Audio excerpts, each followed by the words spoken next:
When myth illuminates reality, the extraordinary becomes tangible, and immortality is no longer a dream. Humanity's greatest desire is effortlessly realized alongside calamity. Elite mages casually summon falling meteors that ignite the sky and freeze entire lands. Beast masters command celestial bears that can shatter mountains with their roars, while fearsome assassins vaporize foes in an instant. Even support roles become exalted saviors as humanity embarks on a game-like evolutionary frenzy where divine might eclipses all. Piercing through 18 layers of the abyss and beyond the 33 unknown heavens, who is the one lowering his gaze from the divine throne? One day our entire clan shall ascend to godhood. Yet Zhao Yuan embarks on a solitary path, emerging as a renowned human liver emperor. What do you truly imagine gods to be? We stand right under his gaze. But we do not believe in gods. Zhao Yuan stands amidst the crowd, nonchalantly absorbing the profound speech of the Human Alliance government officials. Nearly 300 years of repetitive declarations have left his heart unmoved. No matter how deep the pain, with time, even the most profound wounds fade into the distant recollections of those unable to truly empathize. In fact, this is the 272nd year since the Abyss descended, the 272nd year of despair on Blue Star. Unlike past disasters, this calamity nearly annihilated all of Blue Star's humanity. 272 years ago, an entity known as Lan descended. In that fleeting moment, myth became reality as Blue Star was frozen in time, as if the very fabric of time stopped. Then in an instant, souls, or perhaps spiritual essences, were torn from their vessels, appearing in the void before this overwhelming presence. Billions of galaxies like drifting dust orbited around its colossal form, driving countless scientists to the brink of madness. Yet ordinary people erupted in fervor. A god has appeared. They chanted divine names as if heralding the dawn of a new era. But reality played a cruel joke. Mercy was absent. Perhaps the entity cared not for human joy or sorrow, coldly dispensing its toys to mankind. That toy was the Abyss game. Without warning or hesitation, a game manifested on Blue Star, dragging everyone into the abyssal world. Thus began humanity's despair. In the span of 1 year, from nearly 10 billion souls, Blue Star was whittled down to barely over 20 million. A crisis near. Thus the Abyss era began. Now it is the 272nd year of the Abyss era. With only 28 years left until the first game version, humanity has cleared 17 layers of the Abyss, with 18 yet to be conquered. Time is running out. No one knows what awaits if humanity fails to conquer the Abyss within 3 centuries, or what outcome the completion of its 18 layers might yield. Yet there is no choice. Despair and hope intertwine in this era. Zhao Yuan, how about we team up for this descent into hell? Whispered Lin Peng as he nudged Zhao Yuan. For the Abyss is akin to hell, and though it comprises only 18 layers, Eastern tradition often calls it the 18-layer hell, for both paths lead inevitably to death. Yes, Zhao Yuan replied softly, his tone tinged with uncertainty. Claiming a lack of fear is a lie. Every year countless souls enter the Abyss game. Yet few emerge, for life is granted only once. In the Abyss game, there is no respawn, no save file, no second chance. Even revival items remain beyond the reach of novices. Achieving a one-life clear is the ultimate trial, lest humanity be nearly doomed. As time wore on, the officials' speeches dwindled to an end, and the murmurs of the crowd slowly subsided, while Zhao Yuan fielded several team-up invitations. He knew these were not genuine invitations, but rather desperate attempts at solace by panicked youths unsure if anyone would return, least of all him. At that moment, the square teemed with tens of thousands of youths. Yet they were but a fraction of the newcomers as multitudes across Blue Star converged on the nearest Abyss landing. Let's move, something stirring ahead, Lin Peng interjected as Zhao Yuan's silence prevailed. Zhao Yuan glanced at the shifting formation and nodded, aware of the uncertain road that lay ahead. For they had reached an age when the comforts of the present no longer belonged to them. They were merely 15 years old. When the Abyss game first descended, there were no age restrictions. The young, the weak, all were forcibly drawn into a grim reason behind humanity's initial heavy toll. After all, no one expected an infant in swaddling clothes, or a frail bedridden elder to survive in this inferno. Thus humanity effectively eradicated the old, young, sick, and disabled, a class inherent in human existence, and in doing so extinguished even the faintest hope. A people without newborns is a people doomed to extinction. Until the 7th year of the Abyss era, when humanity, battling through abyssal trials, discovered the treasured rule stone that would alter everything. The rule stone possessed the power to rewrite the very rules of the Abyss. Even the slightest alteration offered humanity a precious breath of hope. Then only human infants and a select few were granted clemency. Henceforth, infants would be conscripted only upon reaching adulthood, marking the first true year in which humanity saw hope. Gradually, the human population began to recover, as if steadily treading the path toward a far-off victory. Yet as each layer of the Abyss was breached, the demand for human life grew boundless, reducing billions to mere specks in the face of the Abyss. From enforced conscription at 18, to voluntary entry at 17, then encouraged entry at 16, and now mandatory enlistment at 15, humanity had reached its most critical juncture. Perhaps in the coming years the eligible age will shrink even further. As Zhao Yuan advanced with his team, a spatial portal appeared ahead. The crowd halted, and one by one figures began to vanish before the gateway. Clearly everything had grown numb. Too many unnecessary rituals had been abandoned. Zhao Yuan, what talents do you think we will receive? What profession do you aspire to? At the final moment, Lin Peng was not tense at all. Instead, he seemed almost exhilarated. Although the Abyss game brought catastrophe, it also granted transcendence and immortality. Humanity's ultimate desire achieved effortlessly alongside disaster. I don't know either. I hope for something better, Zhao Yuan murmured with a flicker of hope. In the Abyss, obtaining a talent and a profession is the very foundation of survival. Each one is granted upon the first step into the Abyss. Who among our class will receive the rare profession? I wish to be a support, with a radiant aura if possible, whispered Lin Peng softly. How you really expect a radiant support? Dream on. A nearby classmate scoffed with mocking laughter as he turned away. Fangji, don't you wanna? Zhao Yuan asked, glancing at Fangji. I do, Fangji stammered suddenly. Snap.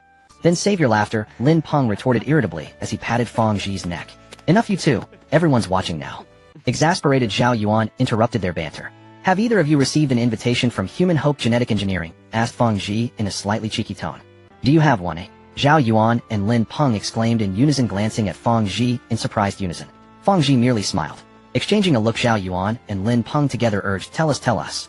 Nothing, replied Fangji. You only spout nonsense every day. Lin Peng mockingly punched Fangji as he declared, But I do know who was invited. Fangji brushed off the spot where he was hit. Who? Zhao Yuan inquired curiously. Fangji then pointed his chin in one direction, prompting both Zhao Yuan and Lin Peng to turn and look. Whoa! Came an exclamation in unison, a burst of cultural pride from both. Oomph! Yang Lei, alerted by the outburst, glared sharply at the trio. It's nothing, Zhao Yuan and Lin Peng forced smiles as they turned away from Yang Lei. Really now, eh? Isn't your father the legendary Lei Ting Fa Yi Zhao Tianlei? Zhao Yuan asked incredulously. Precisely because his father might be Zhao Tianlei he was invited, explained Fangji. Fangji chuckled. Makes sense. Lin Peng nodded in sudden realization. Makes sense. Not even sure if his father is Zhao Tianlei. What sense is there? Coming back to himself, Zhao Yuan retorted irritably, anyway he was indeed invited. Fangji grew anxious under his probing questions. I'm so envious. Lin Peng declared with a lecherous smirk. Instantly Zhao Yuan halted his approving gesture, wary of the indignant, glaring eyes of their female classmates as he looked off into the distance. Zhao Yuan, Lin Peng, Fangji, and scores of their fellow youths all hailed from the subsidiary of Human Hope Genetic Engineering. Hope School, a mundane name, yet the main cradle for young humans. With the Abyss's descent, the first human elites waged relentless battles within its depths, inching ever closer to transcendence, while massive early casualties turned population into a critical concern. Immortality in essence comes at the cost of forsaking reproduction. Initially, human cloning, once a taboo scientific subject, garnered fervent praise. As moral boundaries crumbled, the Abyss became the ultimate battleground. Thus, long-forgotten cloning technology was revived, bolstered by the human elite, and the first clone stepped into the Abyss amid soaring expectations. The result nearly shattered humanity's defenses the moment the clone entered the Abyss. The game granted it an independent persona, transforming it into a native of that realm, nearly evolving into an autonomous instance. Fortunately, only one clone breached the line, and it was swiftly neutralized by the human elite. Thus, humanity learned its bitter lesson. Cloning technology was buried. With unwavering support from the elite, a solution was swiftly found: test tube babies. The very foundation on which Zhao Yuan and his peers now stood under Human Hope Genetic. In the wake of the Abyss's descent, humanity scrambled for survival, abandoning all traditional morals and ethics. As proclaimed in the letter of human peril, we abandon traditional ethics and morals, so that one day we may be worthy to speak of them again. After all is for the sake of humanity's survival. If we cannot endure these 3 centuries, then discussions of morals and ethics will be consigned to hell itself. All human warriors fighting at the forefront of the Abyss are forced to accept the constant emergence of new descendants. Take Zhao Yuan for instance. He has no knowledge of his father, only that his mother Zhao Xian bore him 17 siblings. Such is the current plight of humanity. With his limited understanding, Zhao Yuan could scarcely fathom how a mother might bear 17 children. Yet when he last saw her, she was truly joyful. After all, from birth they were raised by Human Hope Genetic Engineering, meeting her only once a year. She was a gentle, respected woman, accompanied by intelligent robots wherever she went, never burdened by mundane tasks. In the everyday world, she enjoyed generous discounts, and as a distinguished contributor her voice echoed even in the highest human councils. At every meeting she bestowed many gifts upon Zhao Yuan, some of which he barely needed. He felt the smooth surface of a gemstone in his pocket, a token given before his descent into the Abyss with the promise that its meaning would reveal itself once he entered. Turning his head, Zhao Yuan wondered if she would come today. Behind him, a surging crowd obscured any sign of her farewell. As the group advanced, they soon reached their destination. Finally, Zhao Yuan cast one last glance over his shoulder and bravely stepped toward the Abyss. Farewell, mother. As Zhao Yuan stepped into the spatial passage, a blinding light flared. He instinctively shut his eyes, and when he opened them again, he found himself adrift in a vast starry expanse. Countless stars shimmered around him, their lights flickering near and far, making it impossible to see them clearly. Abyss game login complete. Please confirm. A deep majestic voice intoned just as Zhao Yuan was still dazed. In that instant he felt a faint subtle force sweep over his entire body from head to toe. Zhao Yuan lifted his gaze and saw a screen materialize before him, lines of text emerging upon it. Please confirm whether you wish to change your name. An image suddenly appeared, a three-dimensional projection of Zhao Yuan himself standing beside a list of his details, name, age, weight, and a series of other data. By his name, a large exclamation mark appeared along with a pop-up window, asking once again whether he wished to change his name. Without really thinking it through, Zhao Yuan was about to select no. His family name came from his mother, while his given name had been randomly generated. In this era, most newborns took their mother's surname. Those who bore their father's surname were rare. That depended on whether the mother would tell the child about their father once the child was old enough to understand, and whether the child was willing to change their name. On this matter, mothers held the final say. In this era, few of them were willing to tell their children anything about the father. As the ones who conceived, they knew the man's basic information, but they had no idea whether he was still alive or not. In the abyss, people died. Zhao Yuan had heard people mention vaguely that it had something to do with women's rights, though he did not truly understand. Like most people of his time, he did not concern himself with who his father was, for everyone knew it made no difference. Just as Zhao Yuan was about to select no, another pop-up abruptly appeared. After verification among current Abyss game users, there are 894 players named Zhao Yuan. Now 893. Please confirm again whether you wish to change it. Zhao Yuan blinked at the update. So many. Well, so what? Doesn't matter, he muttered inwardly. He tapped no, then silently observed a 3-second moment of mourning for the recently fallen player who had shared his full name. Honored Zhao Yuan, your Abyss game identity has been generated. Your unique code has been created and synchronized to the Human Alliance Information Database. Your Abyss game permissions have been activated. Please wait. The screen before Zhao Yuan began to shift rapidly, a succession of icons flashing past. He had learned about these beforehand and roughly knew how to use them. Even if he had never seen them directly, he had at least heard them described. Now it's time to draw a talent. Heaven bless me with something good. Zhao Yuan pressed his palms together, muttering a half-serious prayer. Let me see, where is it? Oh, what's this?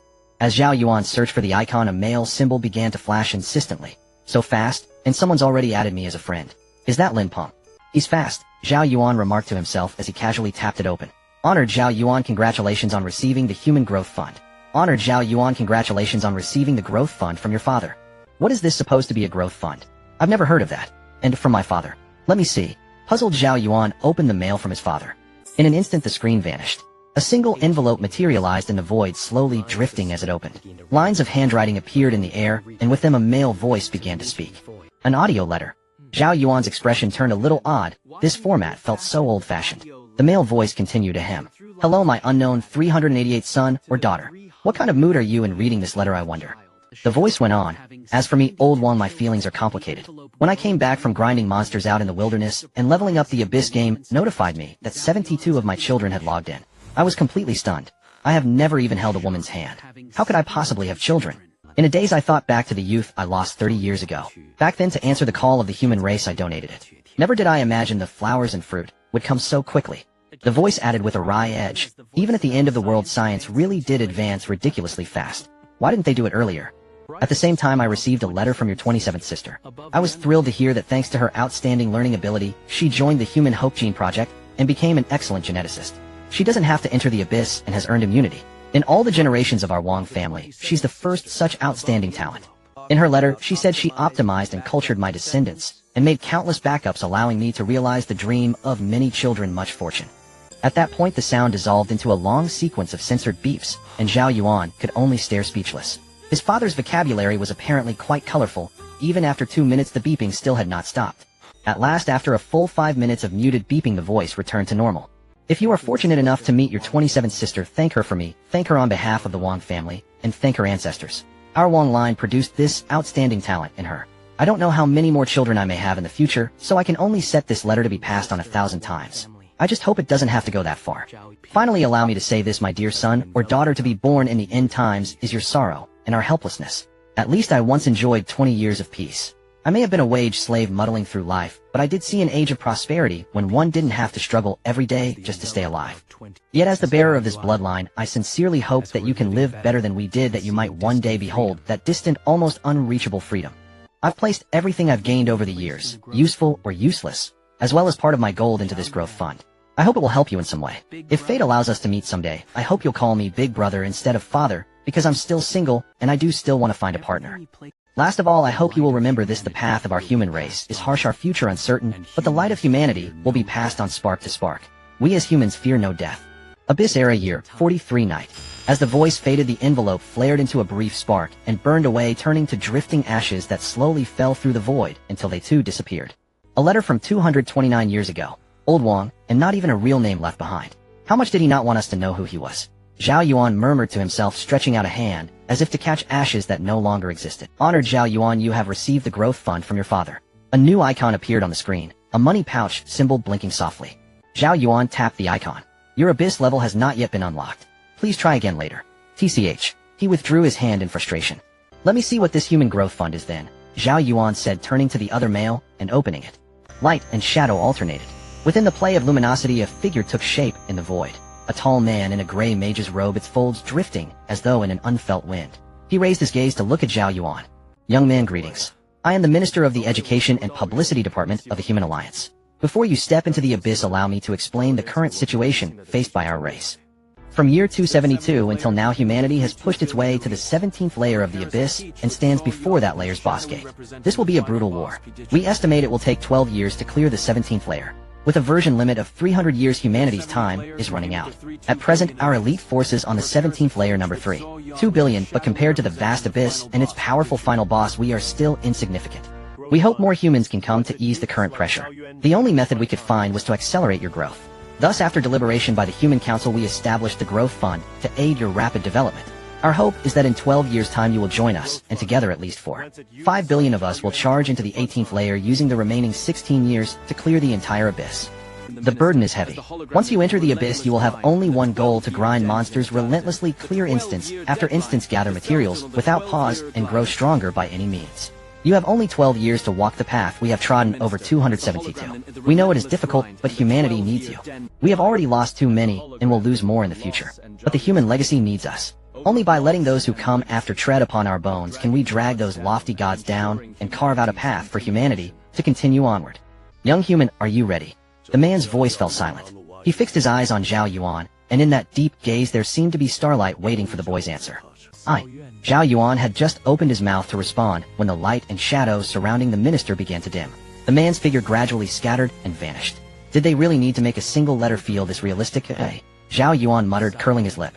Zhao Yuan pursed his lips. 12 years, it's really that tight. Looks like I'll have to risk everything.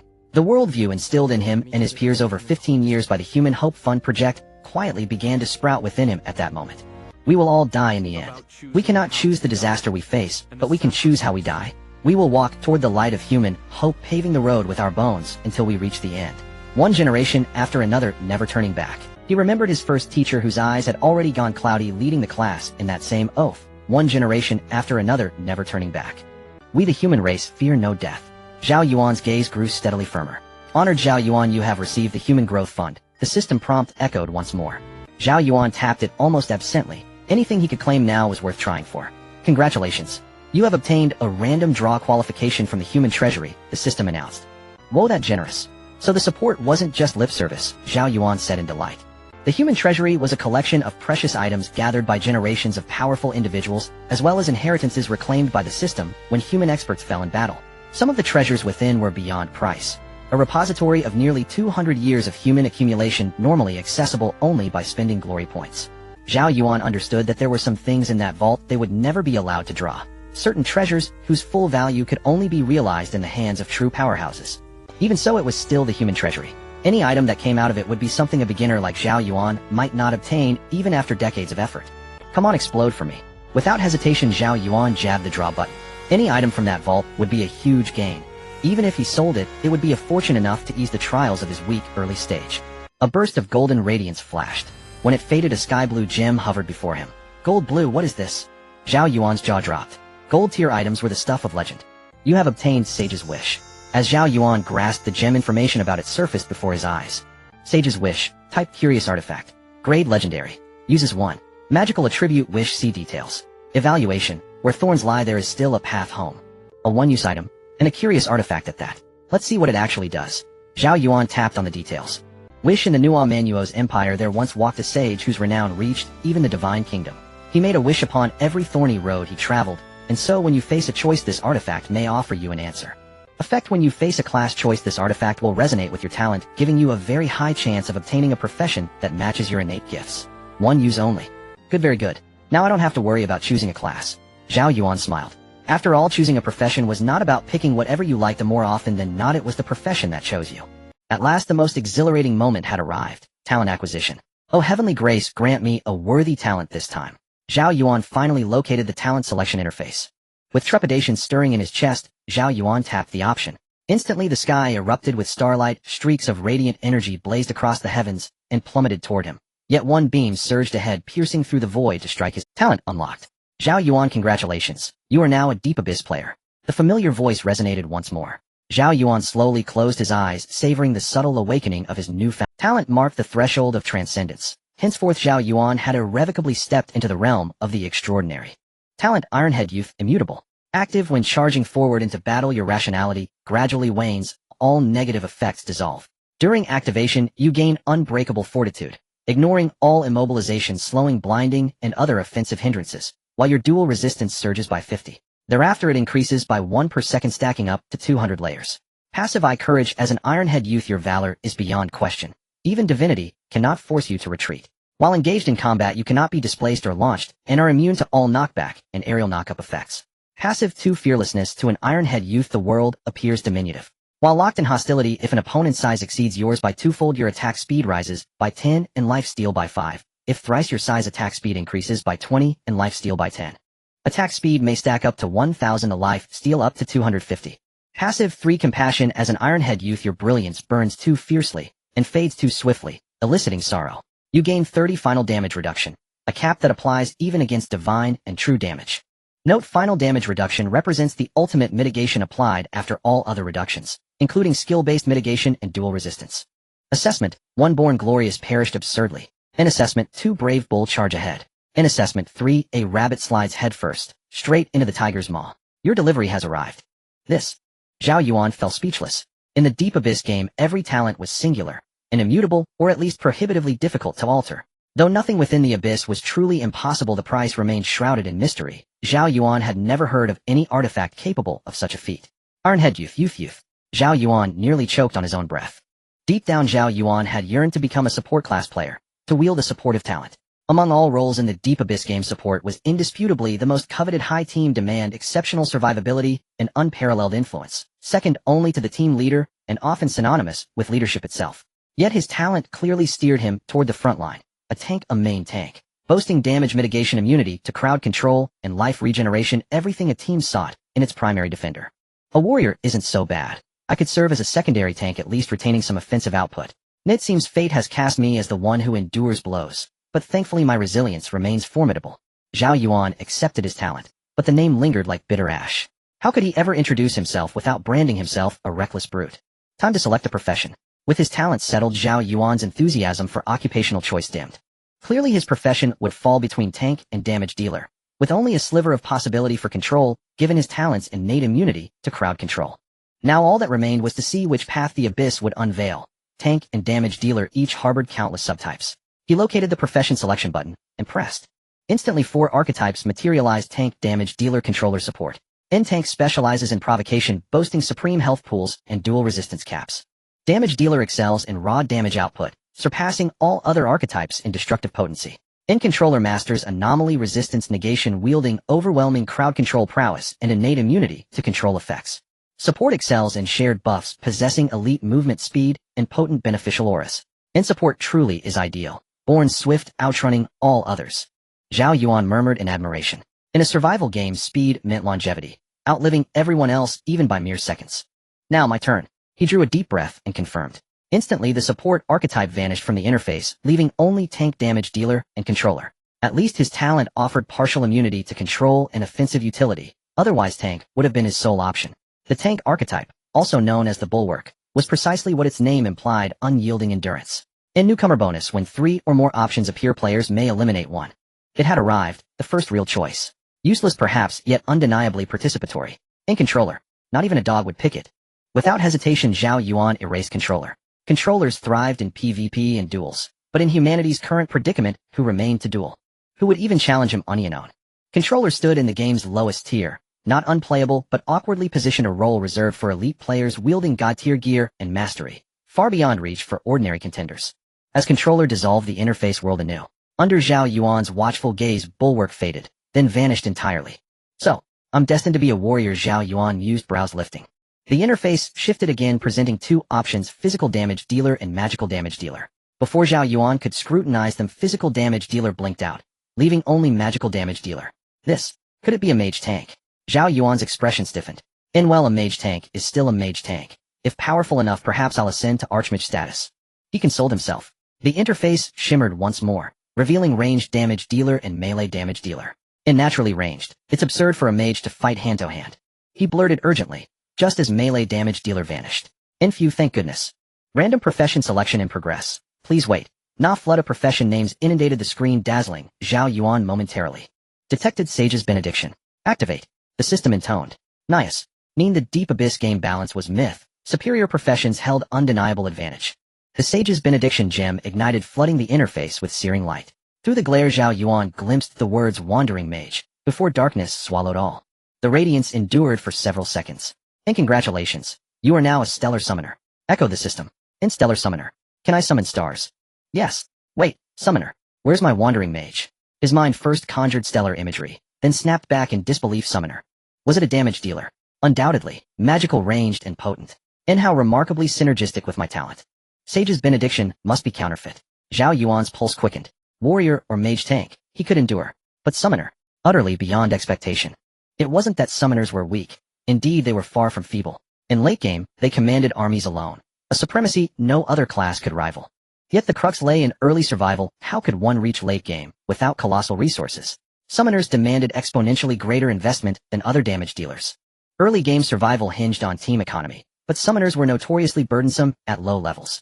In today's deep abyss meta, optimal team composition had long crystallized. A mature squad required one main tank, a bulwark absorbing frontline punishment, followed by a secondary tank, typically a warrior or mage tank ready to intercept damage should the main tank falter and prevent backline annihilation. Next came two damage dealers, one physical, one magical, either melee or ranged depending on team preference. Finally, a controller and a support, tasked with safeguarding and enabling the damage dealers, shielding them from fatal missteps. Many squads omitted the controller entirely, substituting an assassin to secure swift kills, whose explosive burst could erase near-defeated bosses in a heartbeat, earning widespread acclaim. As for support, no squad formed without anchoring itself around this pivotal role. Herein lay the Summoner's Paradox, a legitimate damage dealer whose power resided in summoned entities, quasi-lead units prone to obstructing allies' positioning during group combat, straining frontline spacing, and restricting fellow damage dealers' mobility, forcing constant repositioning and crippling output efficiency. Worse, summons frequently intercepted support skills, leaving critical moments devoid of aid when cooldowns aligned poorly. Or worse, placing excessive demands on teammates to compensate for a summoner's inherent inefficiencies. Thus, summoners were invariably the first damage dealers excluded from team rosters. With abundant alternatives, sacrificing team synergy for a subpar damage dealer offered abysmal cost efficiency. And once summoners ascended late game, their teammates became obsolete. A fundamental contradiction emerged: teams needed no summoners early, summoners needed no teams late. In an era obsessed with efficiency, solo grinding could never rival coordinated synergy. Denied team resources, progress stalled irreversibly. Early setbacks cascaded endlessly. Reaching late game proved arduous. After 3 centuries of the deep abyss game, not a single summoner had ever risen to prominence. I've fallen into the abyss's gutter, Zhao Yuan sighed in quiet despair. After a long pause, he resigned himself to proceed, step by uncertain step. Stellar summoner in passive ability and blessing of the stars, all your summons inherit your talent. Core skill in stellar radiance, you may freely toggle between ranged and melee engagement.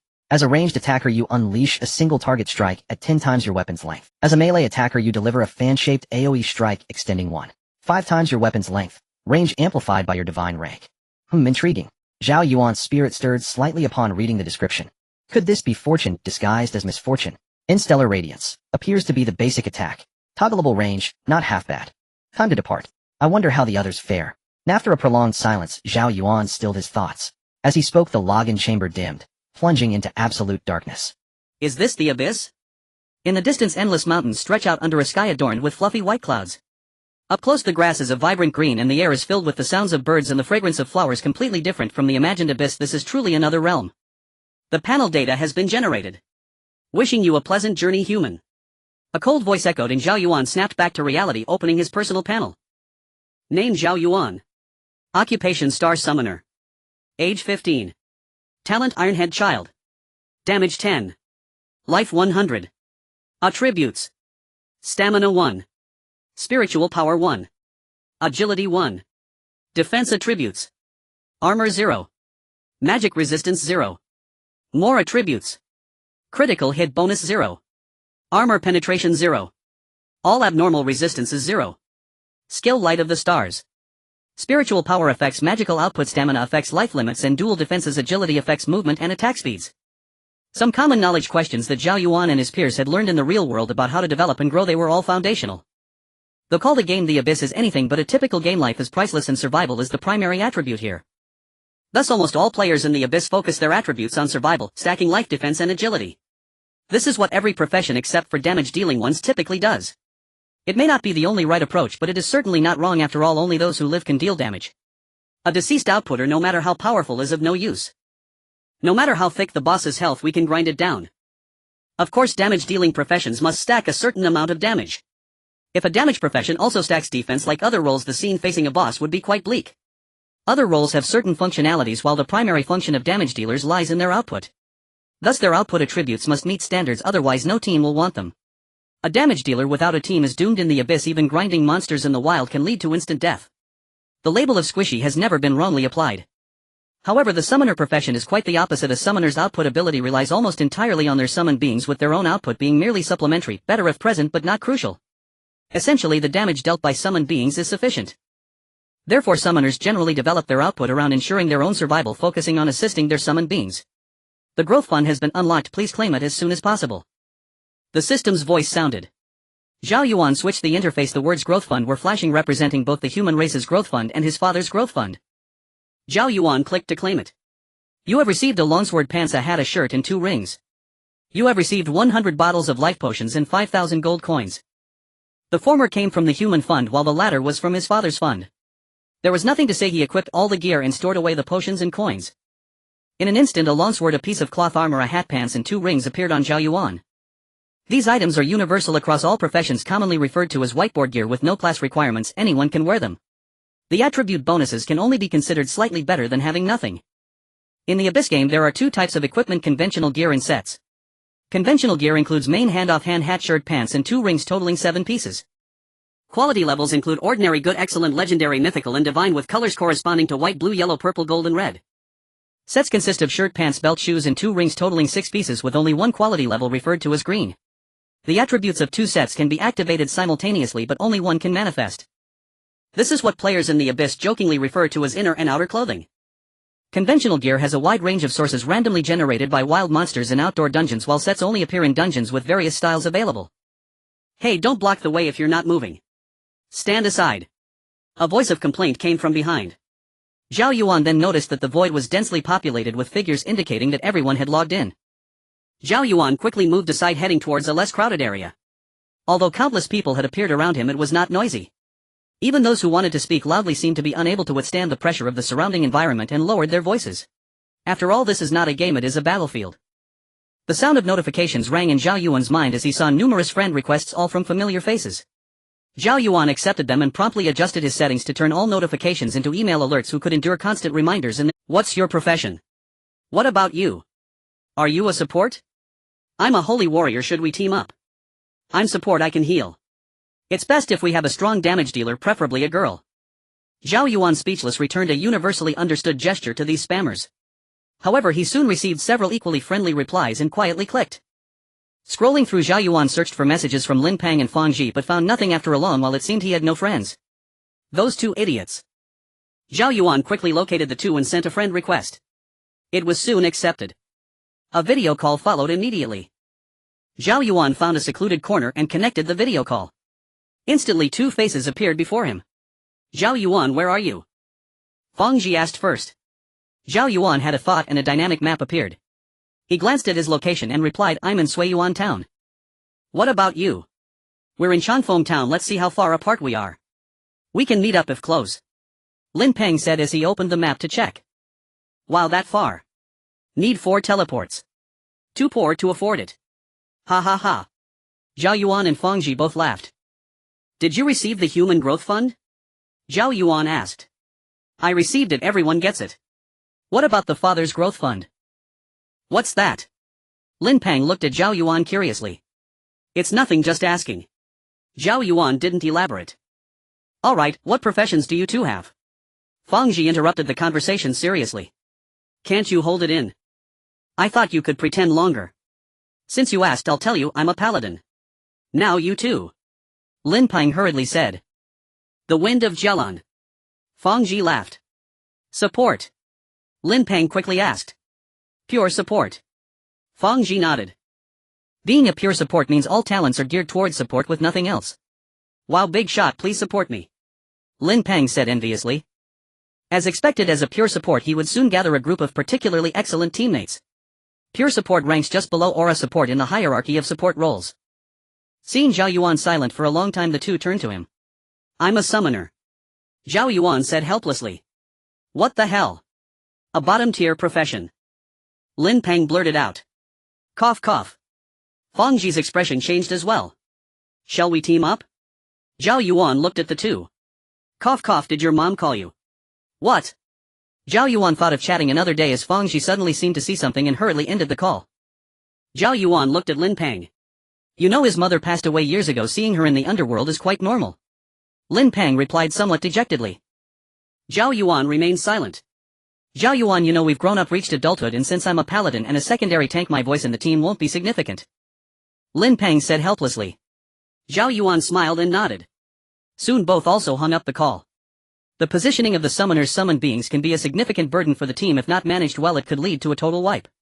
After ending the call, Zhao Yuan checked the time. It should be getting close. The crowd was slowly gathering near the town's outskirts. The world boss is about to be summoned, which is a newbie benefit and a crucial opportunity for them to establish themselves in the Abyss. In the Abyss game, each player has 2 levels, a peak level and a divine level. The peak level increases continuously with experience and has no fixed limits. Each level up increases the main attributes by 2 points. The most critical aspect is the divine level. This is the most terrifying part of the Abyss game. Simply put, at the peak level, if you are level 1 and your opponent is level 10 with good gear and skills, you can easily defeat them. However, if there is such a vast gap in divine levels, you might as well give up. Even if they stand still, you wouldn't be able to deal damage. With just a flick of their hand, they could crush you. It is that tyrannical. This crushing effect makes defeating even a small monster incredibly challenging. However, for Zhao Yuan and his generation, this is no longer a significant challenge. It is the difficulty of starting out, as their predecessors have already paved the way for them with their sacrifices. Every time a newcomer enters the Abyss, the Human Alliance sends high-level players to help them obtain their first divine point. Everyone gathered quietly outside the small town waiting. Before long, Zhao Yuan received a team invitation. Mulan Feng invites you to join the team, do you accept? Of course, he clicked yes. Once in the team channel, Zhao Yuan immediately saw a long string of messages scrolling quickly so fast that he could barely read them. Big shot. Big shot. Legendary gear every day, always in the limelight. Zhao Yuan decisively copied and pasted his reply and sent it in a second. In an instant, Zhao Yuan's message was drowned out. Zhao Yuan looked at the top of the channel. The current team size was over 120000, then 130000. After several minutes it reached over 300000 before gradually slowing. The team leader has adjusted Zhao Ling to deputy team leader. The team leader has adjusted Wang Sheng to deputy team leader. The team leader has adjusted Lu Duan Tian to deputy team leader. Zhao Yuan opened the team interface and indeed saw that aside from Mulan Feng at level 532, the other 3 were all at level 499. Below them were Zhao Yuan and his fellow newbies, all at level 0, since they hadn't defeated a single monster yet, so they couldn't level up. After about half an hour, the system voice announced the cataclysmic roar is about to descend. All players please prepare. Countdown 459. The team leader has initiated team voice chat. Do you accept? Yes. I am Mulan Feng. When the boss descends, do not move, absolutely do not run. I will say it 3 times. I will say it 3 times. At this moment, Zhao Yuan saw the team channel start rolling 1. The next second, everything stopped. The team leader has activated a full mute. There are 12 beginner villages like Shangyuan Town in the first level of the Abyss, which means there are at least 64 million players in this session. With at least 10 sessions a year, that means at least 86. 4 million young people from the human race enter the Abyss each year, approaching 100 million. How many children does that take? In the next 10 years, it might be even more. It seems the higher-ups of the human race are determined to go all out. A sudden gust of wind swept up the fallen leaves around, and a gigantic figure obscured half of the sky. The voice of the system finally arrived late. The world annihilation roar has descended. Detected that player's divinity level is below level 9 of the world annihilation roar. You will suffer divine damage. Due to your low divinity level, you will take an additional 9,999 damage. Due to your low divinity level, the damage you deal will be reduced by 99.99. This is basically a death sentence. How did those people back then manage to defeat this boss? Zhao Yuan mumbled in disbelief. As the boss figure continued to descend, Zhao Yuan felt his body tremble, and instinctive fear urged him to flee. The divinity level would bring about an evolution in the level of life, a sensation experienced by lower beings in the presence of higher beings. This was the allure of the extraordinary. The crowd began to stir as some people already showed signs of fear, seemingly ready to flee. Do not move. Running will get you killed. Keep your consciousness firm, overcome your instincts. As long as we are here, you will be safe. At this moment, a female voice rang in everyone's ears. Vice Captain Zhao Ling has activated team voice chat. Indeed, the big shot's words had a significant effect. Most people slowly calmed down, and a part of those who had panicked were controlled by those around them. The crowd returned to calm. Finally, a deafening sound shook the earth and mountains. The boss appeared. A black giant dragon loomed before everyone like a towering mountain. Its massive wings blocked out the sun, and a pair of fierce dragon horns emanated a chilling light. Its scales were as dark as ink, and its blood-red eyes gazed at the group of young novices. Lowly, your end has come. A thunderous roar echoed, and the boss's exclusive voice resounded. Suddenly Zhao Yuan felt a heavy weight on him, unable to move. You have endured the dragon's might. Due to your excessive divinity level, you have been intimidated and cannot move. Please be advised, the apocalypse dragon breath is about to arrive. Please take cover. 2 notifications appeared simultaneously. Instinctively resisting, Zhao Yuan felt a lightness suddenly envelop him. Iron Head Kid's talent has been triggered. Your sanity is starting to decrease. Your negative status has been removed, and you have entered a state of dominance with your dual resistances enhanced. As the pressure dissipated, Zhao Yuan felt warmth spreading throughout his body, a surge of restlessness rising in his mind. Charge in and attack it. Attack it. As his sanity diminished, a wave of impulsiveness flooded Zhao Yuan's mind. In his eyes, the dragon, which had seemed like a mountain, now appeared less imposing, as if he could fight it heat-in. Your passive talent, Fearless, has been triggered. You have gained an attack speed bonus. It feels pointless. The remaining sanity told Zhao Yuan not to act recklessly. At that moment, 4 figures appeared in the sky. They were the 14 leaders. Let's begin attack. The other 3 nodded, and instantly 3 skills enveloped all the newbie players. You have received the effect of player Wang Sheng's skill purification, and your negative status has been removed. You have received the effect of player Lu Duanshan's skill Shield of Heaven, granting you a 78 damage reduction for 15 seconds, and during this time, you will recover 5 of your maximum health every 3 seconds. You have received the effect of player Zhao Ling's skill Divine Halo, increasing all attributes by 20. You have gained the Divine Shield Halo, which can withstand 5 attacks. You have gained the Divine Lightness Halo, increasing your movement speed by 50 and ignoring unit collision for 120 seconds. 3 notifications sounded, and everyone felt the 3 layers of buffs. In an instant, almost all the newbies felt a sense of relief. Having support was reassuring, especially since the support came from giants relative to them. The level of skill enhancement. This effect. It's simply Support Dad. Long live Support Dad. Suddenly Zhao Yuan heard someone beside him shout. In an instant he felt 3 gazes upon him. Zhao Yuan opened his mouth to speak. Support Dad, I'm here. The muscular man beside him shouted loudly. Player Chu Kuokuo has been muted by Vice Captain Zhao Ling. The Apocalypse Dragon Breath will arrive in 5 seconds. Please take cover. A red notification appeared alongside the mute. At the same time, Zhao Yuan noticed the boss skill coverage prompt had enveloped them all. Almost everyone looked up at the 4 above. If the boss skill fell, wouldn't they all die?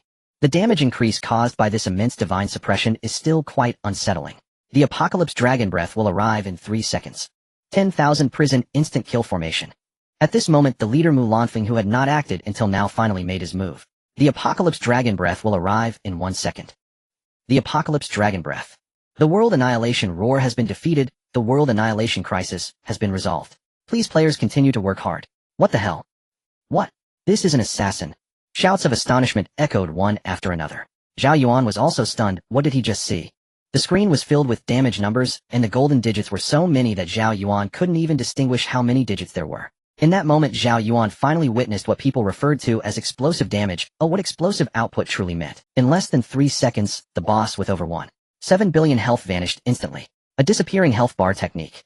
This was simply vanishing beyond heaven, earth, and air. At this moment, the allure of damage-dealing classes planted a shocking seed in the hearts of these young novices. If they could change jobs at this moment, Zhao Yuan would have wanted nothing more than to immediately become an assassin. It was simply too cool. No, it was explosively cool. The sheer shock of those damage figures was breathtaking. Although Zhao Yuan knew there must be significant divine damage support involved, that was still 1.7 billion in under 3 seconds. There was no doubt that this was a spectacular performance by the assassin class. You have gained 1 divine point. Your divine level has been activated. Current level 1 star 1 level. The system notification echoed. There are many ways to gain divine levels in the Abyss game, but most are probabilistic and very low. There are only two fixed methods to earn divine points. One is to kill 1,000 elite monsters of the same divine level to guarantee 1 divine point, and 1 divine point corresponds to level 1. A 1-star level corresponds exactly to 1 level of the Abyss, and each level of the Abyss gives a fixed 9 divine points ascending in order. This means that the highest divine level in the current version can reach 18 stars 9 levels. The second method, which is the current method for Zhao Yuan and the others, is that new players must earn 1 divine level when they participate in the world boss for the first time and complete the kill. Subsequent kills of the world boss will yield random rewards with a low probability and cannot be obtained repeatedly. As the boss fell, Zhao Yuan and the others also gained experience leveling up to level 5. Since they did not contribute to the kill, they only received a minimal amount of experience. Zhao Yuan's current level is peak level 5, divine, level 1 star 1 level. Ahem, Captain, it's your turn to speak. Zhao Ling looked at Mu Lanfeng, who was still posing in midair facing away from the audience, and reminded him. Captain. Seeing Mu Lanfeng still unresponsive, Zhao Ling called out again. Zhao Ling, let me ask you, am I handsome? Mu Lanfeng still did not put away his pose. Handsome. Zhao Ling replied quietly. Ahem, everyone, the team voice chat is on. Wang Sheng said to the two with a sigh. You finished showing off, and now you want to flaunt your romance in front of us. Oh, how did I forget to turn it off? Zhao Ling felt a bit embarrassed, wondering if everyone had heard what she just said. Ahem, small matter. Mu Lanfeng stumbled a bit, but quickly regained his composure, sheathing his dagger, and turning calmly to Zhao Yuan and the others. Young people, hello. I'm very glad to meet you, the future of our human race. As a senior, I have something to tell you, and hope you will always remember, never challenge monsters beyond your divine level unless you have divine equipment. Ahem, Captain, please watch your identity. Wang Sheng reminded helplessly. As representatives of the Human Alliance dispatched to serve as teachers for this performance, there are certain words that need to be mindful of. After all, they represent the Human Alliance at this moment, holding the responsibility of enlightening these novices in their first task in the Abyss. Aspirations beyond their reach could mislead these novices and be detrimental to their growth, contradicting the Human Alliance's long-standing advocacy for stable, cautious development. Well, Mu Lanfeng was also doing this for the first time, shrugging helplessly. Anyway, all words ultimately converge into one: the light of humanity passing on the torch. We, the human race, are fearless in the face. The 700 young men and women below responded solemnly. Over 700 people shouted in unison. The sound shook the 100 miles, instantly drowning out all other sounds around, creating a moment of silence in the world.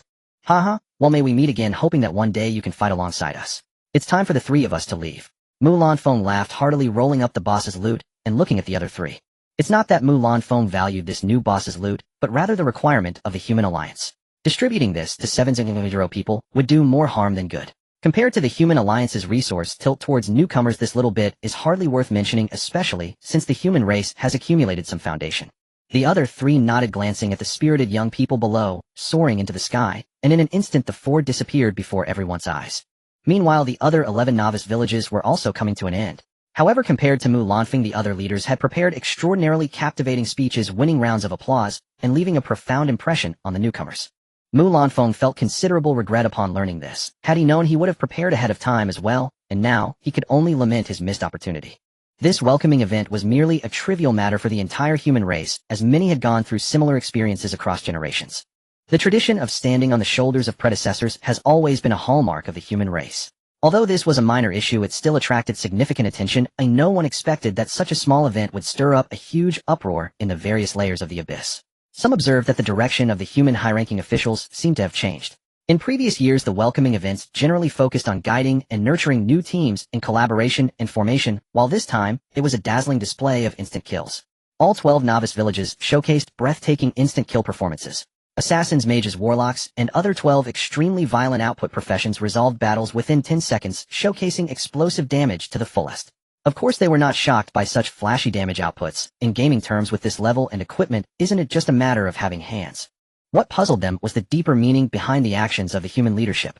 Given the current human environment, nearly all output professions followed the route of surviving first, and outputting later, pursuing damage only after ensuring survival. Only a very small number of people pursued so-called extreme damage, stacking all attributes, skills, and equipment solely for output, dancing on the edge of a knife. Although their damage was astonishing, one could take on 10, many more perished. They were either geniuses or lunatics. The human population was vast, and a small portion chasing extreme damage was beneficial for the overall progress of the Abyss dungeon. However, excessive guidance and a surplus in numbers would inevitably lead to significant casualties among output professions, possibly affecting the entire dungeon's progress. Thus, the human high-ranking officials never encouraged such behavior. However, this time, such a magnificent and shocking performance in front of the newcomers would undoubtedly guide a large portion of them towards extreme output, as even these high-level individuals couldn't help but exclaim internally, wow. Moreover, these were just 15-year-old youths. Many doubted whether it was appropriate to guide newcomers in this way. Yet they knew that the human leadership would soon tilt resources towards output classes. Much like the initial focus on support classes, it was likely that the output classes were about to experience their renaissance. This also indicated that the human race was lacking in damage. Zhao Yuan, of course, was oblivious to this. As soon as the leader left, the team disbanded, and the crowd surged toward the distant town from all directions. Zhao Yuan casually found an inn and rented a room. At just 2 gold coins per day, it was still affordable for them. Whether in the real world or the abyss, the land was vast, and the population sparse. Under the harsh combination of the extraordinary and technology, houses had become cheap commodities easily lined up. However, human technology could not be brought into the abyss. Even if technology was replicated in the abyss, all intelligent products would instantly gain independent consciousness and their factions would become hostile.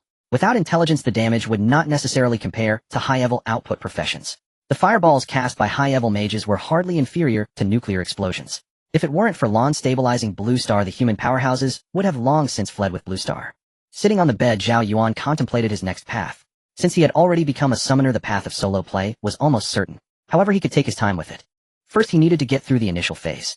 Open the auction house, Zhao Yuan said.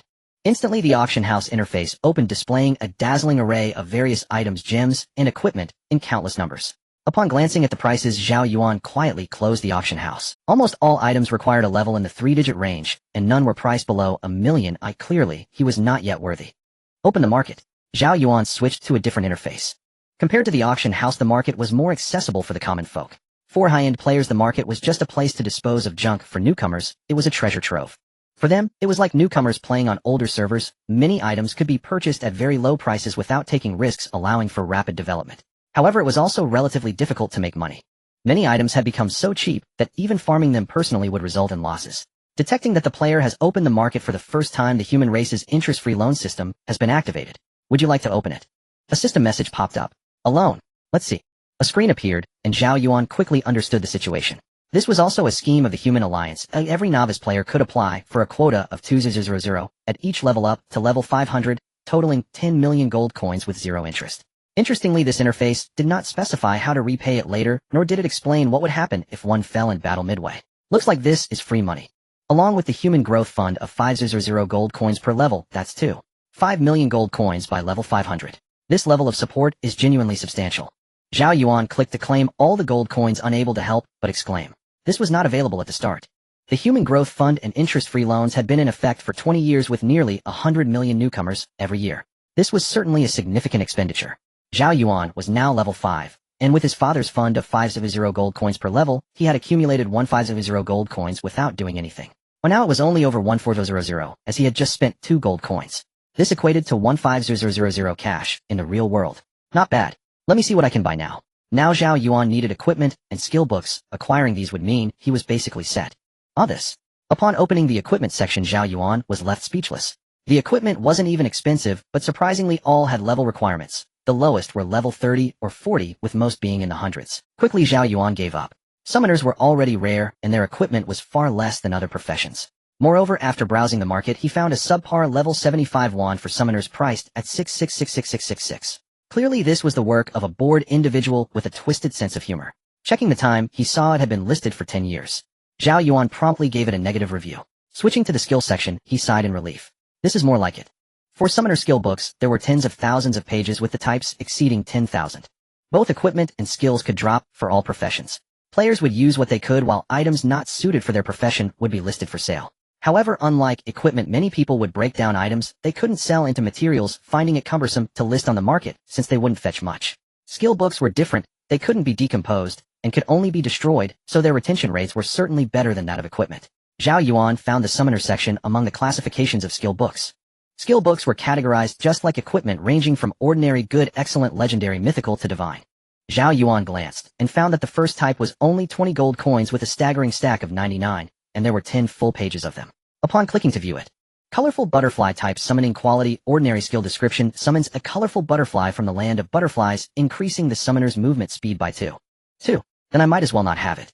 Zhao Yuan shook his head. It was true that cheap goods were often poor quality.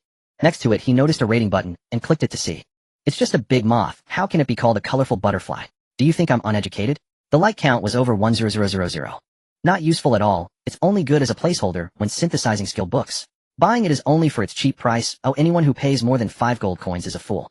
Likes 120000. Zhao Yuan directly clicked on mythical quality, mainly to broaden his horizons. Since he couldn't afford it anyway, he figured looking wouldn't hurt. However, upon opening it, he found nothing. Switching to legendary quality, he still found none, and only at the legendary quality did he see a few books. Zhao Yuan exited the interface and opened the world channel, realizing he could only speak in Abyss 1A, and decisively posted, "Why are there no mythical quality skill books for sale in the market? What do you think? Can you buy mythical items in the market? Can you buy mythical items in the market?" A sarcastic response came. 1. However, Zhao Yuan soon got his answer. Mythical quality gear and skills had hardly appeared in the entire Abyss. In the 272 years of the Abyss, only 32 mythical items had been released, with a pitiful 6 being weapons. The skill books were slightly more, but only amounted to 192. Who could afford such things? As for how he knew all this, because every time a mythical item dropped, the entire Abyss would be broadcasted by the system, freezing the whole Abyss for 3 seconds. This was colloquially known as being on TV. He just wondered if there were any for the summoner profession.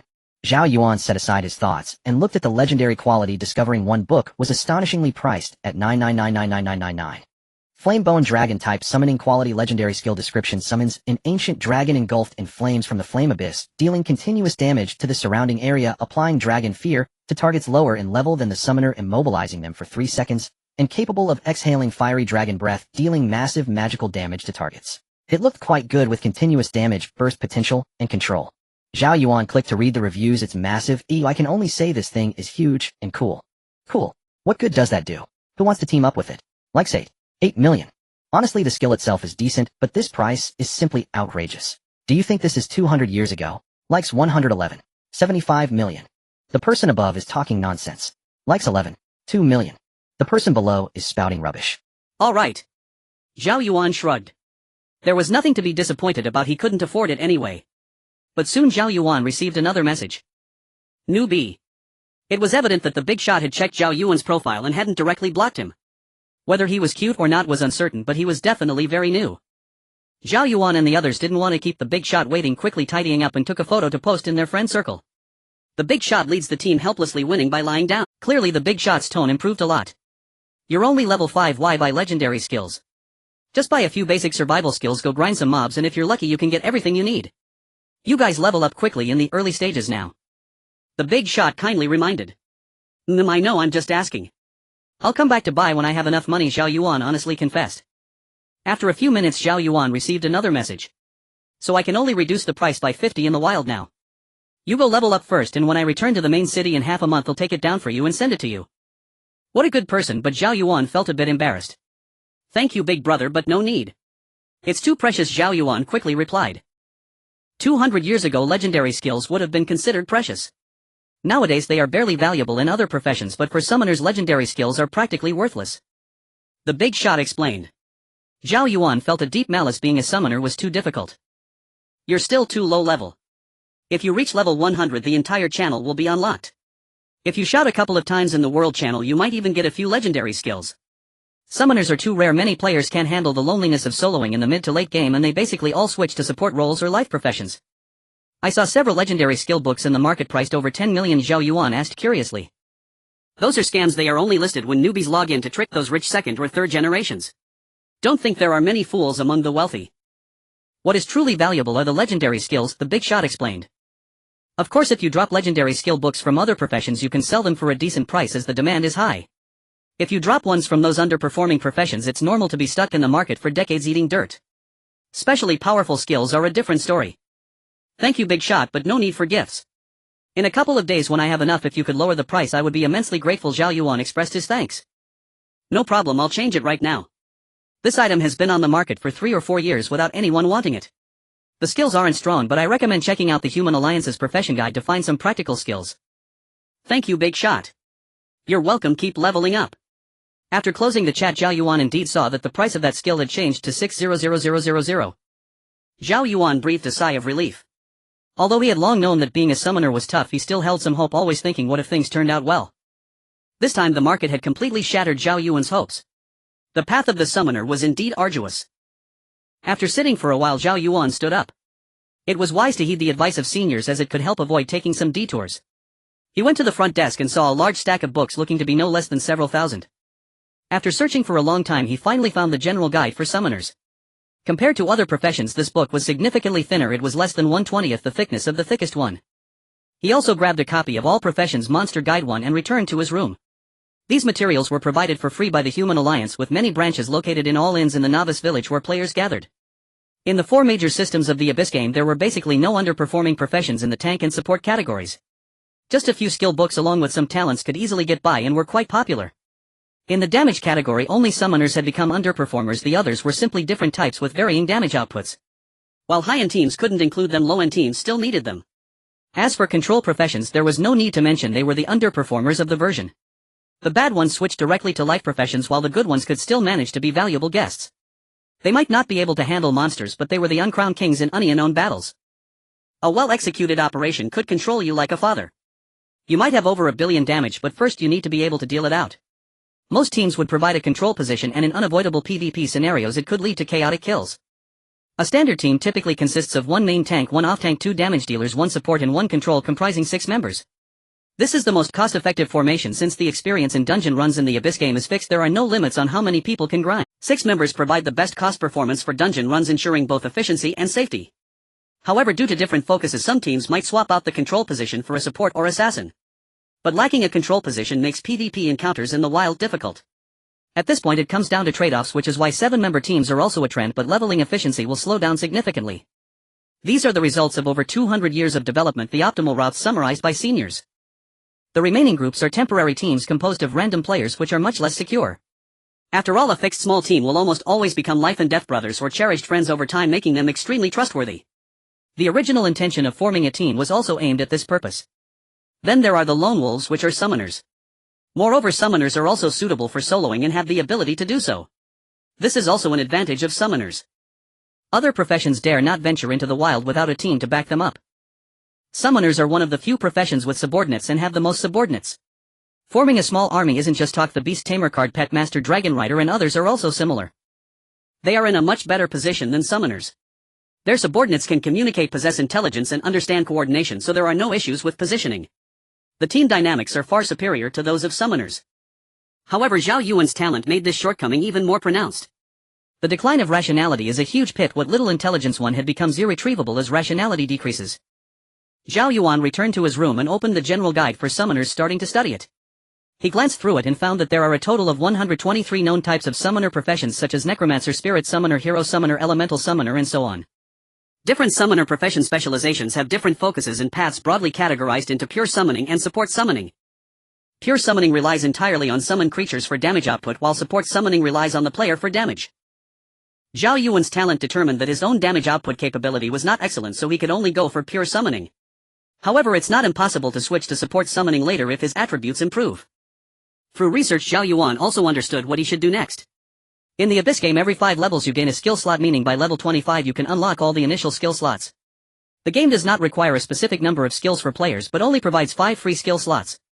After that, for the 6th skill you need a skill expansion stone, with the 6th skill requiring 1 stone, the 7th requiring 2, the 8th requiring 4, the 9th requiring 8 and the 10th a staggering 16 stones, and so on. The first 5 skills can be freely swapped without restrictions, but once the 6th skill is unlocked, changing any skill requires 3 skill expansion stones. Zhao Yuan opened the market and searched for skill expansion stone. One was surprisingly priced at 80 million. Upon checking the source he discovered that each dungeon randomly drops them. Zhao Yuan instantly felt motivated. If he could drop just one, that would be 80 million.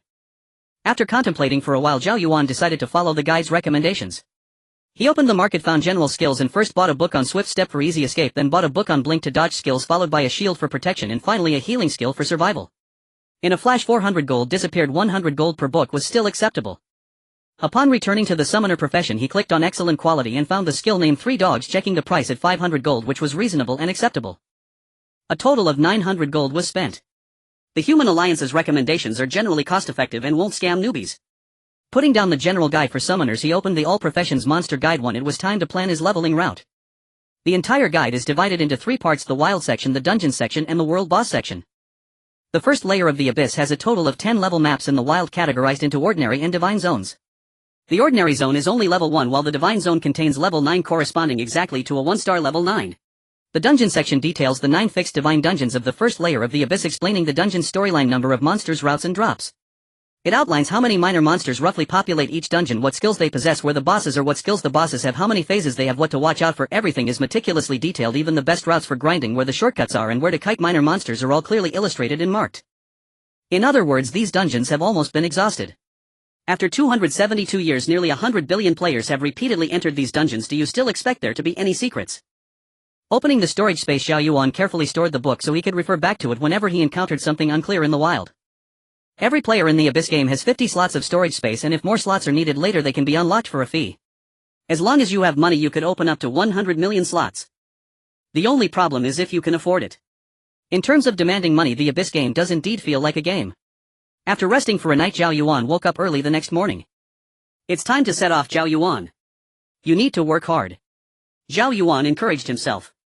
From today onwards, he would either kill monsters all the way to the top or bury himself in the abyss without any worries. After checking out of the inn and receiving back a 1 gold deposit, Zhao Yuan headed out to the wild, passing a player-run shop to buy some living supplies, 2 large barrels of water, and then bought 40 various stuffed buns from a bun shop, half meat and half vegetarian. After leaving the novice village, he found a teleportation array and was just about to set off when he received a message. Opening it, he discovered it was from Lin Pang. What are you doing? Preparing to level up. Have you found a team yet? Not yet. What about you? Zhao Yuan inquired. Zhao Yuan felt a bit envious that Lin Pang had formed a team so quickly. I'll help you look into it. Summoners aren't completely unwanted. Thank you, Lin Pang. Zhao Yuan expressed his gratitude. However, he did not hold out much hope. After a long inquiry, Zhao Yuan learned that not all summoners had to solo in the abyss for 272 years. Some did have teams, but one had to see who their teammates were. It wasn't just father and son or husband and wife, including uncle and nephew or aunt and niece who was an outsider. But it didn't matter as long as summoners could rise in the later stages. There was no need for a team. Ending the chat, Zhao Yuan stepped onto the teleportation array, which only had 1 free opportunity each day. A flash of light, and Zhao Yuan's form vanished. When Zhao Yuan reappeared, he found himself in the wilderness. This was a common zone, not particularly perilous. He had assumed he was early, yet the place was already crowded, most traveled in clusters with only a few solitary figures. Not in a hurry, Zhao Yuan opened the settings and switched to peace mode. In the Xinyuan game's wilds, there were only 2 modes: peace and slaughter. Peace mode forbids attacking other players. A slaughter mode, as the name implies, permits unrestrained assault. But once slaughter is enabled, a blood-red exclamation mark appears above the head, constantly warning nearby players. If you enable slaughter mode, and another player records it, then when you return to a safe zone, expect a summon from Human Alliance officials for a polite euphemism for interrogation. Whether you will come back unharmed is uncertain. The game's mines are chronically understaffed. If they do not consign you to a decade of labor, it would be an insult to your audacity in switching to slaughter mode. He also turned his pain setting to 0. Wounds would still smart, the sensation no less vivid because this was a game. All preparations complete, Zhao Yuan ran toward a less crowded stretch. As divinity level rose, the body evolved toward the transcendent. Basic needs like eating and drinking gradually diminished. The stronger the divinity, the more formidable the physique.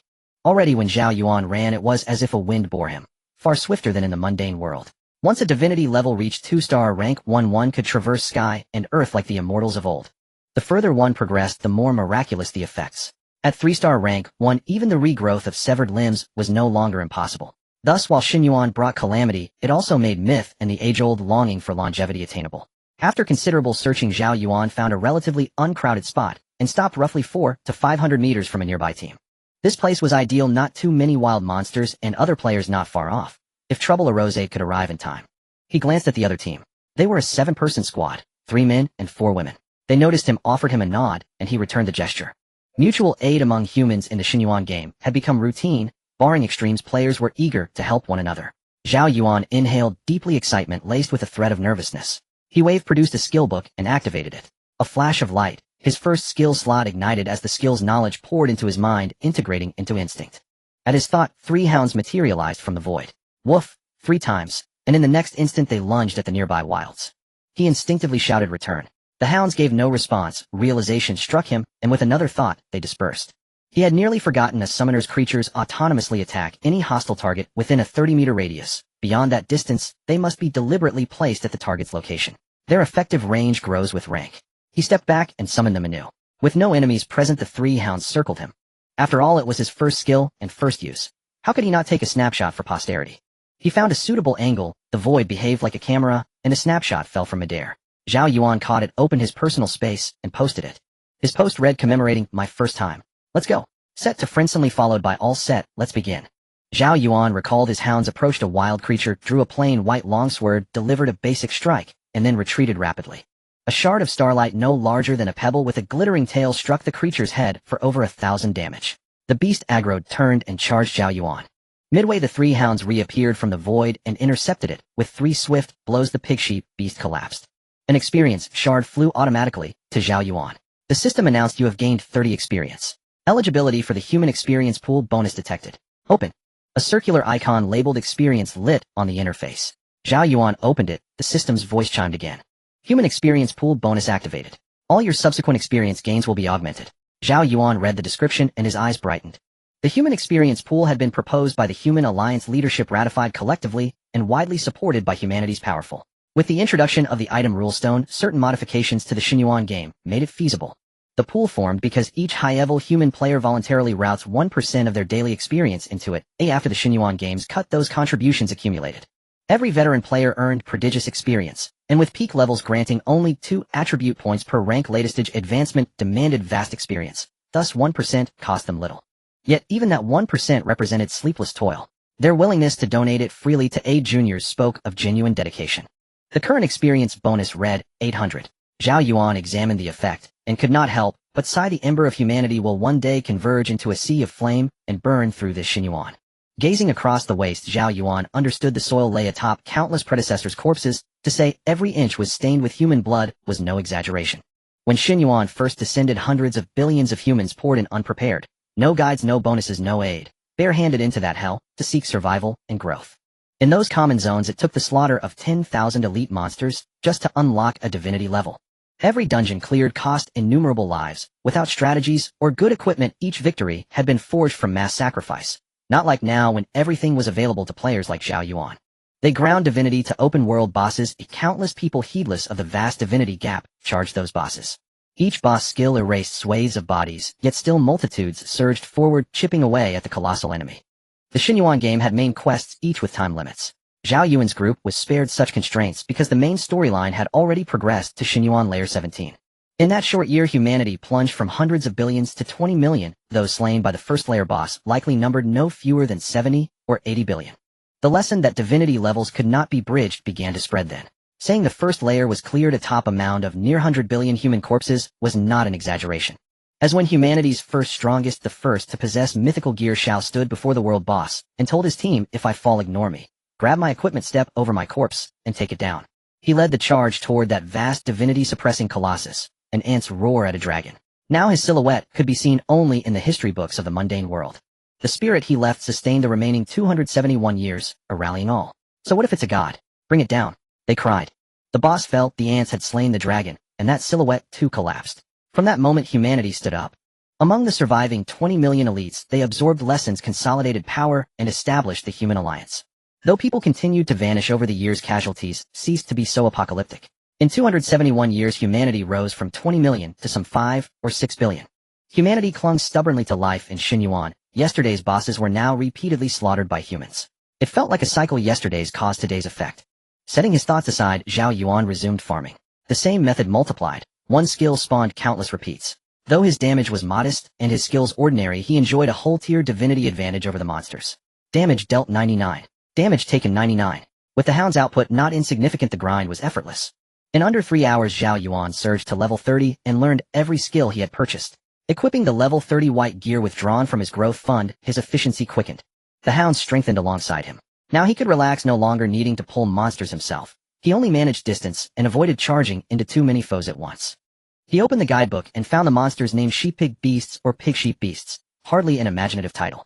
Over the past 2 centuries, the Human Alliance had allocated a small force to investigate Xinyuan's origins while cataloging and naming all the monster species. Through persistent investigation, the unmistakable marks left in ruins and studies of the creatures themselves. Some speculated that every monster race in Xinyuan might once have been an intelligent species, and that each dungeon could be a fragment of that species' history. The first layer alone contained 9 fixed major dungeons and a host of random mini-dungeons. If that conjecture were true, it would be a terrifying tale indeed. It forced a chilling thought: if humanity ever failed, would Xinyuan spawn human-derived monstrosities, an instance replaying some chapter of human history? Only Lan, who sits high in the cosmic sea, knew the truth. Lan had promised that if humanity passed Xinyuan within 300 years, he would answer 3 questions posed by mankind. What a merciful boon. With only 28 years left of that 300-year span, everything would soon be revealed. Monster farming was monotonous. The initial thrill was already fading. Zhao Yuan followed his hounds. Every item dropped was automatically collected as he passed. All were white-tire items. Only every few kills did a blue flash appear. He equipped what he could and disassembled the rest into universal materials, used for enhancing gear a bottomless sink later on, so he saved whatever he could. 10 hours passed, and Zhao Yuan reached level 45. Leveling slowed the higher he climbed and parties around him cycled in and out. Gradually the sky dulled and night fell. Zhao Yuan reached level 50. Alright, time to call it a day. As dawn broke, Zhao Yuan got out of bed, quickly tidied up, checked out, and set off. He headed straight for the teleportation point, once again taking advantage of the teleportation array. As long as he could take advantage of it once a day, it would be a profitable day. When Zhao Yuan arrived at the dungeon, there were far fewer people here than in the wild. Now most people were busy grinding in the wild and fewer were running dungeons. Zhao Yuan looked up and saw a massive light screen towering ahead. With a thought, a force pulled Zhao Yuan, connecting him to the dungeon. Rows of room channels appeared before him. Zhao Yuan randomly chose one and sent a request. Team entry is restricted to fixed members only. Zhao Yuan then noticed this was a limited room. He found one that everyone could join and clicked to enter. Once here we can start soon. Wait. I'm going to summon a master. Just after joining, Zhao Yuan heard a male voice and then it fell silent. You have been kicked out of the team. The system's voice rang out. Could you at least say something? That's really rude, Zhao Yuan grumbled. Not giving up, he entered another room but was kicked out again shortly after. Unconvinced, he tried again. Finally Zhao Yuan entered a room with only 2 people. This time, after several minutes of silence, it seemed stable. In just a few minutes the team had already reached 7 members. Seeing that it was almost time, Zhao Yuan cracked his knuckles, feeling nervous for his first dungeon run. You have a voice message from the team. Zhao Yuan looked and saw it was from the team leader choosing to connect. Hello, sorry, this is our first dungeon run and we probably can't take a summoner, really sorry. Before Zhao Yuan could respond, he heard a sweet female voice apologizing. Why didn't you say that earlier? I've been waiting for so long. Zhao Yuan felt a bit helpless. I'm really sorry, I didn't realize you were a summoner. After all, there are so few summoners. You know how awkward summoners are right now. This is our first run and we're all solo players with no coordination. Having a summoner is too risky. Could you? I'm really sorry. The female voice spoke again, her tone sweet, but her meaning was clear. But what did she mean by summoners being awkward right now?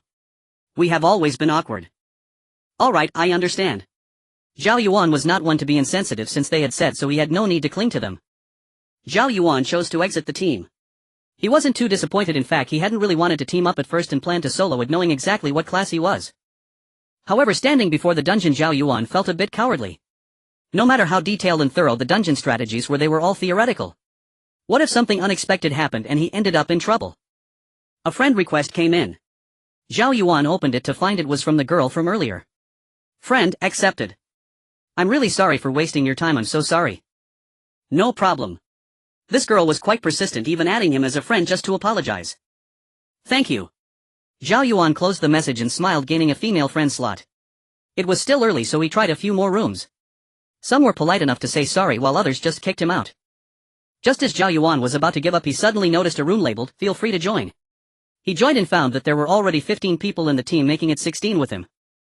The experience in dungeons is fixed, so with 16 people it would be split evenly, resulting in a pitiful amount of experience. But it was okay, he would just treat this as a learning experience. At that moment another person joined. Great, now there were 17. Alright, that's enough people, we can go in now. The team leader opened the team voice chat. Before we go in, I want to say a few words. We're all newbies here and this is our first dungeon run. I assume you've all researched the strategies, so there's not much to say.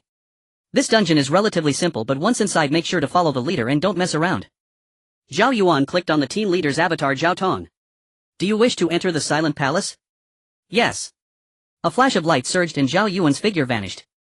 Upon reappearing, Zhao Yuan found himself inside the dungeon facing a magnificent and solemn palace hall. Now the queen has rebelled, the emperor is imprisoned, and we are in grave danger. Some among us have betrayed our duties. The plot voice rang out as a heavily injured man in armor spoke solemnly to Zhao Yuan and the others. Zhao Yuan and the others stood and aligned their identities as the remaining guards of the palace. The one speaking was the clever guard captain mentioned in the strategy. During the cutscene, Zhao Yuan also understood the strategy detailed every line of the NPCs. In these times it is our duty to serve. The guard captain flew out. Ignore him, listen to me. Just as the guard captain was about to rally them, a figure appeared and kicked him away. This dungeon has 3 mini-bosses and there are many small monsters in front of the palace gates. We don't need to face them, we can exploit a bug. There's a dog hole behind the palace wall that we can go through to bypass the small monsters. Zhao Tong announced loudly. This was his first dungeon run as the team leader and he felt the task was daunting but was still quite pleased. After all, in a fixed team it's generally encouraged to have only one voice for easier command, usually held by the team leader who has decision-making power during combat. However, in casual teams the one who forms the party becomes the leader and generally everyone will listen to them. Thus those without any command skills usually want to initiate a room where they would be heavily criticized. These points were all clear in the strategy, it was just unknown which predecessor discovered them. Once publicized, everyone began to follow suit, indeed saving a lot of time. Zhao Tong led everyone walking around the city wall for 5 minutes until they found a corner with a dog hole that only one person could pass through. Without a word Zhao Tong crawled in and the others followed suit. Zhao Yuan was the last to follow him. Sure enough, after crawling through the dog hole and turning a corner they reached the boss door. More than 10 guards were stationed at the door. Front row, pull the monsters. Others, if you can deal damage, do so. Let's finish off these small monsters quickly. After he finished speaking, 4 people stepped up and as they initiated taunts the 10 small monsters charged furiously at the 4. At first the 4 were a bit flustered but they quickly regained their composure, successfully pulling the 10 small monsters apart. Go for it. With the command the ranged attackers struck first and the melee attackers rushed in. Zhao Yuan summoned 4 giant horn ants which immediately charged at the nearest monster. Upon seeing the summoned beasts the melee damage dealer in front of Zhao Yuan became hesitant, slowing down his output. Once the summoned creatures got in his way and he got hit by a small monster's blade, this fragile damage dealer would be in serious trouble. Even the tank pulling the monsters became a bit frantic trying to avoid the 4 giant horn ants and shot Zhao Yuan a disgruntled look. Fortunately he was only pulling 3 small monsters. After a few positional adjustments he transferred the aggro of one small monster to the giant horn ant while pulling the other 2 away from it. The melee damage dealer followed the tank's lead without hesitation. Zhao Yuan helplessly shrugged. The giant horn ants were only the size of kittens, but due to the passive ability of the Starlight Summoner class all summoned creatures shared Zhao Yuan's traits. Thus when the giant horn ants appeared they triggered the Ironhead Baby talent and the passive Fearless, instantly granting all 4 giant horn ants a substantial amount of dual resistance. Any creature larger than the giant horn ant would gain a 10 attack speed bonus and 5 lifesteal. This small monster was slightly taller than an average person and at least 10 times larger. It had a minimum of 100 attack speed bonus. Even though the giant horn ants had a naturally low attack speed, they were now attacking rapidly. The 4 giant horn ants quickly killed the small monster. With Zhao Yuan's talent potentially increasing dual resistance by up to 250 coupled with damage reduction, the small monster was unable to inflict any damage. In that moment Zhao Yuan felt that he was still capable. However, unfortunately nearly everyone had subconsciously distanced themselves from him. Sigh. The road ahead is rugged. More than 10 small monsters were dealt with in less than a minute by Zhao Yuan and the 17 people. The small monsters quickly fell and soon they would face the first boss. Thus everyone headed towards the boss door. Try to do normal attacks as much as you can. Zhao Tong glanced at Zhao Yuan and said. Saying try to was already quite polite. Zhao Yuan could only nod. This feeling was indeed not pleasant. How did a summoner sneak in here? Next time he would be sure to check before entering, but it wasn't a big deal. Could 16 people not handle one summoner?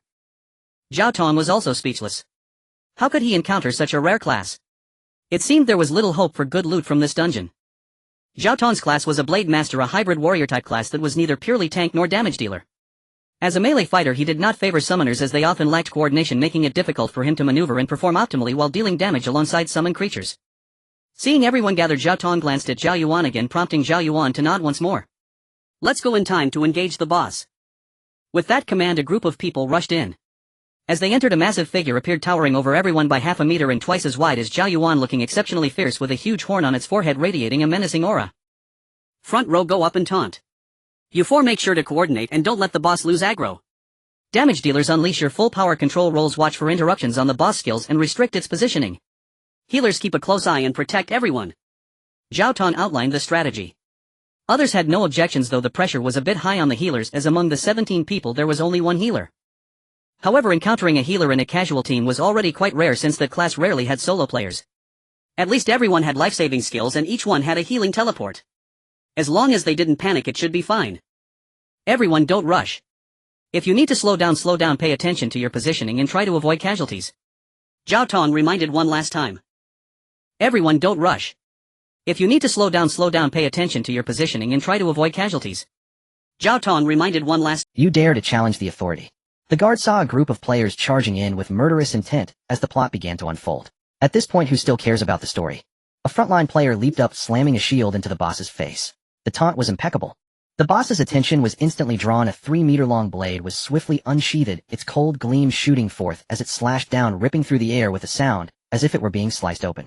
The meat shield was undeterred, raising the shield to block the attack. After one hit, the tremendous force sent the player staggering back. At this moment, the next player also unhesitatingly slammed their shield into the boss. For monsters of similar size, taunting with a shield seems to have added effects, and the meat shield players loved this tactic. The four coordinated with each other, pulling the boss while the others began to deal damage. Zhao Yuan also began to attack using basic attacks, which was better than nothing.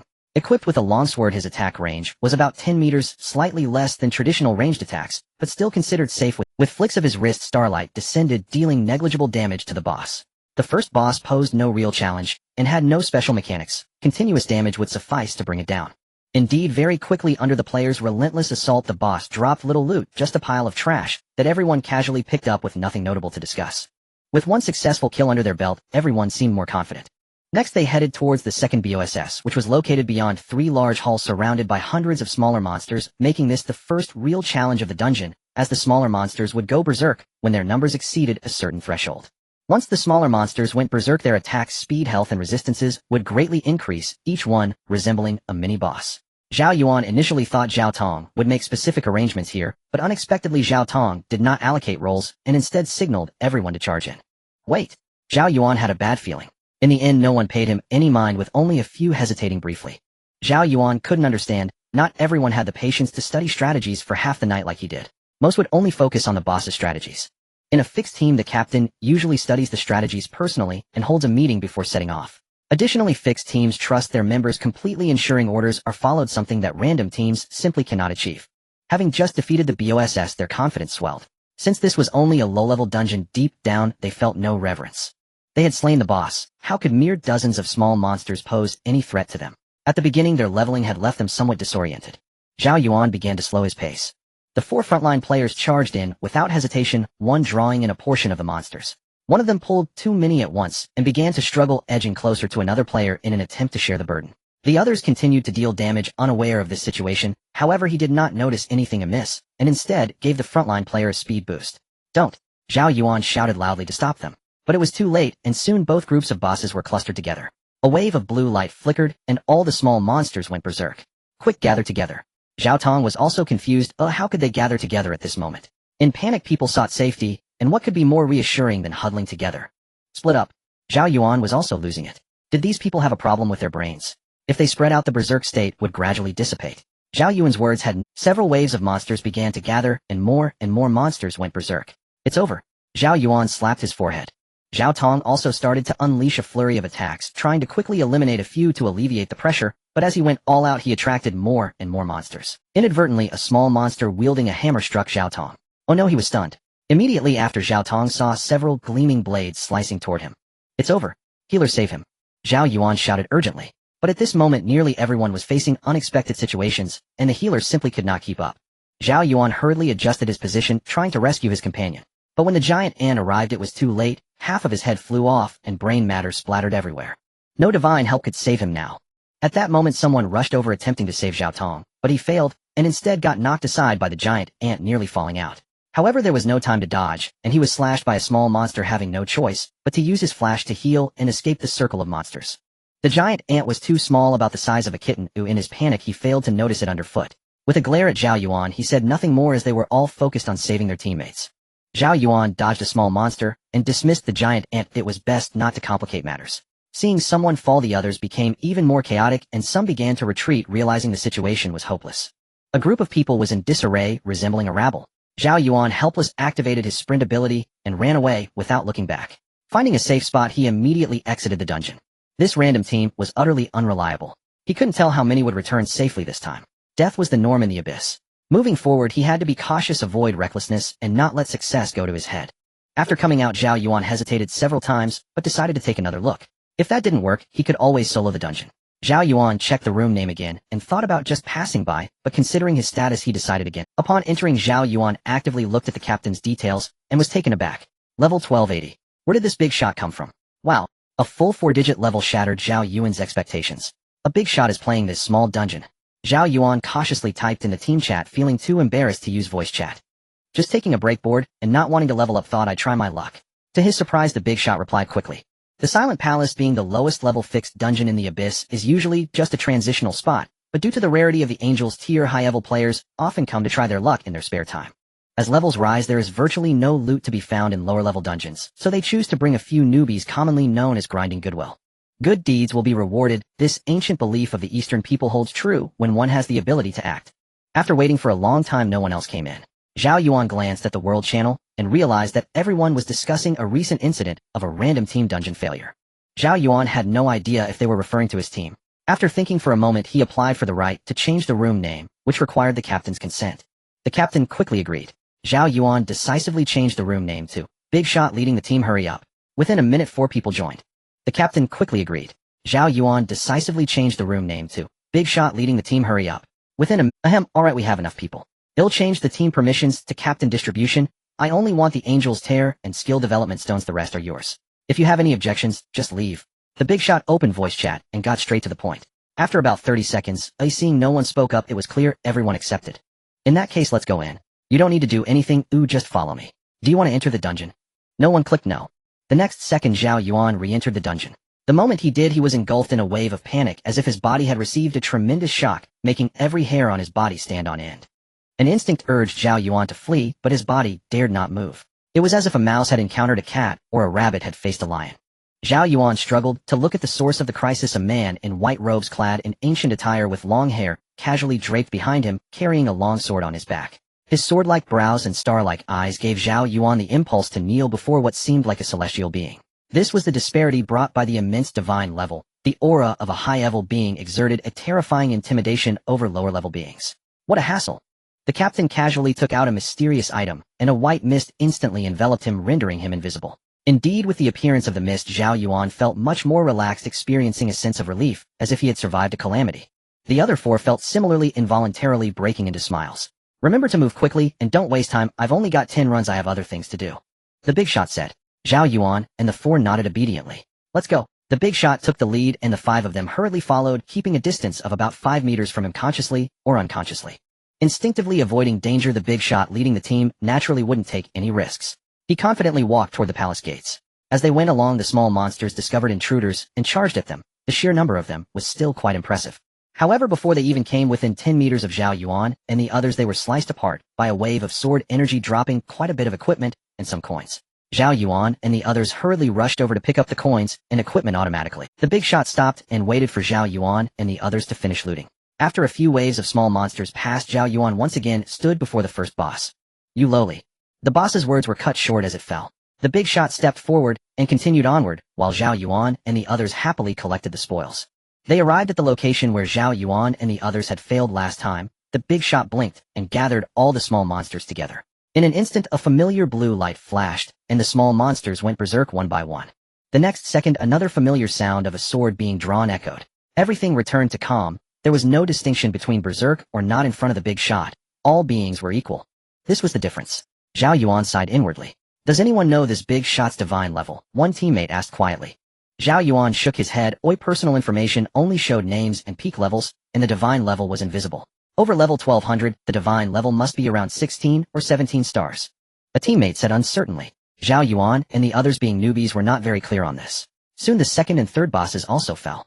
Zhao Yuan and the others arrived at the innermost part of the palace, the Queen's Chamber. Zhao Yuan finally saw the final boss, the Night Queen.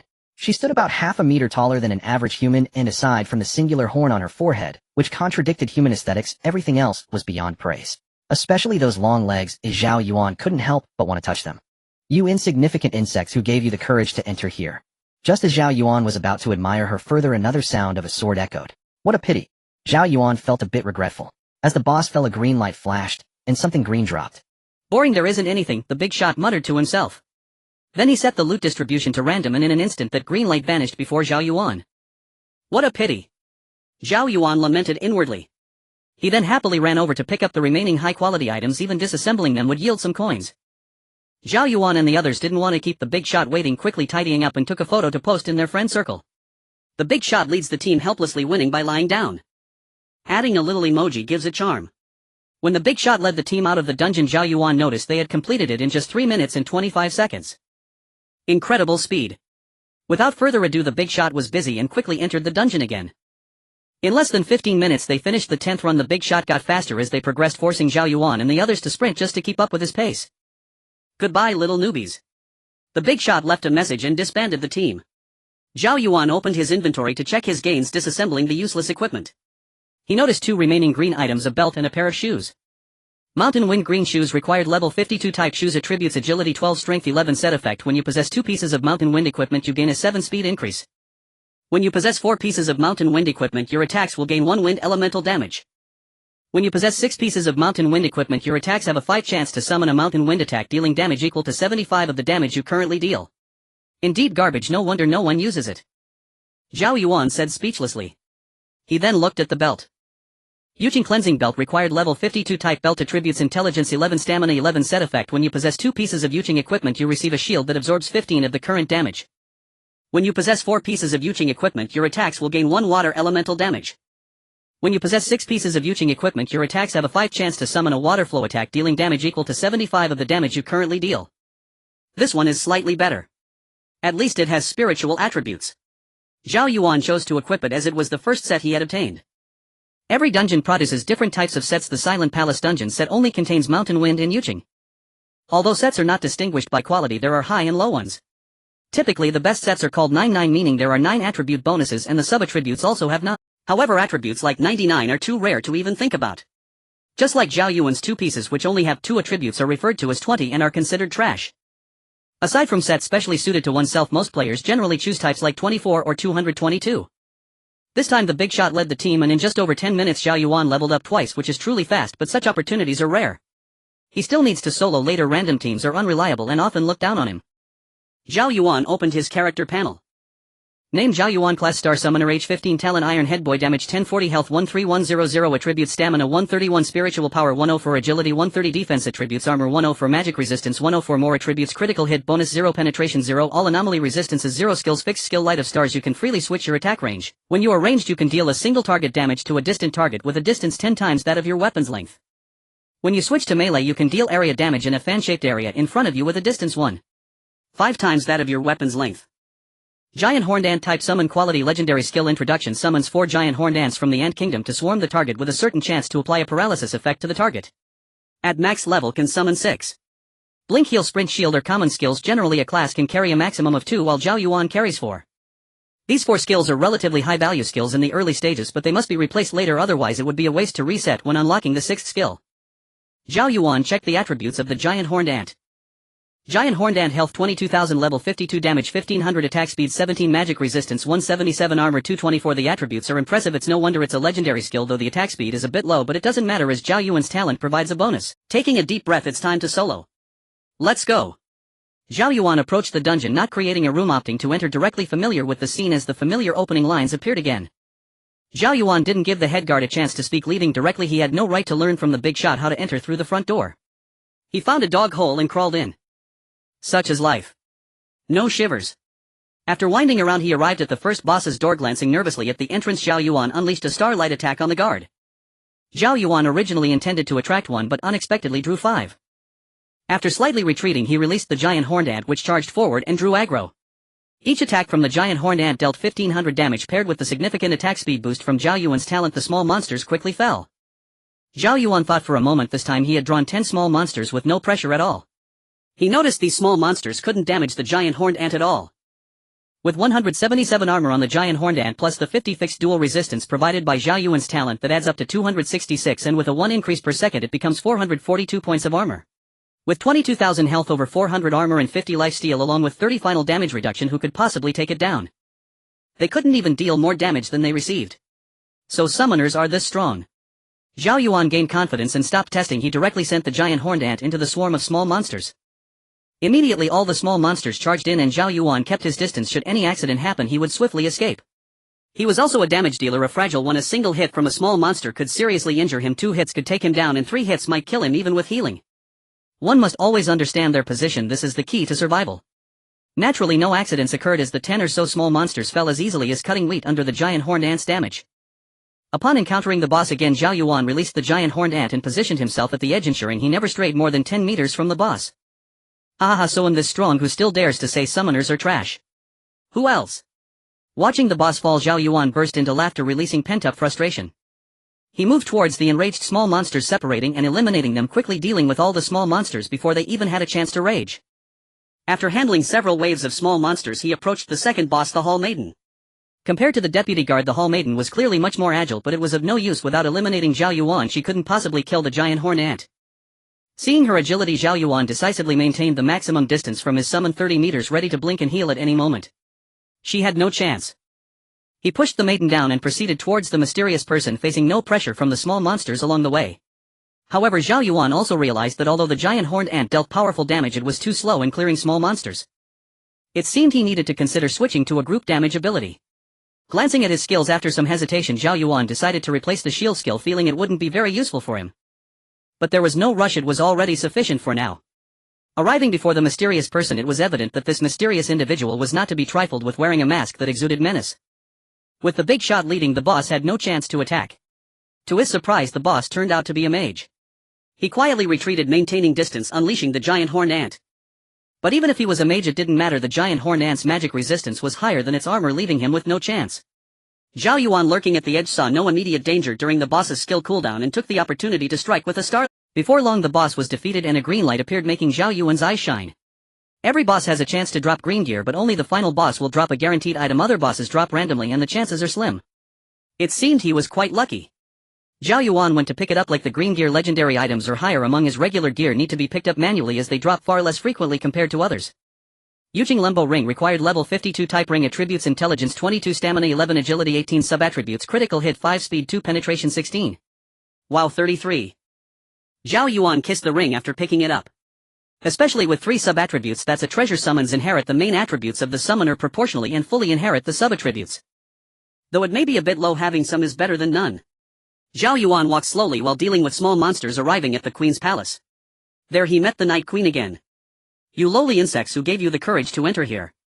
The first thing that caught his eye was still those long legs. Previously the big shot had defeated her too quickly for Zhao Yuan to take a good look. This time he would definitely appreciate it. Using the old trick, he sent the giant horned ant forward while keeping Zhao Yuan at the edge, showing respect to the final boss of the dungeon. Zhao Yuan remained vigilant, constantly observing the situation on the battlefield. The Night Queen was an assassin-type boss with extremely high burst damage, instantly taking down 2 giant horned ants, startling Zhao Yuan so much that he nearly thought of fleeing. However, having read the strategy guide, he knew she would only be strong for that one moment. After eliminating the 2 giant horned ants, the Night Queen entered a fatigue phase, significantly reducing her damage output, and the 2 remaining giant horned ants held their ground. Zhao Yuan summoned 2 more. If the giant horned ants did not die, he could summon them at any time, but if they did die, he would have to wait 3 minutes for the cooldown. The Night Queen's fatigue phase lasted about 5 minutes. No problem. Zhao Yuan thought for a moment, if soloing became the norm in the future, he would definitely need a frontline character capable of withstanding boss bursts. Relying solely on the giant horned ant to tank the boss would still be stressful, and the bosses he encountered later would surely have even higher burst damage, which the giant horned ant might not be able to withstand. The Night Queen had around 1.2 million health.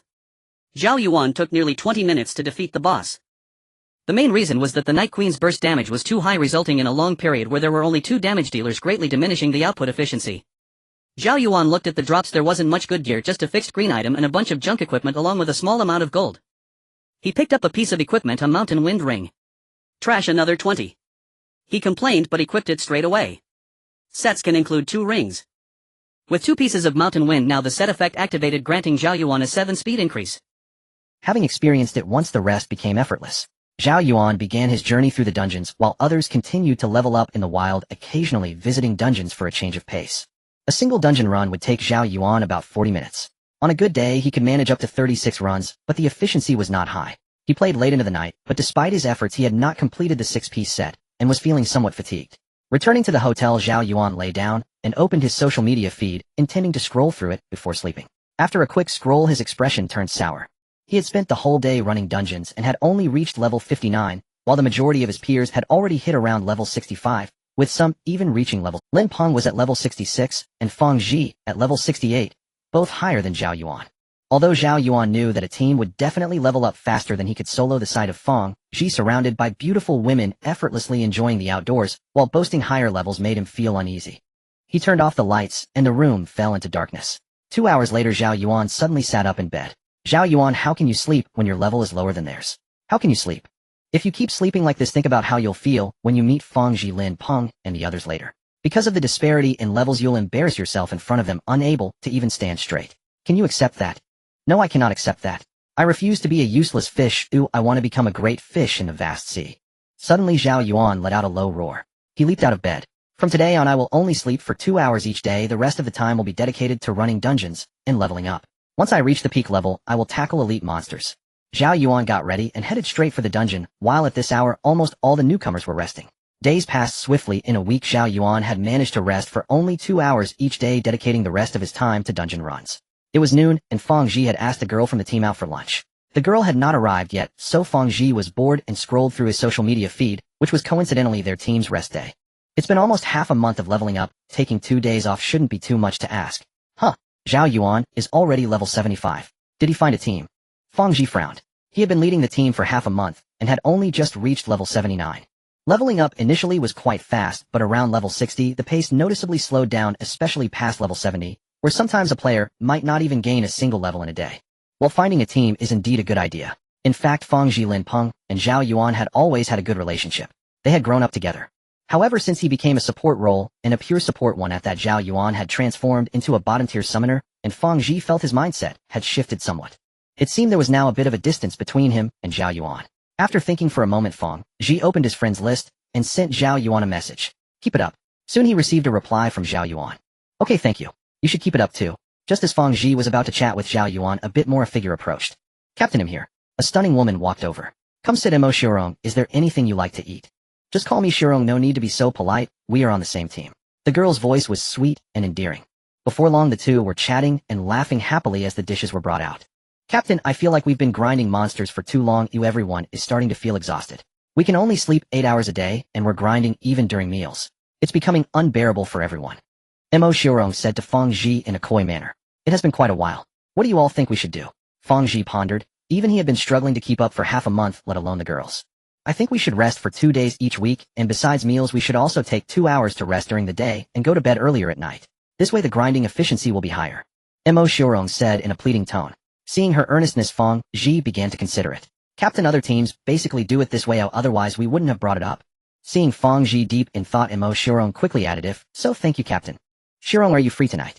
I've heard the night view of Sui Yuan town is beautiful, but why not go for a stroll together?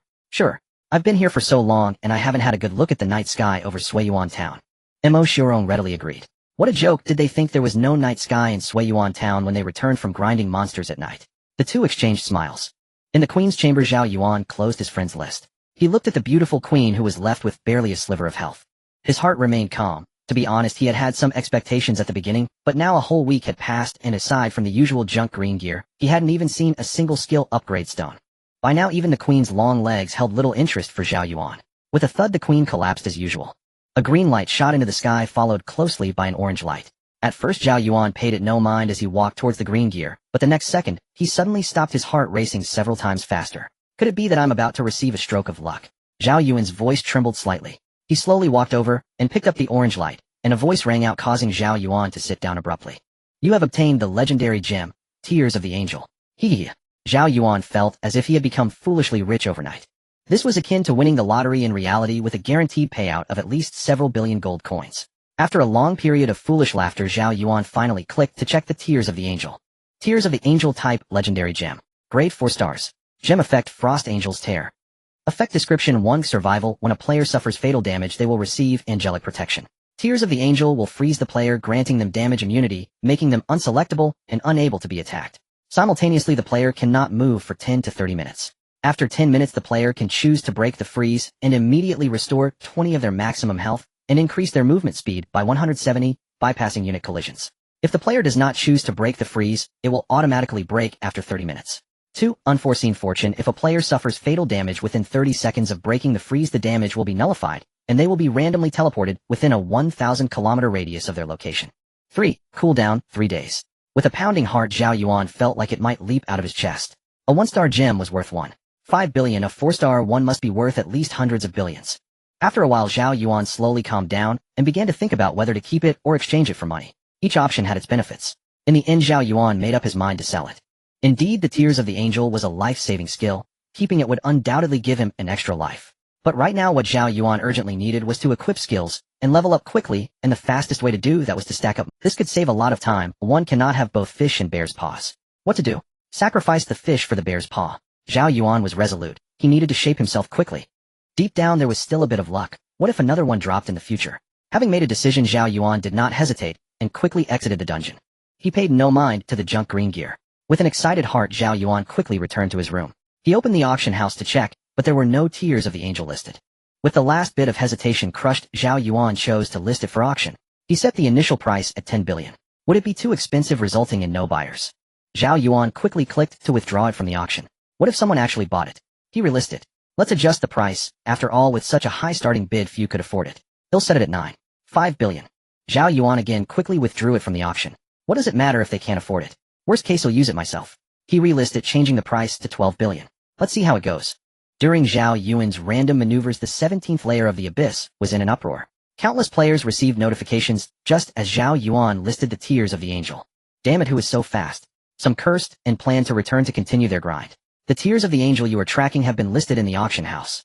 The tears of the angel you are tracking have been withdrawn from the auction house. Who was messing with him? Numerous players began to curse in frustration.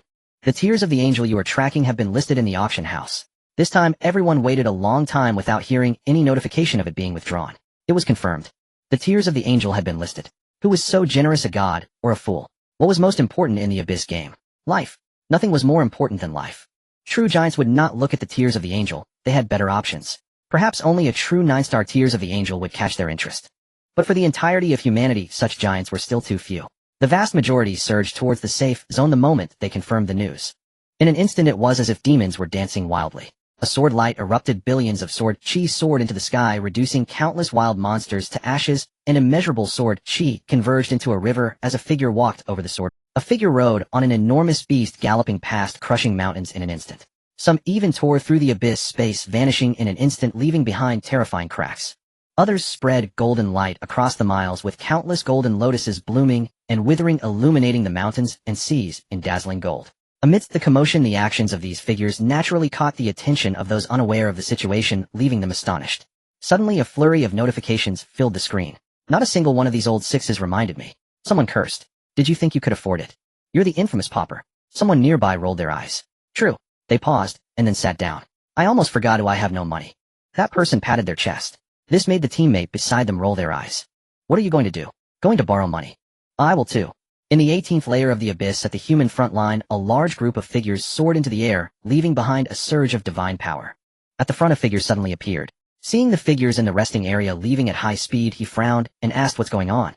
The tears of the angel have been listed, some with savings, and those just watching the excitement have returned to the safe zone. Okay, send an email to let them hurry back. The front line can't be lacking people for too long to avoid unexpected incidents. Understood, speaker. The person responded and immediately vanished. The figure known as the speaker then turned to look ahead. In the distance, a massive figure loomed, shrouding the sky. Looks like I'll have to wait a little longer. He murmured.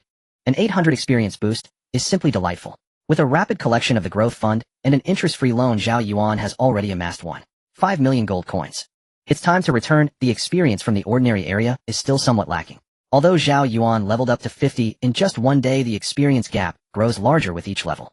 The rewards from the ordinary area have become minimal. He quickly returned to the distant town, and upon entering the safe zone, Zhao Yuan casually found a hotel and booked a room. Zhao Yuan began to summarize today's gains. In truth, there wasn't much to show for it. All the useful equipment had been worn and the useless items were dismantled.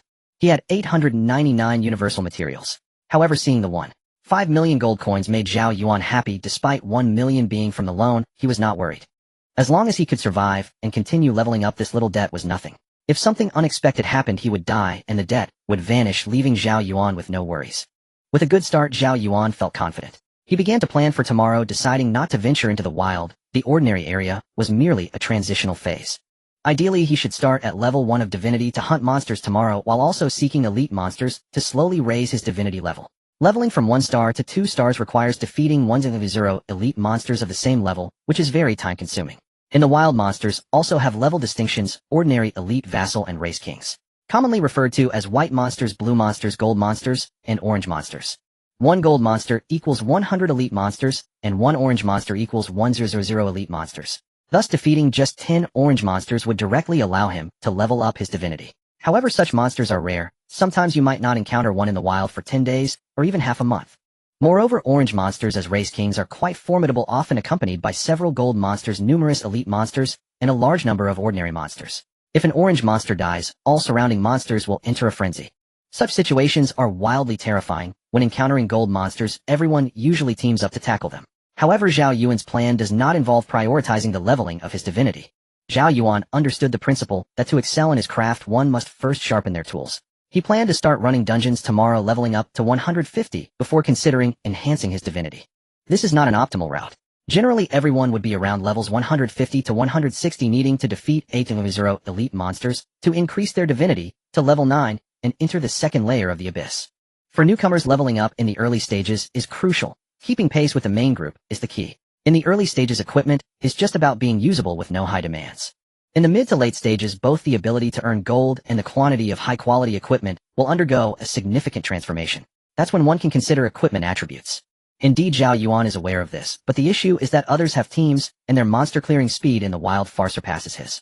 Especially with a frontliner charging into a horde of monsters, a single taunt can gather a large wave of monsters, while the control position can execute a large crowd control spell, allowing the rest to unleash their full damage output.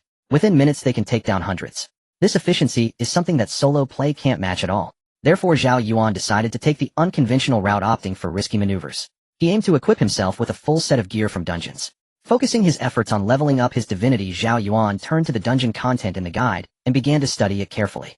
There are only 9 fixed dungeons in the first layer of the abyss corresponding to each divinity level. There are no entry requirements. Even at level 0, one can enter, but what's the difference from walking to death? Thus, Zhao Yuan did not plan to grind high-level dungeons. The only dungeon suitable for him at the moment is the Silent Palace. Upon reading the storyline, it roughly involves a day when a rebellion occurs in the Knaz Palace. The queen prepares to poison the emperor and instigate a coup, only to be discovered by the astute head guard. The player assumes the role of the guard tasked with saving the emperor and killing the queen. Players need to defeat 3 bosses to reach the queen. The deputy guard the female official before the hall, and a mysterious figure.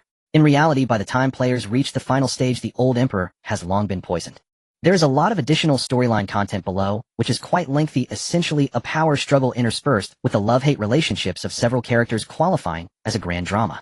However, for players aside from a few storyline enthusiasts, who cares about what you narrate? Killing the queen and obtaining equipment is what they care about. However, below the content is an image of the queen, her figure graceful and curves exquisite, cold and noble, with long legs as white as jade, although she has a horn on her forehead, clearly not human. This picture is exceptionally well taken. Zhao Yuan stared at the lower half for several minutes before reluctantly moving on. Next is the loot, which randomly drops 1 green item followed by a chance to drop various types of gems, skill expansion stones, and other random equipment. The largest and most valuable is a legendary gem. The legendary gem is not a gem of legendary grade, but is named the legendary gem. Compared to other gems that only enhance attributes or resistances, the legendary gem carries skills. The quantity of legendary gems is enormous, and their prices are hard to gauge. Some are worthless, while others are outrageously expensive. The gem dropped in this dungeon is called Tears of the Angel. The guide states that the value of this legendary gem can be summarized in 4 words: overnight wealth. The probability is also summarized in 4 words: lucky god exists. Zhao Yuan was very curious about what gem could be so outrageous. Opening the marketplace, he searched, but found nothing. Zhao Yuan switched to the auction house, and still found nothing. Is it really that rare? Time for the old method. Curious if anyone has details on the Tears of the Angel. On the World Channel, the newbie asked again, just go to sleep, everything is possible in dreams. A naive one wanting to get the Tears of the Angel. Do you have a connection with the lucky goddess? There are always some trolls on the World Channel making sarcastic remarks every day.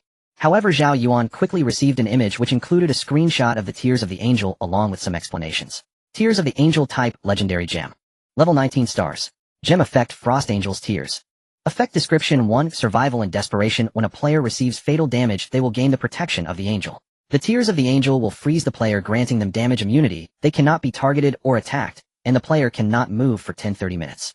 After 10 minutes, the player may choose to unfreeze, immediately recovering 20 of maximum health, and increasing movement speed by 170, ignoring unit collisions for 2 minutes. If the player does not choose to unfreeze, it will automatically lift after 30 minutes. 2. Fortune and misfortune. If a player receives fatal damage again within 30 seconds after unfreezing, they will be exempt from damage and receive a random teleport within a 1000 kilometer radius. Wow, what a life-saving skill! Zhao Yuan exclaimed. He then continued reading, noting that over the years the drops for the Tears of the Angel have been minimal, yet with a vast population base and a span of over 200 years, there are still quite a few drops. Among them, the highest level dropped at the auction house was a 7-star Tears of the Angel, which had a terrifying bidding war with a cooldown of only 7 hours, leading to a frenzy. Ultimately, it was sold for a horrifying price of 72 billion gold coins, setting the record for the highest transaction of a legendary gem. The lowest level, a 1-star Tears of the Angel, had a cooldown of 12 days, and the lowest transaction price at the auction house was around 1.5 billion. Overnight wealth is not a dream. In the abyss, all items, skills, equipment, and gems related to survival are priced at least 10 times higher than other comparable items, and often hundreds of times higher. It's you. Whether I can become rich depends on you. Zhao Yuan muttered to himself. If he were to be favored by fortune and obtain a 9-star Tears of the Angel, it would be as if his ancestors' graves were emitting green smoke. Having decided to tackle the dungeon, Zhao Yuan no longer hesitated and began to thoroughly study the dungeon strategy and map routes. After a long while, Zhao Yuan felt a bit tired and prepared to rest when he noticed a notification in his personal space. Upon opening it, he found familiar friends liking his post today. They were all his classmates. Many noticed that Zhao Yuan had become a summoner and expressed sympathy and encouragement. Zhao Yuan thanked them one by one. Whether sincere or not, they were all adults, and as long as face was maintained, it was fine. After all, thanking someone doesn't cost money. After handling these, Zhao Yuan scrolled through his friends' posts and found that nearly everyone had leveled up to around level 50 today, with even some soaring to level 62, as if they were flying. Of course, there were those who did not level up today, engaging in team-building activities, which is also acceptable, since they would all be brothers in life and death in the future. It's good to bond in advance, and if personalities clash, they can part ways amicably to avoid future team conflicts. Wow, that beast! Zhao Yuan scrolled through Feng Zhi's post. He felt envious. A 6-member team with 5 girls. Can you handle that? As a pure support, Feng Zhi had no trouble finding a team, but Zhao Yuan did not expect that this beast would actually find 5 girls. Back when they swore an oath in the present world, he said he would become a noble single aristocrat, and not be a breeding sow for his race. Yet he has betrayed that as soon as he entered the abyss.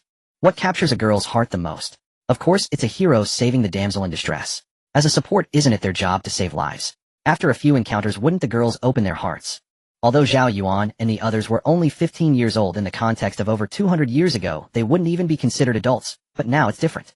Over the years, the human alliance seems to have developed an obsession with childbirth, and the reproduction between sexes has reached a point of indulgence. They don't care how you give birth or with whom, as long as you produce children they will reward you, and each time the rewards get better.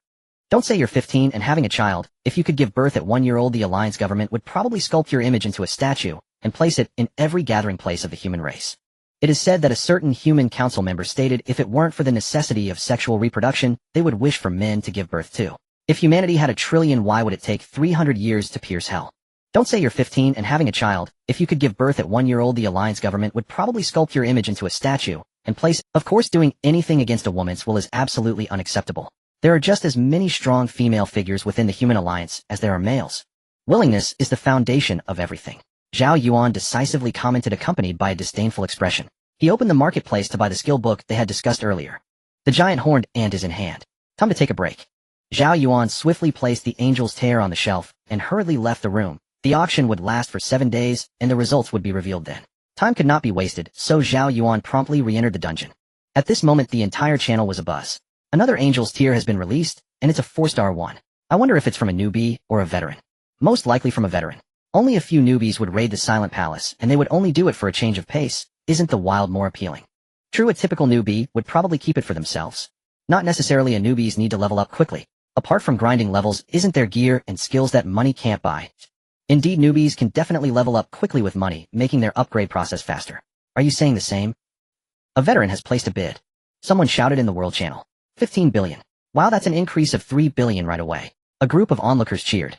If only I had that much money, I wouldn't have to grind every day. Others expressed their envy. You don't understand, a 4-star angel's tier can fetch around 40 billion. A low price of 12 billion is already quite low, and to prevent some maniacs from instantly buying it at a fixed price, everyone will try to raise the price in the early stages. Someone explained. The auction house has a fixed price rule where you can buy it outright for 10 times the current price, without waiting for bidding. Such formidable individuals have appeared in history, albeit rarely, hence the need for caution. Everyone tends to raise the price to a reasonable level at the beginning to prevent someone from instantly buying it outright. Zhao Yuan no longer paid attention to this. He was solely focused on leveling up. A week later, Zhao Yuan emerged from the dungeon. As soon as he stepped out, he felt nauseous and promptly vomited. For an entire week, Zhao Yuan had not rested and had been grinding the dungeon. I never knew that grinding dungeons could make someone feel this sick. Zhao Yuan took a sip of water and rinsed his mouth. Fortunately, after attaining divine levels, his physical condition had significantly improved, preventing him from fainting suddenly. It's time to head back. Zhao Yuan straightened his posture. Zhao Yuan maintained a steady leveling rate of 1 level per day for the week, and was now level 82. This week's dungeon yielded little, with the only drop being a skill expansion stone. That was still a profit. Returning to his room, Zhao Yuan lay down on the bed and decided to sleep first. Upon waking up, he opened the auction house only to find the auction had ended. What the hell, 47 billion. I'm going crazy, ha ha ha. Zhao Yuan's heart raced. Ha ha ha. He laughed foolishly for a while. Fortunately, the soundproofing in the room was good, otherwise he would have been reported long ago. After a while, Zhao Yuan calmed down, but he felt a twinge of regret. One life for 47 billion, was it a profit or a loss? Zhao Yuan sighed. Perhaps one day when he dies he would understand. You are too preoccupied with gains and losses, overly concerned about the past, and too worried about the future. Yesterday is history, tomorrow is a mystery, and today is a gift from heaven. Oh, cherish today, as you would a precious gift. Zhao Yuan silently recited that ancient line, seeking solace in his heart. Click to extract. You have received 47 billion gold coins. This amount is already after taxes, and thinking about the 8 tax made Zhao Yuan feel a pang of pain. It's time to arm myself. Zhao Yuan generously opened the auction house for skill auctions. At this level, buying equipment is somewhat less cost-effective as skills hold their value better and can be used continuously. He would buy equipment later. Now Zhao Yuan felt confident enough to look at the skills available in the auction house. Hundreds of millions. Easy peasy. Just a drop in the bucket. Let's check the most expensive ones directly. Is it really this expensive? Zhao Yuan clicked on the legendary skill and was stunned. 8 billion. Wasn't summoner supposed to be the cheapest? Zhao Yuan clicked on the legendary skill of the assassin and saw it starting at 13. 5 billion. The paladin starts at 12. 9 billion. The swordsman starts at 14 billion. The sanctum starts at 11. 5 billion. The support starts at 16. 5 billion. The control type is relatively affordable, starting at 9 billion. Alright, the summoner skills are already quite cheap. These prices are already quite reasonable. Given the scarcity of mythic skills, legendary skills already represent the pinnacle. The Abyssal game has been around for 272 years. Initially, legendary skills were not sold and were traded via barter. Only legendary skills could be exchanged for other legendary skills. Over time, as legendary skills gradually became more available, they began to appear in the auction house. Even so, many people still find legendary skills unattainable. Nowadays, many cannot afford legendary skills. Having 1 or 2 legendary skills already qualifies one as a god. Dozens of billions, hundreds of billions. Without decades of accumulation, a small team would struggle to afford them, except for the dog supporters. Zhao Yuan felt balanced inside. Let me see what skill is worth 8 billion.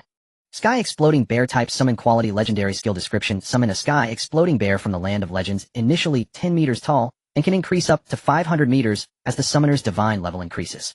Upon summoning, the Sky Exploding Bear pounds its chest, applying a taunt effect to targets within range, gains armor, significantly increases its defenses, and reflects magical damage to the target. The Sky Exploding Bear takes a certain amount of damage and has a chance to deal real damage equal to 10 of the target's maximum health. Cooldown time is 30 minutes. When the Sky Exploding Bear's health drops to 15, it recovers 20 of its maximum health and gains a 10 damage reduction. Cooldown time is 30 minutes. When the Sky Exploding Bear dies, it will gather 50 of all damage taken and create an explosion with a range of 150 meters, increasing with divine level, applying a healing reduction effect to all targets affected. Skill cooldown 15 minutes. That's awesome. No wonder it's a legendary skill, Zhao Yuan exclaimed in astonishment.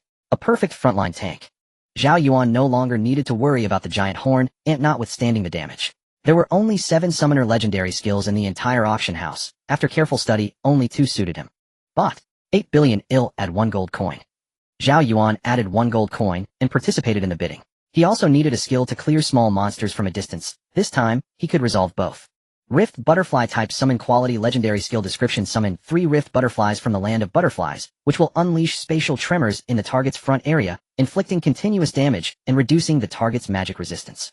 After 3 seconds, all targets affected by the tremor will suffer a spatial tear, causing significant damage. Actively sacrificing 1 Rift Butterfly allows the summoner to cast Spatial Exile on a single target within a range of 10 kilometers, which increases as the divine level rises. Skill cooldown 12 minutes. Perfect, this is it.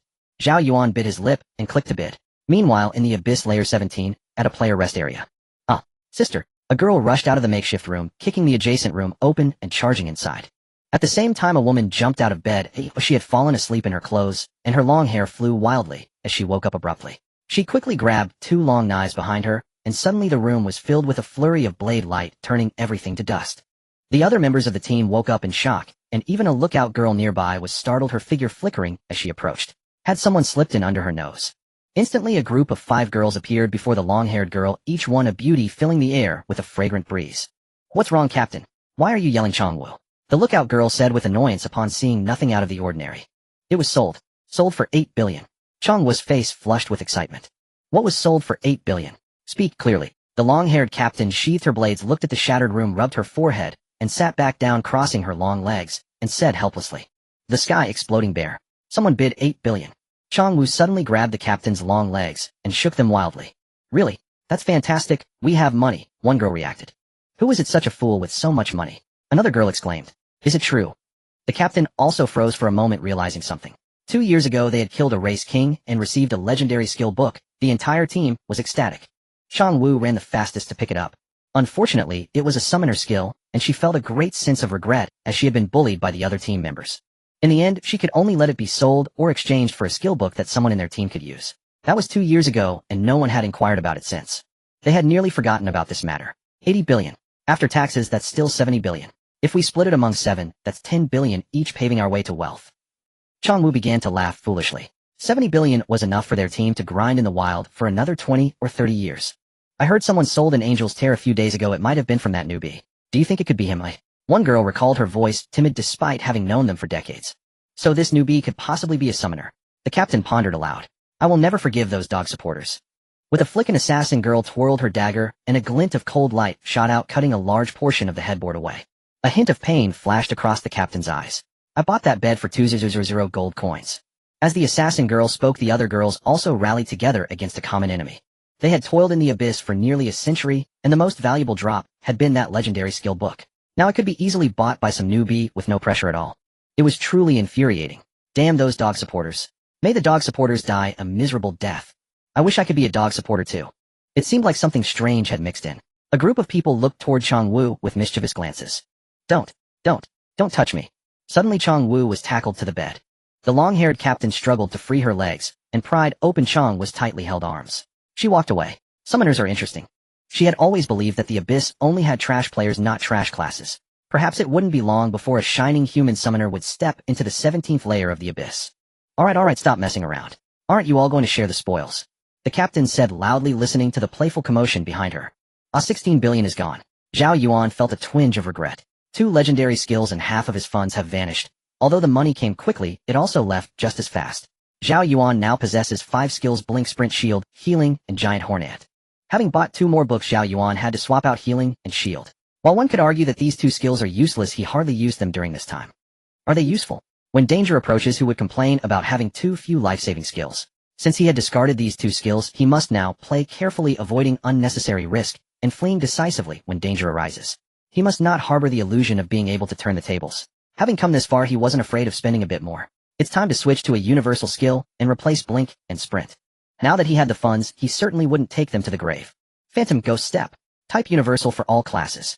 Quality legendary. Skill description: increases movement speed by 300 and enters a stealth state, ignoring unit collisions lasting for 5 minutes. Cooldown time 6 minutes.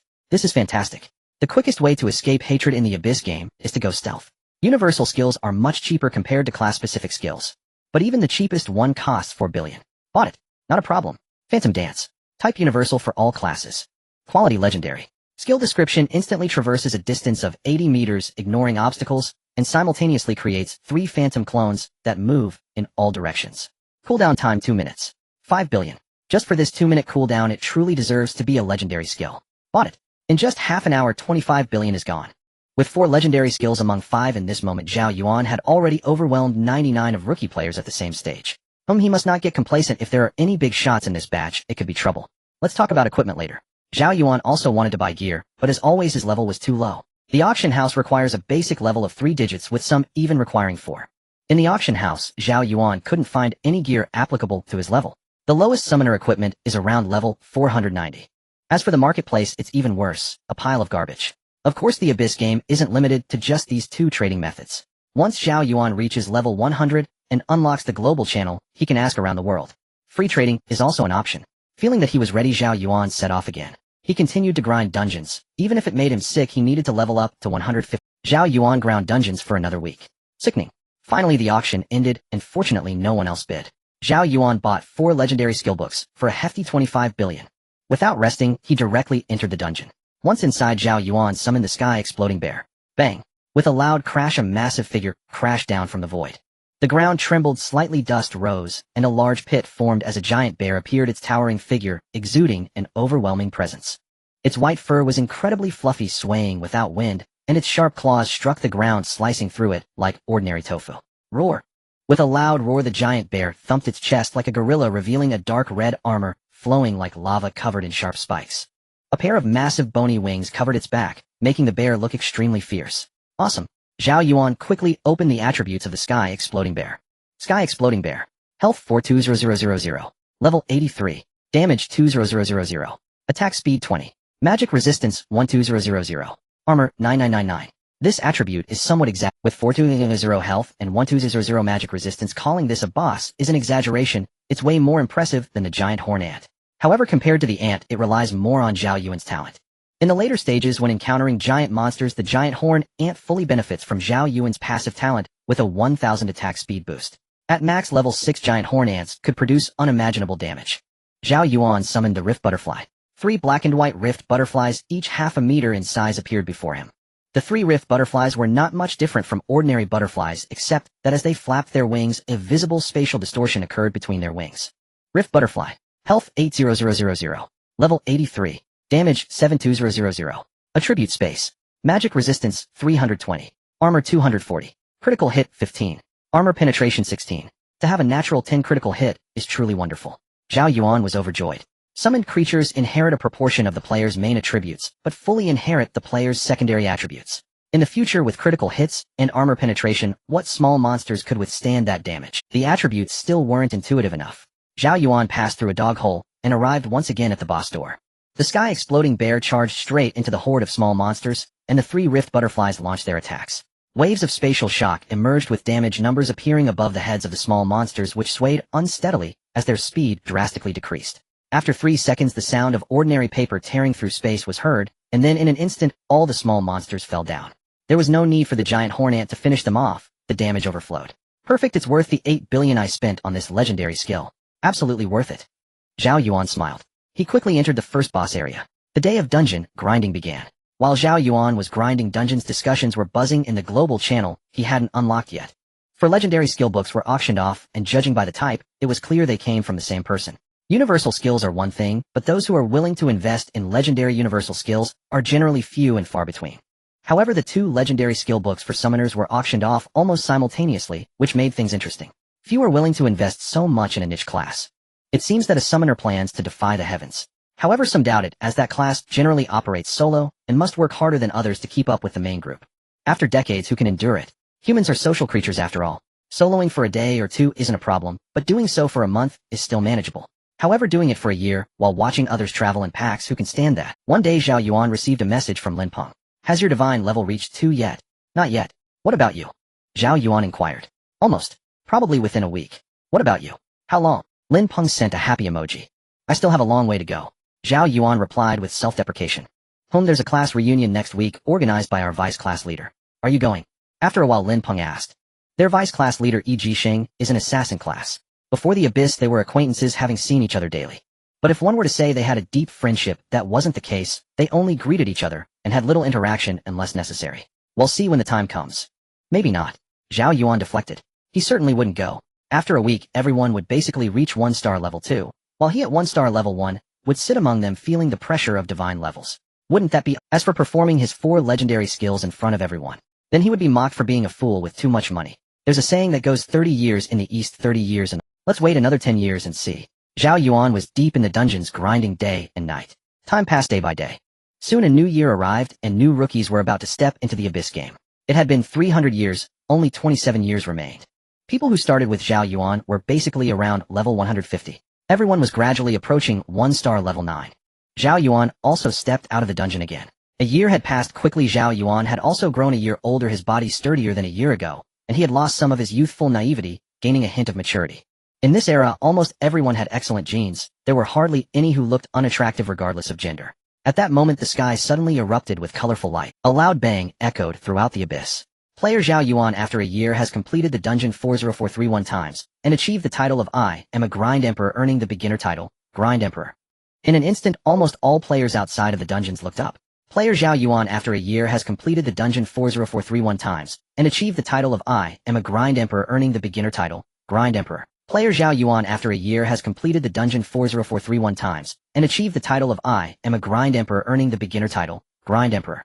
In total it was announced 3 times, and the abyss erupted in excitement. The title has been released. Its rarity is only slightly less than that of mythical equipment. In 273 years of the abyss, a total of 246 titles have been acquired, averaging less than 1 a year.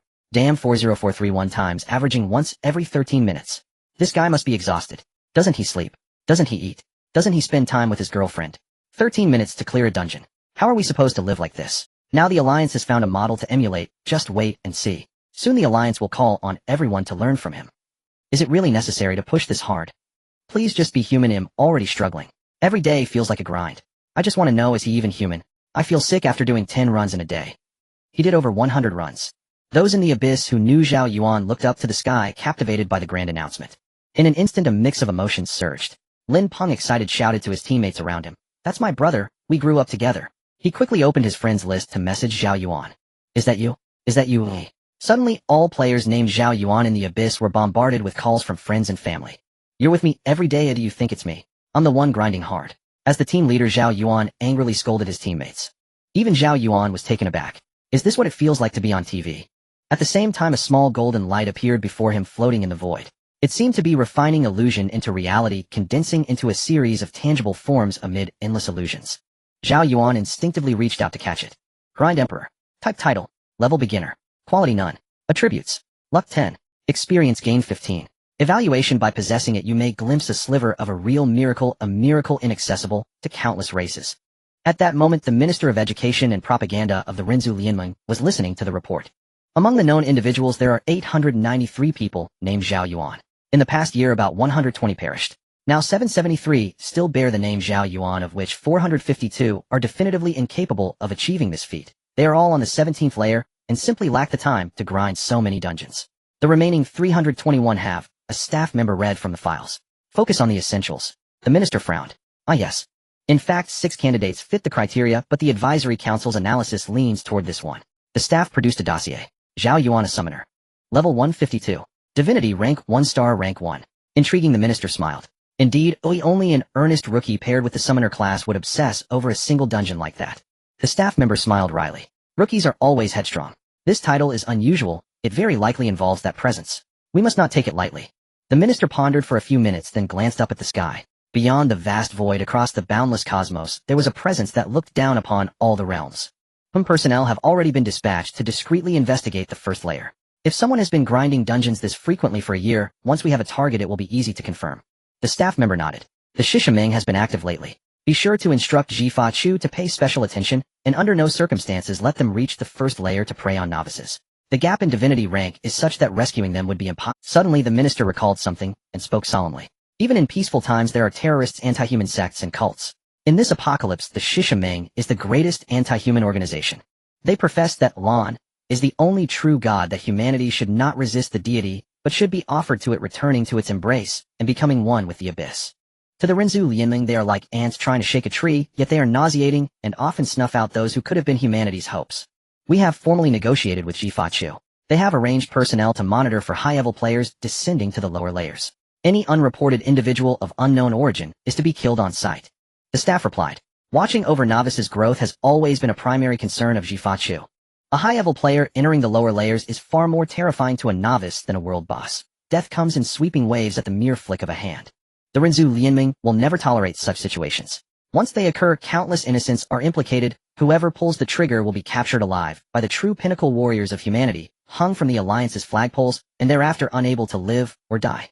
Killing is only a last resort, prevention is paramount, so Jifa Chu remains vigilant. Minister the Intelligence confirms it is that summoner rookie. The staff received the message. Let me think. I recall the Rinzhu Memorial Hall has a complete set of legendary low-tier summoner equipment, does it not? The minister suddenly remembered and asked. Yes. One set was left behind by Senior Feng Wujin. The staff nodded. Retrieve it and award it to him in the name of the Rinzhu Lianmeng, the minister ordered. But at the previous meeting many argued the Memorial Hall should keep that set to commemorate Senior Feng Wujin's deeds. The staff hesitated. Nonsense. What rubbish. I opposed that foolish proposal from the start. Humanity has not yet won. Who gave them the gall to build a memorial now? The minister cursed his divine force, rippling so violently the staff tingled. I will inform the chairman. The minister dialed the second chairman directly. Xiao Su, speak, came the chairman's voice. The minister explained the situation and launched into a tirade about the memorial hall. After a long silence, the chairman's weary voice finally replied. Xiao Su, I know your point is reasonable, but we have lost so many over the years, and perhaps we'll lose more. They must have somewhere to hold their memories. It has been 273 years, we are worn thin. Hearing the chairman's fatigue, the minister felt remorse for disturbing him. As for this summoner youth, I agree. Give it to him. Leave the rest to me. Understood. Also mind the promising youths among the young. They will be our future main force. Do not skimp on some resources now that are of little use to us. I understand, Chairman. Xiao Su, we are truly exhausted, utterly exhausted. Yes, Chairman. Sorry to bother you. They ended the call. The minister looked at the staff member and said in a low voice, do it. A long sigh rose and the office fell silent.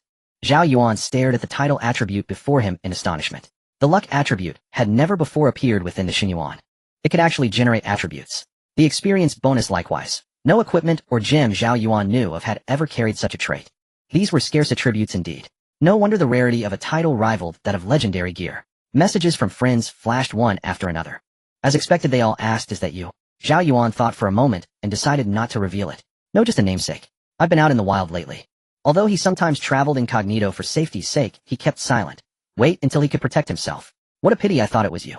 Lin Ping's disappointed tone came through. Zhao Yuan felt reluctant and still remained silent. The wilds were full of peril, of fame without the means of protection invites an untimely and inexplicable death. Zhao Yuan hurried back to his room and breathed out. A full year of dungeon grinding had left him numb from repetition. Still a year had borne fruit. Opening his pack, Zhao Yuan found 12 skill pioneering stones, 1 tier of the angel, and countless junk armor sets. Tier of the angel type, legendary gem. Grade 6 star. Gem effect, Frost Angel's Tear. Effect description 1. Desperate salvation, when the player takes lethal damage, angelic protection activates. The tier freezes the player, granting damage immunity and making them unselectable and untargetable while they cannot move. This lasts between 10 and 30 minutes. After 10 minutes, the player may choose to thaw, immediately restoring 20 of maximum health and granting 170 movement speed while ignoring unit collision. If the player does not choose the freeze, ends automatically after 30 minutes. 2. Fortune's turn. If the player suffers lethal damage within 30 seconds after thawing, the fatal damage is negated and the player is randomly teleported within a radius of 1,000 kilometers from their current location. Cooldown 12 hours. Fortunately, he had obtained one. Ha ha ha, Zhao Yuan laughed at the tier of the angel. He decided to keep and use this one himself and not sell it. Hey Chem, who sent me mail? Zhao Yuan saw his inbox light up. Zhao Yuan, greetings. For your outstanding performance, you have gained the unanimous recognition of the Rinzhu Lianming. We encourage you to strive onward and reach the 17th layer of the Xinyuan.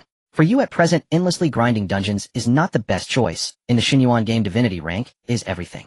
We have watched your effort, and to better aid your growth, we have prepared a gift in hopes you will mature swiftly. The light of the people passes like a torch. Press on, youth. Zhao Yuan was stunned. So the Rinzhu Lianming knew it was me right away. System messages: you have received the Thunder Staff. You have received the Sage's Deliberation. You have received Thunder Nightfall. Looking at 7 pieces of gleaming golden equipment, Zhao Yuan was dumbfounded. Gold indicated legend. Low-tier legendary gear might cost less than a skill tome, high-tier the reverse, but even low-tier legend remained legendary. Zhao Yuan had never seen a piece of legendary equipment before. This time he received 7 at once. Thunderstaff type, weapon, main hand. Rarity, legendary.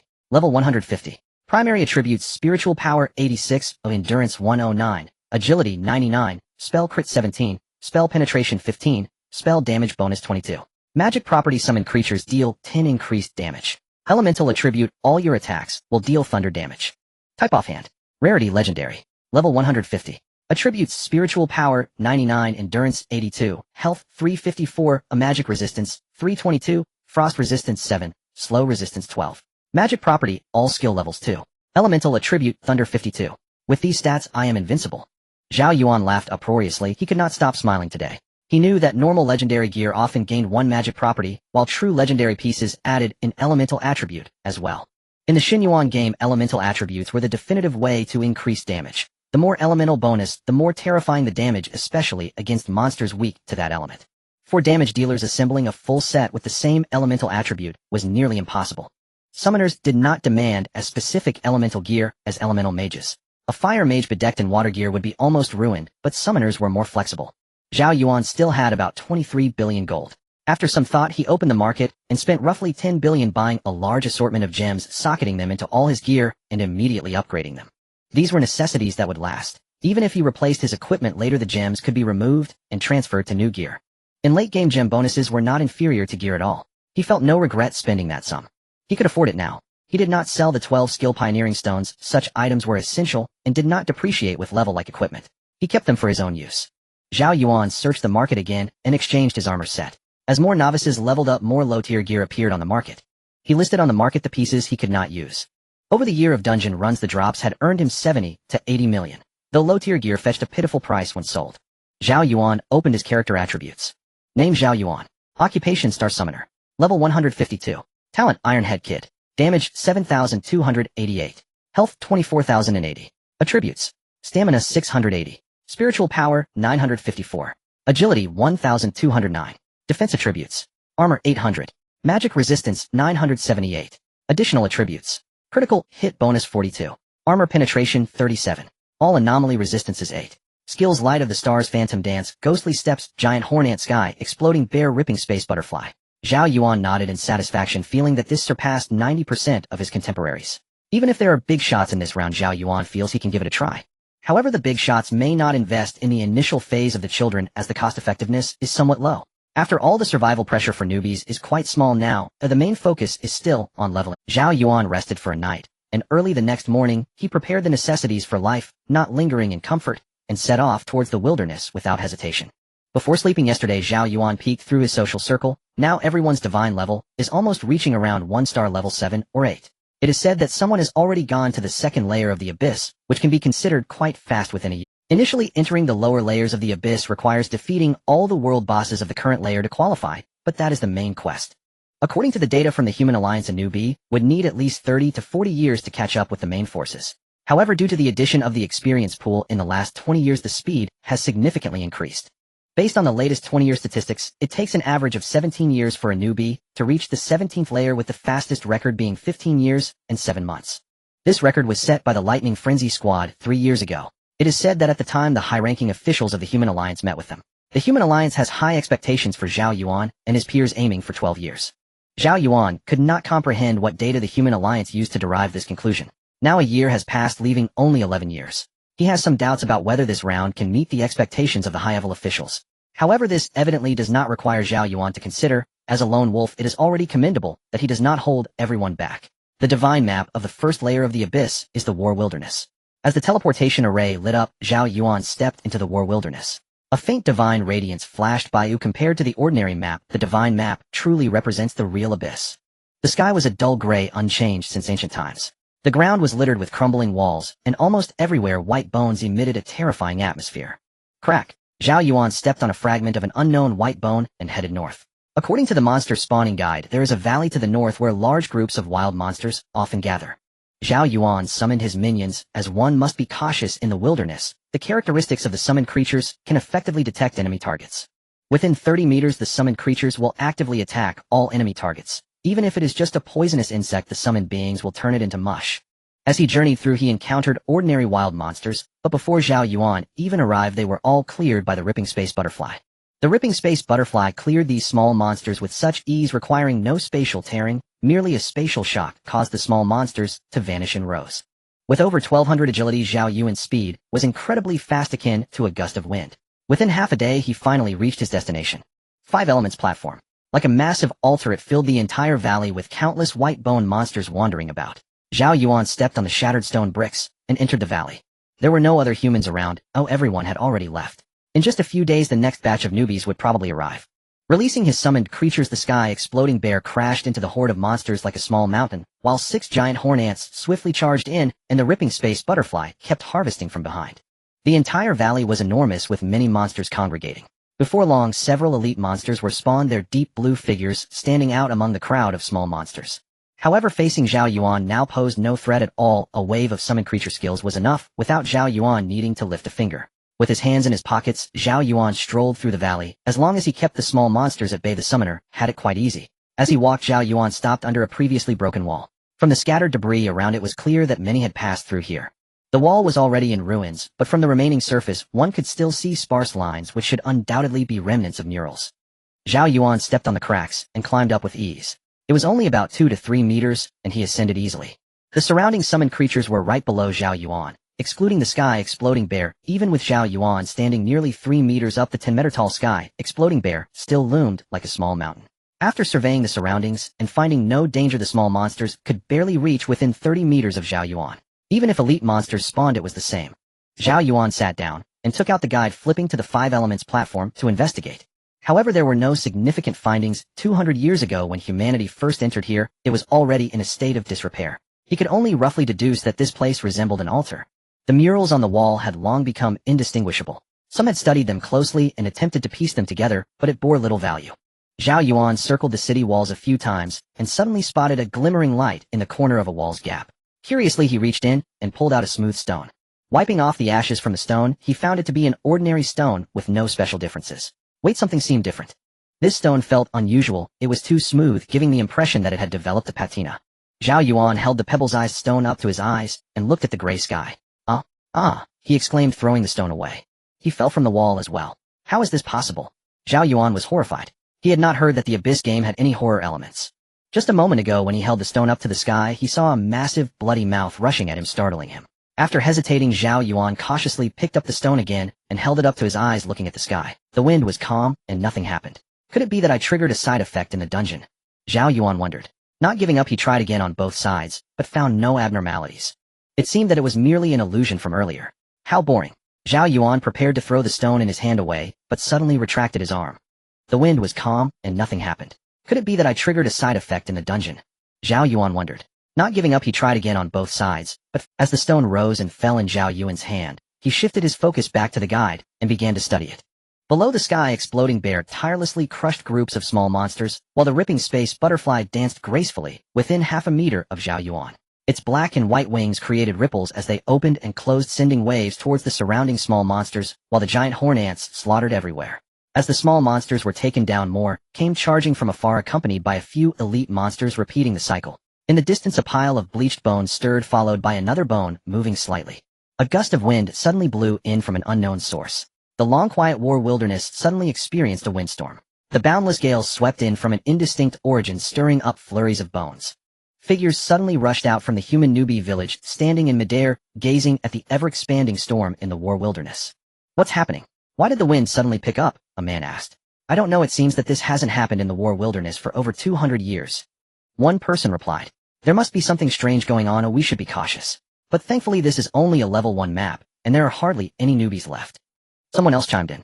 It seems Zhao Yuan just went in today, one person suddenly remarked. The man at the front changed his expression. Is there any high-level player entering this map today? No, Captain, someone hurriedly replied. You go take a look, the higher-ups just instructed us to keep an eye on Zhao Yuan. If something suddenly goes wrong, we'll definitely be criticized. We should at least check it out. The captain pondered for a moment. Alright, I'll go. A team member nodded, and his figure instantly headed towards the level 1 war wilderness. Half an hour later, the team member returned. No problem, Captain. Zhao Yuan is still farming monsters at the 5 elements platform located in the valley. The wind isn't strong there. I wandered around a few times in the wind, and it was just pure wind with nothing else. The team member reported truthfully. Then don't worry about him. The first layer isn't dangerous. As long as no high-level players descend, there shouldn't be any issues. The captain nodded. Others also felt indifferent. What major accident could happen in the first layer? If there is, it would be players causing trouble. Even if players caused a ruckus, they wouldn't be able to conceal it from our small team. Zhao Bo report the situation to the higher-ups. The captain gazed into the distance and suddenly spoke up. Captain, did you discover something? Some others suddenly perked up. Although the Abyss level 1 is safe, it's indeed quite dull. Nothing. The captain shook his head, clearly having found nothing. But the wind rose for no reason, and it was so strong as something must have happened, though it was uncertain if it was good or bad. The captain is just cautious. Zhao Bo laughed. What a surprise, the captain is famously cowardly, didn't you know? Someone chuckled, and suddenly a bunch of people began to chatter. Although they spoke, their hands were not idle, and a message was sent up. Although the team members said the captain was cowardly, no one had ever opposed him. Simply because following such a captain means living longer. Soon a message from above also came down. Captain, the higher-ups responded, the result of the auspicious or ominous test is, nothing happened. Zhao Bo said, that's good. The captain also nodded. It's best if nothing happens. A sky choked with flying white bones, countless wild monsters wandered aimlessly, seemingly oblivious to one another, as if this entire space had fractured into 2 separate dimensions.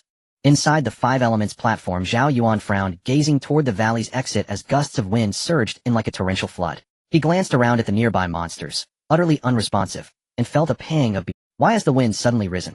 Zhao Yuan picked up his monster-slaying guide once more. No such phenomenon was recorded within its pages. When anomalies arise, caution is paramount. He stared at the book for a moment, murmuring to himself. Unbeknownst to him, a smooth stone nestled in his pocket pulsed faintly with a soft, ethereal glow. In several swift movements, Zhao Yuan reached a windswept cliff face, sheltered from the gale, and scrambled atop a heap of rubble. With a mere thought, 6 giant horned ants materialized before him. Zhao Yuan attempted to transmit the instinct to burrow directly into their minds, and instantly all 6 ants began clawing furiously at the cliff wall. Their powerful forelimbs pierced the stone as effortlessly as if it were working in seamless coordination, instinctive precise. The 6 ants carved out a cavern in under 20 minutes. Zhao Yuan entered, circled briefly, and deemed it acceptable. By then the valley wind had intensified dramatically. Loose stones trembled and shifted. Bones scattered across the ground now spiraled upward, lifted by the gale. A palpable premonition of storm wind filling every corner before the deluge. Logically, such fierce winds should have swept these skeletal monsters away, or at least disrupted their motion. Yet they remained utterly unmoved, some still charged blindly at the sky exploding bare, others continued their fixed rhythmic wanderings. The scene felt simultaneously vivid and illusory. Zhao Yuan directed the giant horned ants to pile rubble at the cave entrance, leaving only a narrow aperture just large enough for him to observe through.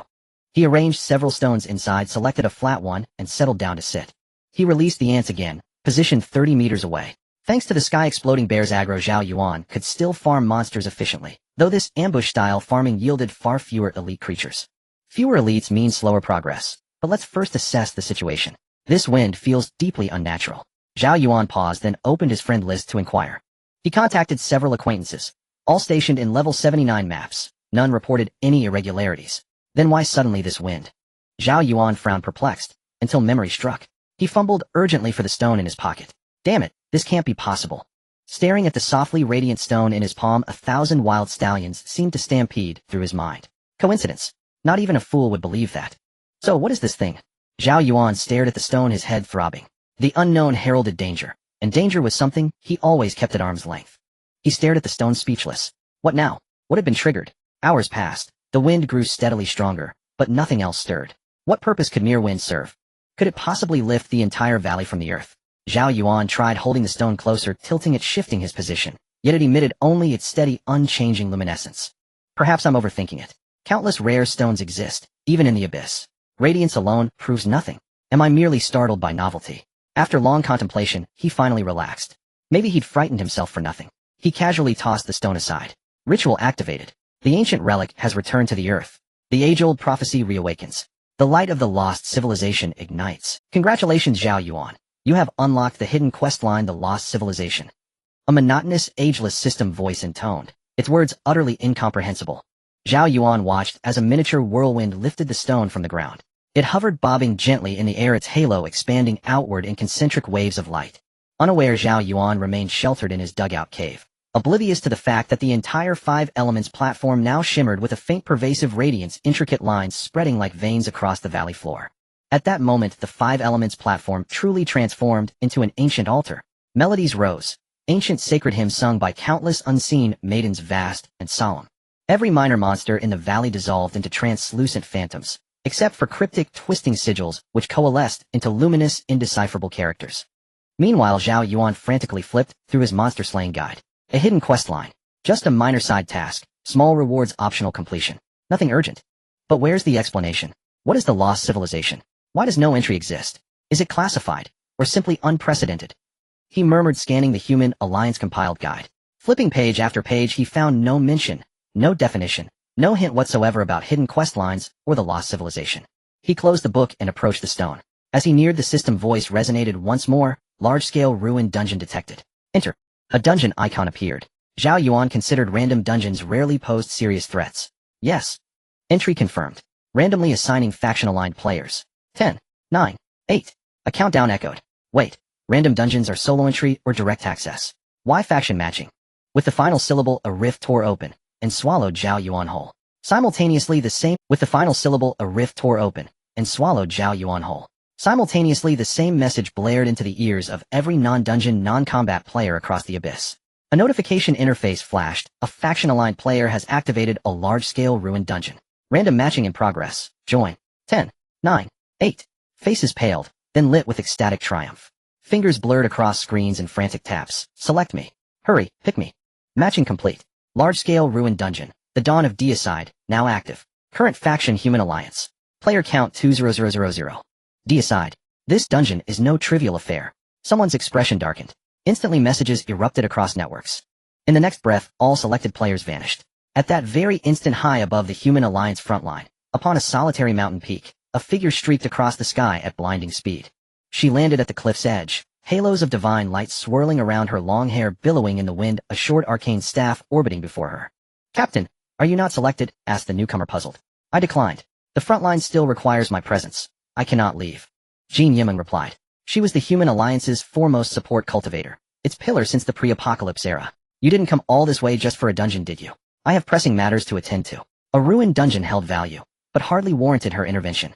The Alliance's true focus remained the distant world boss and its legion of minions. This ruined dungeon is titled the Dawn of Deicide. The visitor spoke plainly. In the upper echelons of the Human Alliance, those two words carried profound layered. As expected, Jean Yimeng's expression shifted instantly. "Deicide. Mortals daring to slay gods. That is Deicide," she whispered. "Like ants attempting to topple a mountain. It is but futile self-immolation.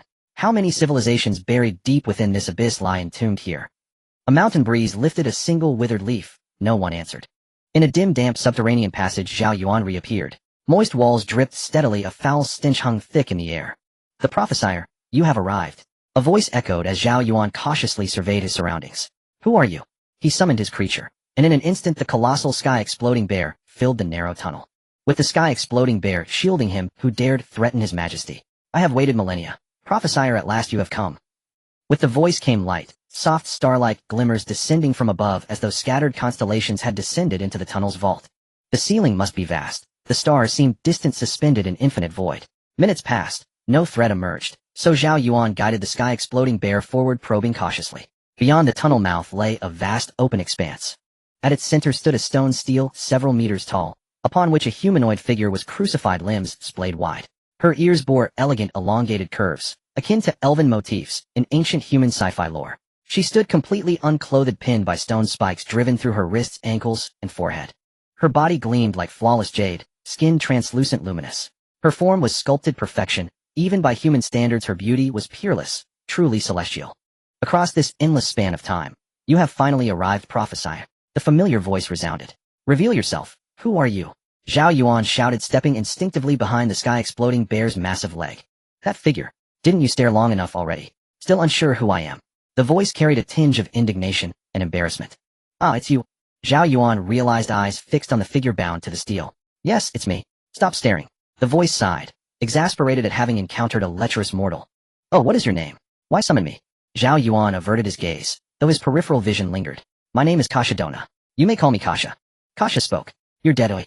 Zhao Yuan glanced around. The fog remained dense, obscuring all distance. "Yes, I am dead. Yet this voice speaking to you is not." Kasha replied. "What do you mean? Where are you?" Zhao Yuan asked, bewildered. "At the instant of my death, my soul, or will, was severed and cast adrift, frozen forever at that singular moment." "That moment. So we exist across time." Zhao Yuan countered. "That is one way to phrase it," Kasha replied after a pause. "Impossible." Zhao Yuan retorted outright. "Communicating across time. That sounded less plausible than simply saying, you cannot see me. Mortals are not omnipotent, but gods are." Kasha's voice suddenly sharpened, resonant, commanding. At this moment, 20,000 players had already appeared in the dungeon. Upon arrival, they entered a state of battle, with teams quickly setting up shields, the frontliners taunting, and the damage dealers swiftly adjusting their positions to avoid instant death. Meanwhile, solo players quickly sought refuge behind cover. Countless experiences had taught them to be cautious when stepping into unfamiliar maps. Release state. Safe. The frontliners surveyed their surroundings and retracted their skills. "Sister, is this a large relic dungeon?" "It's my first time here." Tang Xuanzhu whispered to Tang Yinping. Yes, it's my first time too, but I know a bit." The large relic dungeon is said to be a holy land for leveling up, the ideal place for rapid advancement. Tang Yinping replied. "Then aren't we about to take off?" Tang Xuanzhu's eyes lit up.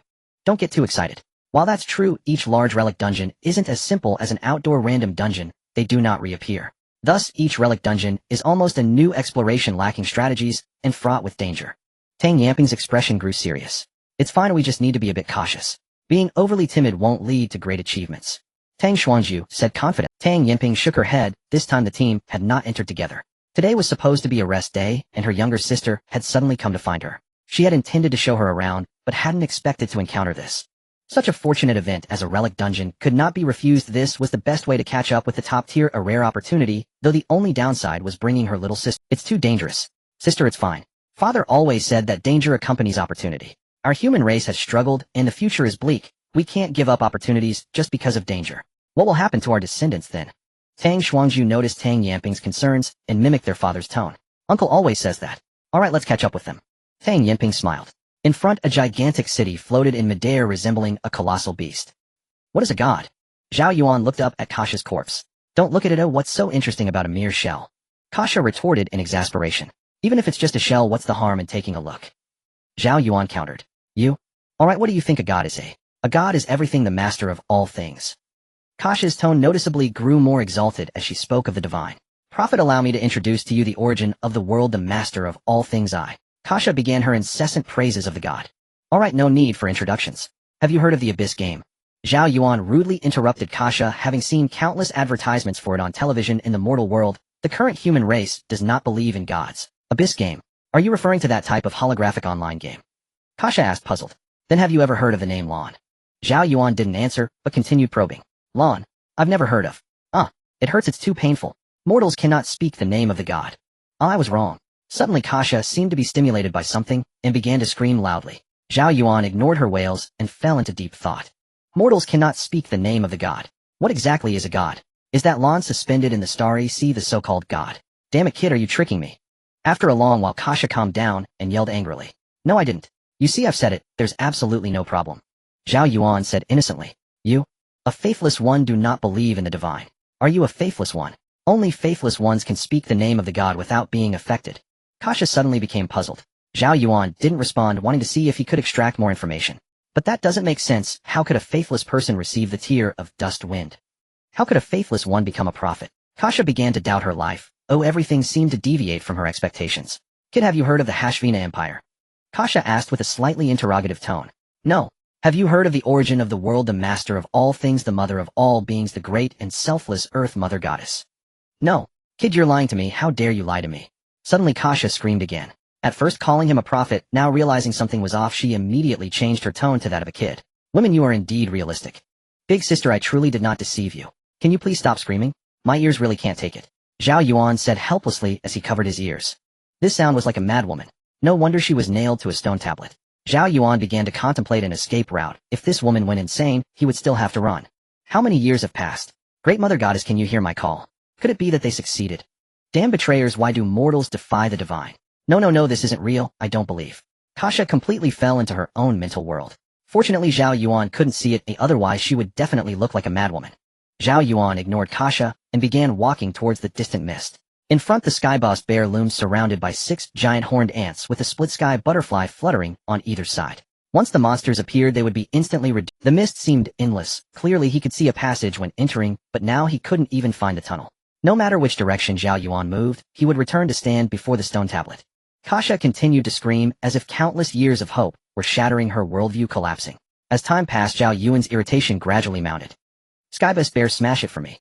Zhao Yuan was also enraged. He summoned the Skyboost bear and directed it to unleash its power on the stone tablet. The 10-meter Skyboost bear was comparable to a small mountain. Even a stone tablet could be crushed. However, no one expected that when the Skyboost bear made contact with the stone tablet, a ray of light flashed from it instantly, sending the Skyboost bear flying. But the Skyboost bear shared Zhao Yuan's talents, ignoring the force that sent it flying. Rays of light swept past, having no effect whatsoever. Bang, bang, bang. A series of loud noises erupted. Each time the Skyboost bear's paws made contact with the stone tablet, it would be rebuffed by the stone's power. Yet the Skyboost bear was unfazed, repeatedly slamming against the stone tablet with a great roar, but it still couldn't do anything to it. Alright, it's just producing noise. Hey, let's see which one of us can't hold out first. Zhao Yuan covered his ears and hid in a corner. He couldn't take it anymore. Bang, bang, bang. The entire space resembled a duet. 10 minutes passed. Half an hour passed. I give up, big sister, please let me go. Zhao Yuan retracted the Skyboost bear. This was entirely self-torture. Zhao Yuan's face turned pale. Your sister. Your sister. Zhao Yuan was close to going mad. Life was devoid of love. Come at me, come at me. Zhao Yuan found a clean patch of floor and lay down. He had completely given up, willing to be killed or maimed, but please don't torture him like this. Zhao Yuan opened his mouth. Zhao Yuan stuck out his tongue. Zhao Yuan scratched his rear. Zhao Yuan let out a fart. Uffed. Kasha broke down. Zhao Yuan suddenly perked up excitedly saying, "Big sister, you're back to normal." Kasha suddenly covered her mouth. "Vulgar mortal. Right, I am a mortal." Zhao Yuan hurriedly nodded. The space fell into silence. "Big sister, go on." Zhao Yuan urged, "Please don't start screaming again." "You?" "Never mind, we are known as the Vina clan, and it is said that we are the descendants of the Earth Mother Goddess. The Earth Mother Goddess created us and guides us, so my clan has worshipped the Mother Goddess for generations. As time passed, my clan gradually transitioned from ignorance to civilization, stepping out from our ancestral star to the starry sea. We conquered one weak civilization after another until only our voice remained in the entire starry sky. At that time, the entire universe was chanting the name of Vina, but continuous victories seemed to gradually build arrogance. When Vina's giant cannon could evaporate stars, and when Vina's giant ships could tear apart the starry sea, they actually began to eye the Mother Goddess. Why should God stand high above receiving everything without having to pay a price? Why are they called mortals while he is a god? Kasha's voice began to lower, tinged with anger. In the end, they actually betrayed the Mother Goddess, aiming countless weapons at her. This is simply unforgivable. Kasha gradually regained a sense of madness. How did you end up nailed here, and looking so? Without a stitch of clothing. Zhao Yuan hurriedly interrupted Kasha as he really didn't want to hear more of her wails. This girl must have gone mad from long-term solitude. I am the princess of the Hashvina Empire. Also the saintess of the Earth Mother Goddess Temple, the most devout believer of the Mother Goddess. The ruler of the Hashvina Empire is my brother. He is also the greatest traitor among the Mother Goddess followers. Kasha's voice was filled with hatred when she mentioned her brother. Oh, in your Vina clan, what is more important, faith or family? Zhao Yuan asked curiously. Of course, faith, the divine is everything to us. Kasha answered without hesitation. Zhao Yuan nodded. This was a fanatic. Did he nail you to the stone tablet? Zhao Yuan continued to ask. I stripped before the army trying to stop his actions, and he actually called me insane, ultimately nailing me before the Mother Goddess inscription, forcing me to watch their victory. Kasha shouted hoarsely. A princess of a nation stripped bare to stop her own brother. This wasn't stopping him, it was humiliation. This worldview was about to explode. Is this the tear of dust wind you mentioned? Zhao Yuan took out the stone. Yes, the tear of dust wind is a token left by the Mother Goddess for her believers, and also the key to the Earth Mother Goddess Temple. Faithless one, put down the tear of dust wind. You are blaspheming the divine. Upon seeing the so-called tear of dust wind, Kasha went mad again. You truly have not heard of the Abyss game. Zhao Yuan ignored Kasha, and instead asked again. Despicable mortal, drop the Mother Goddess token. Are you trying to die? Zhao Yuan looked at the stone, knowing he had found the way to leave. So is this a history lesson? Or merely a fabrication of the Abyss game? Zhao Yuan pondered for a moment, picked up the stone, and walked towards a certain spot. The tear of dust wind began to emit light, revealing a passage in the mist. Kasha, I forgot to tell you, our human race never believes in the divine. Zhao Yuan strode forward and walked out. Come back. You are a prophet. How can you abandon the divine? The echoes of her screams gradually faded, obscured by the mist. As the passage extended through the mist, a curtain of light appeared. Zhao Yuan walked over. Heavens! Countless warplanes, towering mechs, and massive ships covered half the sky as they unleashed a torrent of firepower in the distance. Numerous skyscrapers collapsed under the barrage of shells. Waves of light formed by spells connected, destroying countless warplanes, while figures soared through the air, tearing apart mechs. The extraordinary and technology shone together. The flames of war and smoke covered everything. The large relic dungeon, the beginning of God-slaying, has opened. Please choose the faction you wish to join. Imperial Faction 1302, 7 Mother Earth Goddess Faction 6973. This time, they matched 200 people. Zhao Yuan murmured as he looked at the interface. You have joined the Imperial Faction. The faction channel has been opened and faction missions have started. Zhao Yuan clicked on the faction mission. Destroy the Mother Earth Goddess Palace. Smack. Zhao Yuan slapped his forehead. Hadn't he just come from somewhere? He had no choice but to open the faction channel. Hurry, the zealots are gathering. They're planning a sneak attack. No worries, we're inside too. Let's wait for them to fight each other, and then pick off the heads. Damn, this mech is hard to control. Did you see? I'm flying the Eagle Fighter, isn't it cool? Idiot, stay away from us. You hit me. Zhao Yuan was speechless. This group was having too much fun. Private, what are you standing there for? Suddenly an officer ran to Zhao Yuan's side and started to spray him with words. Only then did Zhao Yuan realize he was already wearing a combat suit. Get on the mech. Hurry and join the fight, the officer shouted at Zhao Yuan. Yes. Zhao Yuan stood at attention, not caring whether it was right or wrong, and shouted loudly, inadvertently spraying saliva on the officer's face. Turning around, Zhao Yuan saw a mech of a different color, not far away, entirely black, shining with a metallic luster under the sunlight. Zhao Yuan ran over, saw the cockpit door open, and leaped inside. The cockpit door instantly closed. That's my mech. Hey, where did this guy come from? Send him back. Seeing Zhao Yuan step onto his mech, the officer went crazy, grabbing the intercom and roaring loudly. You have logged into the combat mech. The main quest of the dungeon has begun, and the mech operation has been uploaded. Do you accept? Yes. In an instant, a rush of memories flooded into Zhao Yuan's mind, as if he were practicing how to operate the mech repeatedly. After a moment, Zhao Yuan opened his eyes, feeling an instinctive familiarity as he sat in the cockpit. In an instant, the mech soared into the sky, darting towards the distance like a flash of lightning. The combat route has been announced. Please swiftly eliminate the Mother Goddess faction's followers. A map appeared before Zhao Yuan with a red line indicating the destination. The mech moved swiftly forward as Zhao Yuan glanced around and noticed that mechs were heading in the same direction as him. Seeing that the situation ahead was uncertain, Zhao Yuan cautiously reduced his speed, trying not to be too obvious, while also increasing his flying altitude. Even though Zhao Yuan intended to slow down, the mech was still fast, and in no time, they reached the destination. A city floating in midair appeared with countless figures engaged in battle, and explosions echoed throughout the city.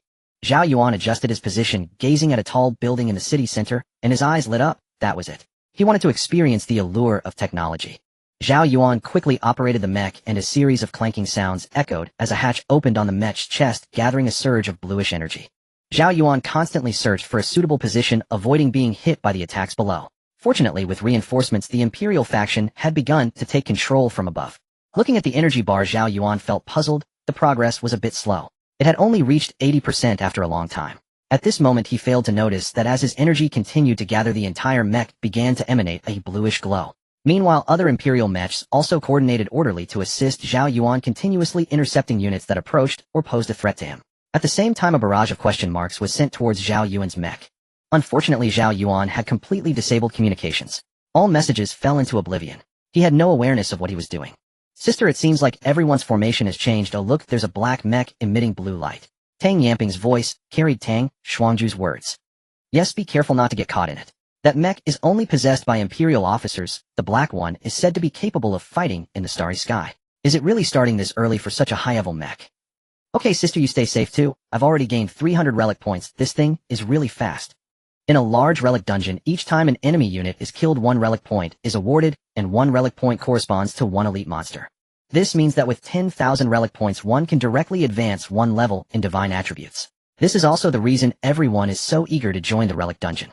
Finally, when the energy indicator was full, Zhao Yuan aimed at the tall building in the center of the city. Fire! Zhao Yuan was somewhat excited.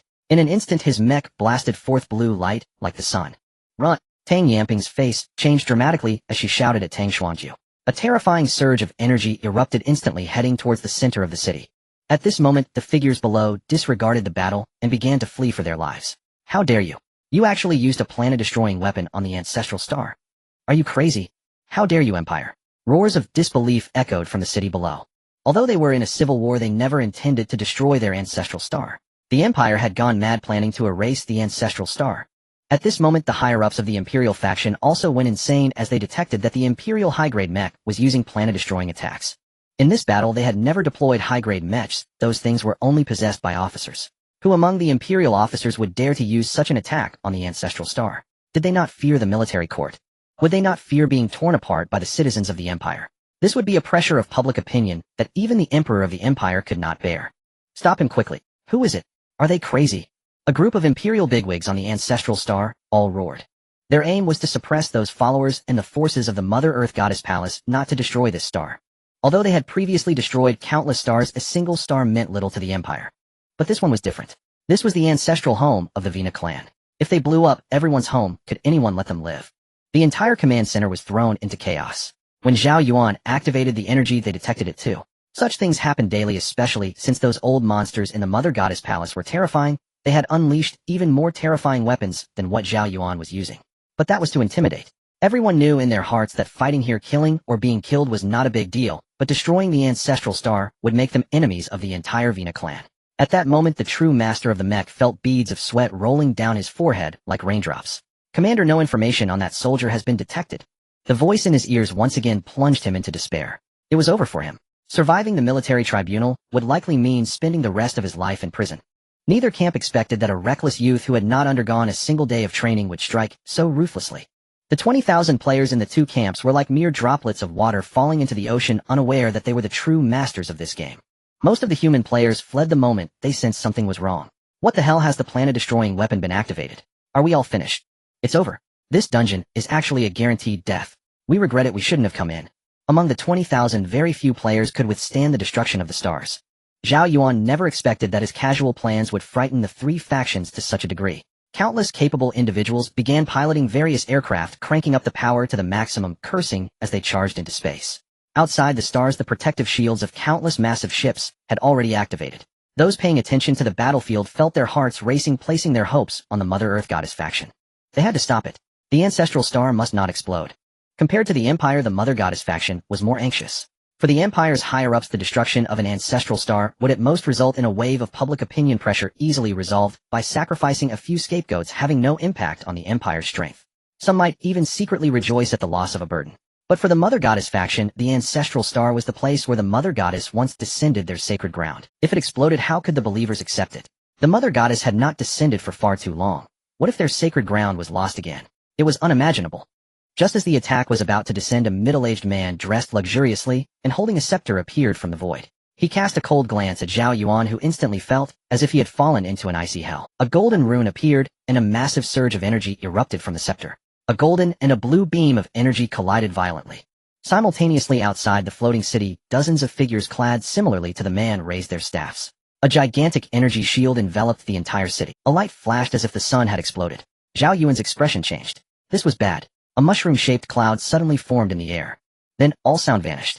Countless figures appeared from all directions around the city, erecting protective shields that continuously expanded, shattered, and reformed. Block it, do not let it reach the ground.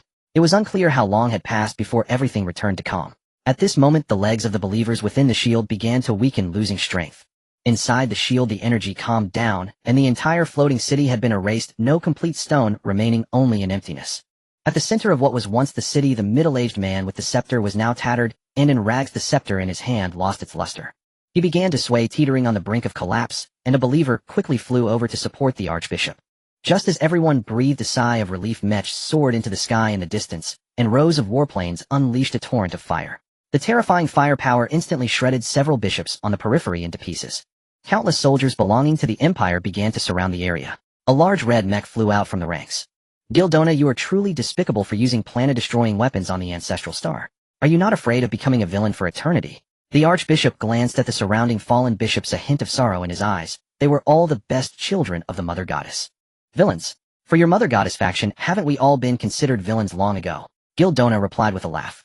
Now that victory was in hand, the head of an archbishop should be enough to quell this incident. However, using planet-destroying weapons was not authorized by us. I can't bear the blame for destroying the ancestral star. Gildona continued. Dona had no choice but to explain. He had to explain, the blame lay on him, and he needed to be cautious in the future. Dona extended his hand, preparing to strike. Gildona, you truly lack martial ethics, showing no royal demeanor, bullying an archbishop who is severely injured. You are unworthy of royalty. The archbishop supporting the injured archbishop cursed at Gildona. Martial ethics. Sorry, martial ethics are what you transcendent beings talk about. We in the technological side do not adhere to that, we only care about the outcome. Moreover, as an imperial weapon, we only require results. The process is not that. Gildona was not angry. He was always tolerant towards the dead. Enough. The archbishop halted the cursing priest and turned to Gildona. Under the gaze of the Mother Goddess, all sins will one day be reckoned. All right, I understand. Take care. Gildona waved his hand, unleashing a torrent of energy towards the two. If it had been earlier, they would not have been able to subdue the archbishop. Now, however, with their strength exhausted, they were like limp shrimp. Countless stray bullets and energy struck the two, tearing them to shreds in mere moments. The transcendent beings simply could not compete with technology and numbers. Gildona casually waved away non-existent dust in the air and walked over. The scepter in midair had not been destroyed. He reached out, and the scepter automatically fell into the mech's hand. Believers cannot become gods. Why bother? Gildona shook his head, seemingly lamenting for the two. Without lingering, he led his army skyward, heading towards the stars. You have gained 100,000 relic points. A voice from the system echoed in Zhao Yuan's ears, tightening his heart. Almost messed up, how terrifying was that thing? 100,000 points. Did it mean that just now he had killed nearly 100,000 people from the Mother Goddess faction? For every unit killed in the enemy camp, 1 relic point was awarded. The quantity of relic points varied depending on the rank. Does this mean I can directly become a 2-star level now? Zhao Yuan smiled. Leveling up was exhilarating. Large relic dungeons were truly amazing. Just as the mech's energy erupted, Zhao Yuan sensed something was amiss. The power was too immense beyond imagination. Without hesitation, he pulled out the tier of dust wind and teleported away. Zhao Yuan also learned from the camp channel what he had just done. Planet-destroying weapons. That mech was actually equipped with planet-destroying energy weapons. No wonder everyone else was in white while he was in black. How could that officer allow him to pilot such an advanced mech? What a pity he didn't even know if the mech was damaged. Zhao Yuan was unaware that for a powerful empire that dominated the known universe, planet-destroying weapons could be mass-produced. The empire's truly advanced weapons and armies were deep in the universe. The forces and equipment on the ancestral star were merely equivalent to a small-town police station before the apocalypse. In the universe, no faction or race dared to wreak havoc on the ancestral star of the Vina Empire. Zhao Yuan excitedly counted the relic points. In less than a day, it seemed he had caught up with everyone. With this, could he not clear several large relic dungeons and catch up with the human race's main forces in less than 12 years? If the outside human race were to know Zhao Yuan's thoughts, they would surely scorn him. For nearly 300 years, the human race had seen only a handful of large relic dungeons appear, with the maximum number of entrants being less than 50,000. Merely entering once was considered a stroke of luck. Even the Human Alliance had never kept detailed records of the large relic dungeons. Some had traversed the Abyss game for over 200 years without ever entering a large relic dungeon. Still wanting to grind. Dream on. Zhao Yuan had yet to realize the immense value of the 10 points of luck that came with the title Liver Emperor. That was a panel attribute that countless powerful beings of the human race had never seen. Everyone's luck fluctuated. With good there must be bad, and no one was eternally fortunate.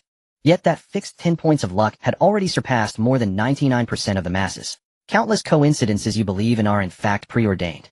To those unknown entities, the billions of beings were mere birds and fish. Yet it was precisely the fish that crossed the Dragon Gate, and the birds that transformed into the tier of dust wind once again teleported Zhao Yuan into the Mother Earth God Palace. Familiar with the path, he arrived in front of the stone tablet, gazing at the jade figure inscribed upon it. Can you speak properly? If not, I'll leave.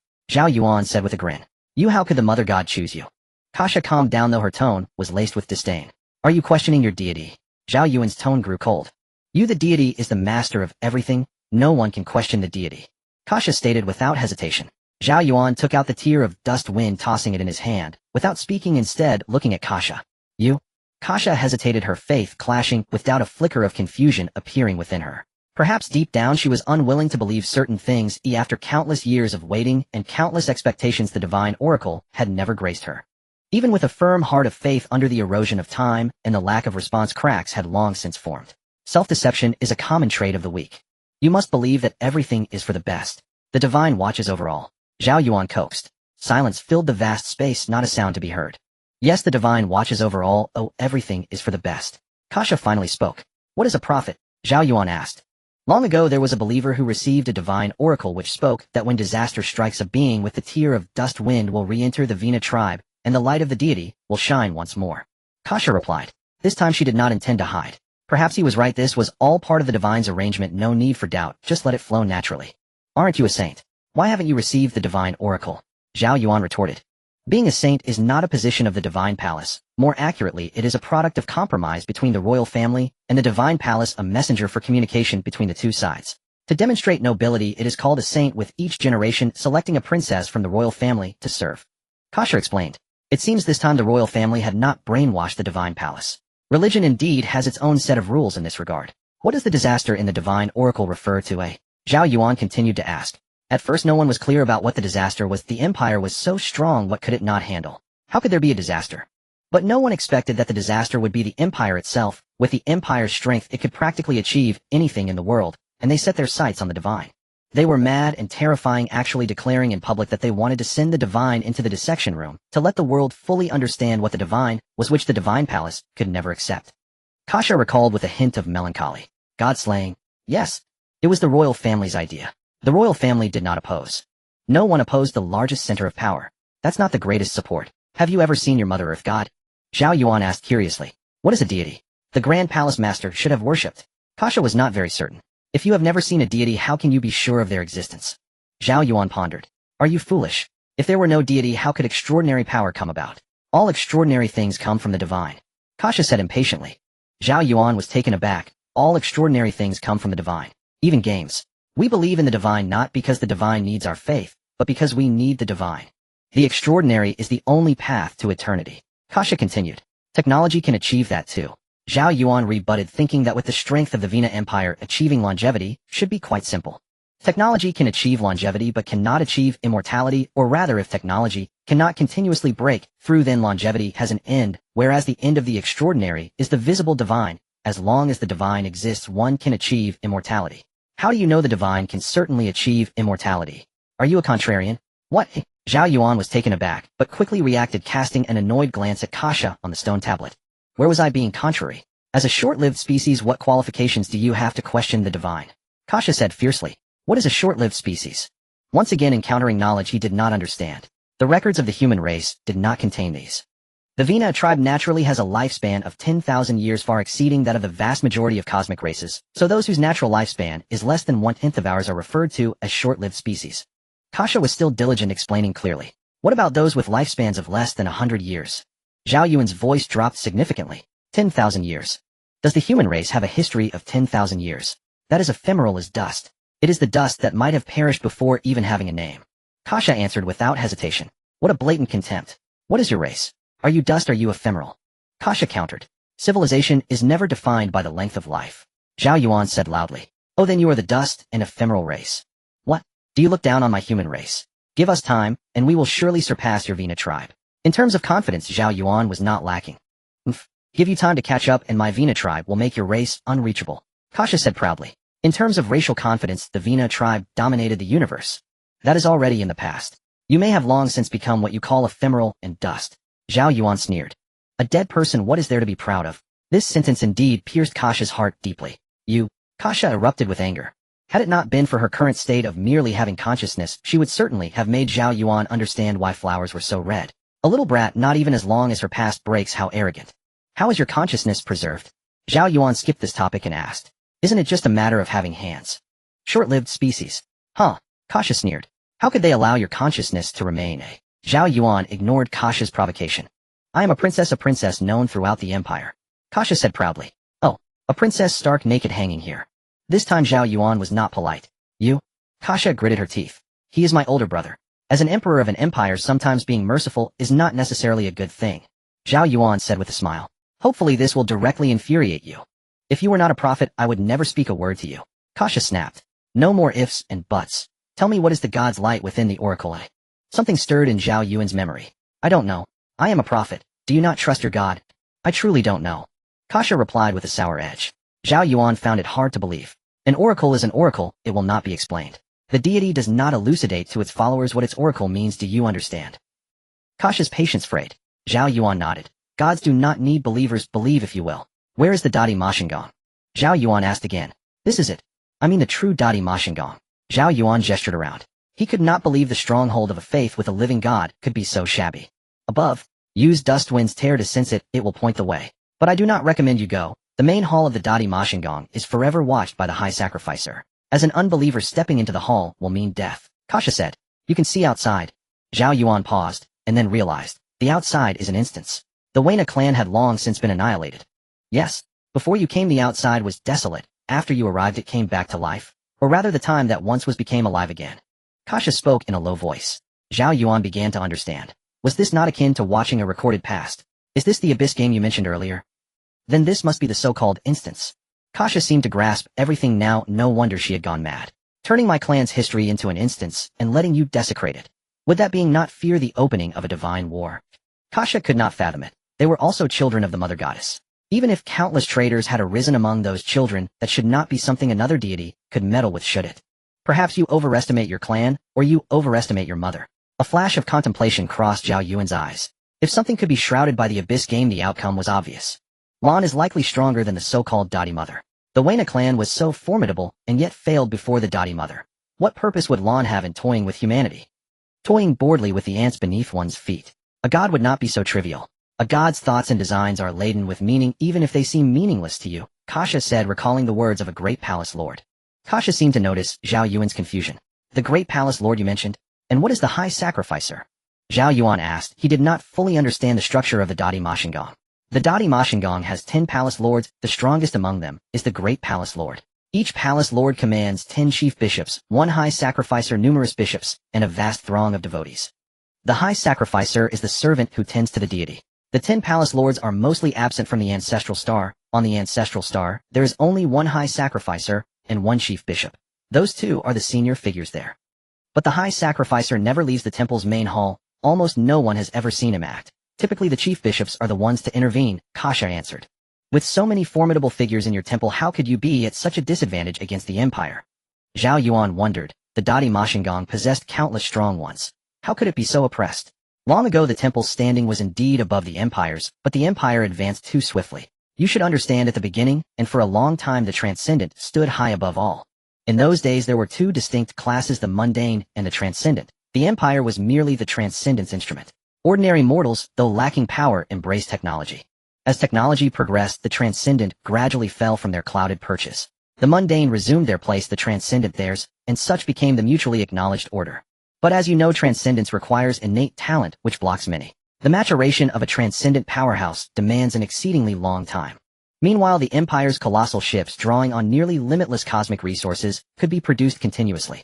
In truth, once the Empire's dreadnoughts could casually obliterate a star system, the era of the Transcendent had already begun. Out of reverence and fear, the Empire had not struck the temple directly, but over time that dread diminished, eventually evolving into the Godslaying project. To eradicate the temple outright was impractical across the Empire, and the Wayne clan were innumerable devotees of the Mother Goddess. Even if most were nominal believers, that was enough to unsettle the Empire's foundations. So it was destined to be a protracted war. Kasha sketched the broad strokes of the Empire's relationship with the temple. Unsurprisingly, for a cosmic hegemon, a planet's unrest was merely a skirmish. Zhao Yuan now understood the general situation. One final question remained. How does one destroy your ancestral star's Dadi Mashingan? How dare you? The question enraged Kasha at once. This is only an instance. The Dadi Mashingan was long ago destroyed. Zhao Yuan declared forcefully, a lone wandering spirit. Who would fear you? A phoenix that has fallen to earth is no better than a common fowl. You are not even that. I don't know. Back then the ancestral star's mother temple fell because everyone evacuated. Only after they left did the Empire wipe it out. Kasha's voice grew faint. Zhao Yuan nodded and accepted Kasha's account. In truth, he could do little with Kasha, a fragment of consciousness beyond his reach. Corpses and a sky-bossed bear could not even budge the steel. Zhao Yuan left the Dadi Mashingan once more. He did not use Dustwind's tear to step into the main hall. Heeding good counsel, better to eat and live, the High Sacrificer was clearly one of the instance's final bosses. Without the main forces present, going alone would be suicide. Finding a suitable city, Zhao Yuan teleported there. It was a city in turmoil, imperial soldiers and the Mother Goddess petty devotees clashing in the streets. This was the sort of place befitting Zhao Yuan's level. Earlier had clearly been in the wrong neighborhood. It was a pity he did not know whether his former imperial identity could still be used. Zhao Yuan stepped out into a relatively safe corner. The few civilians fleeing in the distance did not notice his appearance. In the confrontation of two great powers, the most pitiable were still the common folk. Yet this mattered little to Zhao Yuan. There were two sayings from the Abyss game he particularly agreed with. In the end times, killing the saint is first may not always be right, but it is never wrong. Those who are not of my clan surely harbor different hearts. Anyone who blocks the path may be slain. In the end times, killing the saint is first may not always be right, but it is never wrong.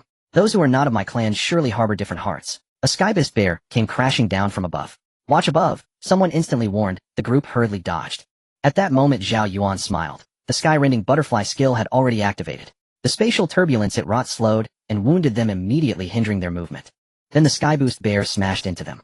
Though the ruins' instance monsters differed from those outside, a trivial monster remained a trivial monster. 13 relic points secured. Though not as thrilling as before, that had been a mere accident. Now it counted as his true gain. It seemed that someone in the distance had noticed the commotion here. Zhao Yuan quickly tidied up the battlefield and vanished from the scene. Moments later, several followers of the Mother God Palace arrived at the site, glancing at the corpses on the ground without any change in expression. Such occurrences seemed to have become routine. Let's go. The leader surveyed the surroundings before leaving. In a nearby ruin house, Zhao Yuan observed the group through a crack. 6 people, that shouldn't be a problem. Zhao Yuan murmured to himself. He then followed closely behind. Using the same tactic, the sky-exploding bear drew attention, while the rift butterfly activated its skill nearby. Who goes there? The leader shouted as a warning. But it was too late. The spatial distortion from the rift butterfly had already begun, making the space unstable. They found it difficult to move, and the sky-exploding bear let out a roaring taunt. A series of spatial rifts appeared, and the 6 were instantly torn apart. They never even realized where the enemy was. The extraordinary skills of the Abyss game contrasted sharply with the powers of the followers, embodying 2 entirely different styles. The followers were hardly aware. 30 meters away they turned to leave, and the layers of shattered skyscrapers provided the perfect cover. Just as Zhao Yuan was brushing through the relic points, hundreds of human elites beneath the ruins of vast underground space had been cleared. You all should be clear about the main quest, right? The Empire needs to destroy the Mother God Palace, while the Mother God Palace aims to shatter the Empire's schemes. How do we maximize our benefits? Let's all discuss. Lu Jin glanced at everyone and began to speak. Those who managed to come here generally had their divine levels maxed out, 17 stars at level 9. The relic points were of little use to them. Accumulating them was ineffective. Only by completing all main quests of the 17th layer of the Abyss could they enter the 18th layer and advance to 18 stars. Just tell us why you gathered us here. I still need to level up with my little sister, Tang Yinping remarked. The others felt similarly, though entering the relic dungeon had not much meaning for them. After all, large relic dungeons were rare, and the chances of matching were even lower, mostly approached with a let's give it a try mentality. They treated it like a vacation. Even if they exited, they could boast about their experiences. Yet they entered only to encounter the activation of a planet-destroying weapon, leaving them with hardly any place to hide. Thus they had recently been avoiding confrontation, planning to ride it out until the dungeon ended, not expecting to receive a summons from the elite.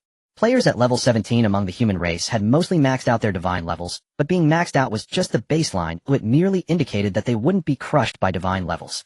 The gaps among them were still significant. Lu Jian, however, was different. He was a member of one of the top 100 squads of the human race, his reputation overshadowing everyone else's here. In the Abyss game, being part of a top-tier squad meant that no one was incompetent. Incompetence wouldn't survive. What you might not know is that relic dungeons don't only contain relic points. Our squad has had members who entered relic dungeons, and unlike other dungeons, there is a relic merchant inside large relic dungeons. Lu Jian revealed a significant piece of information. A relic merchant. The others were taken aback, as they had never heard of such a thing. However, mysterious merchants could occasionally be encountered in the Abyss game, offering some mysterious items in exchange for completing specific tasks. The value was indescribable. The good items were hard to come by, while the bad ones were worse than a pile of dung. As for how to unlock the relic merchant, it remains a mystery for now, but I suspect it has to do with the dungeon completion level. As long as we achieve a high enough completion rate, it shouldn't be a problem. Lu Jian continued. What does the relic merchant have? What could be significant enough for you, Lu, to gather us here? Someone asked. Generally, it seemed unlikely that anything would attract Lu Jian, who was nearly fully equipped and skilled. The relic shop will contain a plethora of unique items, and some have even reported encountering mythical equipment inside. Lu Jian dropped another bombshell. Mythical equipment. Everyone almost gasped in unison. A piece of that could be passed down for generations, and if one had such equipment, wouldn't they instantly rise as a major figure among clans? Don't even think about mythical equipment. Even if you managed to find it, you wouldn't be able to afford it. Lu Jian bluntly doused their hopes. The focus is on unique items, a large quantity of unique items available for selection. At this point, Lu Jian also grew a bit excited. Indeed, this statement was realistic. Mythical equipment was too far out of reach for them. Unique items are never too many. They are definitely worth everyone working together for. Tang Yinping nodded in agreement. There was indeed an allure. With equipment, gems, skills, mounts, and pets all being basically established, unique items held genuine appeal. Alright, since everyone has no objections, let's discuss what to do next. Are we standing with the Empire or the Divine Palace? Lu Jian cut straight to the point. Of course the Divine Palace. You may not know how many strong individuals the Divine Palace has.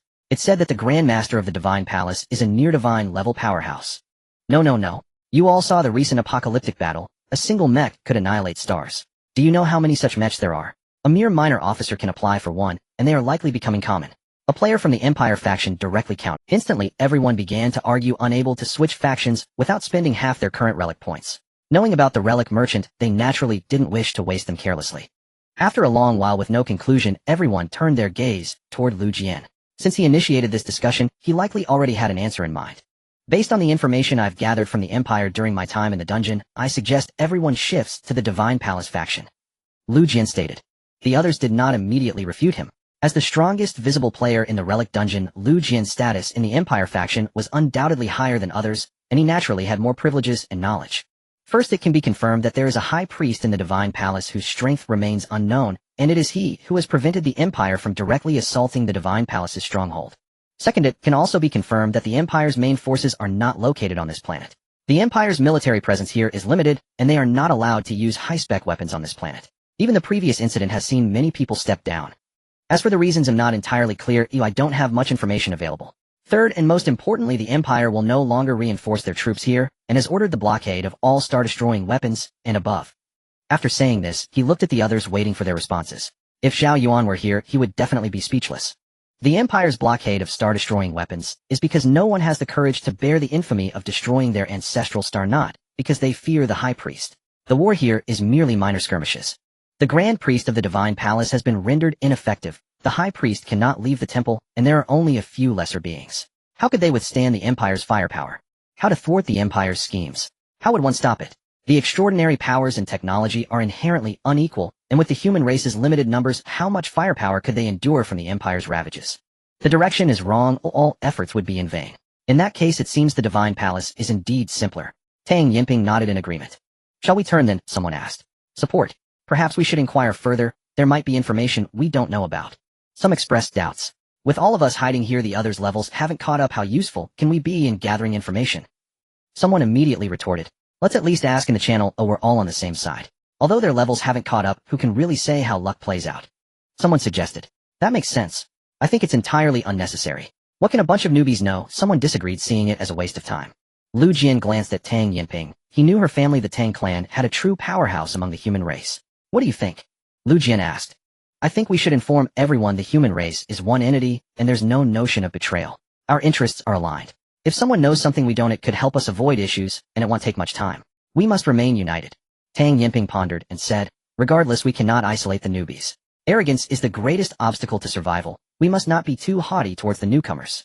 Someone stood up decisively. When have I been arrogant? I merely spoke of possibilities. Are you insinuating that I undermine the unity of the human race? The speaker became displeased. He had merely spoken offhandedly, and now he was being accused of arrogance. Isn't it true? From your words, it's clear you look down on lower-level humans. What do you think being at a higher level gives you the right to scorn others? Don't forget you too once started from a lower level. You speak nonsense. How dare you pin that label on me? The person was suddenly agitated. If word got out that he looked down on newbies with the current environment for humans, wouldn't he be criticized to death? A false label. No, I suspect you are part of the Assassination Alliance. With his words, everyone else immediately turned their gaze towards him. Nonsense, I am not a member of the Assassination Alliance. The gods are a bunch of nonsense. The person went crazy, the accusations piling up.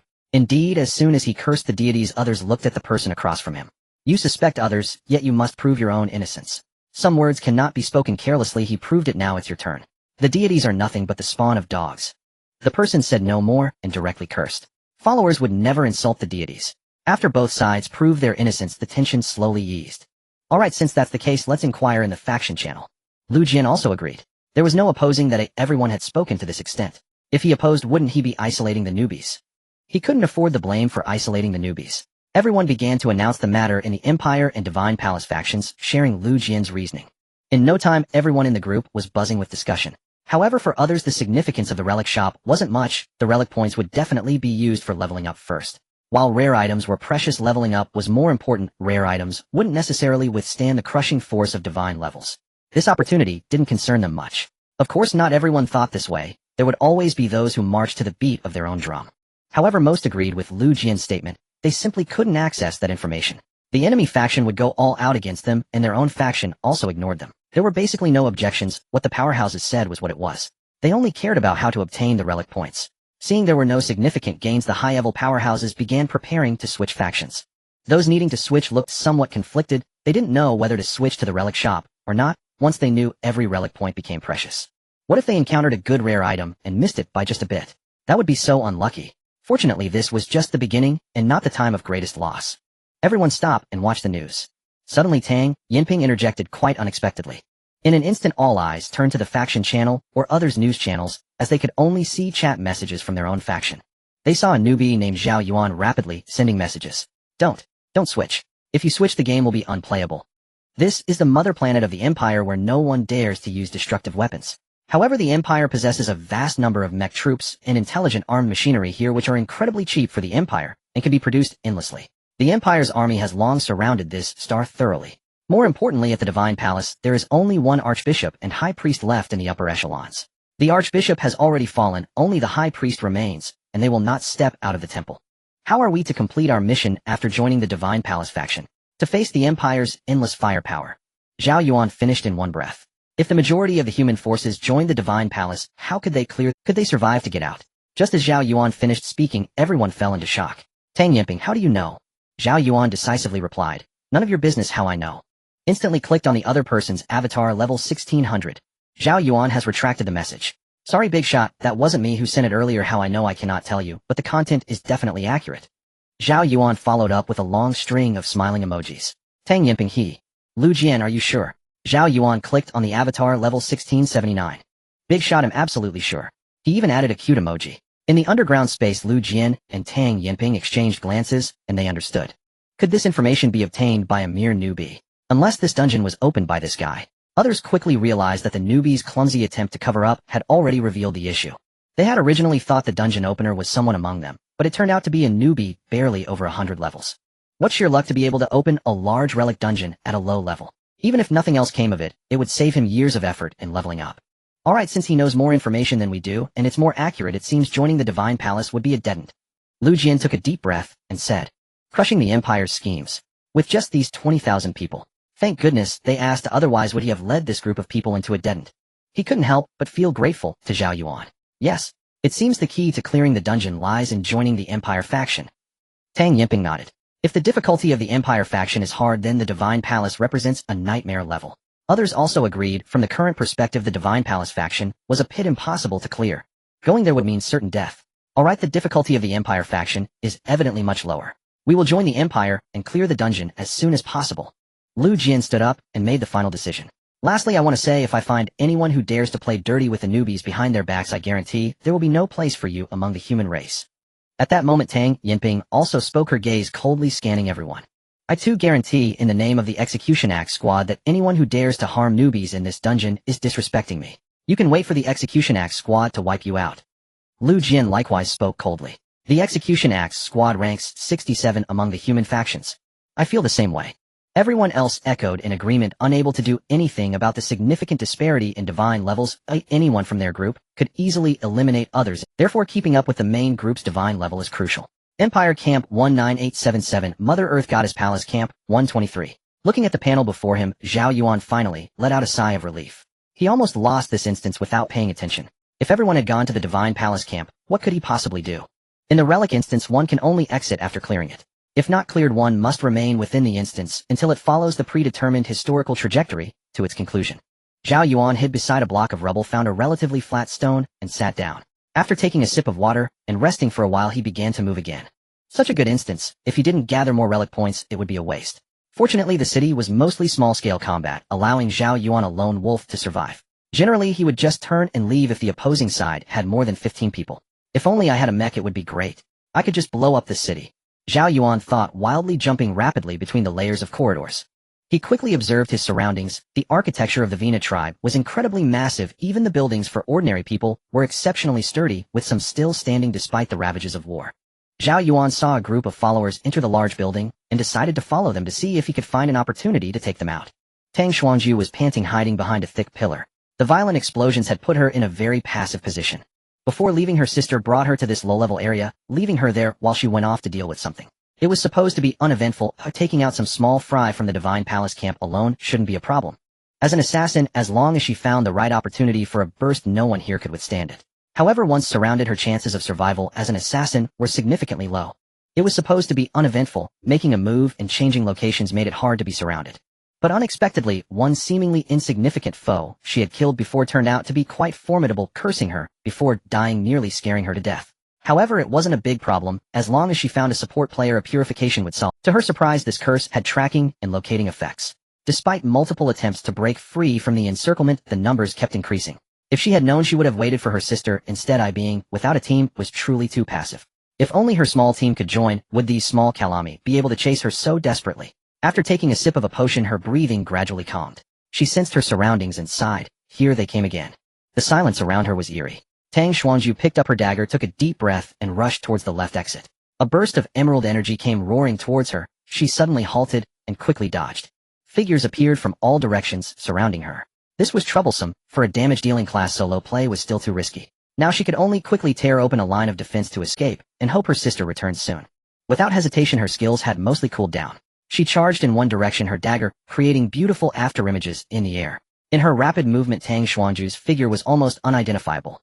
In almost an instant, several fell, and Tang Xuanju tore a hole through the encirclement. Immediately after, several people charged out from the newly opened gap, and a flurry of attacks pushed Tang Xuanju back. This was difficult. Tang Xuanju pressed her forehead. Oh, did she really have to use her trump card? What would happen after using it this early? She glanced around. The cold expressions of the followers approached her. This is how it is for assassins. If a burst is not handled properly, they become very vulnerable. Now she hadn't even escaped the encirclement, and the outcome was clear. One by one, the followers gathered energy in their hands, no longer preparing to approach. This enemy's melee burst was simply too high. A scroll appeared in Tang Xuanju's hand. If she didn't use it, she would die. Roar! At that moment, a mighty roar echoed, and a pure white shadow appeared in the air. Next came a forced taunt, causing all followers to involuntarily attack the shadow. The sky exploded as the bear came crashing down, dust flying everywhere. The followers had yet to break free from control when ripples began to appear in the void. Movement became difficult, and soon a wave of pain surged from their heart's wounds appearing all over their bodies. 3 seconds. With a loud bang, a group of followers was torn apart. Such terrifying damage. Tang Xuanzhu's mouth fell open. Such high damage. Has a high-level player arrived here? The other followers quickly retreated, nervously glancing around. The Sky Bear showed no concern for them, continuing to charge towards the area with more followers. As it drew near, another taunt was issued, followed by a spatial shockwave from who knows where, making it difficult for them to move. They could only watch as the explosive bear approached, swatting them away with a paw. Their attacks couldn't even scratch the beast's fur. What kind of monster is this? Before they could react, waves of intense pain surged through their bodies, and they saw their own bodies being torn apart. It wasn't over. 6 small monsters appeared from nowhere. Due to their size, they were initially unnoticed, but intense pain radiated from their feet, feeling like ants crawling. They had giant horns on their heads, and their forelimbs created afterimages. A slight paralysis effect emerged. Before they even felt the pain, their thighs were ripped off, followed by their bodies. In less than 2 minutes, 2/3 of the followers had already fallen. Moreover, no one else had identified who was attacking them. Tang Xuanzhu wasted no time. She had already targeted an isolated follower. Even though her cooldown wasn't fully finished, it was already not a big problem. The base damage of an assassin's normal attack was also considerable. Until all the followers were dead, the Sky Bear and the giant horned ants rushed towards one spot, and Tang Xuanzhu looked over. A young figure raised its head from a pile of debris about 20 to 30 meters away. Tang Xuanzhu raised an eyebrow. This guy's damage output was so high, and he seemed very cautious. Zhao Yuan climbed up, looking at Tang Xuanzhu. Dressed in bright red clothing, it was hard to tell if it was due to the gear's effect or the fabric itself. Her face was quite beautiful. However, in today's human race, with genes not lacking, beauty was no longer a surprise. She was a woman, and even in the pre-apocalyptic era, she would have been considered a beauty. She was not very tall, around 170 centimeters, which made her relatively short among the entire human race. Nowadays, Zhao Yuan was almost 190 centimeters. Summoner, Tang Xuanzhu asked knowingly. Zhao Yuan stepped closer to Tang Xuanzhu, stopping decisively, about a meter away, retreating a few steps, his body showing some resistance. The divine level is higher than his own. Assassin. Zhao Yuan glanced at Tang Xuanzhu's dagger, also asking knowingly. Haha, it turns out to be a little brother. Tang Xuanzhu sensed Zhao Yuan's abnormality. The pressure of the divine level was too overwhelming a path every newcomer has walked. Zhao Yuan. Zhao Yuan introduced, but he felt some regret. He shouldn't have come out. With the disparity in divine levels, the opponent could eliminate him in less than a second. Still not cautious enough, one must always guard against others. Tang Xuanzhu felt somewhat helpless. There was nothing to be done, as the gap in life levels made it feel as if a tiger stood before a rabbit. Only high-level players can use methods to obscure their life force field, and she had no way around that. Furthermore, there were rarely players around her with levels lower than hers. Who could blame everyone for being in a large relic dungeon? It is only in such dungeons that players commonly encounter each other. As a special dungeon, characters inside will not inflict divine level damage on players. Essentially, every large relic dungeon was once an advanced civilization, and the life levels are inherently higher than all human players. If they also inflicted divine level damage, there would be no need to open it. One would just be crushed by the opponent's force field. Such situations only occur in these special dungeons. Tang Xuanzhu looked at Zhao Yuan again, her eyes lighting up. Without a team, a summoner has far better survival conditions than an assassin. A summoner in such a dungeon under certain circumstances can be as strong as a small team. They are inherently suited for solo play. Thank you for saving me. Let's add each other as friends. Tang Xuanzhu smiled brightly at Zhao Yuan, but did not move. She feared that if she did this, overly cautious little brother. Tang Xuanzhu requests to add you as a friend. The system's voice rang out. Zhao Yuan glanced and saw that Tang Xuanzhu was at level 324. Accepted. Seeing Zhao Yuan's acceptance made Tang Xuanzhu much happier. This little brother's level was so low, yet his damage was frighteningly high. He was not simple at all. Zhao Yuan. It seems like he had heard that name somewhere before. Don't worry, we humans are always on each other's side. No one will act against their own in the dungeon. Tang Xuanzhu said to the somewhat reserved Zhao Yuan. Zhao Yuan nodded expressionlessly. He knew that, but feeling his life in the opponent's hands was too uncomfortable. If the opponent casually dealt him a blow and he couldn't evade it, he would die instantly. In such a situation, it was impossible for Zhao Yuan to feel at ease. How about we form a temporary team? Tang Xuanzhu suggested. Zhao Yuan was reluctant. He felt much more comfortable soloing, and staying by her side was too uncomfortable for him. However, he couldn't deny that he couldn't just stand by. Without helping, the human race looks out for one another. In a situation where he could help, abandoning others was something Zhao Yuan couldn't do for now. He regretted not leaving after. In an instant, Tang Xuanzhu appeared before Zhao Yuan. Her skill cooldown had already reset. What's wrong? Don't you want to? Tang Xuanzhu giggled, placing her hand on Zhao Yuan's shoulder, a glint of mischief flashing in her eyes. So fast. Zhao Yuan's whole body began to tremble, his legs turning to jelly, cold sweat dripped from his forehead, his hair standing on, and he just wanted to flee. Yet Tang Xuanzhu's hand felt as if it bore immense weight. Zhao Yuan dared not move at all. With an assassin closing in on a fragile output character, even without the disparity in divine levels, he still wouldn't dare to move. Isn't the very purpose of the assassin class to eliminate fragile outputs in an instant? Of course. It is. A great honor. Zhao Yuan's teeth trembled slightly. He completely lost control, his body reacting instinctively in fear. That despicable woman is bullying the weak. Watch me make a fool of myself. Zhao Yuan roared inwardly. Tang Xuanzhu invites you to join a temporary team. The system's voice was always so numb. Zhao Yuan trembled and clicked accept. At the same time, he felt a little relieved. In a team, players cannot attack each other. Now he didn't have to worry about being eliminated directly by her. "Oh, little brother, why are you only over level 100? You need to work harder," Tang Xuanzhu said loudly, deliberately looking at Zhao Yuan, and while saying work harder, she gently patted Zhao Yuan's shoulder. Zhao Yuan almost sat down in shock. Within the life force field, it felt as if countless fine needles were aimed at him, and he could hardly muster any strength. "I must catch up in levels." Zhao Yuan felt overwhelming humiliation. This feeling of inequality was too terrifying. Sensing Zhao Yuan's anger, Tang Xuanzhu quickly retreated 2 to 3 meters. In an instant, Zhao Yuan felt the weight of the mountain above him lifted. A sense of involuntary joy surged in his heart. "I survived. Alright, don't be angry. I was just teasing you," Tang Xuanzhu said, feeling a bit embarrassed. Due to her parents' connections, no one usually dared to treat her this way, so she completely failed to realize how terrifying the pressure of divine levels could be for others. "Little brother, how old are you?" Tang Xuanzhu continued to ask. 16. Zhao Yuan took a step back. "22. Oh, what's the big difference? Call me sister quickly."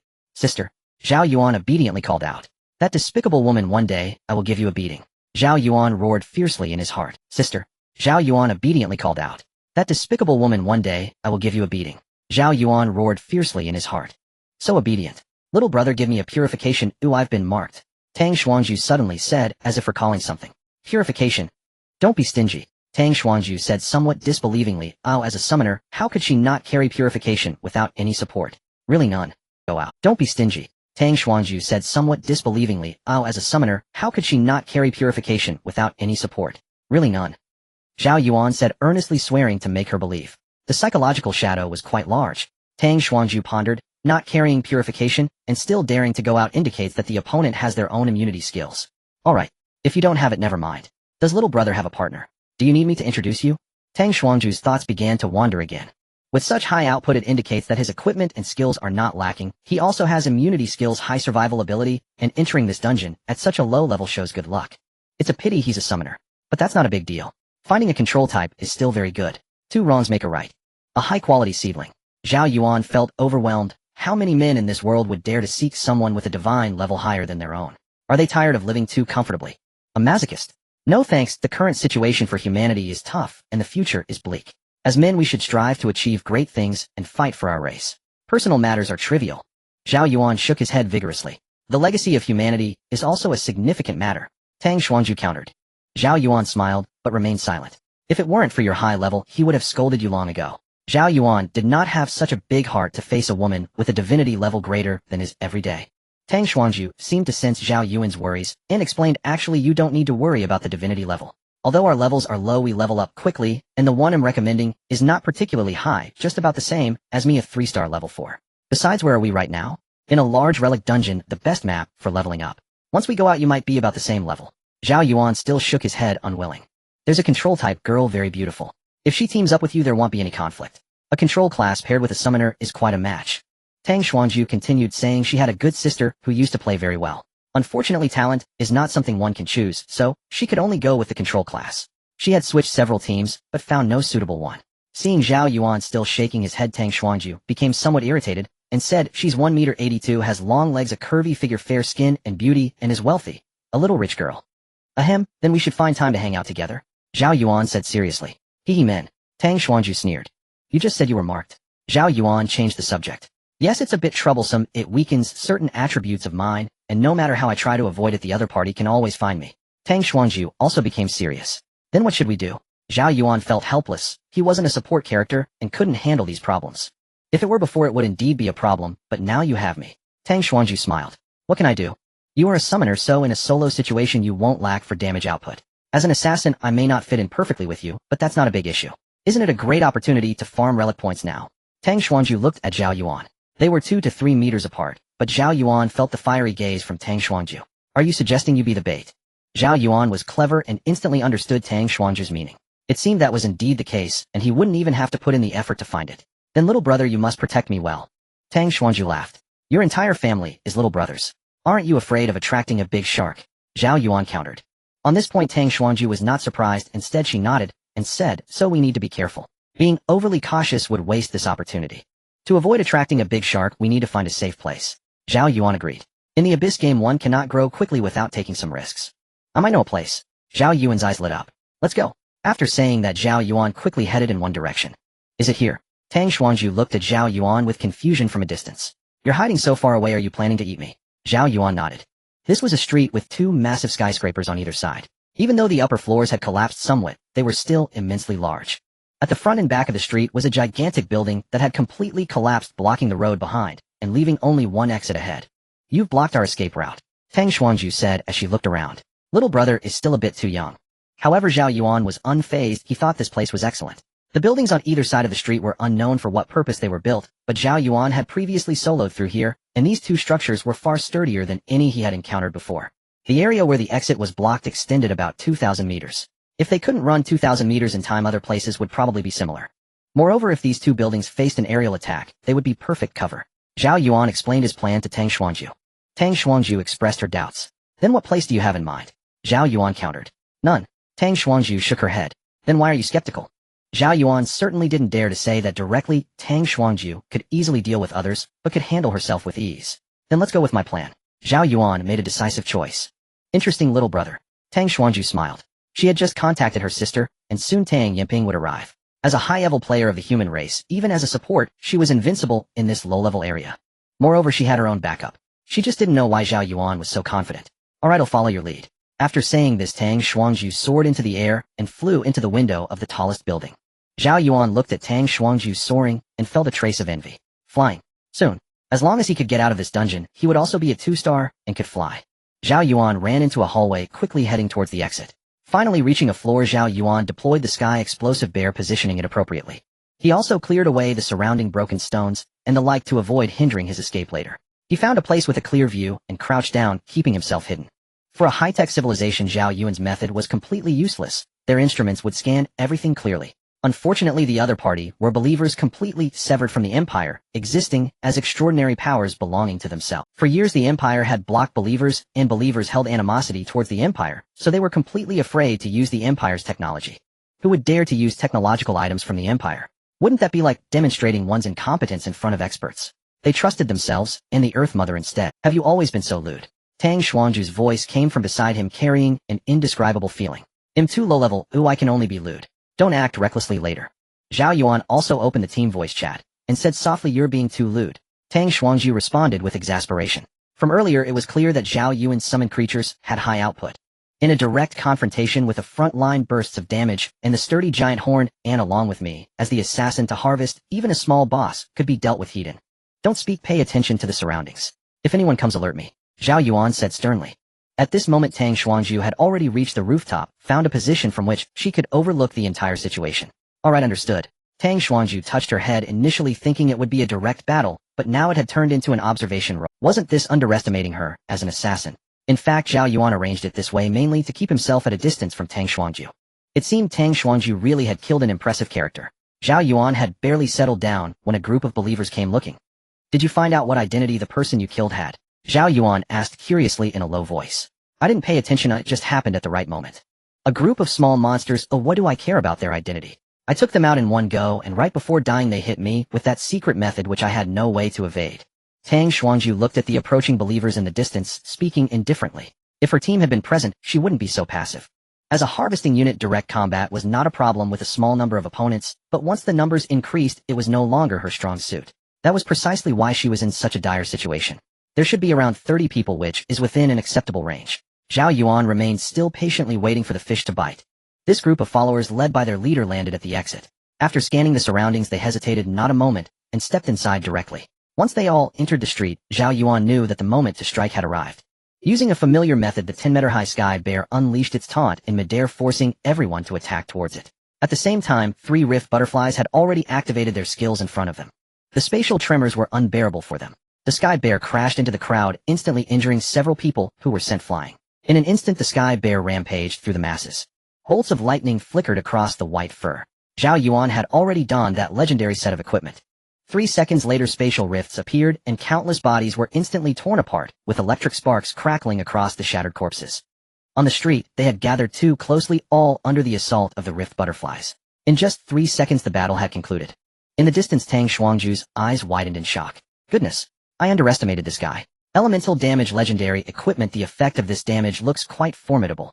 The high spatial damage coupled with lightning elemental damage makes the rift butterfly's damage seem explosively powerful. Zhao Yuan, your equipment appears to be better than mine. Are you going for maximum output? Not at all. What kind of maximum output can a summoner achieve?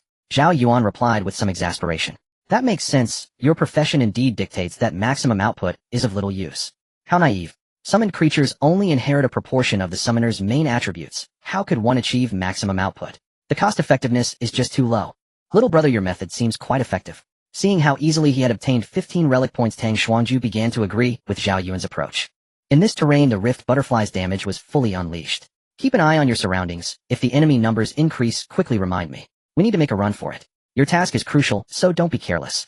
Zhao Yuan reminded her not to be unaware of being surrounded. Don't worry, I know what to do. Tang Xuangju replied confidently. From her high vantage point, she could see everything no matter which direction the enemy approached from. Alright. Tell me, how did you acquire such good equipment? It's hard to find low-level gear. I as an assassin struggle to find decent equipment. How did a summoner like you gather a full set of legendary gear? Tang Xuangju was incredibly curious. Only the first batch of human players strive to get a full set of equipment due to the need for early raids. Later players generally just used whatever they had, focusing on leveling up. They relied on sheer divine power to crush foes, waiting until their levels caught up with the main force before starting to gather gear. Even though her father was renowned among the human race, he still hadn't provided her with a set of legendary equipment. For a summoner to possess a full set at such a low level, that's quite impressive. It was given to me. Zhao Yuan replied, earnestly staring at the entrance. He wasn't foolish enough to place all his trust in others. He trusted himself more, and teaming up with Tang Xuangju was not his choice. Who gave it to you? Someone is coming, not many, about 10 this time. Tang Xuangju warned. Why do you care? It wasn't you who gave it to me. Zhao Yuan fixed his gaze on the entrance. 3 minutes later people appeared. Zhao Yuan released his summoned creatures again, and the 3-second battle was over. Watching the bodies on the ground slowly vanish, Zhao Yuan casually asked, what do you think is going on here? Clearly something is off. Why do they keep throwing themselves at us? Although the large relic dungeon appears like a normal society and the enemies possess autonomy, at its core it remains a dungeon. You should have seen the monster farming guides. The essence of a dungeon is to capture a segment of time from the past. They have a predetermined course. Don't think of them as being like us. Tang Xuangju explained. Moreover, this is a faction battle. Countless battlefields are spread across the entire planet. In this area we've only killed a few people. This won't attract any significant figures. The small monsters in large relic dungeons seem different from those outside. They possess quite a bit of intelligence. Zhao Yuan said casually. Indeed they are different. My sister mentioned that as the abyss layers increase, the intelligence of wild monsters greatly improves. You see, the monsters on the first layer are simple-minded and easy to kill, but by the 17th layer their intelligence is nearly on par with humans, possessing their own social systems. Furthermore, large relic dungeons are entirely different from abyss dungeons. It is said that large relic dungeons do not belong to the abyss game. If abyss games are considered lawn, then relic dungeons are more like collected entities. You see, relic dungeons never drop equipment or skill books from abyss games. They only drop relic points, which suggests something. Tang Xuangju's voice rang out. Not belonging to the abyss game. Zhao Yuan muttered to himself. Of course all of this is speculation. There are no conclusions. This is all hearsay. Tang Xuangju quickly clarified. Kasha had never heard of abyss games, while the Wayna clan were followers of the Earth Mother Goddess. From Kasha, it could be confirmed that Lan refers to the so-called god. Can Lan obtain possessions belonging to the Earth Mother Goddess? Could it be that gods also differ in rank? What kind of existence is a god after all? Zhao Yuan fell into deep thought. What are you thinking? Pay attention, someone is coming. Tang Xuangju noticed Zhao Yuan's silence and reminded him. Zhao Yuan glanced at the approaching 20-odd individuals, quickly determining they would be easy to deal with. After resolving them, Zhao Yuan resumed chatting with Tang Xuangju. Time passed in this manner as Zhao Yuan and Tang Xuangju happily farmed for relic points. Zhao Yuan's happiness was unknown to Tang Xuangju. Regardless, she was quite pleased, effortlessly accumulating relic points. Meanwhile, Tang Xuangju received a message from her sister. Tang Yimping, little sister, how's it going? Are you in danger? Tang Xuangju, no, everything is great, sister. Sister, why haven't you returned yet? Didn't you say it would be quick? Now everyone has basically switched to the Imperial faction. A few of us are discussing doing something big this time, intensifying the conflict between the Empire and the followers, allowing the Empire to quickly attack the Earth Mother Palace, so we can enter the boss battle. The pace of farming monsters has been too slow. Be careful, don't mess up. Don't worry, it's just a waste of some relatively precious items, so the danger is low. Little sister, I'm sorry, I was planning to take you monster farming, but in the only high-level support on the human side, and they need my assistance. It's fine, sister, I have someone to take me. I'm not slower than you. Tang Yimping, what level are you? Tang Xuanju, am at level 191 now. Are you sure you aren't the one carrying him? Tang Xuanju, no, I'm just responsible for keeping watch. While Zhao Yuan was engrossed in defeating monsters, the human players had already started to stir up trouble. Mo Fala was the head of the guards for Bishop Mo Myroniki of the Earth Mother God Palace. Coming from a commoner background, reaching this point was already an extraordinary achievement. After decades of effort, he had now become the most trusted confidant of Bishop Mo Myroniki. His faith in the Earth Mother God was no less fervent than that of a fanatic, earning the deep trust of Bishop Mo Myroniki. In recent years, as the Empire's oppression of the Earth Mother God Palace intensified and the conflict escalated, the palace's power had suffered significant losses. As a member of the guard, he previously only needed to protect the bishop and carry out some simple tasks. After all, the guard was merely a title, and the bishop's strength did not require his protection. Now, however, he had become the guard of young Master Camel Reniki, the only son of Bishop Mo Myroniki, making safety particularly crucial in the current situation. In a distant dormitory, only a few members of the human faction remained, watching Mo Fala from afar. Captain, when do we take action? Lu Hongbing asked. Don't rush it. Such matters cannot be hurried. Tan Jinshan replied with a smile, shaking his head. If we fail, the cost will be too great. So we won't do it just because it's difficult. Don't you find this quite interesting? Lu Hongbing frowned. Tan Jinshan looked at Mo Fala with fiery eyes. As an extraordinary being, Mo Fala felt unusually sensitive and suddenly glanced over, perceiving the chill in Tan Jinshan's gaze even from a distance. Tan Jinshan remained unfazed and performed a gesture exclusive to the Earth Mother God Palace toward Mo Fala. Mo Fala nodded slightly and turned his gaze away while his fingers moved subtly, signaling two figures to quickly approach. Tan Jinshan was completely at ease. Their identities posed no issue since they were members of the Earth Mother God Palace faction, making their presence here quite normal. As long as they did not switch factions in the eyes of the Earth Mother God followers, they would be seen as believers, raising no suspicions. The Abyss game would rationalize all. Soon someone approached. Zheng Hongbing calmly opened the door, and two followers entered, taking a look around before leaving without any abnormalities, offering no explanations. Followers have ranks. Human players are merely the most ordinary type, and higher-level inspections require no justification. Watching the two leave, Tan Jinshan no longer stood by the window and turned to sit in a chair. This is an opportunity. If we seize it, we will gain a substantial amount of relic points along with a promised legendary skill book from high-level players within the dungeon, with any profession available for selection. Of course, it is also quite dangerous. We can refuse. What do you all think?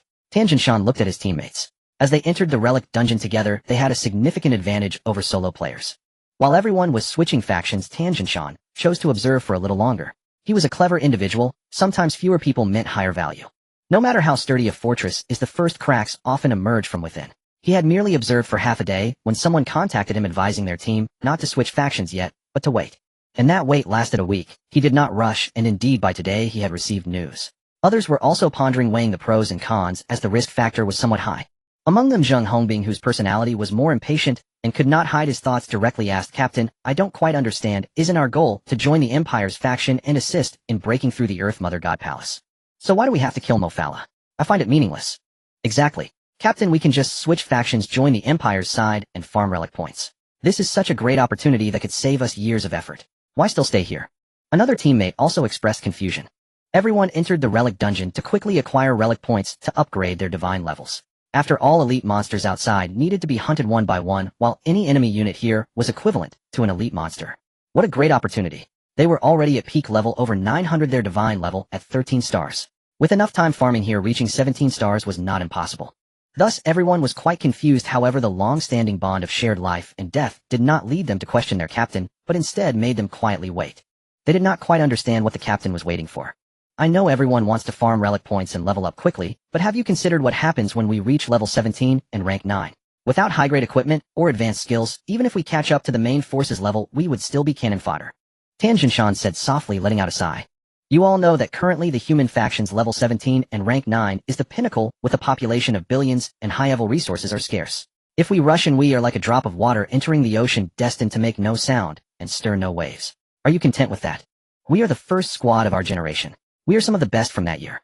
Are you willing to go up only to be lost in the crowd? Tan Jinshan was proud. He did not initially form this squad merely for survival. He aimed to become a powerful figure, one that the entire human faction could not ignore. His ambition was to become one of the strong among the legendary human pioneers. Beauty and decay are all in vain, only immortality is eternal. He wanted to step by step reach the highest point, even becoming a god. Power and influence, he wanted them all. So, why? Zheng Hongbing looked at Tan Jinshan with confusion, his eyes filled with bewilderment. Seeing Zheng Hongbing's confusion and the others seeming to drift off, Tan Jinshan felt his passion doused with a bucket of cold water. So we need that legendary skill book. Tan Jinshan closed his eyes. Being a captain was truly difficult. Just say it directly. Why all this fuss? Zheng Hongbing replied speechlessly. Tan Jinshan did not wish to engage with a reckless person. He was suitable as a frontline fighter, but had no hopes as a strategist. Tan Jinshan looked at the control-type girl, and then turned his gaze to the man in the team, who seemed to be sleeping. Hanshan, this time it's up to you. We will create opportunities for you, and you must ensure a one-hit kill. If we succeed this time, I will choose a legendary skill book for an assassin profession. Do you have any objections? He then looked at the others.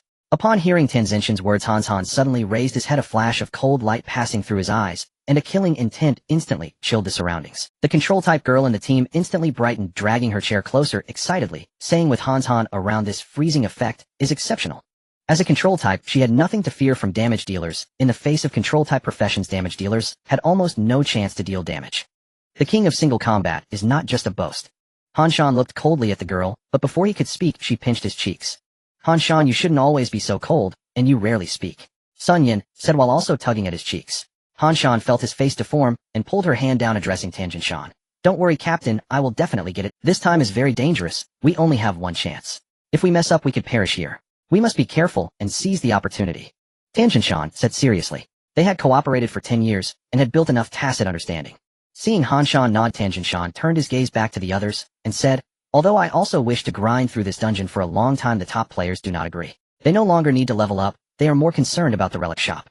The duration of the dungeon run could greatly affect the dungeon's rating, leading to no relic shop appearing, which they will not accept. Just ignore them. Zheng Hongbing said nonchalantly. Are you stupid? When lower-level players appear in the same dungeon as higher-level players, the latter have the responsibility and obligation to protect and guide the former.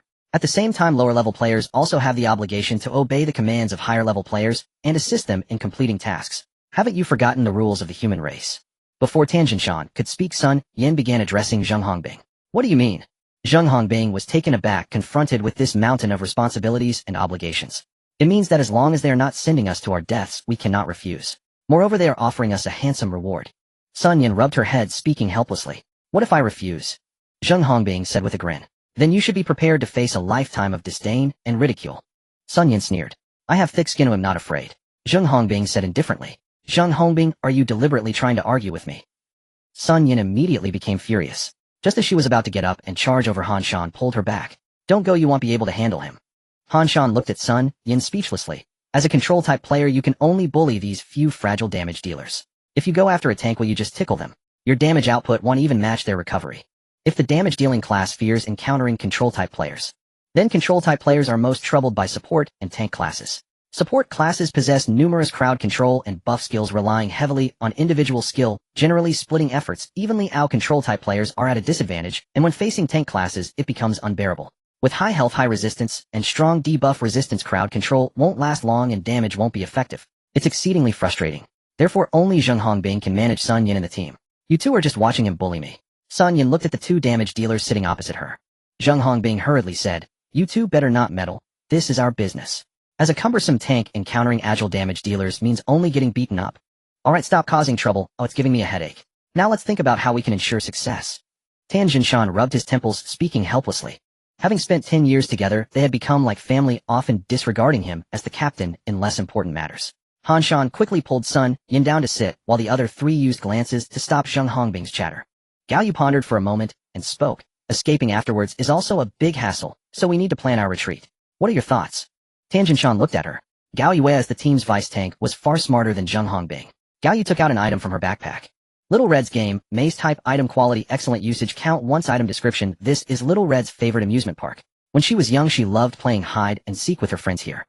However, as Little Red grew up, this maze became devoid of her former self. Using this item will create a maze visible only to our side and the enemy, lasting for 120 minutes. This works. It's simpler than what I had in mind. Tan Jinshan was delighted, unable to resist picking up the item and examining it closely. A glint of excitement flashed in his eyes, and he stored the item away. Gao Yu glanced out the window and continued. We can use the item to trap Camel Rinnock. Once dealt with, we retreat immediately. But that bodyguard is no simple character. He might add a lot of trouble. Leave it to Sun Yin, or just put him down. Tan Jinshan stated. Gao Yu didn't elaborate on the plan. Instead, she asked, Captain, I really can't understand the significance of killing Camel Rinnock. He's just the son of a bishop. Oh, what conflict? Will it lead the Empire to accelerate its attack on the Divine Palace? Tan Jinshan shook his head and said, actually I can't comprehend it either, but I only know that we are just one part of the mission. There are still many others in action. You don't have to worry about those top players. They have traversed more dungeons than we have traveled, and they are well aware. They won't engage in pointless efforts after all. This is just a dungeon. When do we act? Tomorrow. Isn't this young master going to his classmate's house? We'll escort them a bit. A perfect send-off for good classmates. Tan Jinshan picked up a cup of water from the table and took a sip. On this planet filled with smoke and flames, 20,000 humans are insignificant, but no one knows that it is these inconspicuous figures who are slowly inserting a fuse into the Empire's massive powder keg. The next day, Camel Rinnick left the headquarters to go to his classmate's house, and he never returned. With a loud bang, Mo Fala's body flew out, crashing heavily to the ground. Bishop Mo Mir Rinnick looked at him coldly and said, "Is this how you protect him? He died while you were sleeping." Mo Fala got back up and knelt before the bishop again.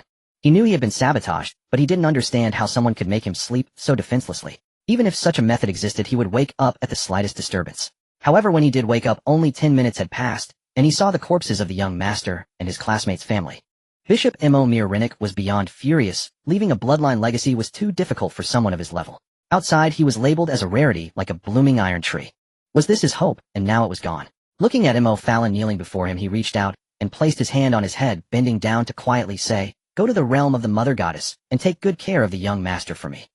Bishop Mo Fala's face showed fear. In an instant, Mo Fala's body turned to ash. A gust of wind swept through, leaving no trace through the window. "Empire, are you trying to drive me to death? Fine, if that's the case, I won't let you have it easy either." "Death? Who's afraid of whom?" Mo Mir Rinnick's expression was ferocious. He could only stop at being a bishop in his lifetime. His son was his hope, but now he had no hope left. In the past few days, there have been frequent attacks on important family members of the bishops, with some succeeding and others failing. Undoubtedly, this unethical approach has thoroughly enraged the Divine Palace. Countless followers also began to attack the imperial family, while at the same time a high-ranking official from the Empire was inspecting work upon arriving from the Star Sea. Just as he entered his residence to rest, a massive spell struck him into the sky. Lu Jian hovered in midair, watching the endless stream of soldiers rushing towards him, and shouted fervently, "You traitors! To the Mother Goddess, returning to her is your greatest honor.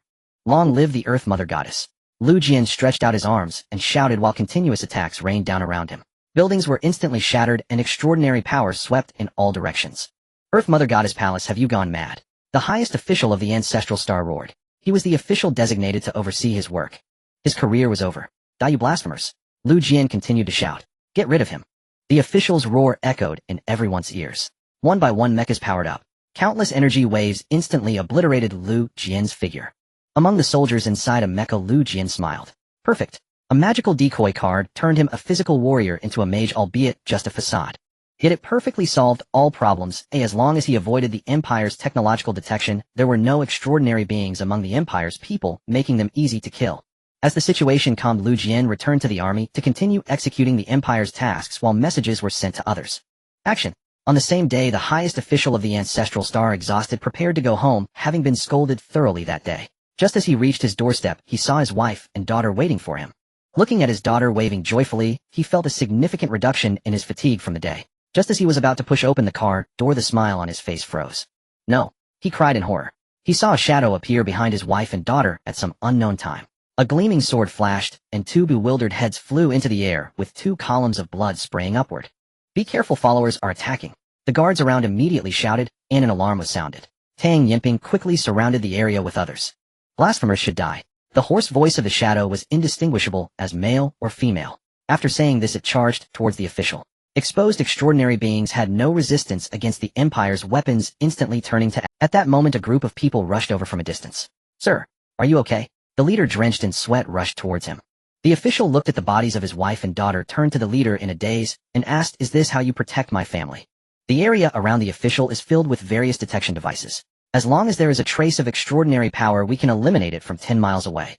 The leader also caught sight of the 2 corpses out of the corner of his eye, feeling a chill run down his spine. There were naturally no surveillance devices in the official's home. All dangers needed to be intercepted outside. Today, all instruments had shown no activity, and there were no followers within 10 miles. "So this is your protection of my home." The official's gaze was blank, yet his tone carried a chilling coldness. "I will definitely hold you accountable." The leader knew he was finished. Completely finished. The official walked step by step towards his wife and daughter's bodies, and Tang Yinping, along with the other guards, closely followed to protect the official. The official picked up his wife's head, holding it tightly in his arms, murmuring, "I will kill you all." His voice was cold, as if a malevolent spirit from hell had crawled up. Tang Yinping vigilantly scanned the surroundings like a truly qualified guard, sending messages to various friends. The devices of the Vina Empire could not detect the message transmissions from friends in the Abyss game. Action. On this day, the administrative officials of the Ancestral Star Empire suffered inhumane attacks, and ordinary people, without technological weapons, had no chance of survival against the player's betrayal. In the deep of night, a flying craft protected by numerous flying crafts flew out of the stars. Outside the stars, massive starships filled the entire starry sky, looming like giant beasts in the dark universe. The flying craft smoothly entered a deep, red, giant ship. Sir, this way, please, the general is waiting for you. A soldier guided. Gil Donner looked at the highest official of the Ancestral Star with some surprise, but calmly asked, what is it that you need at such a late hour? I want to completely annihilate the Earth Mother Goddess Palace of the Ancestral Star, the official said through gritted teeth. Gil Donner smiled calmly. You don't need to report that to me. The internal affairs of the Ancestral Star are none of my concern. That's your authority. Just don't blow up the Ancestral Star like last time. You don't have to tell me about anything else. Military and administrative are two separate systems. There is no handover of authority between the two of them. No one can interfere with the other. I do not want anyone who shouldn't return to come back from the starry sky. The official stood up. No need to see me off, Gil Donner said indifferently. Looking at the figure leaving, he asked what's going on. Suddenly, the originally normal reception room transformed into screens displaying the incidents occurring in the Ancestral Star. Interesting, the Empire attacks the family members of bishops. Followers taking down Imperial officials' family members. You're playing quite extravagantly. Gil Donner shook his head and laughed. If he weren't sure that there were only these two factions within the Ancestral Star, he would suspect the involvement of an external force. As the two largest factions of the Vina clan, no force dared to meddle in, especially in a place like the Ancestral Star. Unless the Vina clan was annihilated. Notify anyone from the Earth Mother Goddess Palace who dares to step into the Ancestral Star will be eliminated, Gil Donner commanded. Previously he could turn a blind eye, but now that the highest official of the Ancestral Star was actively challenging the lightning, he must lend a hand. Sai, when can I be transferred back? This place is really too boring, but it's all trivial matters every day. I want to battle against alien races and let fireworks bloom in the depths of the universe, not retire here. Gil Donner looked out at the Ancestral Star, calling out helplessly. General, guarding the Mother Star is also a significant task. The voice of artificial intelligence sounded. Shut up. All right. In just a short month, Zhao Yuan and Tang Xuanju had already changed places multiple times. Now Zhao Yuan had accumulated 1,200 relic points.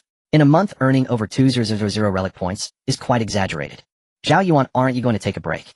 It's been a whole month, and I'm getting exhausted. Tang Xuanju brushed her ponytail. I'm not tired.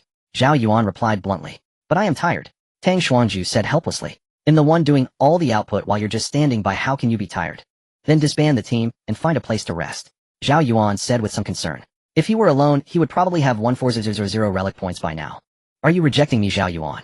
Tang Xuanju suddenly stood up. Yes, Zhao Yuan said calmly. After a month, he had already figured out her temperament. Then I won't introduce any girls to you, Tang Xuanju threatened. Then that won't be necessary. The cost of your introductions is too high. Zhao Yuan spread his hands. Don't. Without me, how could you solo so quickly? Tang Xuanju pouted. Then I truly thank you, Zhao Yuan said expressionlessly. By the way, why do I feel like there are fewer and fewer followers recently? Zhao Yuan wondered. Don't you know? Tang Xuanju said with confusion. What do I know? Zhao Yuan replied puzzled. The Empire has begun a full-scale attack on the Mother Goddess Palace. It's been mentioned every day in the channel. Oh, you should have said that earlier, Zhao Yuan exclaimed, slapping his forehead in exasperation. Isn't it obvious? Don't you see others chatting about it every day? I'm not that free.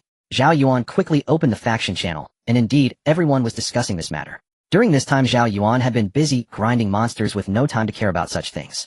Flipping through the chat messages, Zhao Yuan was astonished by the ruthlessness of these high-level operations. The cruelty of their methods was unimaginable, showing that they would stop at nothing to achieve their goals. Even though this was just a dungeon, they were still living beings on the other side. Isn't this method a bit too harsh?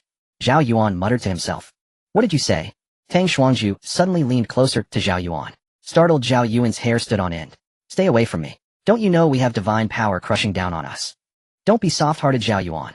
Don't play the saint, Tang Xuanju said earnestly. What? Zhao Yuan was caught off guard. Don't say this is just a dungeon. Even if it weren't, those who are not of our kind will have different hearts. Anyone who blocks the advancement of the human race can be killed, Tang Xuanju said seriously. Zhao Yuan was somewhat startled. Oh, was this the attitude of most humans? We are fighting for survival. It's uncertain whether the human race can survive these 300 years. We cannot afford to be merciful now, Tang Xuanju said softly, recalling her father's earnest teachings in the videos. Zhao Yuan nodded, somewhat accepting this. The human race was still struggling for survival, and being soft-hearted wouldn't save them. How could one afford to be soft-hearted toward the countless humans who have fallen into the abyss? They sacrificed themselves and fought through thorns, yet no one had shown them mercy. Zhao Yuan took a deep breath and turned to Tang Xuanju saying, "Stop resting, let's keep grinding. Time is tight, and if we're not careful this dungeon might end soon. Don't rush. My sister will come to pick me up soon, she'll help us move faster." Tang Xuanju said. "Your sister is in this dungeon too. Why didn't you mention it before?" Zhao Yuan replied irritably. "You have a sister, and you're still relying on me. Look at your pitiful face as if you've been wronged. A beauty like me has countless men who can't wait to cling to me, and you're still complaining you're destined to be a single dog." Tang Xuanju huffed in dissatisfaction. If only she could defeat him, she would have slapped him. Zhao Yuan found a stone, and sat down ignoring Tang Xuanju's complaints, and asked how long. Soon. Hurry, and let your sister take you away, it's so annoying. If it weren't for your divine level being higher than mine, and you being an assassin, I would have run away long ago." Zhao Yuan was filled with disdain. Staying near someone with a higher divine level made him always tense, which was very uncomfortable. Seeing that Zhao Yuan didn't want to talk to her, Tang Xuanju pouted, crossing her arms and turning away. "I've been with you for a month, and you treat me like this. You're such a dense—" Before long a figure quickly flew over from a distance. "Sister," Tang Xuanju called out sweetly. Zhao Yuan instinctively scanned the surroundings for any unexpected appearances. "Why so loud? Aren't you afraid of being exposed?" Zhao Yuan looked over and saw a woman approaching with an incredibly hot figure and long wavy golden hair radiating a dazzling light. Her long legs were clad in a pale yellow ultra-short miniskirt, accentuating her perfect curves, presenting her enchanting figure vividly. He had no idea what kind of gear this was, but it looked too sexy. In the blink of an eye, Tang Yinping landed and looked at Tang Xuanju with concern, feeling a bit heartbroken. After a month apart, Tang Xuanju clearly looked a lot more haggard, her clothes and face grimy. "Little sister, are you alright?" Tang Yinping asked with concern, picking Tang Xuanju up. "I'm fine, what could possibly be wrong?" Tang Xuanju replied breezily. Tang Yinping waved her hand to cast a purification spell followed by several support skills. "Ma, that feels so good." Tang Xuanju closed her eyes and moaned as the negative statuses on her body were cleared and her attributes were restored. Now it was good as she no longer had to worry about being marked and exposed. Although there was nothing terrifying about it, it still felt uncomfortable. "Sister, you should also purify him. He has been grinding monsters for a month, without rest." Tang Xuanju pointed at Zhao Yuan. Zhao Yuan quickly shook his head, saying, "What rest? Every time there are no monsters I take a few minutes to rest. If you add it all up, it's at least 2 hours. Is this even human language?" Tang Yinping raised her hand to cast another purification spell, and immediately a wave of comfort washed over Zhao Yuan, a feeling akin to waking up naturally after a good night's sleep. It felt so good, and all fatigue was swept away. No wonder support roles are held in such high regard, it's not without reason. "Thank you, big shot." Zhao Yuan politely greeted her. Another big shot able to easily obliterate his presence. He felt no divine pressure at all, something Tang Xuanju couldn't achieve. He wondered what level this big shot was. "Sister, this is Zhao Yuan." "Zhao Yuan, this is my sister Tang Yinping." Tang Xuanju introduced the two. "Zhao Yuan." Tang Yinping's expression turned strange. What a coincidence. Tang Yinping. Level 1600. Zhao Yuan recalled the big shot from the channel. "Hello, little rookie. I didn't expect to see you here." Tang Yinping looked at Zhao Yuan and smiled. This little rookie was no simple character. "Big shot, hello. It's an honor to meet you." Zhao Yuan quickly replied. She was the player with the highest divine level among the human race, the highest level player he had ever met. In the apocalypse, she would be akin to a human nuclear bomb capable of easily destroying cities. Even as a support, the huge divine gap meant she could cause ordinary people to perish just by standing in front of them. "You're too polite." As a recipient of the title Liver Emperor among the human race, who knows, in a few years you might become a leader of the human race. "That would be my honor then," Tang Yinping said with great courtesy. "What? Title holder? That Zhao Yuan from a while back. How come I didn't think of it? You work so hard every day, turns out you're a Liver Emperor." Tang Xuanju exclaimed. How did she not realize? No, it's just a coincidence. Zhao Yuan quickly shook his head. There were nearly 1,000 people among the human race named Zhao Yuan. How could she be sure it was him? The summoner equipment of the senior Feng Wujin is quite famous among the human race. It has always been collected by the Human Alliance. I heard it was recently awarded to outstanding personnel of the human race. Tang Yinping looked at Zhao Yuan's manifested equipment with a smile that was not quite a smile. The lightning glow was too obvious, any old player could tell. A complete set of legendary equipment of the same element is rare. Even low-level legendary gear is incredibly luxurious. Zhao Yuan's heart sank. He realized he had been a bit careless and overly confident. With a thought, he retracted the equipment manifestation effect and switched to the Yuching set. That way he wouldn't stand out. Alright, let's set off. We might miss the opportunity soon. A hint of admiration flashed in Tang Yinping's eyes. Although the general atmosphere among humans was positive and caring for the weak, there are always those with an unbalanced heart. Hiding oneself during times of weakness is a good habit. Never trust humanity and never doubt humanity. Being strong is the only eternal truth. Where are you going? Zhao Yuan instinctively asked. He did not plan to stick with them. It was best for high-level players to keep their distance. It's about to start the boss fight, Tang Yinping said. It has been almost a month and now the Empire is truly making its move. When technological weapons come into play, the extraordinary become powerless. Especially when the extraordinary are seriously lacking in high-end combat power. When impoverished tactics intertwine, and affluent firepower covers everything. From thousands of meters away, the followers had not yet noticed, and they were already covered by endless artillery fire. The countless mechs and warplanes unleashed a round of concentrated fire, making the extraordinary appear exceptionally weak. When the Empire spares no effort to eliminate you, even the bishop can only flee in panic. The Empire has already exterminated most of the Ancestral Star followers. Now they have begun their advance towards the Mother Goddess Palace. Can I go too? Zhao Yuan hesitated, feeling that he would not be much help in the boss fight. At his level, he probably wouldn't even be able to damage the boss. Come on, there are hardly any followers left in the outer perimeter now. Even if there are, they are starting to gather towards the Mother Goddess Palace. Staying here is useless, Tang Yinping said. Is it going to end so soon? I wanted to grind for a bit longer. Such opportunities are too rare. Tang Xuanzhu lamented. If I stay here for 4 or 5 years, I might catch up with the main force, but then it'll just be grinding elite monsters in the wilderness again.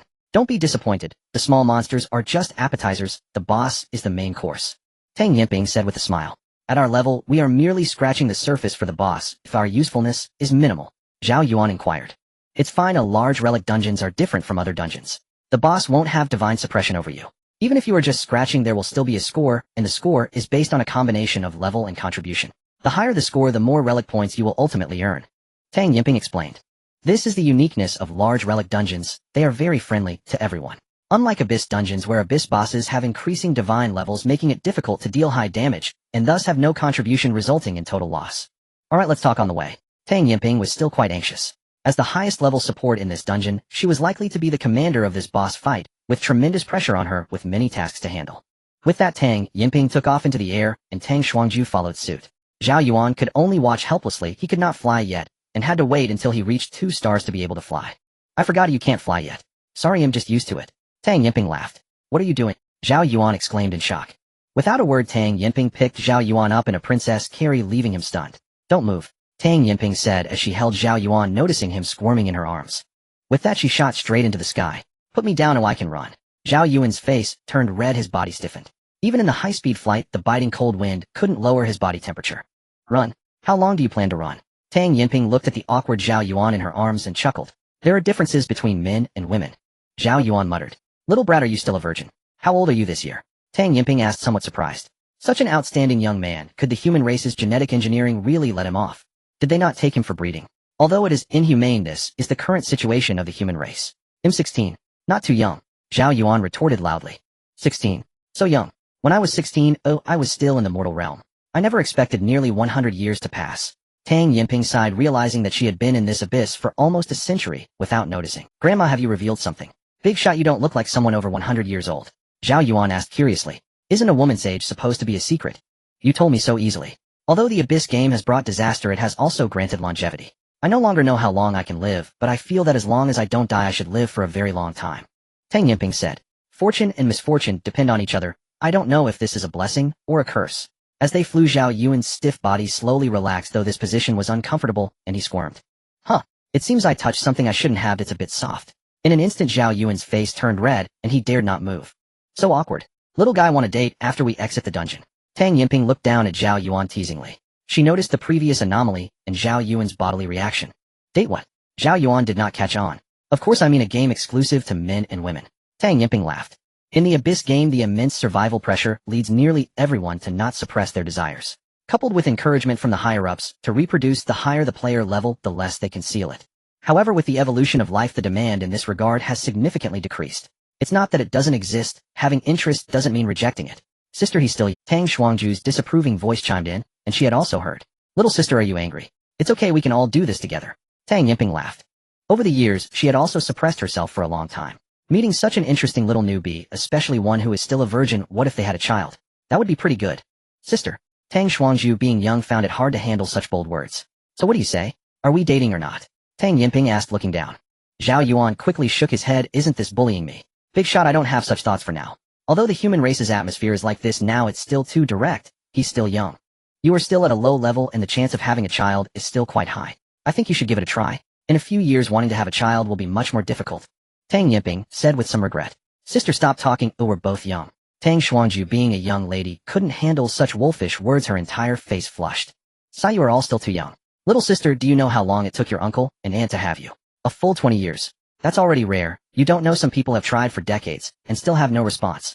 Tang Yinping shook her head. These two were indeed too young to understand. The higher-ups of the human race are already very worried. If the human race evolves to a certain extent, will they become extinct? This is a big problem. Longevity and reproduction seem to be at odds. But that is a story for another time. If we cannot survive these next 300 years, it will all be meaningless. Seeing these two so shy, Tang Yinping decided not to bring it up again. There will be plenty of opportunities in the future. Such little newbies are easy to capture. Indeed, boys should protect themselves when they go out. Flying indeed is fast, and not long after Zhao Yuan saw a massive aerial city. The style of the Wana clan seems to be like this, with cities built in the sky. From a distance, Zhao Yuan saw an enormous statue which resembled a female figure with a gigantic body and no legs. The lower half resembled a serpent with golden scales clearly visible. She had 4 limbs, 2 arms open, as if embracing something, while the other 2 arms cradled an infant. The infant looked like a member of the Wana clan, but puzzlingly the statue's face was a blank void with nothing there. In an instant, Zhao Yuan realized this must be the mother goddess. The statue was enormous, with half of its body already engulfed in clouds. The entire city appeared small before this statue. As they drew closer, Zhao Yuan noticed the area was filled with countless warplanes and mechs. Looking around, the sight seemed never-ending. As they approached slowly, Tang Yinping lowered their altitude and flew beneath the imperial army, landing within the city. Countless followers held various weapons, coldly gazing at the sky, an invisible murderous intent making the surroundings extraordinarily tranquil. During the descent, Zhao Yuan noticed the massive palace in the center of the city. If nothing unexpected happened, that would be the Mother Goddess Palace. In a square, 20,000 humans had gathered there, perhaps due to the dungeon's influence. Neither the Mother Goddess Palace nor the Empire paid any attention to this area, seemingly subconsciously ignoring it. Even though humans and the Wana clan appeared vastly different, they completely ignored one another. As Tang Yinping landed, many gazes instantly turned towards them. Zhao Yuan awkwardly turned his head, burying his face in 2 soft places. What a mistake. But this feeling. Alright, let me down. How long are you going to carry me? Tang Yinping was entirely unconcerned with the surrounding gazes. She smiled at Zhao Yuan. Zhao Yuan quickly jumped down, ignoring the distant stares and looking up at the sky. You two stay here for now, or don't go over there. Some people still can't restrain their aura. You won't be able to handle the divine level oppression, Tang Yinping said. Zhao Yuan nodded quickly. He did not want to experience the feeling of a rabbit rushing into a lion's den. Tang Xuanju was somewhat indifferent, but she understood the situation and nodded along. As Tang Yinping flew away, the gazes around them retracted, returning to normal. Did you enjoy it just now? Tang Xuanju's voice called out. Zhao Yuan leaned against a sculpture of unknown purpose, ignoring Tang Xuanju. Zhao Yuan observed the distant crowd. He noticed that even though these people seemed to be gathered together, there was a considerable distance maintained between groups, and no one was talking to each other. In contrast, the camp channel was bustling with activity. It was impossible to have comfortable exchanges between groups of different levels face-to-face, but the channel completely solved this problem. I'm asking you a question. Seeing Zhao Yuan ignore her, Tang Xuanju picked up a stone and threw it over. I wouldn't be the kind of person, Zhao Yuan said sternly. Haha, let me tell you, don't mess around. Your evolutionary levels are vastly different. Be careful not to get drained. Don't say I didn't warn you. Tang Xuanju kindly reminded, not knowing why, but the thought of Zhao Yuan and her sister doing such things made her very uncomfortable. You're overthinking it. Zhao Yuan replied impatiently. Don't worry, I said I'd introduce you, I'll just be patient. Young people are vigorous, it's understandable. But you should know your limits. For some reason, Tang Xuanju inexplicably felt relieved. Lu Jin invites you to join the team, will you join? Soon after, Zhao Yuan received the invitation and entered the team, followed by Tang Xuanju. Watching more and more people enter, Zhao Yuan closed the interface. He looked at the dense imperial army above him, feeling puzzled about what they were waiting for. Have they come all the way here just to wait like this? In the imperial camp at the Supreme Command Center of the Mother Star, the Supreme Commander wore an extremely gloomy expression. Throughout the morning, he received countless phone calls with others expressing concern for the situation of the Mother Star, while subtly putting pressure on him. There was no way out. The Divine Palace had existed for countless years, being the original faith of the Wana clan. It had a broad mass base in the Empire, and touching it was like stepping on a landmine. He could still bear this pressure, but the thought of his wife and daughter's tragic faces immediately made his eyes redden. Open fire. Level this place to the ground. Sir, please wait a moment. The director of the Imperial Security Bureau stepped forward. The armed forces within the Mother Star were basically under his control. What do you have to say? The Supreme Commander glared at the director. Sir, the Mother Earth Goddess Temple is an iconic building of the Mother Star. Its existence is almost as ancient as the history of our clan, who destroying it would come at too great a... The director of the Security Bureau said with a bitter smile. You know, while destroying the Mother Earth Goddess Temple would indeed eradicate all followers of the Mother Star, it would also deal a heavy blow to the ordinary populace. In the future, no matter how history is written, it cannot avoid discussing the Mother Earth Goddess Palace, and the Mother Star, and the Mother Earth Goddess Temple is an indispensable part of our clan's origin and history. Once we destroy the Mother Earth Goddess Temple, not only will we be scorned in the annals of history, but the ordinary people today would tear apart everyone present here. Everyone knew that this was merely a war between the Empire and the Divine Palace, not a war between the Yuan clan and the Divine Palace. We cannot bear this. The director of the Security Bureau said solemnly. He too wished to eliminate the Mother Earth Goddess Palace completely, but the Mother Earth Goddess Temple truly could not be destroyed. At least he did not dare to take on this responsibility, though no one wanted to leave such a stain in history. The Empire's high officials were unwilling, and he was even more so. Others also stood up advising him that if today's task succeeded they might gain the appreciation of the Empire's high officials, but the pressure from society and their families made them shudder. A flicker of anger flashed in the Supreme Commander's eyes which soon turned to helplessness. This was the reason the Empire had been unable to eliminate the Divine Palace for so long, not merely due to the terrifying Palace Master, but also due to societal pressures and internal opposition. Then what do you suggest we do? The commander shouted loudly. The director of the Security Bureau's expression turned cold. Then, he said, the Mother Earth Goddess Temple cannot be destroyed, but the followers can be killed. Wipe out all the followers, then seal this place. Since it is an iconic structure, let it remain quietly as an icon. Good. Let's do it. Others agreed, as this way no one would have to bear the historical blame, and it would effectively suppress the followers, making it the best solution. Having said that, everyone looked towards the Supreme Commander. After a long pause, the Supreme Commander wearily sat down and quietly said, do as you say. Yes, Commander, rest assured, I will not let a single follower escape. The director of the Security Bureau shouted loudly. The skies darkened and the flames of war erupted as countless energies began to slaughter the followers. The massive warplanes unleashed a beam of energy along the streets, instantly erasing groups of followers.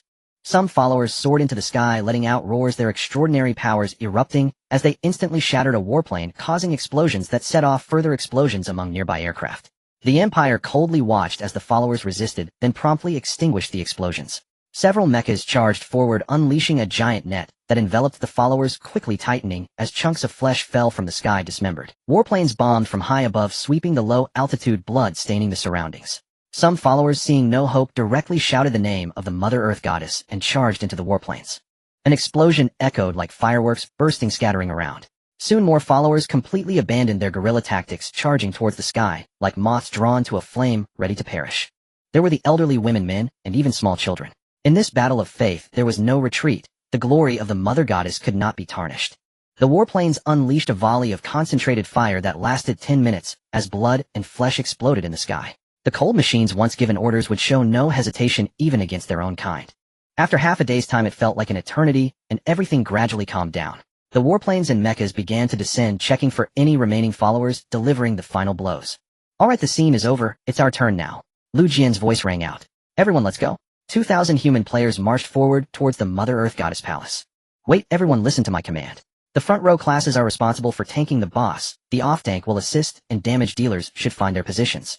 Control classes, be ready to interrupt the boss's skills to allow damage dealers time to output. Healers, protect everyone, and newcomers should stay on the outskirts, touch if you can, but if not, stay far away. Healers should also protect the newcomers, don't let them get instantly killed. At this point, Tang Yamping's voice rang out, making arrangements for everyone. As she spoke, the group began to adjust their formations, front row with front row, damage dealers with damage dealers, and support with support, forming distinct teams. Everyone communicated swiftly and coherently, sharing their skills and distributing tasks. Meanwhile, Zhao Yuan, Tang Xuanzhu, and a few others who were not even level 800 gathered towards the outskirts of the team. Everyone, be careful, do not be greedy for damage. If you can output, do so. If you can't evade, don't rush in. Tang Yimping continued to remind them. And the front row must coordinate well, do not lose aggro, and do not skimp on skills. Once the boss unleashes a wide area attack, you must activate your area damage reduction skills. Fragile classes cannot withstand the damage. Alright, that's basically it. Don't be too nervous. This large-scale relic dungeon is relatively simple and won't be too overwhelming. As the command echoed, everyone began to move in an orderly manner towards the central hall. Some would surely die on this journey, yet no one flinched, just as that saying goes. We, the human race, are fearless of death. In the battle of life and death, our human race will never retreat. The grand hall stood with towering steps layered upon each other. No one used flight, they ascended step by step. Various equipment manifested, the front row leading the off-tank, closely following damage dealers in the middle, exuding a killing intent, while the supports and controllers lagged behind, a group of newcomers following at the end, waving flags and cheering. As the grand doors of the hall were pushed open, 20,000 players slowly and orderly stepped inside. Though it is called a great hall, it is incredibly spacious, resembling a vast plaza. In the center of the great hall stands a massive statue of the Earth Mother with sunlight cascading down from above, imparting a profound sense of history. The surroundings feel as if time has fermented, tranquil and harmonious. The large troop advanced majestically with no one to obstruct them. In the center of the hall beneath the statue of the Earth Mother, a figure sat cross-legged, facing away from everyone. "Stop," said Tang Yinping. Instantly, everyone halted in their tracks, gripping their weapons tightly as they gazed at the final boss. "Unbelievers, who gave you the courage to step onto the sacred ground of the deity?" The high priest slowly rose, turning to look at everyone. "The empire is truly heartless. How many millennia have passed since the donor royal family knelt in this temple pleading for the mother goddess blessing, and now mere thousands of years later it seeks to obliterate us. Ha ha. Laughable, so laughable." His strong physique emanated a terrifying aura as he threw his head back in laughter. Whether it was tragic or insane was unclear. After a moment, he ceased his laughter, conjured a weapon resembling an iron rod, and struck it heavily against the ground. A wave of energy surged towards everyone, and the high priest coldly commanded, "Come. Today your blood will cleanse the pollution you brought upon this land." A health bar appeared above his head. 2 billion health. Not bad. Front row engage. As the boss revealed his health bar, Tang Yinping shouted. With that, a player from the front row threw out a shield which spiraled towards the high priest. Following that, another player jumped up, raising an axe high to cleave down towards the high priest's head. The boss is engaged. The high priest swatted the shield away with a wave of his hand, and then swept his staff to send the axe-wielding player flying. Before he could retract his weapon, another shield came crashing down upon him, causing the high priest's expression to... A wall of energy appeared, protecting his face. Is there no honor in combat? How can one strike the face? Soon several shields followed in rapid succession towards his face. A surge of fury welled up within him, seeking death. He charged at these few individuals. Aggro is established, unleash your attacks. With Tang Yinping's command, all damage dealers soared into the air. Then came a torrent of attacks, countless fireballs descending one after another, followed by ice projectiles, arrows, and various magical spells bombarding downwards. Each support character unleashed a barrage of buffs upon the damage dealers. With 20,000 players engaged, the momentum was overwhelming. Different classes coordinated with each other. It started off somewhat chaotic, but soon under Tang Yinping's guidance it began to fall into order. The boss's health is dropping so slowly. Zhao Yuan whispered from the outermost edge. That's normal. Everyone's levels vary, so we can only chip away at it slowly. How long will this take?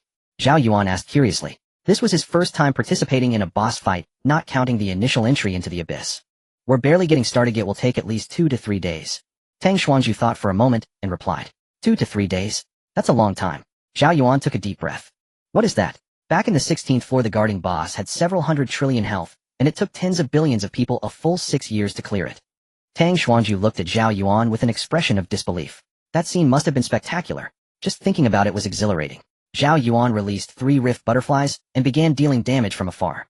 The sky-exploding bears and giant horn ants were unsuitable for such a crowded boss fight. One misstep could lead to positioning issues, possibly resulting in others' demise. It was better not to cause chaos. Actually, I think you should prepare a few more ranged summons, especially those with high burst potential for single target damage. Otherwise, during the boss fight you might feel a bit awkward. Seeing Zhao Yuan dealing damage, Tang Xuanzhu laughed, noting how low the damage of the rift butterflies appeared. Oh, am I being awkward? Zhao Yuan turned to mock Tang Xuanzhu. At least I can deal damage. What about you? Tang Xuanzhu got angry and flustered, saying, aren't assassins supposed to be like this? Look at that assassin in the arena, he's not just waiting for an opportunity. Oh, Zhao Yuan said dismissively. You? Tang Xuanzhu became angry and moved forward. Wait, I was just joking. Zhao Yuan was startled, thinking that if he made a joke this girl would rush forward. Wasn't that asking for death? Are you crazy? Tang Xuanzhu took 2 steps forward and suddenly started dancing, leaving Zhao Yuan speechless as he turned his head. What are you doing? He realized Tang Xuanzhu wasn't charging forward blindly, but was instead dancing. Look at the picture. Tang Xuanzhu, too lazy to explain, directly showed Zhao Yuan an image. Dragon Dance skill description: complete the specified actions in sequence. For each action completed, damage increases by 1, gaining a 1 attack speed, increase 1 armor penetration, and gain a layer of dragon blood mark lasting for 10 seconds, up to a maximum of 1,000 layers. After dealing damage for 3 seconds, the dragon blood mark will explode within 1 second on the current target, dealing 7 of the total damage from 3 seconds prior for each layer. Wow, that's powerful. Zhao Yuan was somewhat astonished. 3 seconds was enough time for a high-level assassin to unleash all their damage. So you need to be careful. If you encounter strangers doing strange movements in the wild, you must run away quickly or strike first to interrupt them. Tang Xuanzhu reminded him. Thank you, this skill is simply invincible. Zhao Yuan expressed his gratitude to Tang Xuanzhu, marveling at the skill. If this damage were to unleash, no one could withstand it. It has armor penetration, attack speed, damage boosts, and combined with his own crits, Zhao Yuan couldn't imagine who could endure it for 4 seconds. Invincible. Who do you think would let an assassin stack buffs right in front of them? With an assassin's fragility, the time spent stacking buffs would have gotten them killed long ago. If they encounter a control type, that person would allow you to stack fully, then trap you the moment you move, leaving you to watch your buff layers drop one by one, infuriating you. It makes sense how many assassins dare to stack buffs in front of others. It's only during boss fights that it's a godly technique. Tang Xuanzhu added. Control, interrupt him. Suddenly Tang Yamping's voice rang out. The high priest was bombarded by aerial attacks left covered in dust, yet he couldn't shake off the few players in front. The moment he tried to shift targets he would be hit in the face, and he became enraged wanting to kill the person before him. He swung his staff and threw it towards the crowd in the air.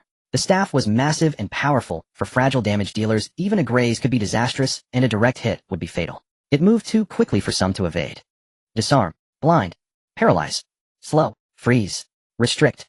In an instant a flurry of control effects were unleashed, and the staff fell from the air. The high priest was instantly interrupted by various debuffs. Assassins charge. The front line and melee fighters quickly retreated, and a large group of assassins surged forward, unleashing a torrent of physical and magical damage. 1, 2, 3, 4, 5 retreat, front line continue. Before Tang Yamping could count to 5 everyone had already retreated, and the front line surged forward.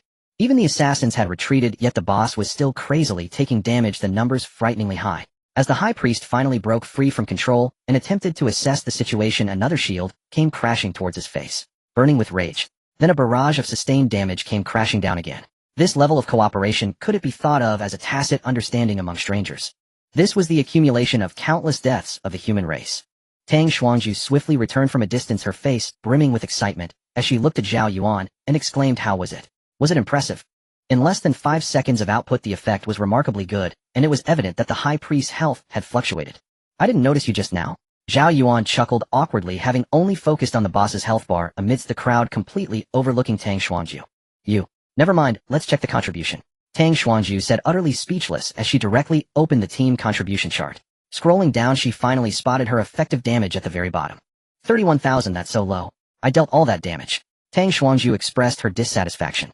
Curious, Zhao Yuan opened his interface and saw his own figure at the very bottom with 29,000 damage also at the end. Well, that's pretty low. Despite only having the Rift Butterfly contributing to the damage, he had been attacking for quite a while, yet it paled in comparison to Tang Xuanzhu's 3 seconds. What the heck, the highest damage output is actually from a great swordsman, a secondary tank. Truly, when the tiger is away the monkeys reign supreme. Tang Xuanzhu exclaimed again, but realizing it was inappropriate she quickly covered her mouth as someone in the air glanced over at Zhao Yuan's side. Zhao Yuan hurriedly scrolled to the top and discovered that the highest output belonged to someone named Lu Jian with an astonishing damage of 470,000. His class was Great Swordsman, a solid secondary tank overpowering a large group of damage dealers, which was truly an eye-opener. The second place was taken by a class called Shadow Hunter with a damage output of 430,000. No need to think, it was clear that he was an expert. As a warrior class, surpassing damage output compared to damage classes indicated that his equipment and skills were far superior to those of the other damage dealers here. It seems this dungeon hasn't brought in any formidable damage dealers. This run is likely going to be slow. Tang Xuanzhu's side. As a damage dealer, seeing a warrior's output overshadow hers made it hard to feel happy. Stop worrying. Zhao Yuan closed the interface. One cannot expect a randomly matched dungeon to gather experts. As the front line regained aggro, the high priest was completely caught up in the player's rhythm. Everyone began to cooperate in an orderly fashion, and the boss battle seemed to have become simpler. A day and a night passed with relentless bombardment continuing without pause. No one felt fatigued, they were still striving to output damage. As they faced a boss in a dungeon, no one expected a quick kill, and were all prepared for a prolonged battle. Such situations were common in the Abyss, where the elevation of divine levels and the evolution of life tiers made this level of combat not too exhausting. Finally, when the boss's health reached half, the high priest suddenly pushed back the surrounding attackers with a loud shout, golden light radiating from his body, and his health visibly surged, rising to 60% within a second and continuing to recover. Quick apply heavy injury poison and healing reduction. Tang Yamping calmly commanded. It was common for the boss to recover health, and it wasn't unexpected. With Tang Yamping's instruction, those with skills that had these effects began to output rapidly. Finally, the boss's health halted at 75%. Zhao Yuan observed everything, pondering that he would also need these attributes in the future, otherwise facing rapid health recovery would be quite awkward. Seeing the high priest stop recovering health, everyone resumed their previous tactics, starting to wear down the high priest's health. Spending almost half a day, they once again brought the high priest's health down to nearly 50%. This time, without Tang Yamping needing to speak, everyone quickly utilized skills or equipment effects that could hinder health recovery. Thanks to their preparations, this time the effect was significantly better, but the high priest still managed to recover his health to 70%, which was 5% less than before. It seemed that as long as the boss's health remained above 50%, it would continuously recover. Tang Yamping remained calm, stating continue. After several back and forth exchanges, once the boss's health reached 60, the effect of healing reduction became less noticeable, only reducing by 1% each time, and sometimes it didn't respond at all. For an entire day, there was no effect. The High Priest's health remained stubbornly above 50%. If the healing reduction lagged, the health recovery was substantial. This back and forth was not a solution, and some people's expressions began to show anxiety. However, the higher-level players at the front showed no impatience and continued their stable output. This was merely a minor scene. Especially Lu Jian wielding a massive sword the size of a door created a tempest while not only withstanding the High Priest's damage, but also dealing massive damage. The surrounding front line and other warrior tanks looked upon him with admiration. As a secondary tank, the gap was truly vast. Lu Jian remained calm, showing no concern for the situation. He had encountered scenarios where the boss recovered health quickly, or where the boss simply refused to lose health for half a day. Everyone prepare for a strong kill. Suddenly Tang Yamping's voice rang out again. Everyone tensed up, starting to hold back their skills and managing their cooldowns, preparing for the damage-dealing assassins who decisively stepped back from the battlefield and began stacking various statuses. The supports also began to hold back their various buff and debuff skills. The output slowed down. With this withdrawal, the pressure immediately shifted to the frontline roles. The High Priest no longer had to withstand large area damage, focusing all output on the frontline players. In an instant, nearly all frontline players looked pained, yet not a single one retreated. As a tank class, their value lay in taking damage. If they retreated, the formation behind them would collapse. In that moment, nearly all frontline players drank potions. As soon as the High Priest showed signs of moving away from them, even if their skills were not yet off cooldown, they charged forward without hesitation to draw the High Priest's aggro. Suddenly, one by one, shadows were struck by the High Priest, blood spurting out, and players were thrown away. Others quickly filled the gaps while the downed players frantically consumed potions, recovering their health while waiting for their skills to cool down. In an instant, those who fell rose again, displaying remarkable bravery, firmly holding the rhythm against the High Priest. They pressed forward, unwilling to retreat, showcasing the indomitable spirit of the human race. Tank classes are always the most resilient fortress for other players. It would be their greatest humiliation if the boss charged out while the front line remained standing. Their tenacity is there, while their unwavering belief, but once they step into the tank role, they are prepared to face death. You and I are the same.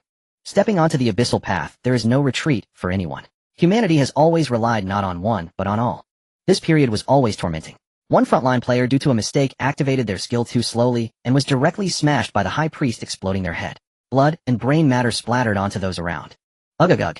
A group quickly spat out. One player caught the body and gently tossed it to the back, while the others continued to enter the fray. Someone caught the body and placed it at a distance. The scene was eerily calm. No one mourned, no one felt sorrow. All eyes remained fixed on the High Priest. The battle would not pause for the departure of one person. Having embarked on this path, everyone was prepared for burial in the abyss. He merely took a step ahead. Finally, the High Priest's health bar was approaching 50. In an instant, all control specialists struck first, unleashing countless control skills. The High Priest could dodge 1 or 10, but not all. Simultaneously, the support class joined in, casting shields and buffs, enveloping all damage dealers to maximize their output. As the High Priest was restrained, all damage dealers unleashed their attacks without reserve. In that moment, the High Priest's health began to plummet dramatically. Among them, the assassin's output was the most apparent. They stacked numerous effects, and with the support buffs, the High Priest's health swiftly dropped below 50. After the assassins retreated, other melee classes charged in to continue the assault. The ranged classes had not stopped their attacks since the beginning. The entire Divine Palace was filled with various skills, extraordinary power, saturating every space. A concentrated burst from 20,000 players drove the High Priest's health down to 45. This left the High Priest utterly stunned. Fury followed, accompanied by a deafening roar, "Blasphemers, you shall die." Golden rays of light erupted from the High Priest, a faint divine aura emerging. Golden light flickered in his eyes as he retrieved the weapon taken by the players. Attention, the boss is about to unleash a powerful attack. Avoid it.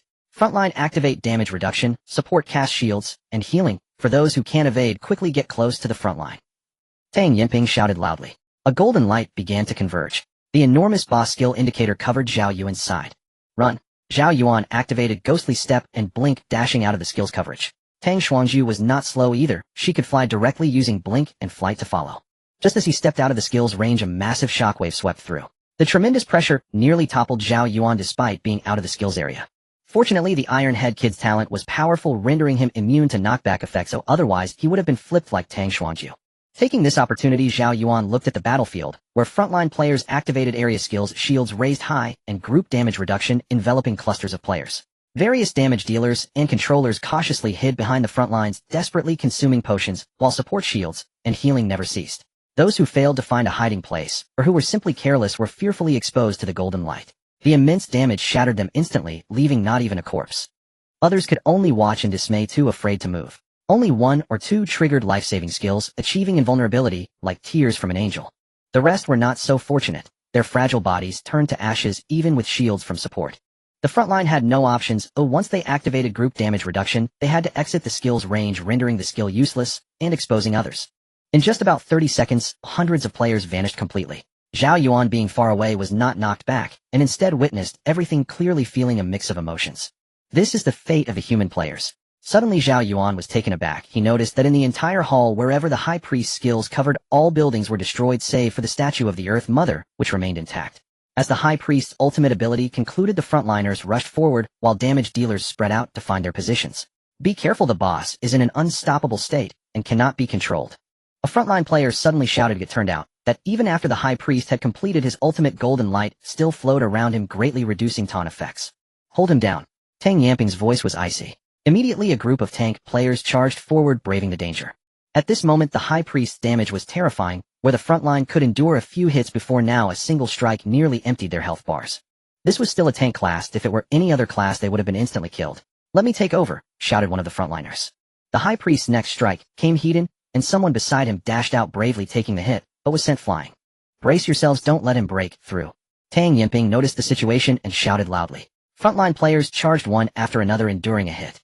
Some managed to withstand it, while others were knocked back unconscious, and some were outright obliterated. Full output, don't stop. Tang Yamping shouted loudly, rapidly casting shields over the front line. Since the high priest was immune to control effects, he shifted focus away from the tank players and charged at the damage dealers. His speed was astonishing, a single strike reminiscent of a tidal wave aimed at the damage dealers. Quick, block him, damage dealers, dodge. Tang Yamping shouted. The damage dealers were quick, but the high priest was not slow either. Some could not evade. With a loud bang, dozens exploded. Players from the backline rushed forward, repeatedly slamming their shields against the high priest's head and face. Yet the high priest was unfazed, the unstoppable effect suppressing his rage completely. He continued charging at others. How long will this unstoppable effect last? Someone asked anxiously. Not sure, it should last around 5 minutes. 5 minutes is a long time. The team began to get chaotic. Everyone stay calm. Frontline continue to engage damage dealers, prioritize evasion, don't be greedy for damage support, quickly assist the frontline and rescue others. Tang Yamping said loudly, her voice unwavering, appearing completely calm. Her strong confidence infected others, and everyone gradually regained composure, starting to circle around the high priest. At this moment the control specialists were rendered useless. They could only keep their distance, waiting for the boss to exit the unstoppable phase. Players endured through 5 agonizing minutes, with occasional unfortunate souls being obliterated. Powerless. Blood splattered everywhere, staining the surroundings red. At this time no one noticed a figure stealthily approaching. Zhao Yuan moved steadily toward the center, while everyone was busy dodging or assisting others. Few noticed him. Even those who did had no chance to speak. 100 meters, 80 meters, 50 meters, 30 meters. Finally, Zhao Yuan stealthily approached. He realized the high priest had not noticed him, as Zhao Yuan was too weak. Even if he did, he wouldn't care. What use was it? However, he underestimated Zhao Yuan, as Zhao Yuan did not intend to sneak attack him. With a thought, a 10-meter giant bear charged toward the statue of the Earth Mother. I won't sneak attack you, I will sneak attack it. Sure enough, at the moment the sky bear slammed into the statue of the Earth Mother, the high priest suddenly turned around and appeared behind the sky bear, without hesitation grabbing its fur and yanking it back. The sky bear failed to strike the statue at all. With a loud bang, it was instantly smashed by a single slap. How cruel. Frightened, Zhao Yuan hurriedly fled. Blasphemer, defile my god, die. The high priest was furious and casually threw his staff at Zhao Yuan. The enormous force accompanying the staff, crafted from an unknown material, seemed capable of tearing through space. In an instant Zhao Yuan felt a chill run down his spine. What was he thinking? Was this a battlefield he could interfere in? He was going to die. The overwhelming force came spinning with the staff. It was clear that with such immense power, if it touched Zhao Yuan there would be nothing left of him. Just as Zhao Yuan was in despair, a massive sword came crashing down in front of him. The sword, as wide as a door, completely shielded Zhao Yuan and drove straight into the ground, revealing a figure before him. Lu Jian swung the enormous sword wider than himself to clash with the staff. The tremendous force instantly sent Lu Jian crashing backwards, but he managed to grab Zhao Yuan, and the two retreated a full 10 meters. Having failed to eliminate Zhao Yuan in one blow, the high priest immediately charged over. Though it seemed like a long time, merely 2 seconds had passed, and others were starting to arrive as well. Having failed to eliminate Zhao Yuan in one blow, the high priest immediately charged over. Though it seemed like a long time, merely 2 seconds had passed, and others were starting to arrive as well. At the same time, the high priest rushed over behind Zhao Yuan. A man jumped out brandishing a large shield. Brat Grandpa is here. Zheng Hongbing shouted loudly. With a bang, Zheng Hongbing was sent flying, both man and shield spinning 360 degrees. In just that brief moment, Lu Jian had already pulled Zhao Yuan back, and seeing that others had also gathered around, Lu Jian tossed Zhao Yuan to a safe place. He hadn't said a word from start to finish. Attack the statue. Ugh! Zhao Yuan shouted loudly in midair, and just as he finished speaking, he landed face first into the dirt. Zhao Yuan's voice was loud and Lu Jian instantly understood what he meant, directly raising the Dorzai's sword and charging at the statue. When the sword struck the statue, a loud bang echoed, making the ground tremble. The high priest went completely mad, disregarding everyone around him as he charged at Lu Jian. In his berserk state, the high priest was immune to control skills like a runaway wild horse. Zhao Yuan, just getting up, laughed at the sight. Everyone attacked the statue. Tang Yinping wasn't foolish either. She quickly took charge and glanced back at Zhao Yuan. Simultaneously, everyone instantly shifted their firepower towards the statue. Zhao Yuan patted the dust off his body, retreating. He had been too impulsive and needed to control himself in the future. Who was the high priest? A servant of the gods, a fanatic who would never step out of the temple. The deity was everything to him. What could be more important than his own life? Naturally, it was the statue of the Earth Mother. Since he was immune to control skills and posed too great a threat to the backline, he would go after the statue of the Earth Mother and see what was truly more important. As expected, with everyone attacking the statue, the high priest panicked, rushing to the statue to use his body to block the attacks coming from all directions. In the underground space, especially as Zhao Yuan used the bear to smash the statue of the Earth Mother, Kasha's eyes reddened with fury as she shouted desperately, "No!" She wished she could rush out and block the blow. As the sky bear was smashed, Kasha had barely caught her breath when she saw everyone starting to attack the statue, and she couldn't help but shout, "Despicable! Val mortals! Don't!" Unfortunately, no one could hear her. The high priest moved quickly, stubbornly absorbing all the skills, spreading his arms wide to shield the statue. His body appeared especially small before the massive statue, but his faith was undeniable. Prioritize attacking the statue. Tang Yinping's voice was calm, yet utterly ruthless, devoid of any compassion. Other players became excited as the high priest's weaknesses were fully exposed. All attacks once again aimed at the statue, an overwhelming barrage. No! The high priest's face turned pale with panic as he desperately tried to block all the incoming attacks, using his body to withstand some when he couldn't block in time. Huh, let's see if you can still be so arrogant. A front row player laughed loudly, then charged toward the statue. Both melee and ranged attacks unleashed simultaneously, and the high priest found himself overwhelmed with some attack. No, don't hit my god. The high priest was utterly frantic, no longer displaying the domineering aura from before. As 5 minutes passed, his berserk state faded, and with control skills now in play, the high priest became even. Don't hit me, instead, don't hit him. The high priest's voice was filled with anguish. He could hardly pay attention to the players desperately protecting the statue, even as his own hair caught fire from fire magic. He couldn't care, less wholly focused on shielding the statue. "I beg you, don't hit it, hit me instead." The high priest shouted hoarsely, his voice breaking as he continued to move, blocking every attack he could. But it looked rather pitiful. Some people showed signs of reluctance, yet their hands didn't falter. There was no right or wrong here, everyone needed to survive. Some others were indifferent, it was just a dungeon, and the performance was quite dramatic. The joys and sorrows of all beings do not resonate. Only oneself is important. Humanity needs to thrive, and all obstacles must fall. The statue of the Earth Mother, made of an unknown material, showed no signs of damage despite the players' relentless attacks. Seeing that the high priest had been thoroughly pinned down, Tang Yinping continued, directing, "Some of you attack the statue to draw the high priest's attention, while others attack the high priest to bring down his health." With her orders, everyone began to shift their firepower, with more attacks landing on the high priest. Good, hit me, don't hit my god." In an instant, the attacks on the statue decreased significantly. The high priest became agitated, quickly blocking the attacks aimed at the statue, completely disregarding his own health. At that moment, the damage the high priest was taking increased. "What are you rushing in for? Are you looking to die?" Tang Xuangju, standing not far away, said to Zhao Yuan with a conflicted expression. She had been knocked away earlier and hadn't noticed Zhao Yuan rushing in until it was too late to stop him. "I have to try. Otherwise the high priest in berserk state is too unmanageable, too many people are dying." Zhao Yuan said calmly. He was actually quite conflicted. He wanted to save people, but was also afraid of dying. But at the first moment he still charged forward, regretting it afterward. Tang Xuangju didn't say anything more. If she had the chance, she would have rushed in too. Humanity never lacks courage. Beneath every boss in the abyss lie the many bones of humanity. If these bones are needed, I too can become a bone. As everyone focused their attacks, the high priest's health reached 30. Even though the high priest was only defending and not attacking, the massive defenses and health were still terrifyingly high for the 20,000 human players of varying levels. The damage dealt was limited. However, victory was already in sight. Time flew by, and half a day had passed. It had been 2.5 days since the boss encounter began. With everyone working together, the boss's health dropped to 10. Everyone was overjoyed. Of victory was just around the corner. The high priest's clothing was tattered, his hair burned away, and his face was bruised. He no longer resembled the dignified high priest he once was. "Please, I beg you, stop." The high priest pleaded desperately. Even as blood flowed from his 7 orifices, he still exerted all his strength to protect the statue of the Earth Mother from the players' attacks. Crack! Unexpectedly, the high priest had not fallen yet, but the statue of the Earth Mother shattered first. With a loud crack, a huge fissure opened at the junction of the human body and the serpent tail of the statue. A frontline player had climbed up at some point, excitedly swinging his axe at the statue's waist, shouting, "There's a crack here, watch me take it down." No sense of martial ethics. I'm joining in too. Hearing his shout, others also became energized, rushing over to strike the statue's crack with fervor. "No, get away." The high priest was furious and rushed over. Seeing him approach, the players quickly retreated. Looking at the crack on the statue, the high priest was flustered, wanting to reach out and touch it, but hesitated. Bang! A group of players switched positions and began attacking again, prompting the high priest to rush over once more.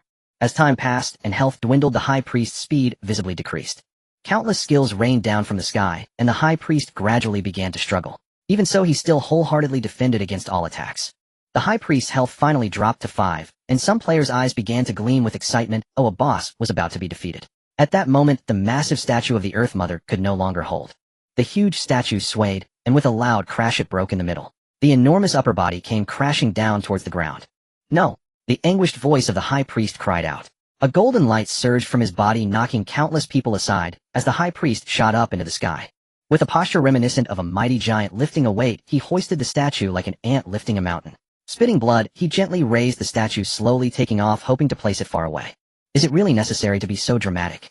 A player stood boldly atop the statue, watching the high priest's cautious actions, feeling speechless. Then more players landed on the statue, trampling it recklessly. "No, don't step on it." The high priest shouted angrily, his rage causing him to spit out a mouthful of blood that splattered on the statue. The high priest hurriedly reached out to wipe it off, but he forgot that he was still holding the statue. As he loosened his grip, the statue began to fall, and he quickly used one hand to support it, while tearing a piece of cloth from his body, to carefully wipe the area stained by his blood. Carefully, he dared not show any disrespect. With a loud bang, someone's shield smashed into his face. The nameless rage surged. The taunting effect activated, causing him to immediately let go and charge at that person. "I fell. Damn it, that idiot is taunting at a time like this, eh? Is he out of his mind? Quick dodge, don't get hit." The massive statue released by the high priest plummeted to the ground, its gigantic form crashing down like a small mountain. The crowd below began to curse and dodge. How could that idiot taunt at a time like this? With a loud crash, the statue smashed the enormous palace into pieces. The entire scene could be seen, even from a distance. In an instant, all the machines and aircraft hunting down the stray believers in the city came to a halt. Inside the control machine, someone gaped, repeatedly gasping in shock. At the same time, they all instinctively flew away. The Imperial faction bizarrely began to withdraw from the city, and it was unclear whether it was due to guilt or the instance's mechanics, but not a single person dared to approach and check. In the starry sky, Gil Donner stared in shock at the image of the fallen statue, feeling turmoil within. In his view, a group of Imperial soldiers recklessly attacked the statue, and the extraordinary power of the human race was passively transformed into weapons of the Empire. Alas, how did it come to this? Gil Donner sighed. This fall represented not only the faith of the believers, but also the history of the Empire. The statue, which carried millions of years of the Hashvina clan's history, fell just like that. In an instant, his heart felt very uncomfortable. If you could just turn a blind eye, how peaceful it would be. Why must you oppose the Empire so fiercely? Gil Donner muttered to himself. If the Earth Mother Temple could work hand in hand with the Empire, it would be a tremendous boost to the strength of the Vina clan, enough to allow the Empire to conquer this universe completely. In Gil Donner's worldview, the Empire's policies towards the Earth Mother Temple were not wrong. Killing for the sake of a so-called deity, opposing their own race, was justified. We were born free, oh why should the gods be exalted? What should we overthrow if not them? But in the eyes of the Earth Mother Temple's believers, the Empire was clamoring to send their god to the dissection room, taking life and death at will, and demanding their submission. As once exalted beings, how could they accept this? No freedom, better dead. They never thought their resistance was wrong. No. The high priest, in a moment of mocking relief, rushed towards the falling statue, but it was already too late. He lunged forward, but the statue had already hit the ground, and with a huge impact the statue's head broke off, crashing down just an inch in front of the fallen high priest. That 1 inch felt like a chasm between heaven and hell for the high priest. In an instant, his health, which had 3 left, was completely depleted. At that moment, the system's voice echoed in all players' ears. Large ruins instance. Beginning of godslaying has been cleared. It cleared just like that. Wasn't there still 3 health left? I was about to stack my buff and go for a full combo. Now there's no chance. Perhaps this is what they call a Dao heart collapse. Makes sense. It makes sense. After all, we brought down the god in his heart. It makes us seem like the villains. This instance, in my opinion, is overly dramatic. Could this scene have occurred in history too? How did he stand up? Someone suddenly exclaimed. Don't worry, it must be a cut scene. Still be careful. The high priest, with his health bar completely empty, slowly stood up and staggered towards the statue of the Earth Mother, gently embracing its head, and slowly making his way to the center of the hall. As he passed, players instinctively cleared the way. The high priest gently placed the statue's head at the center of the hall beneath the feet of the damaged statue. He bent down respectfully, resting his head beneath the statue's head. The high priest gently brushed off the dust from his body and slowly lowered his forehead. Mother, I have come. He had completely lost his vitality with 2 lines of bloody tears on his face. A group of players prepared to approach, at which point Lu Jian took over the team command and opened the team voice chat. Don't disturb him. Though he is an enemy, he is already dead, so don't degrade him further. Instantly, the group of players retreated reluctantly. Now let us proceed with the farewell. Lu Jian said in a deep voice. Yes. The others also grew serious and replied in unison. Everyone began to gather the corpses of the other players, some having been blown apart, scattered everywhere, some missing heads, and others with only heads remaining. They quietly collected the bodies, assisting each dead body with purification and healing, restoring the once grotesque faces to tranquility. Everyone quietly gathered all the corpses they could find, placing them together. They formed a line, slowly standing behind Lu Jian. Once 20,000, only 14,000 remained. After a long while, Lu Jian spoke up. In the apocalyptic age of Blue Star, the abyss descends, and today our human sons sacrifice themselves for our race, sacrificing their lives here. We shall remember forever and always be prepared to pave the way for our descendants, laying down our bones without retreat, one generation after another, so it shall be. Now please proceed. Lu Jian bowed. Now please proceed. 14,000 people said in a deep voice. Everyone bent down. This is the initial promise of the abyssal human race. You go ahead. We shall follow. At this point, a fire mage stepped forward, conjuring a massive flame in his hand. With a wave of his hand, the flames engulfed all the corpses, igniting them. Farewell. After the farewell, a figure appeared before everyone. Hello everyone, I am a relic merchant, you can call me Kasha. Congratulations on clearing the relic dungeon. I have prepared a full load of items for you, feel free to take a look. Of course, I also need your relic points. Without relic points, I can't welcome you. A female member of the Vina race appeared before everyone, her face full of smiles, very professional. Pleased. Kasha made a gesture of invitation. A portal appeared before everyone. Zhao Yuan looked at the woman identical to Kasha with a strange expression. Oh no, she was wearing clothes. In the tomb, Kasha was stunned to see a woman exactly like herself. Who is this? Why is she impersonating me? Kasha fell into deep suspicion. At the same time, Zhao Yuan felt the surroundings rapidly darkening. The surroundings began to fade like a photograph and soon fell into darkness. Where is Zhao Yuan? He was just here. Tang Xuanju turned around to ask Zhao Yuan how many relic points he had, only to find he had vanished without a trace. Hearing the sound, Tang Yinping turned to glance at Zhao Yuan's previous location, smiled slightly, and said, he must have gone to claim his reward. What reward? Why didn't I get one? Tang Xuanju asked in confusion. Tang Yinping smiled, but said nothing, instead reaching out to touch Tang Xuanju's ponytail, saying, little sister, you should go out first. Use your relic points to level up, don't waste them. Sister, are you not going out? Relic points are useless to me, well, go check out the relic merchant. Alright. As Zhao Yuan once again saw the light, he discovered he was still in the Earth Mother Palace, but now it was as good as new. Congratulations players for completing the hidden side quest Lost Civilization I, the beginning of God-slaying dungeon. Rewards have been issued, please collect them manually. The system's voice echoed. An arrow indicator appeared under Zhao Yuan's feet. He looked and saw that the end of the indicator was right under the Earth Mother statue, which still stood intact. Is this a form of mental torture? Zhao Yuan walked over, looking up as a ray of sunlight broke through the clouds and shone down on him. Under the sunlight, 3 items floated before him. Zhao Yuan reached out to grab them, and a beam of light appeared. The system's voice reappeared. Congratulations, as the dungeon initiator, you have received a fixed reward, a random discount coupon for the relic shop. He saw the discount coupon split into 4 appearing before Zhao Yuan. Please draw. This really feels like a game. Zhao Yuan couldn't help but complain. He casually grabbed one, and the other 3 instantly vanished. You have obtained a 10 discount coupon. Wow, am I really that lucky? Zhao Yuan was astonished. He thought he would be lucky to get an 80 or 90 discount, but he actually got a 10. Is the relic merchant losing out? Zhao Yuan happily stored it away. Initially, he had no intention of going to the relic shop to avoid temptation, but with a 10 discount, not going would be a disservice to his good fortune. Zhao Yuan quickly picked up the second item. In an instant, a faint red light flashed, leaving Zhao Yuan momentarily dazed. Red color. Zhao Yuan stuttered. Isn't red the exclusive color of myths? Congratulations, you have obtained the Divine Crystal, Faith of the High Priest. Divine Crystal? What the heck, isn't this a myth? Zhao Yuan felt somewhat disappointed, thinking he could become a myth equipment bearer. Even a skill book of myth would be nice. You think too beautifully. Zhao Yuan picked up the Divine Crystal to check its attributes, wanting to see what it was. Divine Crystal, Faith of the High Priest. Category: item quality, none. Attributes: exclusive effect, collect 3 different divine crystals to synthesize an exclusive myth equipment, which will automatically generate an attribute with the suffix Faith of the High Priest. Evaluation: this was once the brightest among countless stars. Source: obtained by completing the relic dungeon with a very low probability. Does this mean I've obtained 1/3 of the myth equipment? Zhao Yuan murmured to himself. It felt like a dream. After waking up, he had actually achieved 1/3 of it. Zhao Yuan quickly stored it away, instinctively looking around to ensure no one saw him. Huh. He looked around suspiciously for a long time, and found no one. Finally realizing this was an exclusive quest space, how could there be anyone else? How foolish. After grinning like an idiot for a while, Zhao Yuan finally looked at the third item. He reached out to grab it. Congratulations, you have obtained a quest item, the Lost Chapter of the Lost Civilization. A quest appeared before Zhao Yuan. What? Rewards for quests too. Zhao Yuan clicked. You have obtained the token of the Lost Chapter. Please proceed to the quest location to activate it. Please proceed to the Valley of Joy to activate. Leji Gorge. Why have I never heard of it? Zhao Yuan flipped through the monster hunting guide, but couldn't find this place for a long time, probably not on the first layer of the abyss. It seems this guide is about to expire. It can no longer keep pace with me. Another lost civilization. How many lost civilizations are there in the abyss?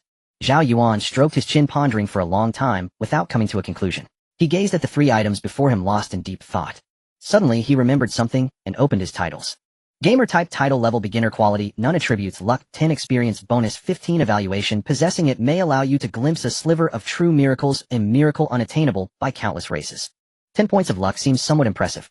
Zhao Yuan chuckled. After claiming all the rewards, the surroundings began to fade away, just like before, and Zhao Yuan stepped back. Back in the dungeon, Zhao Yuan found there was no one around. That Kasha still wore a professional smile as Zhao Yuan walked over.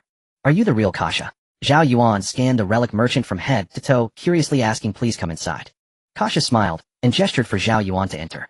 Whether this was true or false, Zhao Yuan shook his head. He stepped into the teleportation portal. An independent space appeared, followed by a user interface.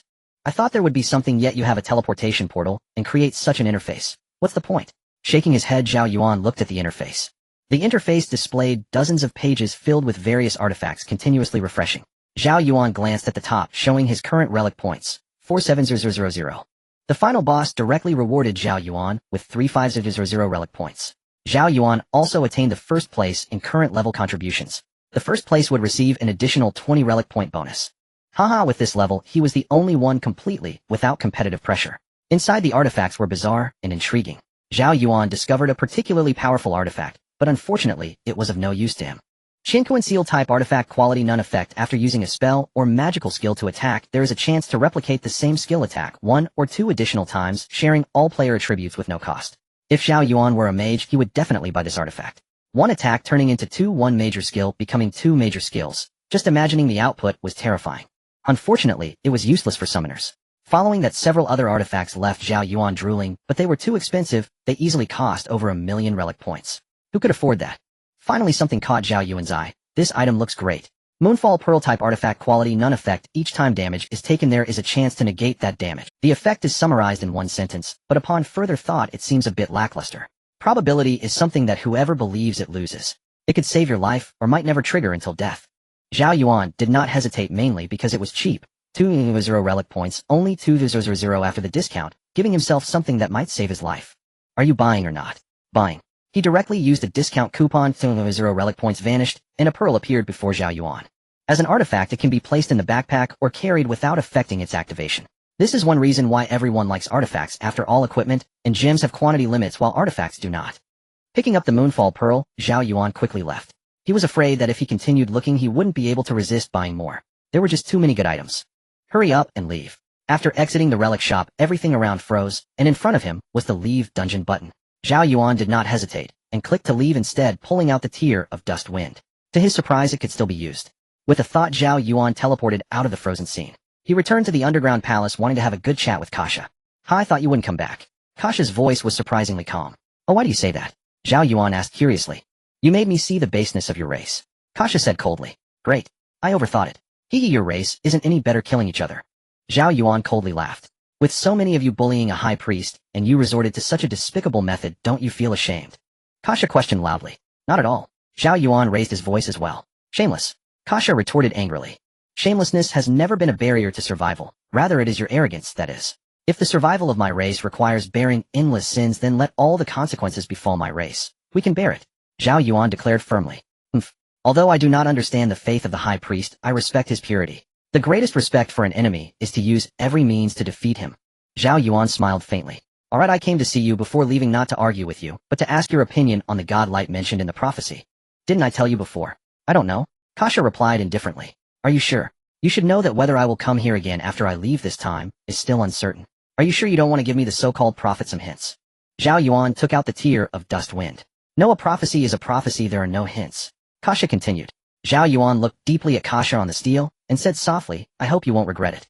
After saying this, Zhao Yuan directly teleported away. Watching Zhao Yuan leave, Kasha fell silent. After a long time, Kasha's voice echoed through the hall. Mother God, are you still there? Are we really just going to let them tarnish our history and walk away? A sigh echoed and a figure emerged from the layers of overlapping space. I'm sorry, my child, I am powerless. But you must believe in the prophecy, the God light will eventually blossom. I have already seen a glimpse of the future. The Earth Mother God spoke softly. Her gaze turned to the sky where the infinitely massive lawn occupied everything. Everything. Even concepts. As a deity born at the dawn of the universe, in her perception, she was the only one. Unfortunately, everything changed when Lan descended. She attempted to resist, but Lan transcended everything. Whether she traversed time to the origin of the universe or traveled through that infinite future, Lan remained above her, overshadowing all time and fate, all concepts. Even if she opened the tributaries of fate, the deity would still exist, appearing in that tributary, and that tributary would become the only mainstream. It was as if she were the eternal only one. Everything she thought saw would become unique. All her functions, divine rights, even her own concepts would be ruthlessly crushed by the deity. Whether in a narrow or broad sense, the existence of the deity completely transcended everything about her, surpassing her universe. This was something she, as the only deity born with the universe, could not comprehend. Once she believed she was the only God. The descent of the deity shattered this illusion. The deity always loomed above all concepts, overlooking everything it covered. No one could escape. Even if you are a god. Only gods truly understand what kind of existence Lan is. All resistance is utterly meaningless.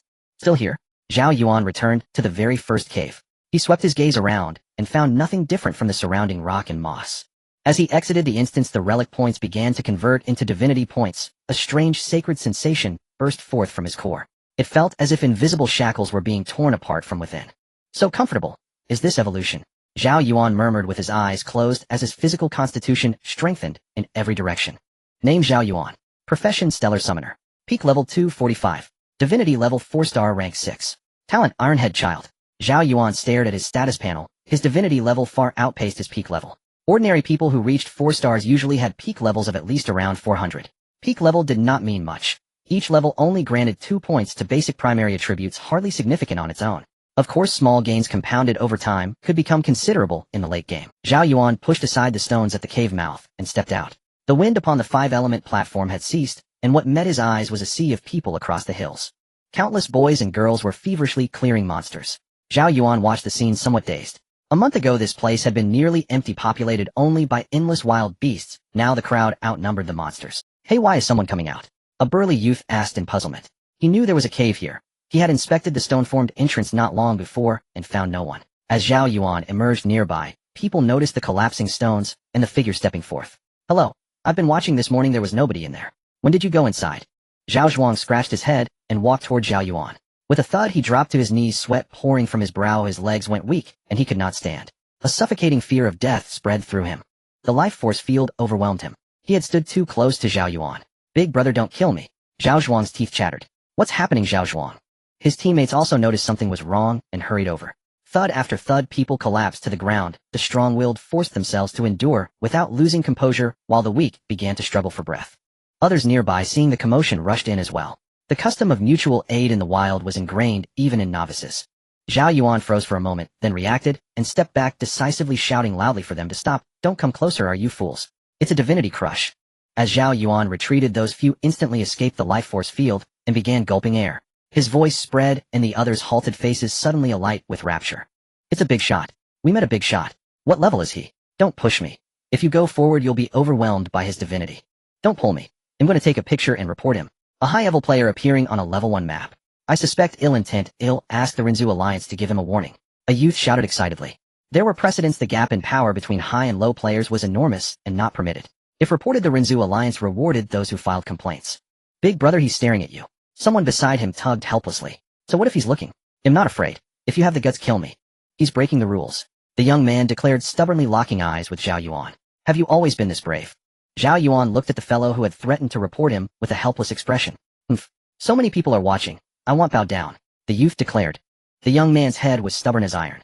You are even more like an iron-head child than I am, Zhao Yuan thought with a smile, then launched himself skyward. At last he could fly. The young man's head was stubborn as iron. You are even more like an iron-head child than I am, Zhao Yuan thought with a smile, then launched himself skyward. At last he could fly. A new year again. A new generation of Rinzhu youths were beginning their journeys. Zhao Yuan cavorted through the air, shifting through poses exhilarated beyond measure. Flight had always been humanity's dream, the sensation was intoxicating. Rising and falling, surging forward, weaving left and right, Zhao Yuan played with abandon. Suddenly a hand grabbed the back of Zhao Yuan's neck. Startled, he used Huaning Ji Wu Phantom Dance to blink, creating 3 Zhao Yuans that surged away in 3. The stranger panicked and instinctively let go. Zhao Yuan hurtled toward one direction. But no sooner had he fled than another hand seized the back of his neck again. Don't move. You are under arrest. A male voice called out. What? Zhao Yuan was stunned. What had he done to be arrested? Turning his head, he saw a man in Rinzhu Alliance uniform, holding him up by the scruff of his neck with one hand. On what grounds do you seize me? Zhao Yuan yelled. You were showing off all over the level 1 map, practically flying in circles. Do you know how many people reported you? The man retorted as he held Zhao Yuan aloft and pointed. Countless heads below lit up with photo markers as people snapped pictures. Big brother, it's a misunderstanding. Please hear me out. Zhao Yuan protested, distressed. No, I won't listen. The man shook his head and flew upward, clutching Zhao Yuan. Who are you, sir? Zhao Yuan cried out. Rinzhu Alliance Newbie Guard Enforcement Squad. The man answered coolly. Why are you seizing me? Zhao Yuan protested. As a high-level player, you shouldn't be wandering into a low-level map. You tell me why I wouldn't seize you. It's a misunderstanding. Sir, this is a misunderstanding. Zhao Yuan pleaded. No rush. Explain it at the enforcement outpost. Do not try to escape. If you force me, I'll activate my life force field and might accidentally kill you. Don't cry foul afterward. Soon Zhao Yuan arrived at Suiyuan town. A short distance away in the sky stood 6 others in the same uniform. Captain, it's this guy. Didn't you see him flying so freely on the level 1 map? The man boomed toward the one in front, shaking Zhao Yuan by the scruff. Stop shaking him. This is a misunderstanding. Zhao Yuan said helplessly as he was jostled like a caught rodent. A high-level player appearing on a level 1 map. There is no such thing as a misunderstanding. Who knows, he might be here to take revenge on society. The man said without believing Zhao Yuan's words. Zhu Hai regarded Zhao Yuan, who dangled in Feng Bao's hand, with a curious look. He didn't know of Zhao Yuan. Although this was his first time meeting him, the Rinzhu Alliance's upper echelons had designated the youth as someone to be specially protected, so records existed. This fellow leveled up so fast. At the last enforcement shift change, he had been only 1-star level 1. In just over a month, he had surged to 4-star level 6. As the enforcement squad, they possessed tools to detect a player's level. Stop jostling him. Put him down. Zhu Hai ordered, watching Feng Bao shake Zhao Yuan like a mouse by the tail. Huh? Are we not punishing him this time? Feng Bao asked in puzzlement. Usually in such cases they would mete out some discipline and then send the offender to the mines to dig. Had the captain suddenly grown merciful? He's Zhao Yuan. Put him down. Zhu Hai snapped angrily. Why are you still shaking him? You're making him sick. Zhao Yuan. Feng Bao suddenly recalled that this was the person specifically assigned to be taken care of. I didn't expect it to be you. How did you suddenly become a 4-star? Feng Bao quickly released Zhao Yuan. Zhao Yuan stumbled and almost fell. After all, they were high up in the air. Zhu Hai reached out and pulled Zhao Yuan back, stabilizing him in midair. I told you this was a misunderstanding, but you wouldn't listen. I tried to explain, and you said you wouldn't hear me. Zhao Yuan said angrily. Haha, sorry about that. We can consider this a non-hostile introduction. Don't take it to heart. Feng Bao laughed. How did you suddenly rise to 4 stars level 6? Zhu Hai also expressed his curiosity. How did you know my name is Zhao Yuan? Zhao Yuan asked in confusion. They weren't in a team, how did they know my name? Zhu Hai smiled and didn't answer, instead pointing to his uniform. Human Alliance? Zhao Yuan instantly understood. I happened to enter a large relic dungeon. Zhao Yuan explained. Was it that god-slaying beginning dungeon from a while ago? Zhu Hai's eyes lit up. He had seen it as a random dungeon for all of humanity, but he hadn't matched to it himself. The odds of matching 2 out of billions was simply too low. Zhao Yuan nodded. It wasn't a secret, nothing to hide. Zhu Hai and the others immediately displayed envious expressions. What luck! Even though they were now at 17 stars level 9, they had never participated in a large relic dungeon. You are truly fortunate, saving years of effort in just over a month. Zhu Hai also laughed. It's not bad. Zhao Yuan nodded. I suspect you're just showing off. Alright, now that the misunderstanding is resolved, I'll say this, Zhao Yuan, you are no longer suited to stay on the 1st level of the Abyss. Please proceed to the 4th level as soon as possible. The previous misunderstanding is forgiven, but if you linger any longer, I will have to invite you for tea at my law enforcement office. Zhu Hai said seriously. He had not forgotten his responsibilities. Alright, I'm heading there right now. Zhao Yuan quickly agreed. He had already sensed the Human Alliance's protection for newcomers. Since he was on the 1st level, he couldn't contain his life force, which made him an unpredictable bomb, posing too great a threat to newcomers. Yes, hurry up. Go straight to the 4th level. If you wander to the 2nd or 3rd levels, you will still be captured. Zhu Hai reminded. Alright, I'm off. Zhao Yuan replied. After saying that, he flew towards a teleportation array in a distant town. Watching Zhao Yuan disappear into the teleportation array, Feng Bao said enviously, this guy is really lucky. I've never even entered a large relic dungeon. Alright, stop envying him. Send the message up, it's better that he leaves. If anything happens to him on the first level, we'll have to take the blame. Zhu Hai said. On the fourth level of the abyss, a giant peach tree towered into the sky with branches as thick as several meters wide, resembling a broad road, with countless branches extending freely covering an unknown number of miles. Petal-sized flowers fell like rain drifting down, casually resembling a fairyland. Who would have thought this place was actually in the abyss? Such a scene would probably be unseen in the mortal realm.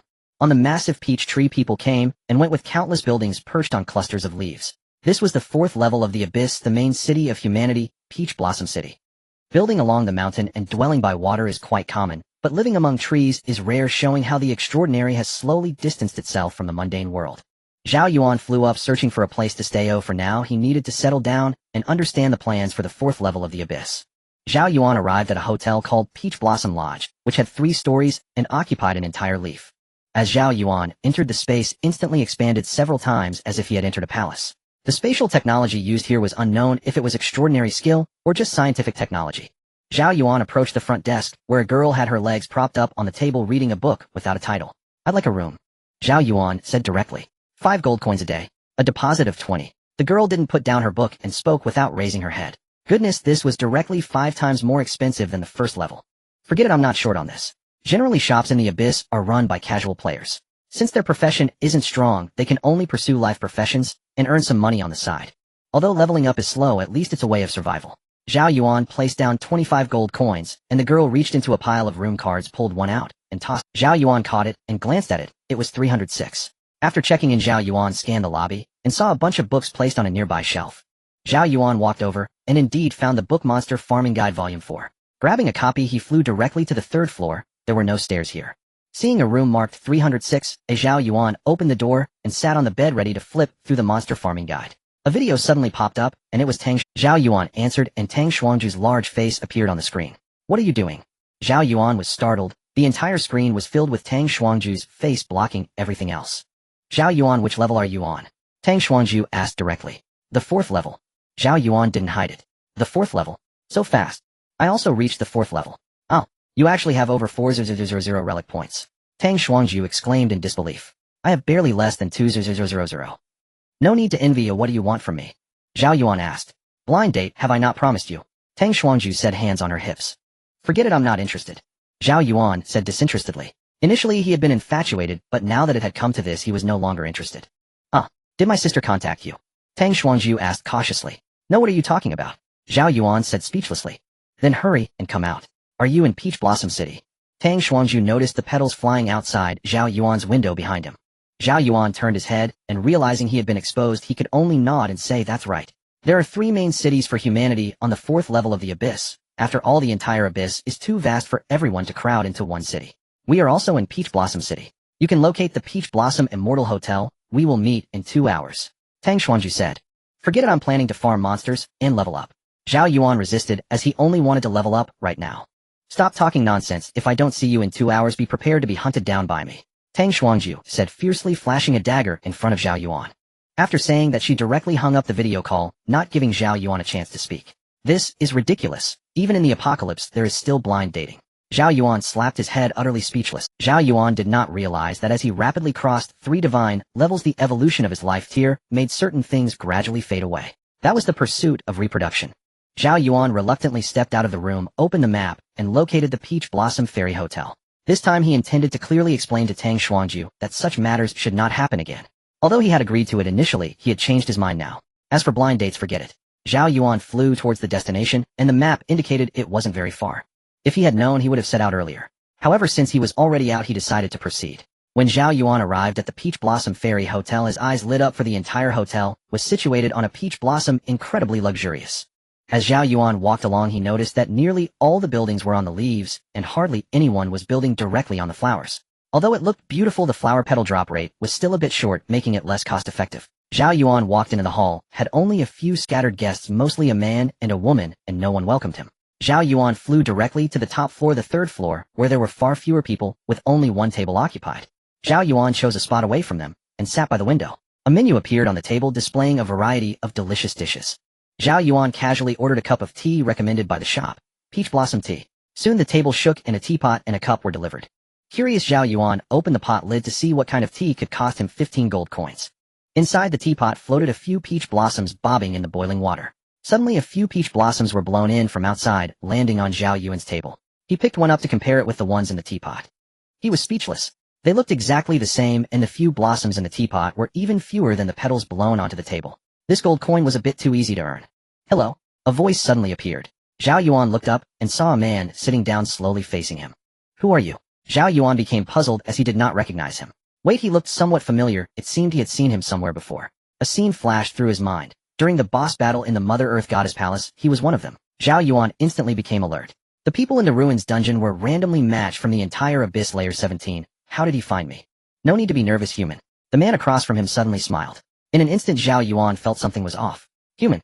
Is that how one person refers to another? An alien? Zhao Yuan panicked instantly. This was only the 4th layer of the Abyss. The intelligence and freedom of wild creatures could not be this high. Moreover, he had never heard of wild creatures freely roaming in human city. Zhao Yuan prepared to get up, but found himself completely unable to move. He quickly looked around, and at that moment besides the table he was at, everything else had turned into a where is this? Am I not in the Peach Blossom Fairy Hotel? Have you calmed down? The man across from him picked up the teapot and began to pour. As the tea flowed down, a cup materialized from thin air, perfectly catching the tea. Who are you? What do you want? This is the human city. Zhao Yuan warily looked at the stranger while secretly starting a video recording. He quickly sent a message to Tang Xuanju. Help! 3 seconds passed, and there was no response. It is known that even in the ruins dungeon the Vina tribe could not intercept Abyss game messages. The man opposite naturally saw Zhao Yuan's actions, and the large recording symbol appeared above Zhao Yuan's head. He wasn't blind. Hello there.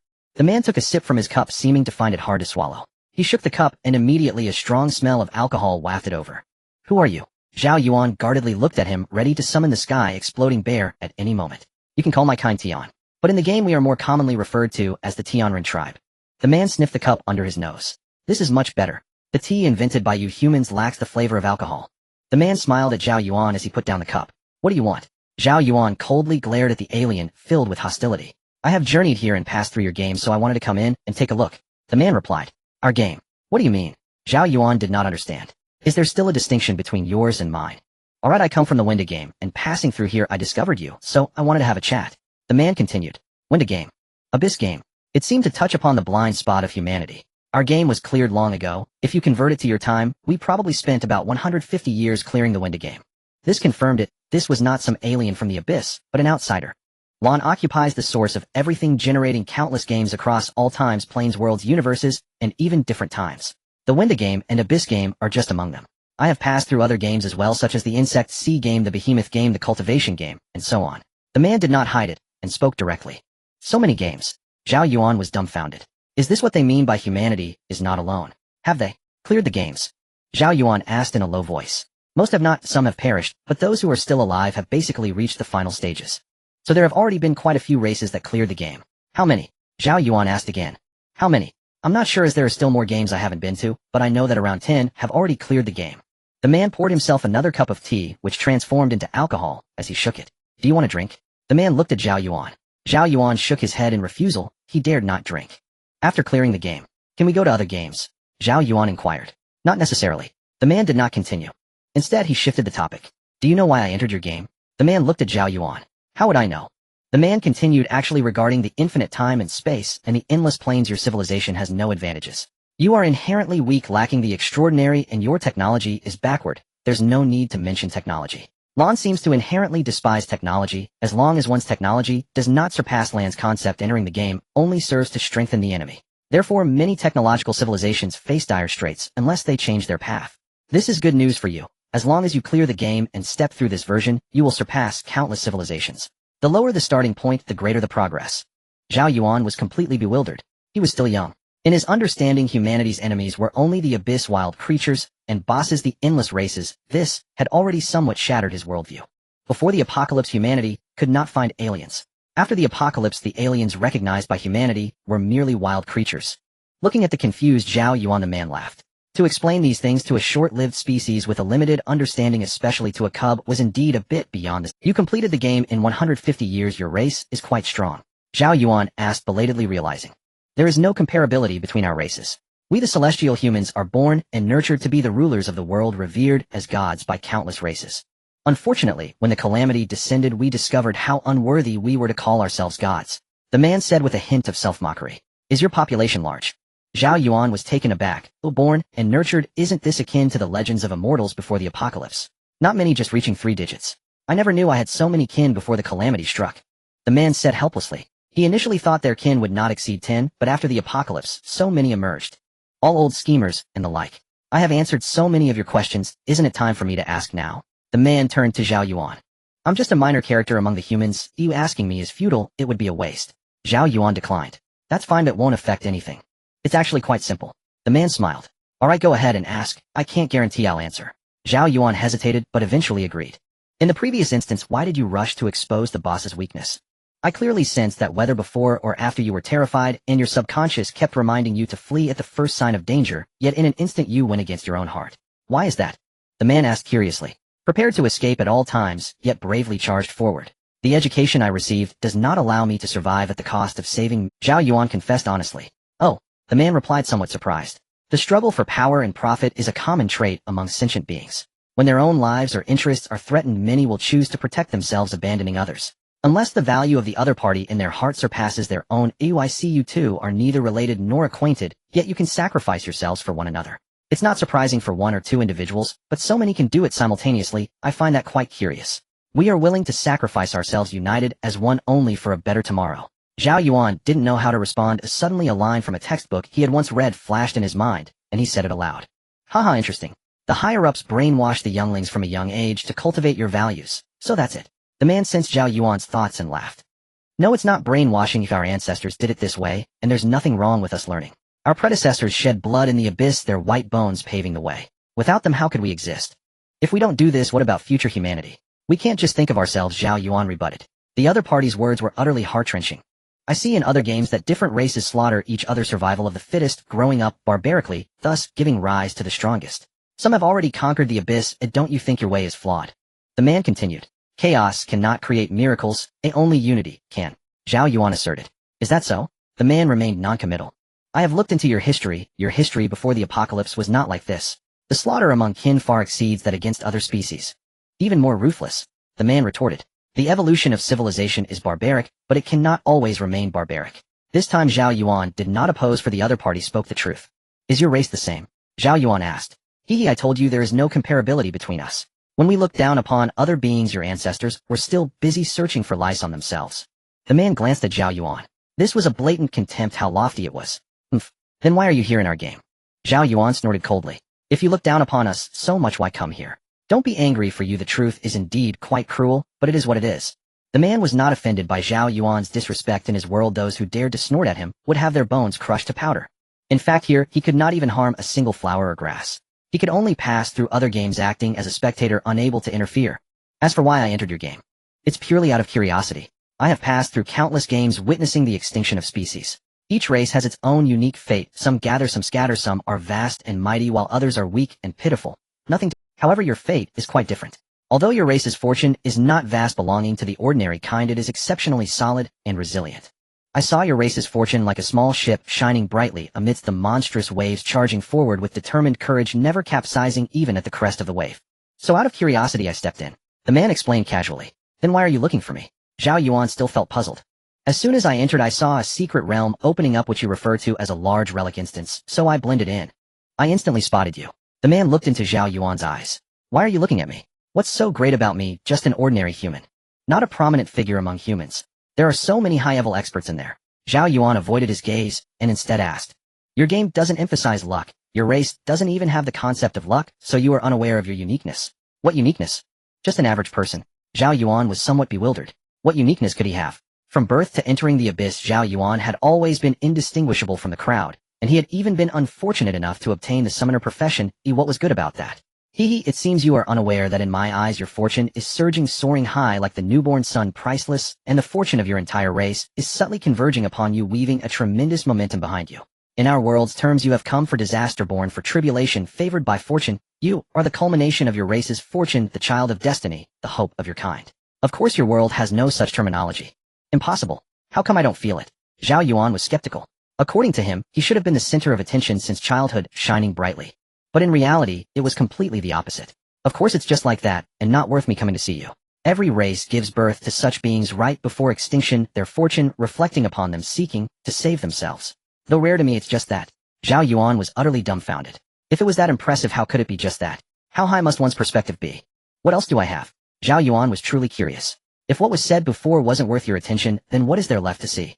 You don't have to believe me, or not, I honestly don't care, time will prove everything. A mere child of fate from a single race among the countless races in this endless space. In time, there are endless such children. Even the child of fate will experience a decline in fortune. The difference between you and them lies in the fact that you possess something that suppresses fate. This is the key reason I sought you out. The man said earnestly. What is it? Suppressing fate. Zhao Yuan did not understand.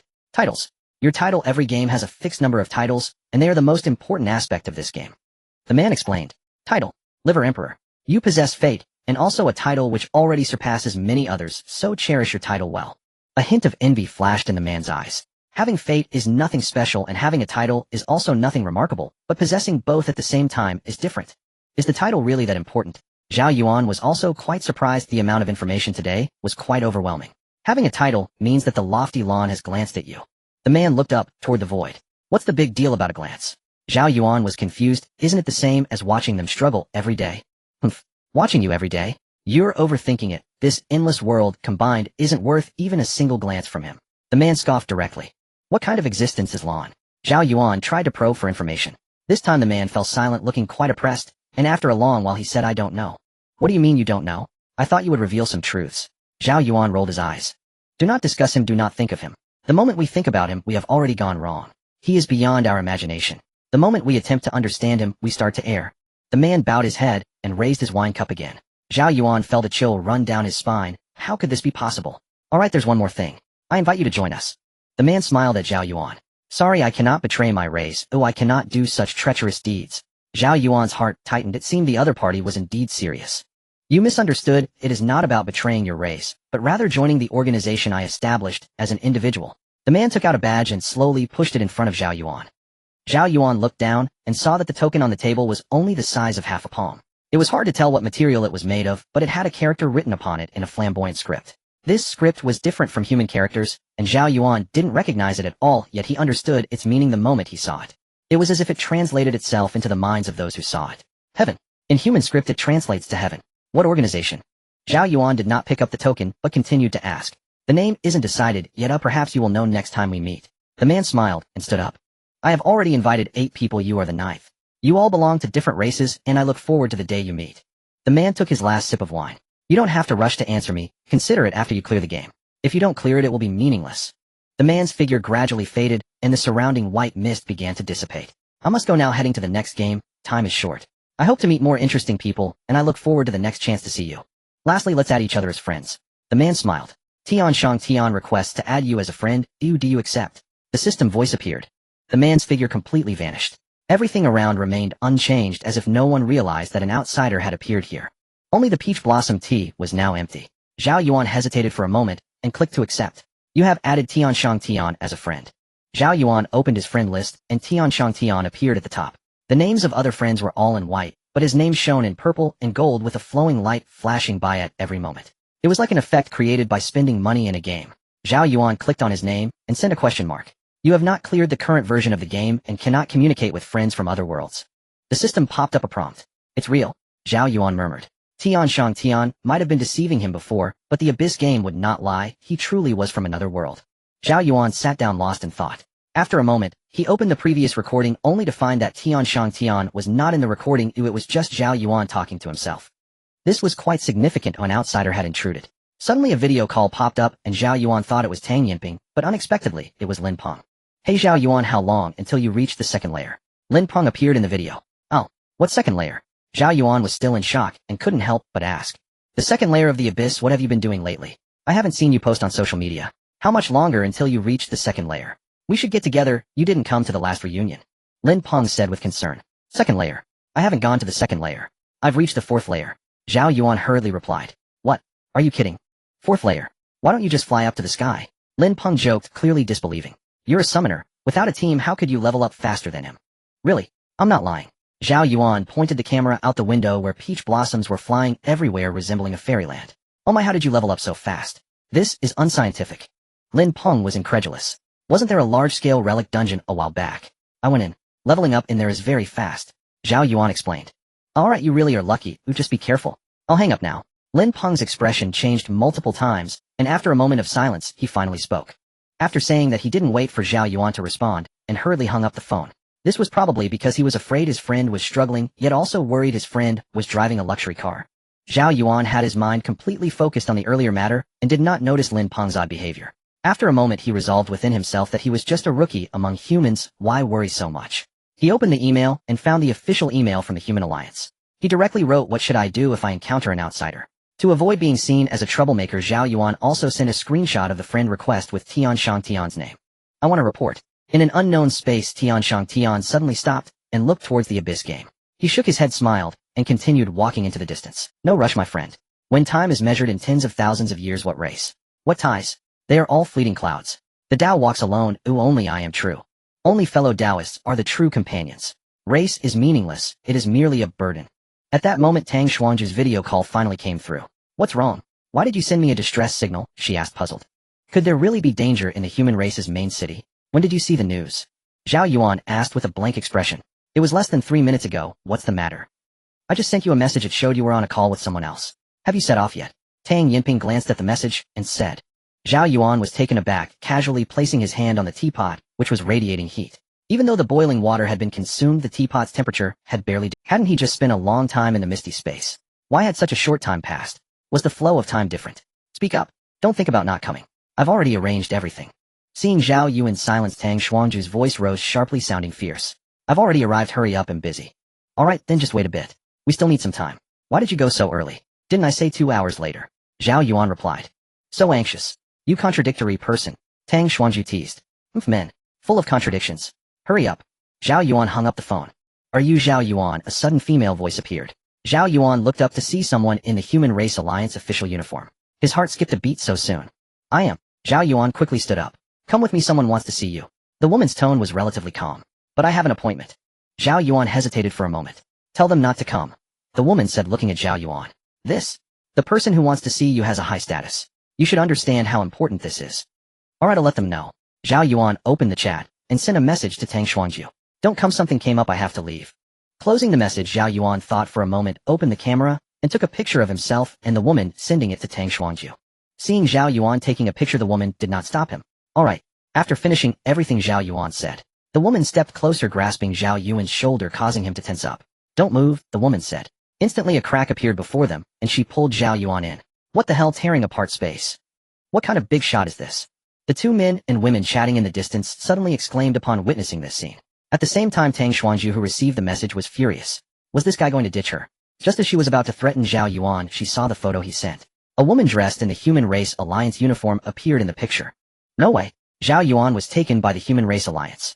How is that possible? Tang Xuanzhu was somewhat disbelieving. She quickly sent the photo to her father and asked, Dad, which department is this from? How do you have her photo? Tang Xuanzhu's father replied, quickly adding a surprised emoji. Tang Xuanzhu hurriedly explained Zhao Yuan's situation. Don't worry, it's fine. That person won't make things difficult for a young child. Just don't involve yourself. Moments later, Tang Xuanzhu received her father's message. Who is she? Tang Xuanzhu asked curiously. Don't worry about it. Alright, as long as it's fine. Tang Xuanzhu didn't press further, her father's status shouldn't deceive her. But what should I say to her? My blind date ditched me. I'm so troubled. But why do I feel a little happy? When Zhao Yuan reappeared, he was already at the top of a mountain, the cold wind blowing his clothes wildly. Where is this?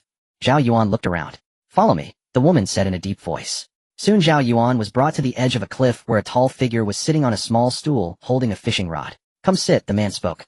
As he spoke, a small stool appeared beside him, and Zhao Yuan walked over. The woman behind him had already disappeared. Who are you? Zhao Yuan asked, sitting down and turning to look at the man fishing. Don't rush, the fish will bite soon, the man said softly. Who fishes at the top of a mountain? What fish can you catch here? Zhao Yuan was bewildered. Soon he saw the man suddenly pull with force, and the fishing rod bent. In an instant, a terrifying divine pressure descended, making Zhao Yuan feel as if a great mountain was about to crush him. His entire body began to tremble, and the air around him felt like countless threads aimed directly at him. Zhao Yuan was shaking all over, sweat falling like raindrops. He gritted his teeth, trying to remain motionless. With a single-handed pull from the man, a small yellow monster appeared. It was a wild monster of the vassal level, even stronger than elite monsters.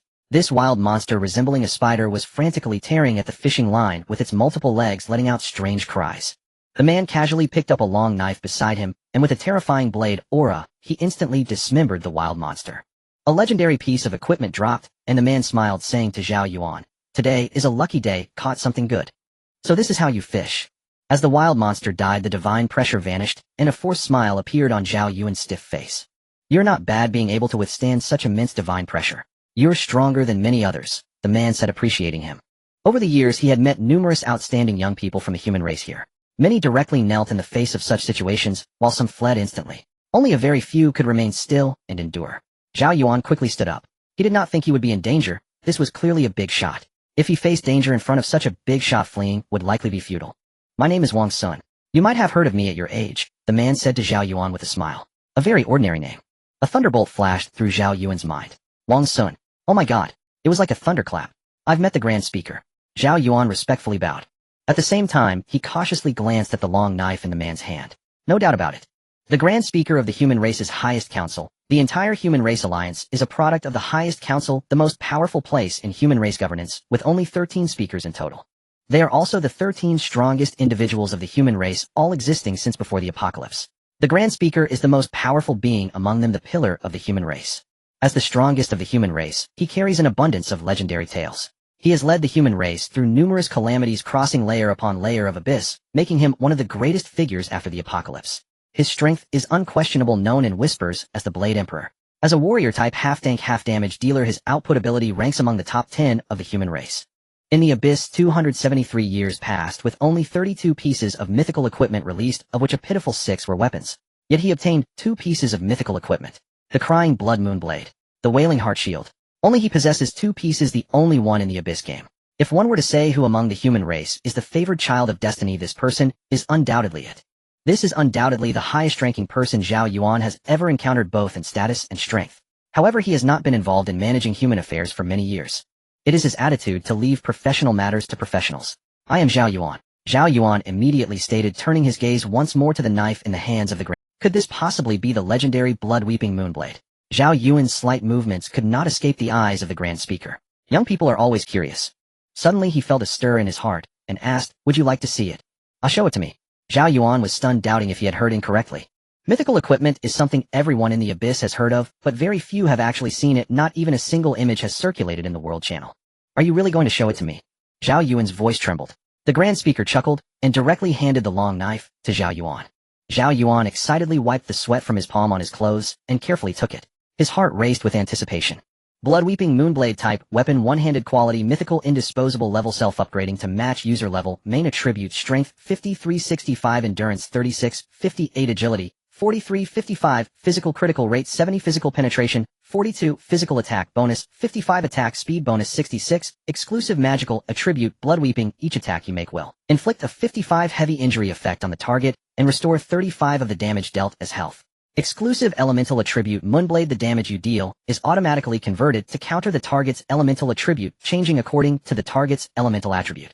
If the target has no attribute, the damage increases by 40. Inherent mythical attribute, all domain damage increase, 698. Zhao Yuan was nearly stunned by the attributes displayed on the panel. Not to mention the terrifying bonuses of other attributes. Just the mythical attribute of a 698 damage increase across all domains means that all damage you inflict is increased by 698. Such a bonus could even surpass divine levels.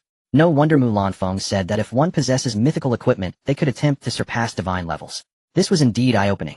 Zhao Yuan respectfully returned the long knife to the Grand Speaker. The Grand Speaker took the knife back, smiled, and said, "You mentioned encountering an alien race. Elaborate." The Grand Speaker seated himself again. Zhao Yuan recounted his encounter with Tianshang Tian, and produced the token left by Tianshang Tian, omitting the part where Tianshang Tian claimed to be the child of destiny. Mentioning it would feel more like bragging, and who is the true child of destiny? Zhao Yuan felt that the person before him was the real child of destiny, having risen from the apocalypse, and obtaining 2 pieces of mythical equipment among. As Zhao Yuan spoke, the Grand Speaker's expression grew increasingly grim. This was beginning to surpass humanity's current understanding. Infinite games where humanity is merely one of many. How can one accept this? Everyone is focused on bringing Lan down, yet Lan exists at such a level. To call it delusional would be an understatement. The Grand Speaker looked down at the token in his hand, veins bulging, as the token remained still. "Show me your friend." The Grand Speaker spoke in a deep voice. Zhao Yuan opened his friend interface, and the effect of Tianshang Tian's name shone brilliantly. Zhao Yuan glanced at the Grand Speaker before sending a message to Tianshang Tian. The Grand Speaker confirmed that the friend was not in this world as the pop-up indicated. Being suspicious was not his nature, but it was his responsibility. The Grand Speaker suddenly stood up and said to Zhao Yuan, "You have made a great contribution this time. Humanity will remember you for it. You should return and focus on leveling up. You can't help right now." "Alright." Zhao Yuan nodded, having the self-awareness. "Li Qin, see him off safely," the Grand Speaker instructed. In an instant the woman who had brought Zhao Yuan appeared, moving so quickly that Zhao Yuan could hardly comprehend it, as if she had just materialized. No need, I can return by myself." "No need to escort me," Zhao Yuan quickly replied politely. "Return by yourself? Do you know where this is?" "The front line of the 17th layer of the abyss. Can you make it back on your own?" Li Qin said softly. "Oh, that's too dangerous. A single monster could eliminate him in an instant. Let's go." Li Qin approached, placing a hand on Zhao Yuan's shoulder. "Goodbye, Grand Speaker." Zhao Yuan waved to bid farewell to the Grand Speaker. The Grand Speaker was taken aback and also waved his hand, a gesture he had not made in many years. "Come Zhao Yuan, add me as a friend, it will be convenient for contact in the future," the Grand Speaker suddenly said. Li Qin's hand resting on Zhao Yuan's shoulder involuntarily trembled, quickly followed by envy. She herself did not have the Grand Speaker as a friend. Apart from her former comrades and other leaders of humanity, the Grand Speaker had not added a friend in many years. "Sure." Zhao Yuan nodded eagerly and agreed to the request. After all, this is the Grand Speaker, the foremost authority and power of humanity. Having him on the friends list would be a bragging point. After accepting, the Grand Speaker's name appeared as the second entry in Zhao Yuan's friends list right below Tianshang Tian, and its color was the same as everyone else's, white. "Let's go." The Grand Speaker waved his hand. Li Qin quickly nodded, and a fissure opened, carrying Zhao Yuan away. Watching the two leave, the Grand Speaker's calm demeanor turned into a frown. "Some have already cleared it, yet there are still so many left. We're just too slow," the Grand Speaker muttered to himself. After a while he opened the friend list and tagged everyone in the top group chat, saying, "Hurry here. There is a meeting, a significant matter." He then turned and flew towards the main city of the 17th layer. At the same time, nearly all senior members of humanity saw the message in the group and were basically stunned. It had been nearly 20 years since the Grand Speaker had spoken in this group. Usually it was the second speaker who presided over the work. Immediately everyone began to reply. "Received." In an instant, whether at the front lines or the rear, everyone began to move, rushing into the sky with various figures. "What's going on? At such a critical time, why are the higher-ups returning to the city?" someone said, looking at the numerous figures departing into the sky with confusion. "It seems something significant is about to happen," a person beside them muttered, having witnessed a similar scene years ago. The Human Council Chamber. The Grand Speaker had arrived, standing by the window watching countless people approach. The meeting room contained 13 chairs, while the hall outside had thousands of seats with people intermittently arriving. They were either council members or heads of departments in the Human Alliance. The council members quickly filled the seats, with only a few unable to attend. Everyone else had arrived. Then came the various speakers who held the highest positions and the most critical tasks, and each time they departed they had to ensure proper handover.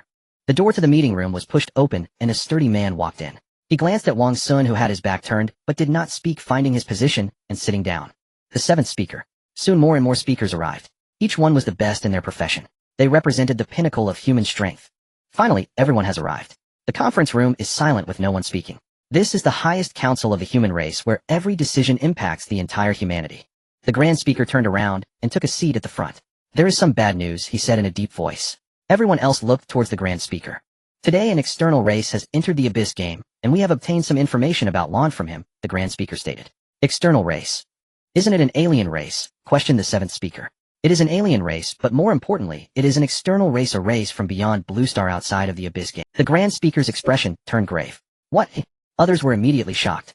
It has been over 200 years since the Abyss, and now an external race has appeared. They had previously suspected the existence of such a race, but for 200 years none had shown up. Now one has. The Grand Speaker recounted what Tianshang Tian had said and handed Tianshang Tian's token to the second speaker. The crowd fell into a deathly silence, staring at the token in their hands, the air heavy with tension. "Should we cooperate with him?" asked the fifth speaker, Jin Yiming.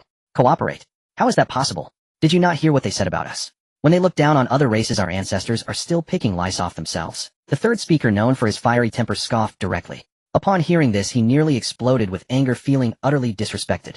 "So many races have cleared the game now. It's hard to believe," said the 10th speaker quietly. He wasn't angered by the contempt of others, rather he was astonished that so many races had managed to clear it. After so long, everyone here knows how difficult the Abyss game is. Now that some have cleared it, it inevitably made him ponder deeply. The human race is still too weak. This can be seen as good news. In the past we worried that even if humanity cleared it in 300 years, we would still face extinction. Now we needn't worry about that. The ninth speaker remained relatively optimistic. "Since Tianshang Tian shared this news with us, he must have ulterior motives. Can we leverage this to ask for their help? He is interested in Zhao Yuan alone, not us." As for the reason Zhao Yuan did not say, the Grand Speaker replied. Should we call him in for further inquiries? Such matters cannot be concealed. The third speaker was somewhat angry. How could they conceal matters related to the survival of their race? Be quiet. The Grand Speaker was instantly furious and began to scold. It is already remarkable that the young man reported this matter. Some things do not require us to dig deeper. From this incident I suspect that someone has already contacted the external race, but no one reported it, so we must not kill the goose that lays the golden eggs. This will chill the hearts of the young. The Grand Speaker said sternly. He knew very well what others were thinking. Wasn't it just to clarify why Tian Shangtian specifically sought out Zhao Yuan? That makes sense. Since it has already appeared once, I don't believe it is just one. Some things once they happen can happen countless times. Jin Yiming nodded. Sai, our human race has struggled, yet there are always those who do not believe in the race. If we had known this news earlier, we wouldn't be in such a passive position now. Only 27 years left. The sixth speaker sighed. The human heart is complex. To unite the human race to this extent, they really have tried their best. If they had known about the situation earlier, they would have undoubtedly spared no effort to clear it. However, that would have resulted in too many casualties, and in the end, not many humans were left. This is also the reason for their slowed pace in recent years. Involving more people can effectively reduce casualties. After all, the outcome of 10,000 people fighting a boss is not the same as that of 100,000. It seems that many races have already begun preparing for the next version. Our human race has ultimately lagged behind a step, the fourth speaker said, slapping his forehead, feeling a bit overwhelmed. So what should we do? Speed up, the third speaker asked. But if we speed up, many people will not have matured, and many will die. Our human population has only just recovered to its current size. I feel that speeding up would be counterproductive. The 10th speaker directly opposed. Currently the numbers are insufficient. If they speed up, they will inevitably need to send many who are not yet strong enough into battle, resulting in even more terrifying casualties. But if we don't speed up, we will fall behind. I have a hunch that in the next version, we might encounter other races. I don't need to explain the principle of falling behind and being beaten, right? But even if we speed up, the massive casualties will inevitably lead to a decrease in our population. At that time, won't we still be falling behind? This won't work, that won't work. What do you suggest? The third speaker said helplessly. The root cause is still that there are too few people.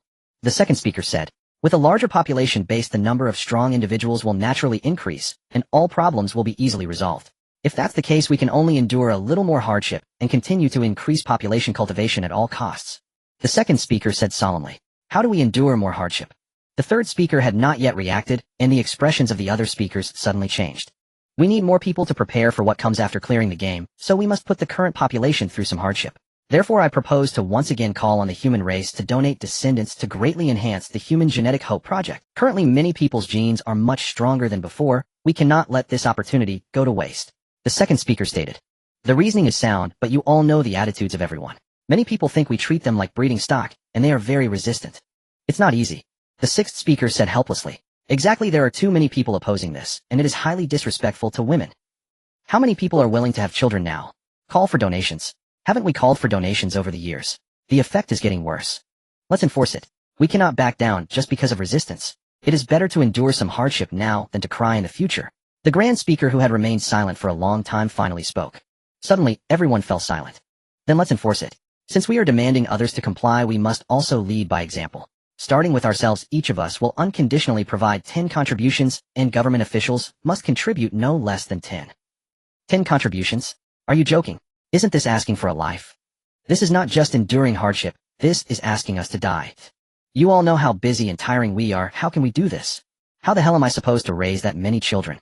The third speaker's mouth dropped open in disbelief. As the 13 strongest of the human race, they had only provided one contribution in the early days, and even that was enough for the Human Genetic Hope Project to produce descendants everywhere. Now they want 10 contributions.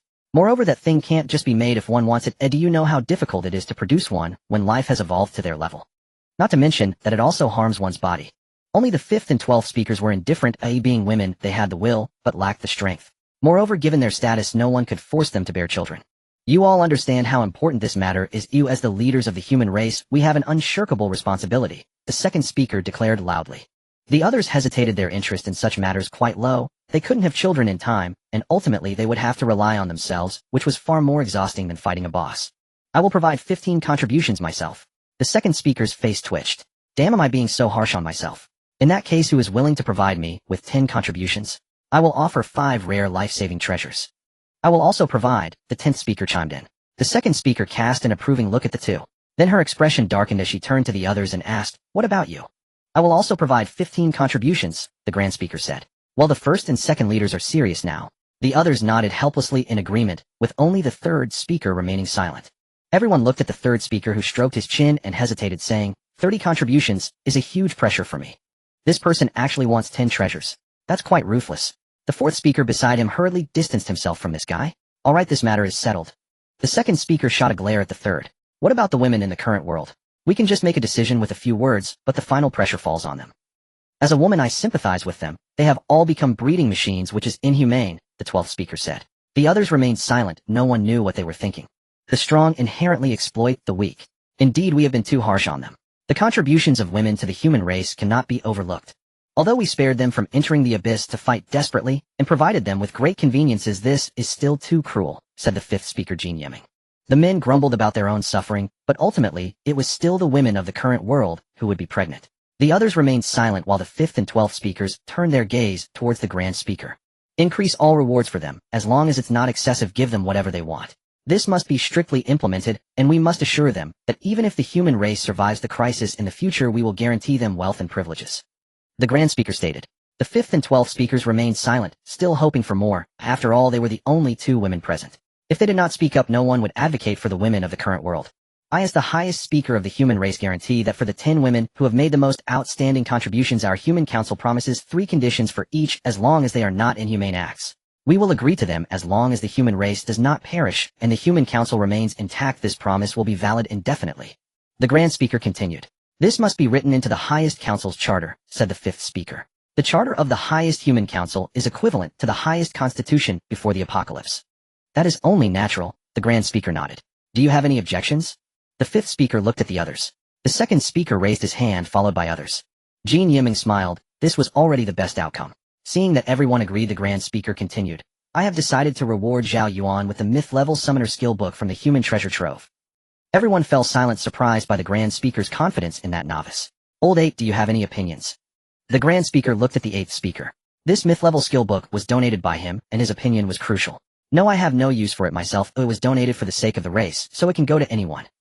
The 8th speaker said nonchalantly. Isn't it a bit too precious? The second speaker frowned.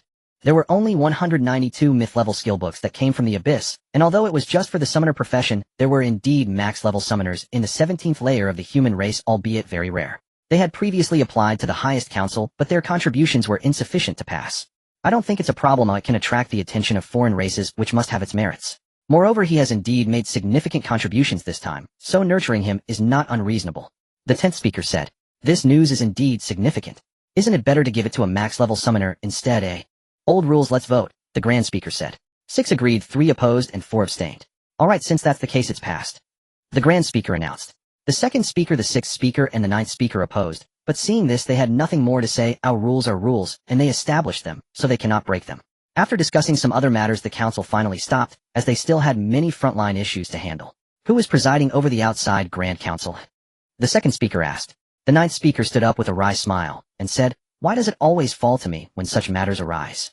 He could imagine that once he announced this decision, there would be an uproar outside. Let's all go this time, and we can't put all the pressure on old 9. The grand speaker proposed.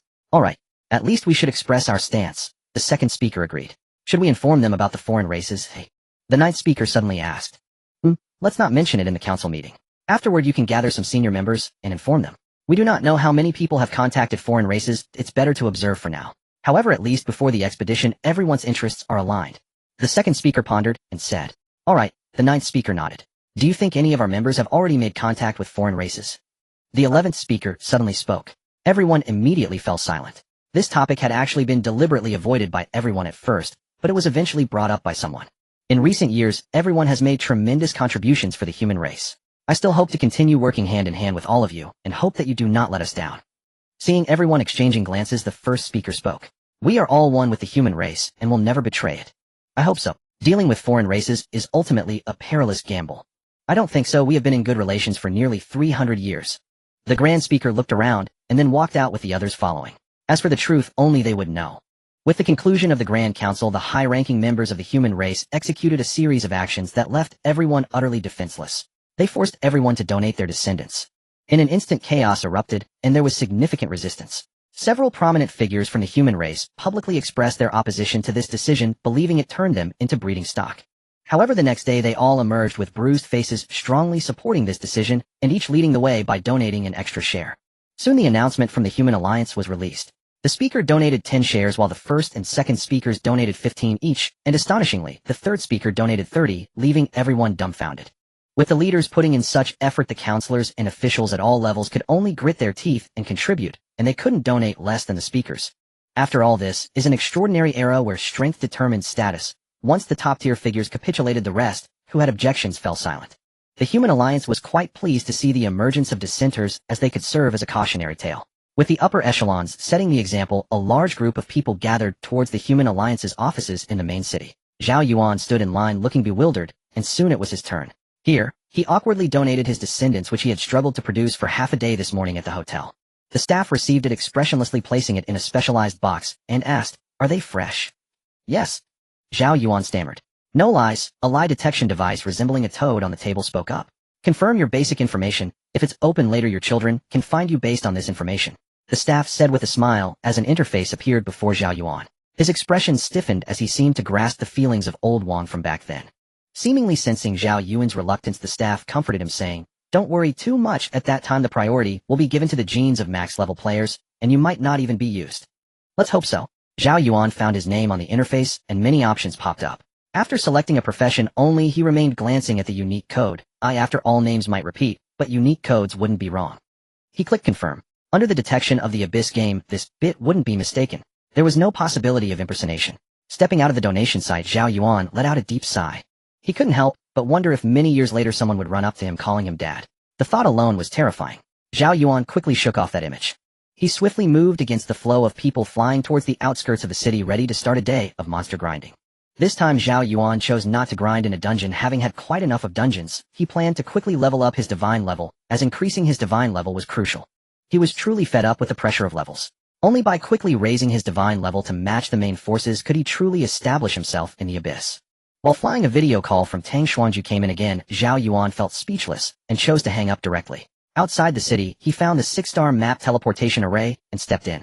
The level 6 map of the 4th layer of the abyss is called Bamboo Sea, which, as its name suggests, is formed by countless bamboo.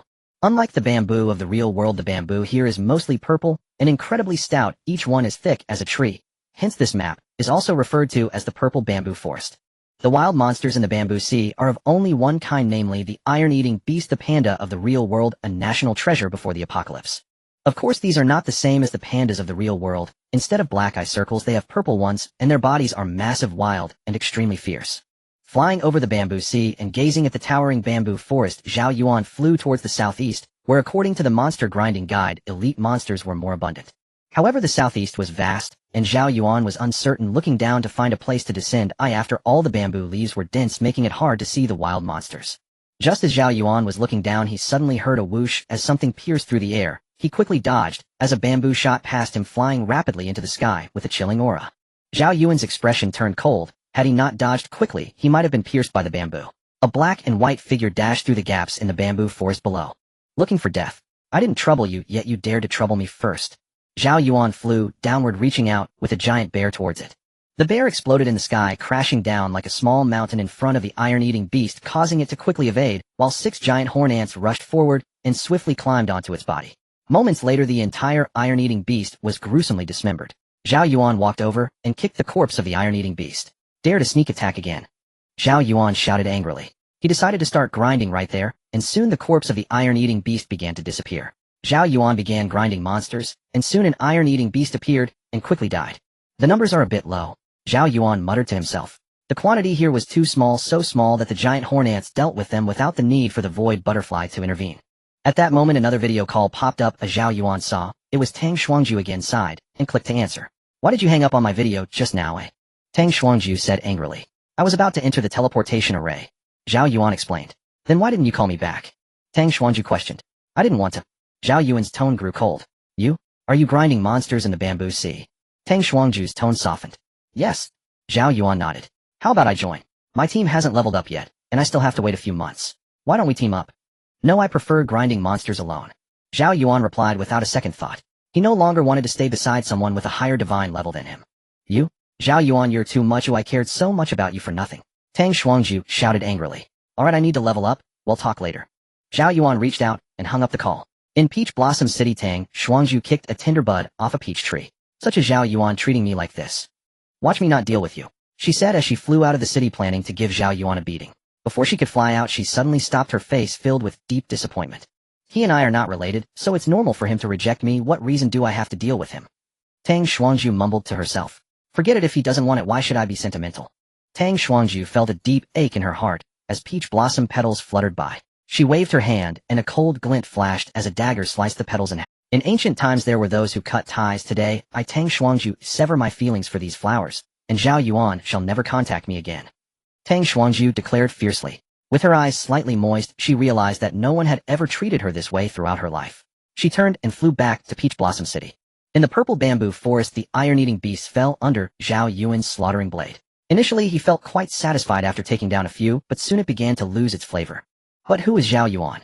He is the Liver Emperor. He wouldn't stop just because it became uninteresting. Zhao Yuan pressed forward towards the southeast, gradually encountering elite-level iron-eating beasts, which were significantly stronger than the ordinary ones. As the sky darkened, Zhao Yuan had no intention of returning to the city. With life evolution reaching its current stage, there was no real difference between night and day. Ding! Zhao Yuan opened his email and found something sent by Tang Xuangju. Curious, he clicked to open it, and to his surprise it contained 10 dungeon entry tickets along with a note. She expressed her gratitude for the help received from the large relic dungeon, stating that these 10 entry tickets were her way of showing appreciation. She hoped for a clean break from then on, wishing each other well. Zhao Yuan pondered for a moment and understood Tang Xuangju's meaning. So be it, they weren't suited for each other. He curiously pulled out the entry ticket, which turned out to be for a pet dungeon. In the Abyss game, pets are also a part of enhancing one's strength. However, raising them consumes considerable resources. If nurtured, well, they can be a great asset, but if not, they just remain as pets, much like in the real world. They are merely for amusement. The same goes for mounts, but since the teleportation array was established, their usefulness has significantly diminished, gradually becoming non-essential. Whether it's pets or mounts, these are considerations for when one reaches maximum level. For now, it is still too early. Zhao Yuan put away the pet dungeon entry ticket and approached the corpse of an elite iron-eating beast. Taking advantage of the fact that the corpse had not yet disappeared, he swiftly snapped a photo. He wanted to commemorate his return to the wild to grind monsters. He opened his social media and posted it with a caption: goal 100 beasts currently at 60. Keep it up. After posting, Zhao Yuan continued onward. He would not rest until he had slain 100 beasts. Under the leadership of the explosive bear, the giant horned ants and the split sky butterflies swept through effortlessly. Being a summoner is great, there's no need to lift a finger. Oh, it feels pretty nice. While others were still toiling away grinding monsters, Zhao Yuan strolled through the purple bamboo forest with his hands in his pockets. If one day I possess 100,000 summons, where in the world could I not go? A sense of ambition gradually welled up within Zhao Yuan. Unbeknownst to him, the disdain he once held for the summoner profession had completely vanished. All that remained was a fighting spirit. There are no trash professions in this world, only trash profession holders. I no longer need a team, I alone can be a team. At this moment, Zhao Yuan's social media became lively. Everyone was basically on the second layer, familiar with the wild monsters there, while the monsters Zhao Yuan had killed were ones they had never encountered on the second layer and didn't appear in the Monster Grinding Guide Part 2. One by one they asked in the comments, where is this? How come I haven't seen it? What level is Zhao Yuan? Has Zhao Yuan found a team? Zhao Yuan has made it to the 4th layer. Lin Peng replied. No way, how is that possible? How could he be faster than me? Some were skeptical. Has anyone really reached the 4th layer this quarter? This can't be true. How could it be Zhao Yuan? Isn't he a summoner? A low-tier profession, how could he level up so fast? Some refused to accept it. In an instant, those who knew Zhao Yuan and those who did not were both thrown into a state of chaos. A peer who had entered the abyss with them had actually surpassed them all. It has been said that one can connect with anyone in the world through just 7 other people. As the news spread, nearly everyone the same age as Zhao Yuan became aware of it. They had been left behind by someone for a whole 2 layers of the abyss. And he's a summoner. Fang Zhi's expression darkened upon seeing Zhao Yuan's social media. When Zhao Yuan had invited him to team up, he had looked down on him, never expecting that in such a short time Zhao Yuan would have surpassed them all. Pushing the girl in his arms aside, he walked to the window, his expression fluctuating. Fang Zhi, have you seen the social media? They say someone has already reached the 4th layer of the abyss, someone our age, and he's a summoner. Hey, don't you have a summoner friend? The girl in bed, an output-type profession, was also scrolling through social media, and suddenly spoke up. What? Someone our age has reached the 4th layer. How is that possible? Yes, it's my friend, we grew up together at Hope School. Fang Zhi replied. Alright, we've rested enough, let's gather and grind monsters. We are too slow, Fang Zhi urged. He felt he had fallen far behind. He was only at level 3 with 2 stars, while everyone else had reached level 5 or 6 with 2 stars. He hadn't felt it before, but now that he was truly aware, it seemed a bit late. Don't. We finally had 2 days off, it's only the first day. Why the rush? I don't want to go to the wild. Emo Xiaorong said unhappily, grinding monsters was just too tiring. Exactly, we need a balance between work and rest. We can't just grind monsters all the time. If you want to exercise, there are other ways we can continue here. After saying that, she stood up. For a moment the spring light was boundless. It's been almost a day, let me rest a bit. Feng Zhi, while saying he needed to rest, found himself involuntarily walking over. After a while Feng Zhi stopped, his mind blank. Feeling the softness in his hands, he couldn't help but sigh as he entered a state of sagehood. In the warmth of a gentle embrace, a hero's grave. This bone-splitting steel knife truly takes lives. Tomorrow we won't rest, let's go level up. We've already fallen behind so much that even Lin Peng has a higher level than us. No, he's tired, and with our team configuration being so good, we level up quickly. There's no need to rush, let's take it slow. Emo Xiaorong wiggled her body. Feng Zhi began to hesitate. "So didn't Sister Emo say that Zhao Yuan is your friend? Why don't you contact him and ask him to come down and help us?" Another girl suggested. "Exactly, a summoner's growth is akin to having a whole team. He can help us level up quickly," Emo Xiaorong quickly added. Feng Zhi furrowed his brows deep inside. He didn't want to ask Zhao Yuan for help. Forget it, we'll level up on our own. Our team doesn't lack damage. No need to seek help. Feng Zhi rejected. Alright. The two girls looked a bit disappointed. Feng Zhi stared at the ceiling inexplicably, opened his social media, looked at Zhao Yuan's posts, and suddenly made a comment. "Zhao Yuan, come to the second layer to help me out. When you have time, we grew up together. Don't forget us when you get rich." After posting this comment, he suddenly noticed another comment above his. "Wang Sun, if you dared to kill so many iron-eating beasts before the apocalypse, you'd probably spend the rest of your life in prison. Who is this? What a big mouth." So I directly commented, "You pig's nose inserted in a scallion, what are you pretending to be? What era is it now still talking about before the apocalypse? Have you ever seen what it was like before the apocalypse?" He included a disdainful expression. Because the social media could only be seen by friends, he didn't think too much about the name. There are too many people with the same name, he had no idea who he had just insulted. Wang Sun. The Grand Speaker looked at Zhao Yuan's social media, momentarily stunned, as he was met with backlash right after posting. Previously, whatever he posted was always met with praises for the Grand Speaker, who was deemed right in everything. Ever since he revealed the crying blood radiant moon blade, no one had spoken ill of him again. For nearly 200 years no one had ever called him a pig's nose and a green onion. Are today's children this bold? The Grand Speaker said softly. He then shook his head and closed the social media app. In the purple bamboo forest, Zhao Yuan, while hunting monsters, once again heard the sound of an incoming email. "Who keeps sending me stuff every day?" Zhao Yuan opened it to see that the sender was Wang Sun. "Congratulations. You have received a mythical skill book." The system's voice suddenly echoed. Zhao Yuan's body trembled, and he began to shake with disbelief. Mythical skill book. This can't be a dream. He had never imagined that one day he would possess a skill book of mythical grade.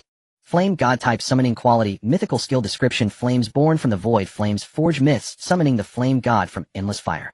Evaluation: if I said it was once a god, would you believe me? Zhao Yuan hurriedly opened his friend's list and messaged the Grand Speaker. "Is this really for me?" To this day Zhao Yuan still felt it was somewhat unreal. Soon the Grand Speaker replied. "We will not neglect anyone who has made great contributions to the race. You can always trust." Zhao Yuan was momentarily dazed. "Thank you, Grand Speaker." He expressed his gratitude. A mythical quality skill is a treasure for any race. Being able to receive one as a small person already illustrated the power of the Human Race Council. "Your friend named Feng Zhi has quite the courage. Tell him I look forward to the day we can meet. Encourage him to level up." The Grand Speaker quickly sent another message accompanied by a smirk emoji. Zhao Yuan. A moment later Zhao Yuan looked at his social media, and it felt as if 1,000 alpacas were galloping through his mind. Calling someone a pig's nose and a green onion.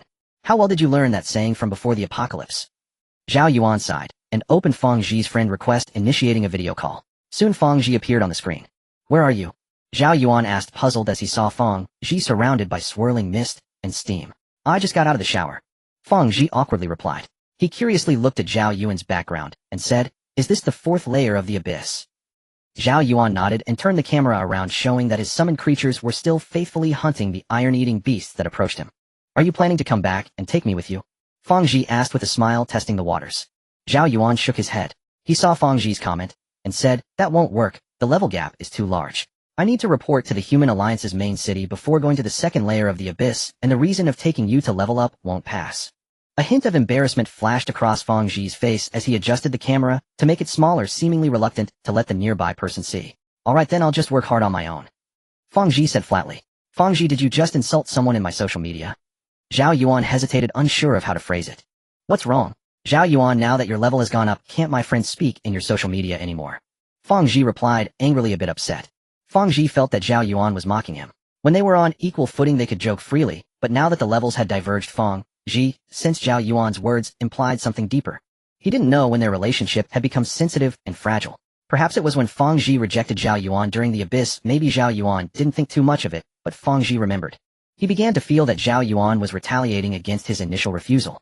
Zhao Yuan also sensed that Fang Ji's emotions were off, but 15 years of friendship wouldn't be extinguished by a few words. Zhao Yuan forced a smile. Don't you see who he is? Isn't that name familiar to you?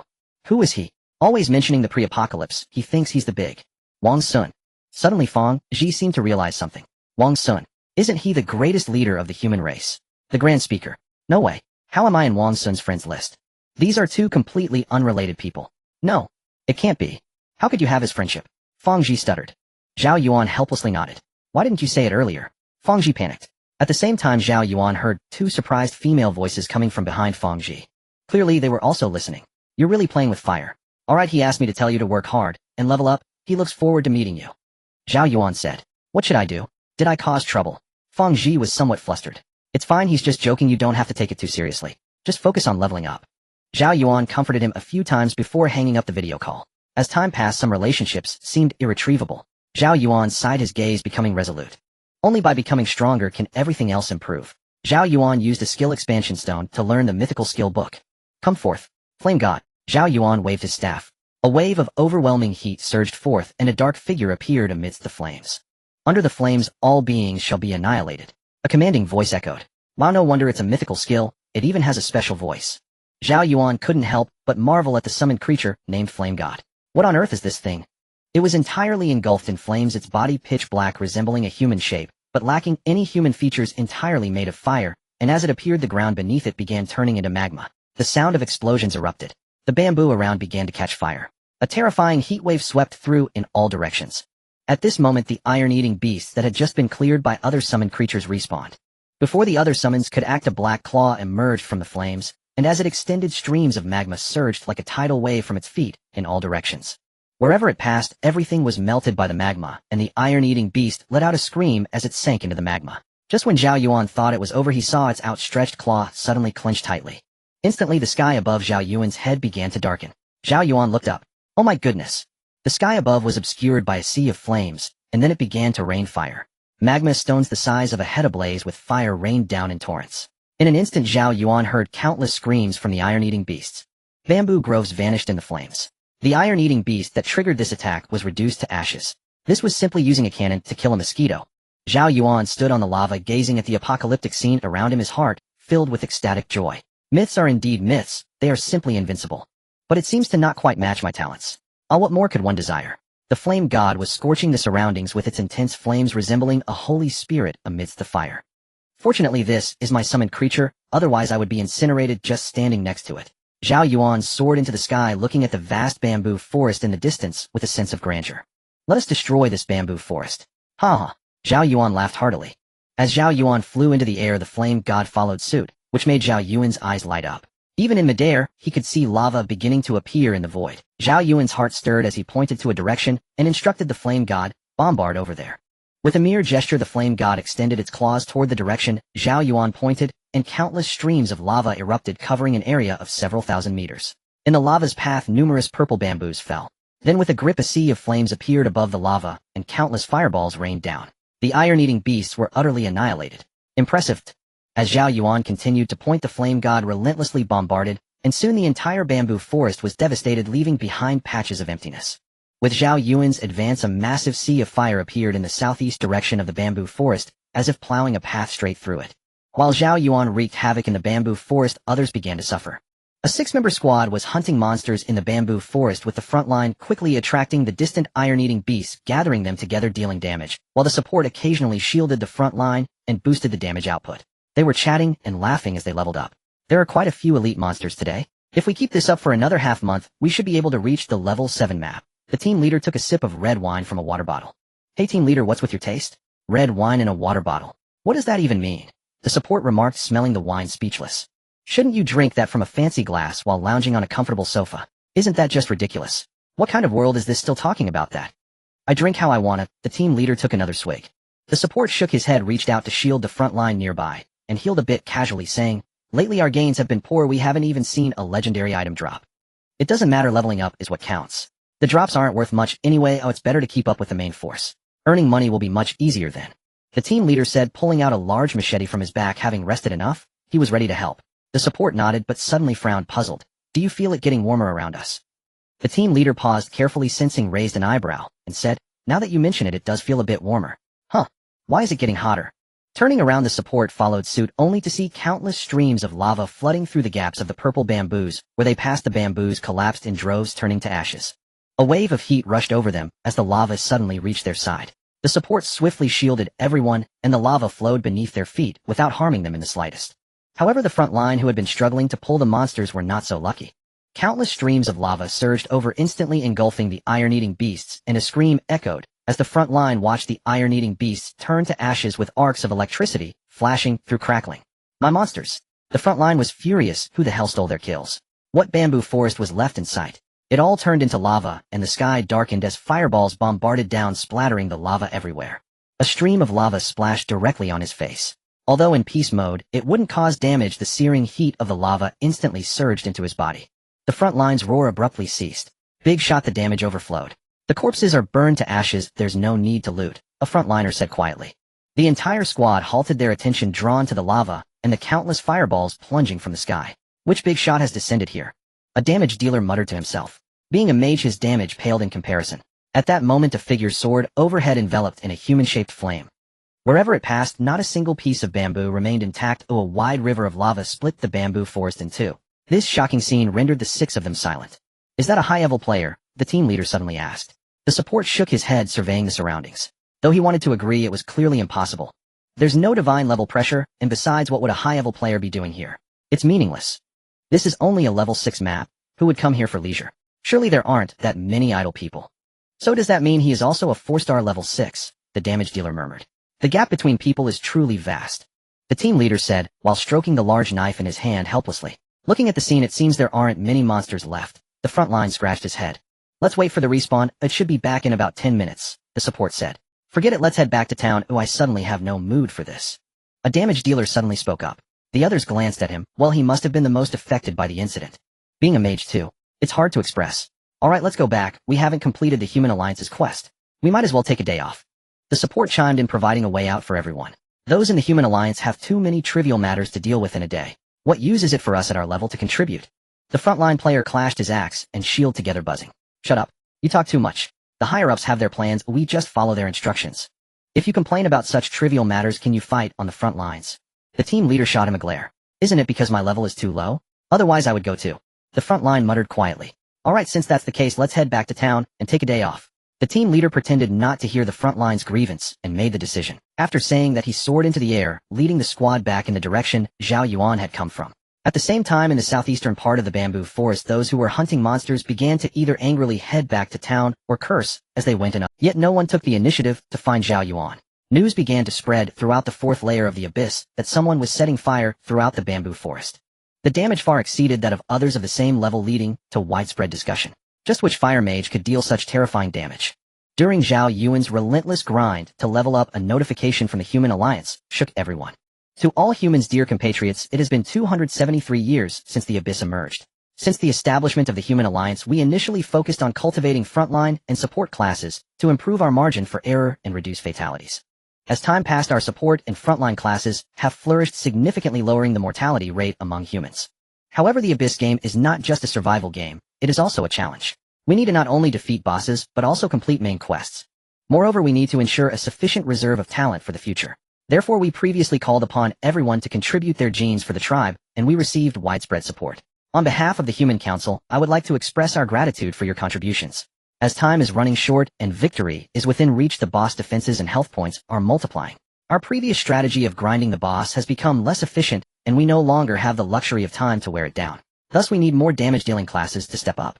Therefore, the Human Council has decided to establish a damage dealer corps. We are recruiting extreme damage enthusiasts to form the Human Vanguard Corps, becoming the sharpest blade of the humans. For those who actively join the Human Alliance, will provide unlimited skill development stones to reset your previous skills, allowing you to redefine your damage output path, along with a plethora of skill books to choose from and significant discounts on all equipment. The Vanguard Corps is limited to max level players. For those who are not extreme damage enthusiasts, we will also enhance your contribution exchange privileges with the Human Treasury and issue a contribution task list to all damage classes. Those who complete these tasks will receive a substantial amount of human contribution points. For emerging damage classes, we have also decided to assist their growth. A month from now, we will launch a large-scale relic dungeon and modify the entry rules using rule stones to allow designated players, and while sending a rookie escort squad to protect you, ensuring a worry-free leveling experience. Finally, we are offering a bounty for the relic dungeon token across all humans. If you have one or any relevant information, please provide it. We will open the human treasury, allowing you to select any one item. This announcement stirred up a storm. No one expected that at the moment of publication the world channel would be flooded with messages. When will my control class finally stand up? Lon, I beg you, just delete the control class. Is the control class raised by a stepmother? When will the former support and frontline classes, now the damage classes, finally give our control class a turn? For a moment the damage classes were silent while the control class erupted. They had been the underdogs for nearly 300 years. When would they finally have their moment? But soon their comments were drowned out by the damage class responses. Countless damage classes began to celebrate. We're the best resources in the Abyss game. Not in the auction house, nor in the marketplace, but in the human treasury. A high-value item typically has 3 destinations: 1 for personal use, 2 to be auctioned for gold, and 3 for exchanging human contributions. In most cases, when a player dies in battle, their equipment and certain resources are consumed and dismantled by the Abyss game. Only by signing a donation of inheritance to a designated person can they avoid being dismantled. The vast majority will leave their first heir to their teammates, while a few will pass it down to their descendants. The second heir will be the Human Alliance. This is almost a consensus among all, as it is far better than being dismantled by the Abyss game. Thus the human treasury is filled with numerous treasures. After waiting so long, today has finally come. After dreaming for so long, the dream has finally come true. Almost all damage classes were in a frenzy. In the current online games, damage classes are king. Only in the Abyss game do they feel so oppressed. Now they are ready to rise. When damage classes stand up, both support and frontline classes will have to kneel. Of course, this presumes that the control class remains in the gutter. As long as the control class does not rise, no one can punish the damage classes. Of course, most of the frontline and support classes are indifferent. They have been the kings for nearly 300 years and are ready to step back. A little fragile player cannot create waves without their protection. Regardless of how other classes view it, it is a fact that the damage classes are rising. When the majority of resources flow in one direction, it will inevitably erupt like a volcano rising rapidly. After a month and a half, Zhao Yuan broke through to 4-star level 6, advancing to 4-star level 7. Of course, the level 6 map also suffered greatly due to Zhao Yuan's actions. Finally, Zhao Yuan returned contentedly to Peach Blossom City. Next, it was time to head to the level 7 map. Hello, Zhao Yuan. Suddenly, 2 figures appeared before Zhao Yuan. Zhao Yuan was taken aback. Oh, was there someone here who recognized him? Who are you? Zhao Yuan looked at the 2 unfamiliar men in confusion. Hello, your application has been approved. Oh, we are here to pick you up. One of the men said with a smile very politely. Pick me up? For what? Zhao Yuan was confused. Oh, what did he apply for? The man was also taken aback, then reached out, and an interface appeared before Zhao Yuan. New damage class support plan qualification application for entry into the large relic dungeon. Zhao Yuan read the interface word for word. He scrolled through the interface and quickly understood the situation. Such a big matter, and no one informed him.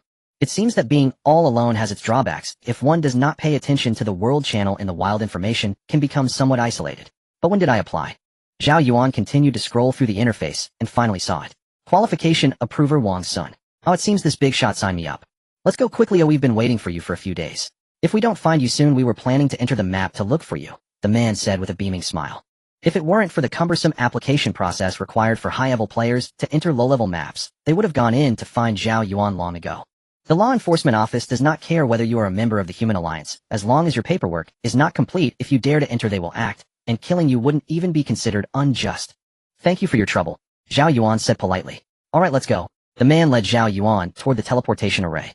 Zhao Yuan watched as they headed towards the teleportation array for the 13th layer of the Abyss. Where are we going?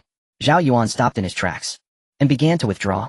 Zhao Yuan was not brave enough to follow 2 strangers into the higher layers of the Abyss. In the main city they could not harm him, but outside it was a different story. The 13th layer of the Abyss. The man was momentarily taken aback and said. Seeing Zhao Yuan's reaction, he quickly understood. He laughed. Are you that cautious? That's good. Don't worry, how could we harm you? Look, this is our information. You can directly verify it in the Human Alliance and check with the Human Alliance office on the 4th layer of the Abyss. The man chuckled. At the same time, an interface appeared before Zhao Yuan, and the other man displayed his interface as well. Zhao Yuan warily observed the 2 interfaces displaying information about the 2 individuals, both marked with the emblem of the Human Alliance. Chang Yuan, Jiang Feng. Having confirmed their identities as officials of the Human Alliance, he felt a sense of relief. One must always be cautious of others. Why aren't you wearing the Human Alliance uniforms? Zhao Yuan chuckled awkwardly. Chang Yuan and Jiang Feng also smiled, not appearing angry. Our identities aren't suited for uniforms, you understand. Zhang Yuan replied with a mysterious smile. What do I understand? Do we need to confirm this at the main office in the capital city? Jiang Feng laughed, but internally he found it exasperating. This guy is too cautious. Don't you think about it? Who issued your application qualification? Who would dare to mess with you? Don't you want to mix with the human race? No need, no need. I believe.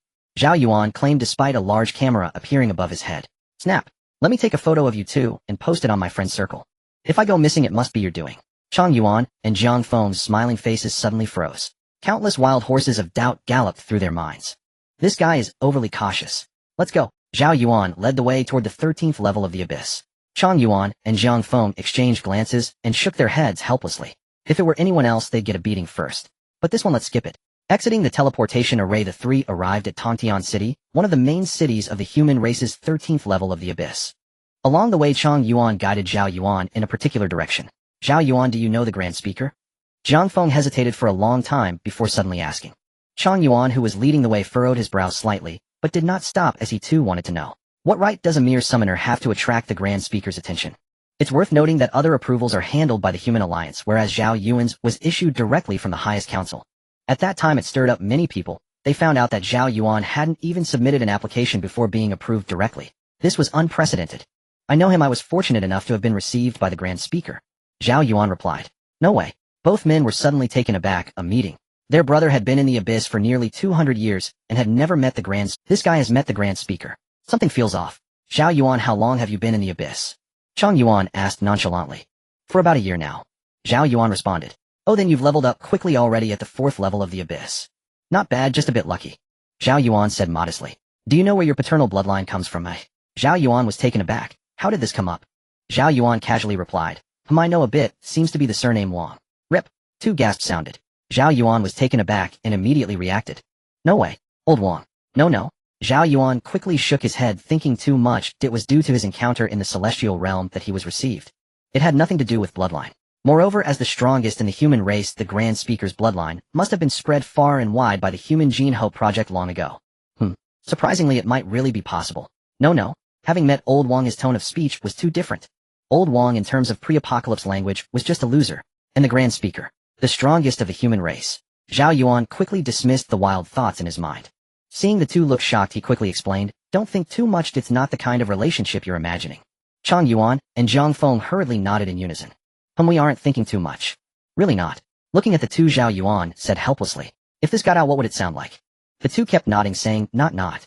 Soon they brought Zhao Yuan to the outside of a building. We'll just take you here, someone will guide you once you go in. Zhang Yuan said with a smile. Zhao Yuan nodded, slightly puzzled. Isn't this a large relic dungeon? Why are we brought here? Although puzzled, Zhao Yuan still walked in. There was no danger in the main city. Upon entering, a hall appeared with a table in the center, and 3 people were looking at Zhao Yuan. Zhao Yuan hurried over. A woman coldly said, name. Zhao Yuan. An interface appeared in front of the woman, and she nodded, saying, yes, take him in. After speaking, the 2 people beside her stood up. Wait. The woman scanned Zhao Yuan's information, seeing the profession of summoner, her brow furrowed, but upon seeing the issuer, her eyes widened in shock. Zhao Yuan and the 2 beside her simultaneously looked at her in confusion. Wait for what? What's wrong, section chief? One person asked. Nothing. You all sit. After saying this, she stood up and walked in front of Zhao Yuan. This way, please. She gestured and led the way. After a few steps, a teleportation array appeared behind the 3. Enter from here, and it will directly teleport you to your destination, the section chief said with a smile. All right. Zhao Yuan was taken aback. This person had changed so much in such a short time. He then stepped onto the teleportation array, disappearing from there. The section chief put away her smile and returned to her seat. Suddenly one of the others asked, Section chief, who is this? Why did you personally come to escort him? Previously, no matter who came, the section chief hadn't even lifted her backside. The section chief ignored him, packed her things, and said, you handle the rest. I'm going to rest. The 2 were taken aback, but the section chief had already turned and left. Why did she leave? One person said helplessly. She had never left before. Why did she suddenly leave now? Although the work here had originally only been their responsibility, the section chief had been coming frequently recently, almost never late, and hadn't left for a day. Why all of a sudden? You think such a simple task requires a section chief to oversee it? Another person suddenly sneered. What do you mean? The other person was taken aback. The other one quickly opened the interface, entered Zhao Yuan's name, and pointed at a spot, saying, this is the reason. The person quickly looked and instantly understood. No wonder she is the section chief, while we are just clerks. They laughed helplessly. Perhaps this teleportation array was built by the Human Alliance for this individual. In fact, it had been several days, and it was not even 1/5 of the total people going from here to the target location. Zhao Yuan appeared in a vast plain, the air filled with a sense of oppression, constantly reminding him that the map here was too high. This way. A voice called out. A man in the front waved, and Zhao Yuan saw a small town appear in the distance. A town appeared in the wild. Zhao Yuan hurried over. The man at the town's entrance pointed inside, saying, "Hurry in, what if wild monsters spawn and kill you?" "Where is this?" Zhao Yuan asked. "A makeshift town erected to suppress the respawn of wild monsters," the man replied. Zhao Yuan stepped inside, and found that despite being called a town, it was little more than a vast expanse of land ringed by a wall. The place was already a teeming sea of people. Most emanated an oppressive divine aura, while a handful of lower-ranked individuals loitered near the outer edge. Zhao Yuan moved to one side, and halted 2 or 3 meters before youth. This one's divine rank was noticeably lower, unlike the majority around him. Even so, that rank still surpassed Zhao Yuan's, so he kept his distance. "Hello. What is everyone waiting for?" he asked with a smile, nodding toward the crowd. Zhong Ping lifted his head, and regarded Zhao Yuan, eyes narrowing. "Lower rank than me. They haven't all arrived yet." "Oh, everyone's waiting now," Zhong Ping explained. "Do you know how much longer?" Zhao Yuan asked curiously. "It should be soon," came the reply. "They were notified more than half a month ago. The numbers are still short, some are still under review.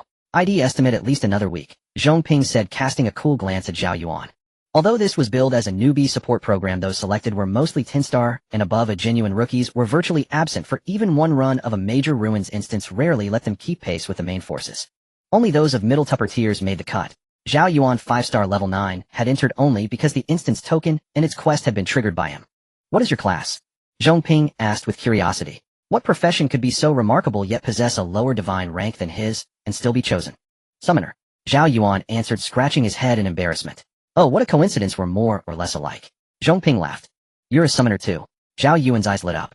"No, I'm a beast tamer," Zhong Ping clarified. Damn.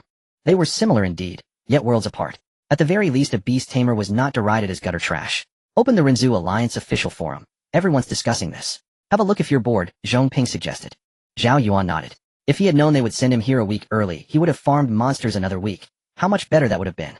He felt deep regret cursing the abyss high level here, otherwise he would have gladly spent a week grinding wild beasts rather than idly waiting. Zhao Yuan found a corner and opened the Rinzhu Alliance official forum. With no monsters to farm, he might as well browse. At the top was a post, Dagger Legion recruitment. He clicked it with curiosity. The notice read, "Your divine rank is too low to apply for the Dagger Legion. Do not reach beyond your means." "My rank isn't enough. They won't even let me view it," Zhao Yuan muttered. He opened the second thread instead, DPS Newbie Support Program, Major Ruins Instance. That thread opened without issue. Nearly everyone there was speculating about the upcoming Major Ruins instance, but the official information had not yet been released. Hardly anyone had any first-hand experience of the Major Ruins instance. They were all trying to learn its contents. The conversation circled the usual refrain, that the Major Ruins instance was the best place to level, allegedly saving years of effort in a single run. After reading for a while, Zhao Yuan realized these posters knew less than he did. He smiled and posted, "Major Ruins instances yield ruins points. With a high completion rating, a ruins shop may appear, and such shops often offer a wealth of rare artifacts.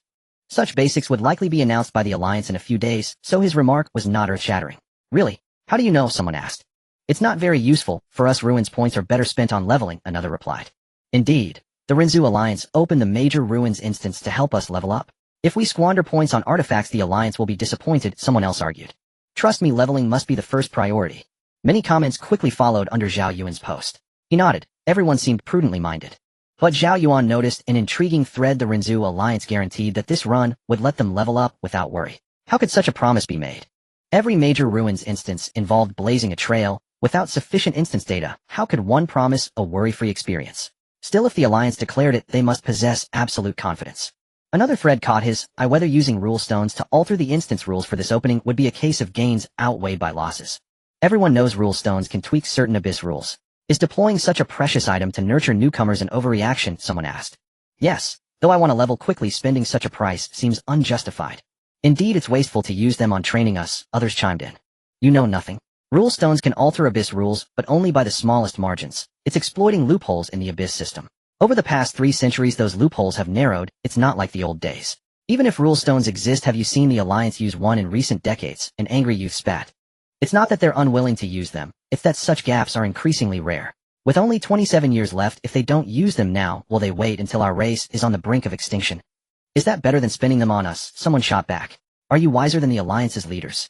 If they've decided, it means the upper ranks have already weighed pros and cons. Why are you still debating?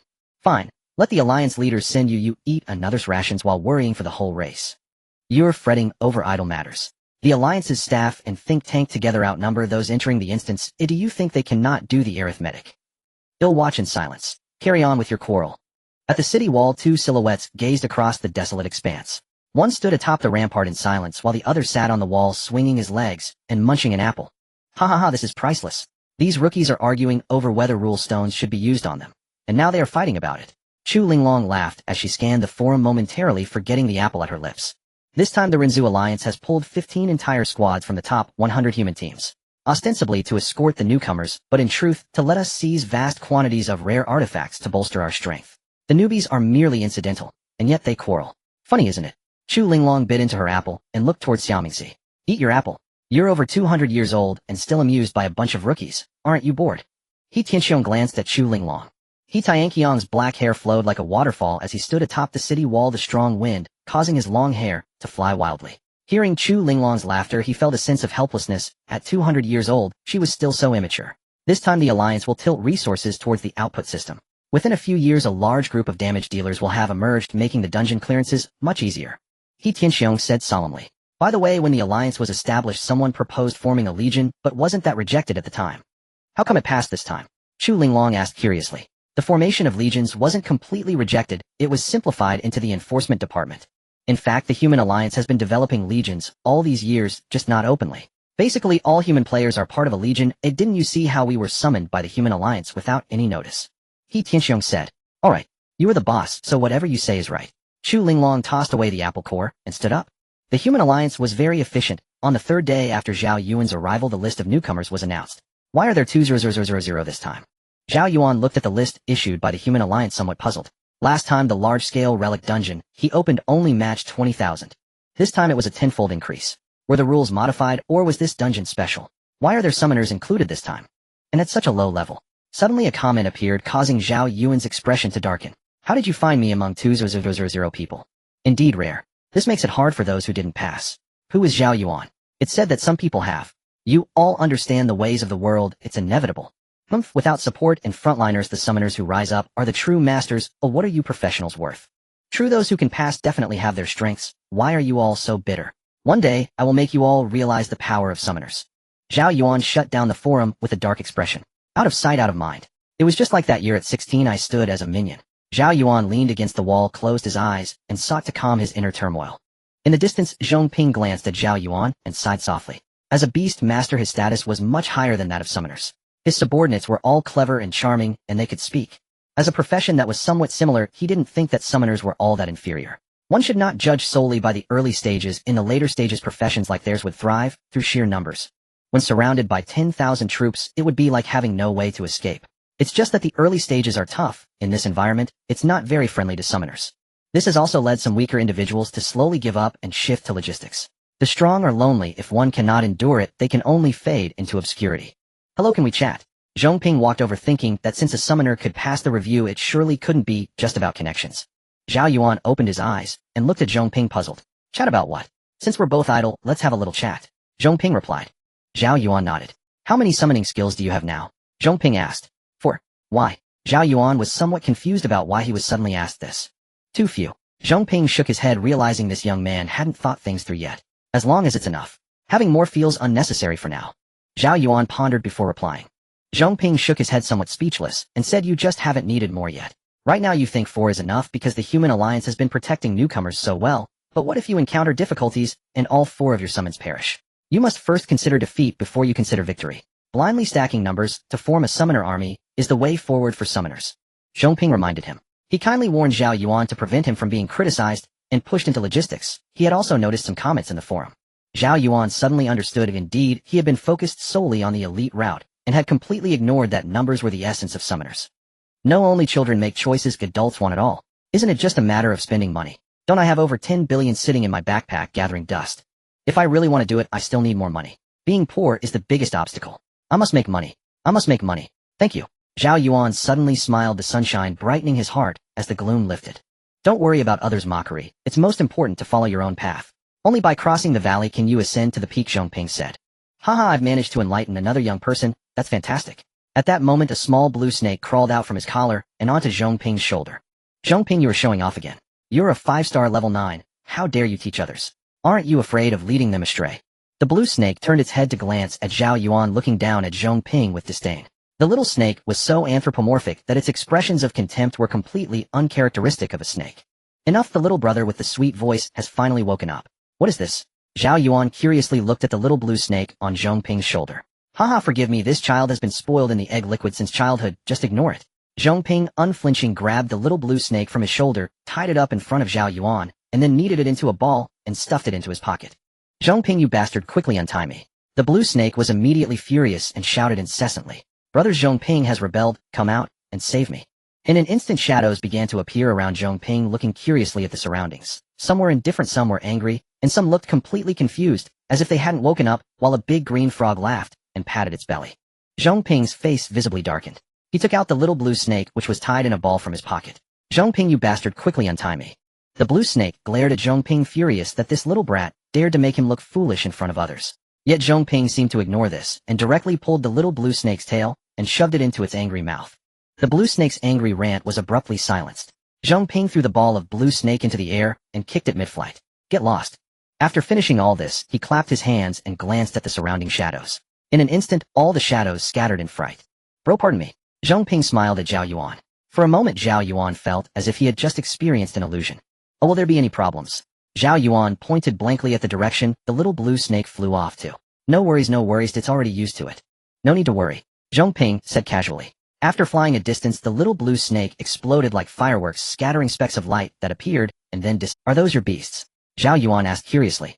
Zhong Ping nodded and said, exactly, I found and signed them in the talent space. This is the talent of a beast master. Sometimes I envy you summoners, you don't have to spend energy every day like us beast masters to cultivate feelings with them. So you cultivate feelings with your beasts every day like this. Zhao Yuan silently criticized within. Summoners don't rely much on equipment, you can just mindlessly spam skills. After all, if a summoned creature dies, it doesn't hurt as much. Unlike us, when we die we have to train again, which is too costly. Zhong Ping sighed. He had high hopes for the summoner profession.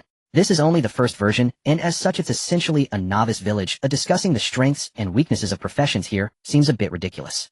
In the future, who knows if this will still be needed like now, where we push the boss. From the Abyss game, it seems more like a selection process.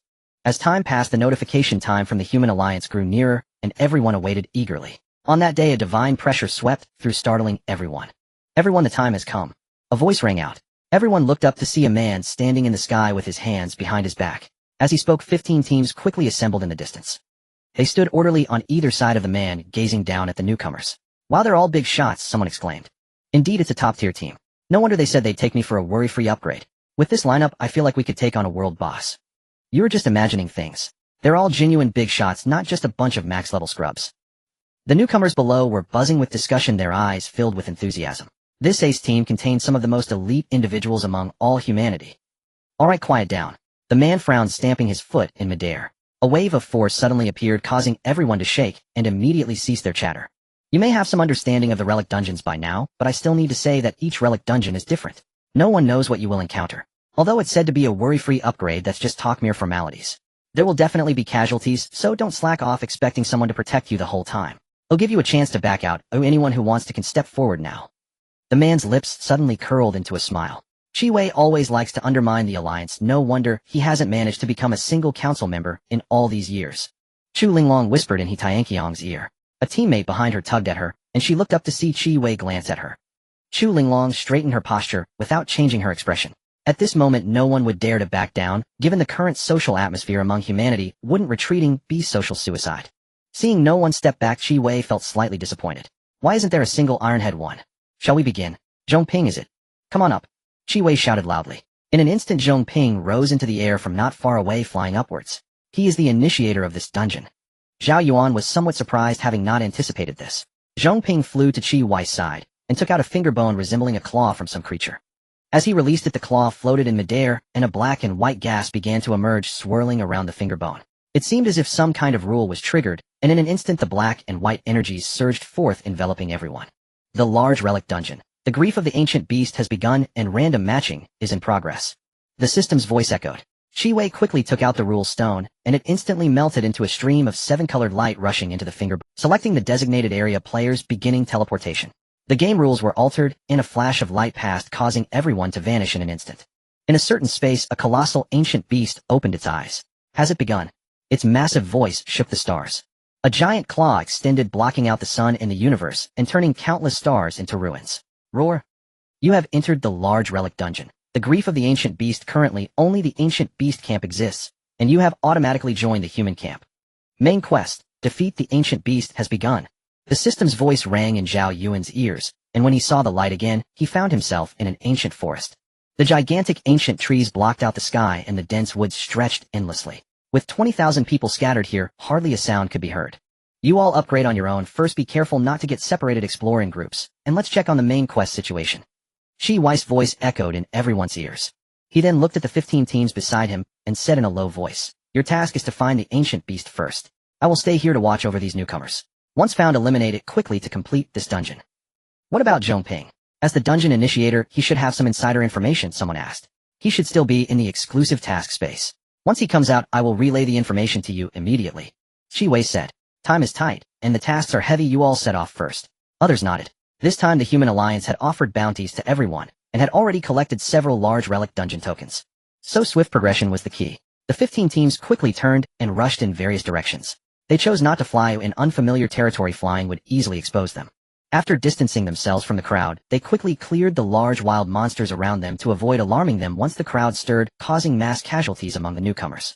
The initial relic dungeon would provide everyone with a safe location where there would be no danger for a period of time. Shi Wei glanced at the newcomers and began to survey the surroundings. If there were massive casualties right from the start, he as the team leader would not have a good outcome. The newcomers also began to cautiously observe their surroundings. Without frontline and support classes, output classes were quite dangerous in the wild, and everyone began to hesitate to act. Zhao Yuan smiled, and turned to walk in a direction. Ignoring the strange looks from others, the sky exploding bear made a dazzling appearance. 3 rift butterflies floated on either side of Zhao Yuan. 6 giant horn ants extended their menacing forelimbs. Then an astonishing heat appeared, and the flame law god stood beside Zhao Yuan with countless magma surging around. Damn! The magma swept through, startling everyone nearby, who instinctively dodged, but soon realized it posed no harm to them. But the incredible heat began to ignite the surrounding ancient trees. Zhao Yuan strode towards a direction. As a summoner, in the absence of a team, it is indeed easier for summoners to survive than for us. As fellow output classes, he is indeed much stronger than us in this regard, someone exclaimed. Eyes flickered as some began to follow Zhao Yuan's direction.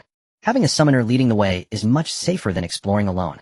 Others also cast disdainful glances at those following Zhao Yuan. When they can use it, they flock to it. Oh, when they can't, they call it a waste. Shi Wei also noticed Zhao Yuan, but he did not stop him. Still, the same saying applies: without team cooperation, the summoner profession can easily outpace all others. Among these newcomers, none would likely survive as long as a summoner here. In a certain area of the dungeon, Zhong Ping cautiously exited a space where a gigantic ancient beast was lurking. Zhong Ping seemed as minuscule as dust before this colossal creature. The giant beast calmly watched Zhong Ping leave, its enormous eye reflecting an entire world as it opened and closed. The beast tilted its head in confusion, gazing at a small glowing sphere, its enormous eyes piercing through layers of space to spot a human. Hee. I never expected that you couldn't escape the coverage of Lan either. Weren't you very arrogant back then? Looking down on this, and that with your nose in the air, yet now your functions have been dismantled. The giant beast immediately burst into laughter, sweeping away years of pent-up gloom. It vividly recalled how that group had pointed fingers at it, acting all superior. Claiming to be the end of evolution for gods, yet the stars that illuminate all beings are in such a state today. Your so-called end of evolution was rendered useless the moment it arrived. You aren't much better off than us. The giant beast laughed heartily, scratching its chin with a massive claw. It gazed at Zhao Yuan a few more times, clicking its tongue repeatedly. Seeing its sworn enemies in such a miserable state, the pressure it had felt didn't seem so unbearable anymore. Above its consciousness, an endless expanse of Lan covered everything. In the face of Lan, its massive form appeared insignificant. Star Summoner. Is this the path to ascend to godhood via the stars? Unfortunately, the divine nature is too weak to support the power of the stars, muttered the giant beast. No way, I can't let the power of the stars enter my territory without any repercussions. That would be impolite. The beast's gaze shifted, revealing a hint of malicious amusement. Aren't you claiming that the stars are the only path to evolution? I won't let you have your way. Watch as I show you some tricks. The giant beast raised its massive claw, pointing a claw at the small sphere. Nothing brings more joy to a god than adding grief to its enemies. A divine brilliance surged forth and plunged into the small sphere. Zhao Yuan, who was walking, suddenly froze, sensing that something was watching him. In a space invisible to him, a streak of divine brilliance suddenly rushed into his body. Subsequently, the numerous rules of the Abyss game were triggered. Oh, it hurts so much. What exactly is Lan? Is it really that difficult to modify a few rules in my territory? It hurts so much. The moment the divine light rushed into Zhao Yuan's body, a mysterious force retaliated through the causal chain. The giant beast writhed in pain, rolling violently. As it rolled, stars were crushed under its massive body, causing countless star seas to tremble. The beast's enormous body quickly deflated like a balloon. It took a long time for the beast to recover, and it appeared significantly smaller than before. The giant beast swallowed an extinguished sun from its chin. Breathing heavily, it glared fiercely at the glowing sphere before it. Just that little bit of power nearly incapacitated 1/6 of my divine body. I feel somewhat shortchanged. The giant beast cautiously glanced at the lawn above, speaking somewhat helplessly. In my own territory, even a trace of land's power nearly rendered me useless. And I was passive, just thinking about it is frustrating. Could it be that the little ones from the stars set a trap for me? The giant beast began to express some doubts. No one is more cunning and sly than that group of little ones. Despicable, just wait. The giant beast growled lowly, savagely, sucking in a distant star river, then slowly closed its eyes. You have received malice from the deity. The game has expelled harmful elements. The system's voice rang out. At the same time, Zhao Yuan's liver emperor title flashed with a glimmer, with countless fortunes burning, causing the smooth system voice to momentarily change. Your profession has undergone a change. The system voice continued. Zhao Yuan fell silent, pondering what had just happened. Malice from a deity. How could a deity notice him? And malice? What is going on? Is there really a deity in this dungeon? A change in profession. Countless thoughts flashed through Zhao Yuan's mind in an instant. He opened his profession. Star Summoner, awakening profession, passive. Star's blessing. All your summons will share your talents. Star's protection, limit break. When you receive a fatal blow, one of your summons will be randomly sacrificed to bear this damage until your summons are exhausted. Fixed skill, light of the stars. For details, click. Path to ascend to godhood via stars, limit break. Level divine nature, level 1 star version limited, cannot be upgraded. Divine skills, star convergence, limit break. You can merge with your summons current number 1. Sun and moon shine together, not supported in the current version. Wow. Zhao Yuan was directly stunned. This isn't malice from a deity. This is simply offering me a chance to surpass the version. He'll take a truckload of such malice. Zhao Yuan began to carefully study his profession, noticing the addition of stars protection, which was very powerful, greatly enhancing his survivability. Interestingly, he looked at the description of the path to ascend to godhood via stars. Does this allow me to face 10,000 troops alone from afar, and stand against 10,000 up close? Zhao Yuan murmured. He then turned his gaze towards the flame law god beside him. Star convergence. Zhao Yuan whispered. In an instant, the flame law god transformed into a stream of light, and rushed into Zhao Yuan's body. Zhao Yuan felt boundless flames. With every step he took, countless magma surged beneath his feet. Then with a thought, a giant horned ant in the distance turned into a stream of light, and entered Zhao Yuan's body, while the flame law god flew out from him. Only one summon can merge at a time. Merging with the giant horned ant, Zhao Yuan felt a tremendous power, as if he could lift a mountain with his hands. Zhao Yuan closed his eyes to feel it, and after 10 minutes the giant horned ant flew out of Zhao Yuan's body. In an instant, Zhao Yuan understood. It was because his divine nature level was insufficient. In the distance, a group of people looked at the motionless Zhao Yuan, puzzled. What is he doing? Why isn't he moving? I thought I saw a summon fly into his body. Do summoners have this skill? We won't be discovered, right? That would be awkward. Forget it, there's no need to follow him. We're not incapable of killing monsters. Kite flying is just our forte. What about you guys in ranged? What about us in melee? Isn't it just about skills? Who says melee can't shine? They watched Zhao Yuan remain still, and said a few words before leaving. As for looking for Zhao Yuan to collaborate, that's even more impossible. He is a team by himself, why would he need any burdens? If he were support, that would be fine, but for damage output, forget it. Zhao Yuan looked up at the sky. Was today a day when pies fell from the sky? In a certain space, a giant beast swung its tail and exploded a galaxy. Frustrated. Despicable. It's a sin. Zhao Yuan did not notice that just as he looked up at the sky, a streak of flowing light shot out from the tier of dust wind in his backpack. The flowing light carefully navigated through the various rules of the game, but unfortunately the game was indifferent to it, as long as it did not interfere with the game, these rules were harmless. Finally, it broke through some kind of barrier and arrived at a certain space. A massive figure formed from the gathered light, appeared, a human upper body with a serpent-like tail, its 4 arms slightly spread as it embraced the stars. I said there can't be only one deity in this world. The Earth Mother Goddess muttered to herself. The arrival of Lan shattered her understanding and made her aware of her own insignificance. She also realized that she could not be the only one. Ripples appeared in the void and a gigantic menacing head emerged from the emptiness. Where did this little hair deity come from? The giant beast coldly stared at the uninvited guest. The immense divine fluctuation made the Earth Mother Goddess stiffen for a moment. The opponent's divinity far exceeded hers. The giant beast looked at the Earth Mother Goddess with cold eyes. If it weren't for the fact that the other party was just a projection of divinity with little value, it would have swallowed her. Divine friend, hello. I have crossed realms to seek your help. The Earth Mother Goddess spoke softly. A black line appeared on the giant beast's massive face. Divine friend, Which corner of the world did you crawl out from? Don't you have internet? Call me your majesty the God King. Unfortunately, ever since Lan appeared, all the demons and spirits have had to bow down, making the title of God King lose its prestige. What could I possibly help you with in front of him? The giant beast said disdainfully while pointing a claw at Lan above everything else. The Earth Mother Goddess naturally understood what it meant, but there was nothing she could do as she simply could not escape Lan's concept. Divine friend, call me your majesty. Your majesty, must we always be like this? Gradually being replaced by these mortals. The Earth Mother Goddess looked toward the small world before the giant beast. She realized that the moment Lan descended he had abandoned them so-called gods and chosen these mortals. The giant beast's gaze flickered as it disdainfully glanced at the Earth Mother Goddess. That won't happen. Some of us were born at the peak, while others have walked to where we are step by step. We overlook all worlds, even if these mortals rise, so what? Gods remain gods. Not becoming a god is merely dust. If one day, the Earth Mother Goddess hurriedly said, not yet, aren't we all watching? All the gods are watching quietly, it's not time yet. It's still early. This is just the beginning. Little deity, I allow you to submit to me. Only in the future will you see everything you desire. The giant beast turned its head to look at the Earth Mother Goddess. The Earth Mother Goddess hesitated but quickly regained her composure. Yes, your majesty. The giant beast slowly retracted its tail and closed its eyes. Leave your divine name and depart. I suspect a group of little short ones are watching me with ill intentions. It's not convenient for now. Your majesty, my name is Vina. The Earth Mother Goddess saluted and dispersed her divine form. After the Earth Mother Goddess left a massive tail, slammed down, erasing all information in this place. Just as the power of the stars appeared a little-haired deity, it dared not let the other party remain. The little short ones are incredibly difficult to guard against. Damn it, every time I encounter those little short ones I start to feel paranoid. The vast ancient trees were lush and green, and as time passed the safety period of the dungeon finally ended. A gigantic ancient beast emerged from the dense forest, turning its head with malice towards the sky explosion bear, which was nothing like food. Wow, it's so big.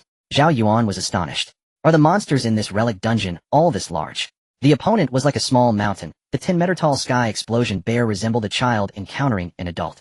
As soon as they met, the sky explosion bear charged forward with a loud roar, fully taunting. The dinosaur bit at the sky explosion bear, its sharp teeth sparking against the bear's armor. Didn't kill it. So painful. 6 giant horned ants had already climbed up its toes, their sharp forelimbs tearing through its flesh, the size difference allowing the giant horned ants to completely stack Zhao Yuan's talents. The terrifying attack speed made the giant horned ants move so quickly that they left after images. Extremely ferocious. By the time it felt pain, one of its feet had already been dislocated by the giant horned ants. Roar. The painful cry rang out, and the giant beast lost its balance, directly falling to the ground. Zhao Yuan watched the giant horned ants in action, feeling the need to obtain more summoning books for them. The turbulence in space caused its flesh to roll like waves, the heat emanating from below, and the aroma of meat filling the air. Bang! The half-cooked ancient beast was instantly torn apart by the space. At that moment, the claws of the flame law god had only extended halfway before it was over. Big. Not useful at all. Zhao Yuan laughed. He was farming monsters. It had been several days since he last farmed monsters. His hands were itching unbearably. Not farming monsters felt like a betrayal to his title of the Gaming Emperor. With a thought, the flame law god instantly took action, and countless magma surged forth, incinerating large areas of trees. Dozens of ancient beasts were engulfed by the magma, but their massive size and resilient life force allowed them to angrily charge forward, stepping on the magma. The sky explosion bear and the giant horned ants rushed forward without hesitation. Under the enhancement of Zhao Yuan's talent, their original intelligence plummeted, leaving almost nothing behind. In their eyes, these ancient beasts were hardly larger than themselves, making them feel unafraid. They charged forward fearlessly. The Ironhead baby's talent wouldn't let them feel fear. The sky explosion bear crashed into an ancient beast first, and under the massive size difference, it was the ancient beast that was sent flying. Roar! An invisible taunt emerged, causing the other ancient beasts to charge towards the sky explosion bear with red eyes. Unbeknownst to them, 6 giant horned ants had already climbed onto their bodies. In the sky, countless magma stones poured down, smashing them into confusion. The intense heat gradually dried their blood, and 3 rift butterflies gathered together, their spatial fluctuations covering an area. Blood and flesh flew everywhere, and cries of agony rang out. As soon as the two sides met, the victor was determined. On a distant branch, Qi Wei stood with his hands behind his back, observing Zhao Yuan in the distance. No wonder he caught the eye of the Grand Speaker. This summoner is extraordinary, Qi Wei muttered. From Zhao Yuan, he saw the terrifying embryonic form of a great army. Though it appears weak now, once it matures it will bring about a calamity. Not reliant on control and not afraid of death, these two traits combined are enough to distance it from all other summoners. Suddenly a friend request popped up, and Qi Wei's face lit up with joy. It's here. Zhongping's face appeared on the screen. Before Zhongping could speak, Qi Wei had organized all the information you have as clearly as possible. The more detailed the better. Send it to me once it's ready, and do it quickly. Zhongping was taken aback, quickly nodding, and saying I'll organize it right away. Soon Zhongping organized the information he knew and sent it to Qi Wei. Qi Wei glanced at it, his eyes widening in shock. After some thought, he transmitted all the information to 15 small teams. One Shirgu beast requires 9. We need to kill 9 blood flesh buds to awaken the Shirgu beast. Qi Wei sighed softly. Among all the information, there was no clue as to where these 9 buds were located. What he thought would be a fast-paced game turned out to be an exploration game. How could 15 small teams possibly find them? Forget it, let's involve the newcomers. As a competent output, they should be able to escape danger if they encounter it. Thus, he sent the dungeon information through the faction channel. 200,000 people spread out in different directions. Zhao Yuan looked at the faction channel, his brow furrowing. If they encounter a bloodflesh bud, they should inform the top human team immediately. There are no coordinates or distinguishing features. How could they find it in this vast forest? Zhao Yuan shook his head. Forget it, let's just kill monsters and see what happens. No one could stop my quest to grind monsters. Zhao Yuan continued to slay ancient beasts, moving further away from the safe point. As he pushed through, countless ancient beasts fell before him. Unfortunately, he did not encounter any powerful ancient beasts. It seemed that this area was filled with small kalami. By this point, Zhao Yuan had accumulated 1,000 relic points, meaning that in just one day, he had killed 1,000 ancient beasts. This efficiency was starting to approach that of a top-tier team of the same rank. The term slow efficiency was gradually becoming distant from Zhao Yuan. After passing through the dense forest, a massive lake appeared, its water murky, completely obscuring the view beneath the surface. He had no idea how deep it was, nor did he know if there were wild monsters. A strange thought crossed Zhao Yuan's mind. Glancing at the burning trees, he put away the flame law god. It was a waste. As the flame law god, it might be difficult to burn the heavens and boil the seas right now, but boiling a lake shouldn't be a problem, right? With that in mind, Zhao Yuan directly summoned the flame law god to the center of the lake. In an instant, the flame law god descended into the center of the water, with countless magma streams flowing from beneath its feet into the lake. In an instant, massive steam erupted and numerous magma stones rained down, causing the lake to churn violently. Terrifying temperatures began to emerge in the lake. Initially, the temperature rose slowly, and there was little commotion on the lake's surface. As time passed, the massive lake began to bubble. Countless large fish began to leap out in a frenzy, only to be quickly struck down again by the falling magma stones. Even more ferocious fish charged towards the flame law god, sensing the source of disaster. However, as they drew nearer, the area around the flame law god was not just boiling water, but magma as well. They simply could not get through. In the distance, Zhao Yuan laughed uncontrollably as the relic points visibly surged. A gigantic fish burst from the surface, glaring angrily at the flame law god in the center of the water. As it flared its gills, countless droplets sprayed towards the flame law god. Unfortunately, the droplets had barely approached before they evaporated due to the terrifying heat. It was futile. But more fish surged out, splashing water in an attempt to extinguish the flame law god. These fish had incredibly tenacious lives, able to swim even in boiling water, but it was uncertain how long they could endure. The lake's boiling caused the surrounding area to be completely enveloped in steam, transforming it into a white haze. Countless water vapors rose, but what lay above? It was the sea of fire created by the flame law god. Countless fish-like ancient beasts struggled in vain, but deep within the massive lake, even with the high temperature of the water-type ancient beasts swam leisurely. It was as if they were oblivious to the water temperature. The mist spread, making this place seem like a fairyland, exuding a hazy beauty. In the distance, a small team stopped, gazing towards the lake. Is there really such a scene in that direction? He Tianxiong asked. Even though they were separated by dense leaves, they could still see the white mist swirling in the distance. There shouldn't be. The teammates thought for a moment, and almost all shook their heads. Let's go take a look. After He Tianxiong finished speaking, he led the team rushing over. Unsure if there were terrifying creatures in this forest, the group did not fly high above the trees, but instead soon they stopped not far away, witnessing the flame law god boiling the lake water. The terrifying temperature made them all feel slightly uncomfortable. Watching the countless fish rolling about, Chu Linglong exclaimed, "This is indeed a great way to grind relic points." There. He Tianxiong turned his head, and said as a top-tier support, he possessed perception skills, and almost instantly spotted Zhao Yuan's figure. In their eyes, Zhao Yuan was crouched on a large tree branch, grinning foolishly, clearly having reaped great rewards. A newcomer. Why is his level so low? Chu Linglong asked in confusion. He should be the summoner who just dropped down due to the approval of the high-ranking human personnel. He Tianxiong glanced at Zhao Yuan, and said, "This summoner's skill quality should be extremely high, and mages of their level cannot achieve this." An output pointed toward the flame law god in the center of the lake. He Tianqiang's heart stirred. It was said that there was a mythical skill for summoners in the human treasury. Could it be? Alright, since there are no special ancient beasts, let's leave and not disturb the newcomers' leveling. He Tianxiong said, and then signaled his teammates to head back the way they came. Soon another team noticed the situation here, came over, observed silently for a while, and then left. They chose not to disturb or interfere with Zhao Yuan's monster grinding. Due to the divine level and the interference of the mist, Zhao Yuan did not notice that two groups had already passed through here. The lake water continued to boil, and slowly a fishy scent wafted through the air. Initially, it was quite pleasant, stimulating one's appetite, but over time it began to make Zhao Yuan feel nauseous. He controlled his body, blocking out the sense of smell. As a liver emperor, how could he be defeated by such a minor difficulty? The power of the flame law god was boundless. As long as it wasn't destroyed or recalled by Zhao Yuan, it would tirelessly continue boiling the lake. Gradually, the water level of the lake began to decline, and countless fish were cooked to mush, creating a white sheen on the murky water. A lake full of seafood soup was ready. However, it was uncertain if anyone would dare to drink it. As the water temperature rose higher, the previously content water-type ancient beasts deep in the lake began to panic, swimming about in search of a... Unfortunately, in the current lake, there was no safe place. Suddenly, a pair of enormous eyes opened, and the moment they did, it swallowed the panicking ancient beasts surrounding it in one bite. As it swallowed, its expression became somewhat strange. The taste seemed much better. It had never tried such a flavor before. As it swallowed a few more bites, it gradually began to enjoy this flavor. Strange, why had it never tasted this before? Yet its own food had begun to remain untouched. Slowly rising, a wave of heat radiated from its skin. Not bad, quite comfortable. Then it noticed someone continuously dumping garbage into its home, the flowing lava, emitting an unbearable stench. It was furious. The massive figure suddenly charged out, seemingly blotting out the sky, one gigantic head after another emerging from the water. 1, 2, 3. A total of 9 heads looked toward the sky.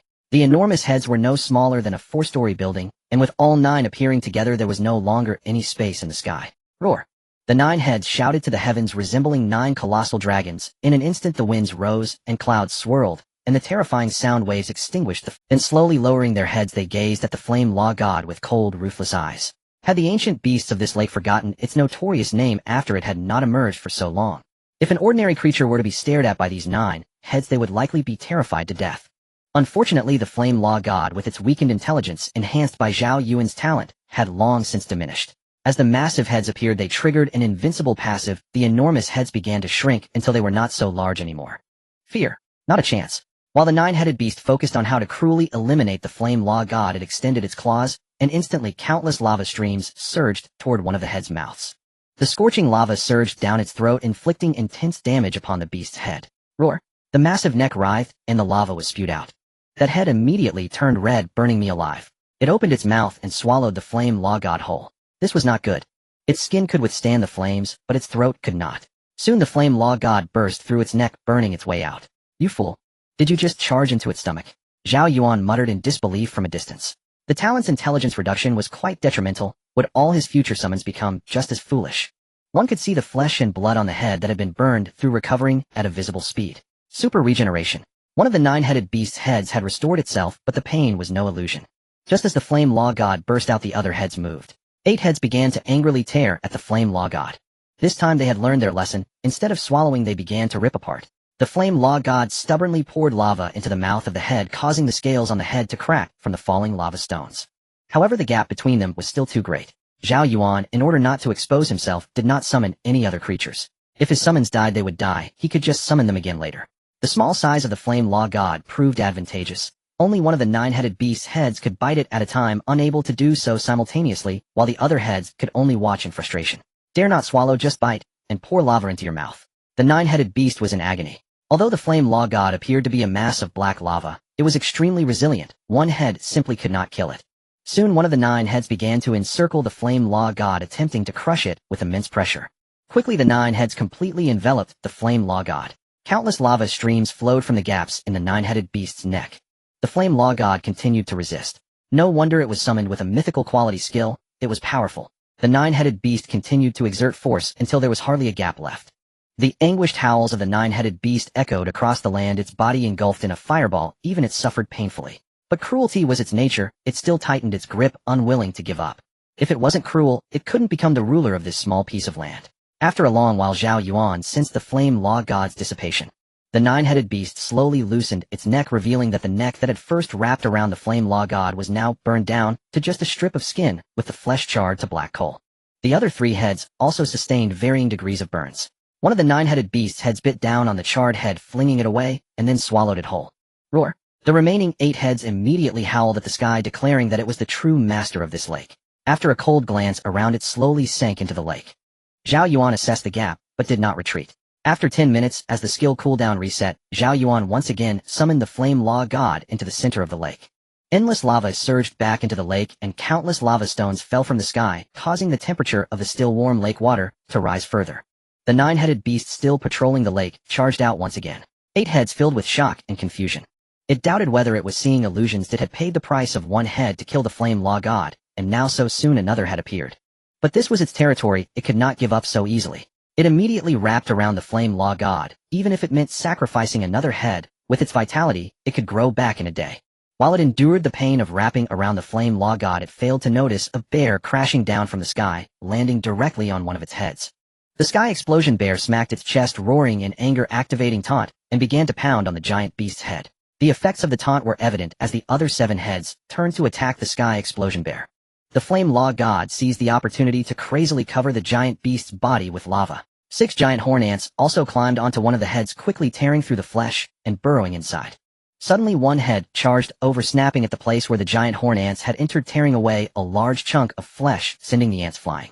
On the lake's edge, 3 rift butterflies flapped their wings, creating ripples in space that tore through the 9-headed beast's scales, blood spraying out. However, the 9-headed beast's life force was too strong. The moment the wounds appeared, they quickly healed. The rift butterflies continued their relentless assault. As the fierce battle raged, the entire lake seemed to... The splashing lake water surged toward the woods, and the water level began to drop. The lake appeared to have suffered immense devastation, and the ancient aquatic beasts deep in the lake frantically fled. Unfortunately, they could not reach the shore, or they would have all escaped. The sky explosion bear, although very resilient, ultimately had its limits. At the moment its life force was depleted, the sky explosion bear suddenly expanded, leading to a violent explosion. The death passive of the sky explosion bear triggered, and the massive explosion sent the nearest head flying away, releasing 50 of all the damage. The sky explosion bear, another head vanished. Moreover, the death passive of the sky explosion bear came with a healing reduction effect. Blood gushed forth from the massive neck. The 9-headed giant beast let out anguished roars from its remaining 7 heads. What kind of creatures are these? They either pour magma into their own mouths or explode themselves before dying. Disgusting. So disgusting. The inexplicably cowardly 9-headed giant beast had never encountered such a shameless opponent before. The space was torn apart at the neck, and under the effects of healing, the speed of healing could not keep up with the speed of destruction. The 9-headed beast, no, the 7-headed beast glared angrily at the rift butterfly on the shore. Before it could act, the giant horned ant crawled back onto its body like a wild cat, smelling blood, swiftly heading for the wound on its neck. It drilled into the wound, swinging its forelimbs like a wind wheel, moving at a terrifying speed. The giant horned ant was too small. The 7-headed beast had no way to deal with it. A fierce light appeared in its eyes as one head charged forward, taking a bite at the wound, severing half of its neck, and throwing the giant horned ant. It dared not swallow that little thing. The resulting pain made the other 7 heads pound the surface of the lake furiously. Waves surged up. The flame law god attacked once more, and magma swept in, countless magma stones crashing down. Magma, turbulent space, fiery rain, and the giant horned ant charging from afar. It was utterly cowardly. The 7 massive heads dove straight into the water without hesitation. I'm done playing. It wasn't until it returned to the bottom of the lake that a sense of safety emerged. With cold eyes it glanced at the chaotic water beneath, suddenly opening its 7 massive mouths. It urgently needed food to heal its wounds. Its gigantic body twisted, and soon a large group of oddly flavored food entered its mouth. After a long while it slowly lay down, its 7 heads staring at the surface of the lake. Even though the water was already murky, it could still feel the fiery figure above. You keep going, Bill, just watch. If you have the ability, come down. It then slowly closed its eyes, and gradually its wounds stopped bleeding, with strands of flesh sprouting quickly to heal the wounds. Before long its 2 heads would regrow. However, it truly underestimated its opponent, a liver emperor with the talent of an ironhead baby. This type of creature was most lacking in patience and perseverance. Outside the lake, Zhao Yuan watched the 9-headed giant beast flee, instantly feeling overjoyed. It fled. It couldn't defeat me. I can win. A defeated general, how dare he speak of bravery? Flame law god, dry up this lake for me. Zhao Yuan shouted. Let's see if you come out. Zhao Yuan hid in the woods, retracting the giant horned ant and rift butterfly. After all, there were still many water-based ancient beasts in the lake, and the relic points were continuously increasing. Zhao Yuan had no reason to give up such a good opportunity. However, the steam was thick, and it felt like being in a sauna, which was quite uncomfortable. Meanwhile, others were in chaos.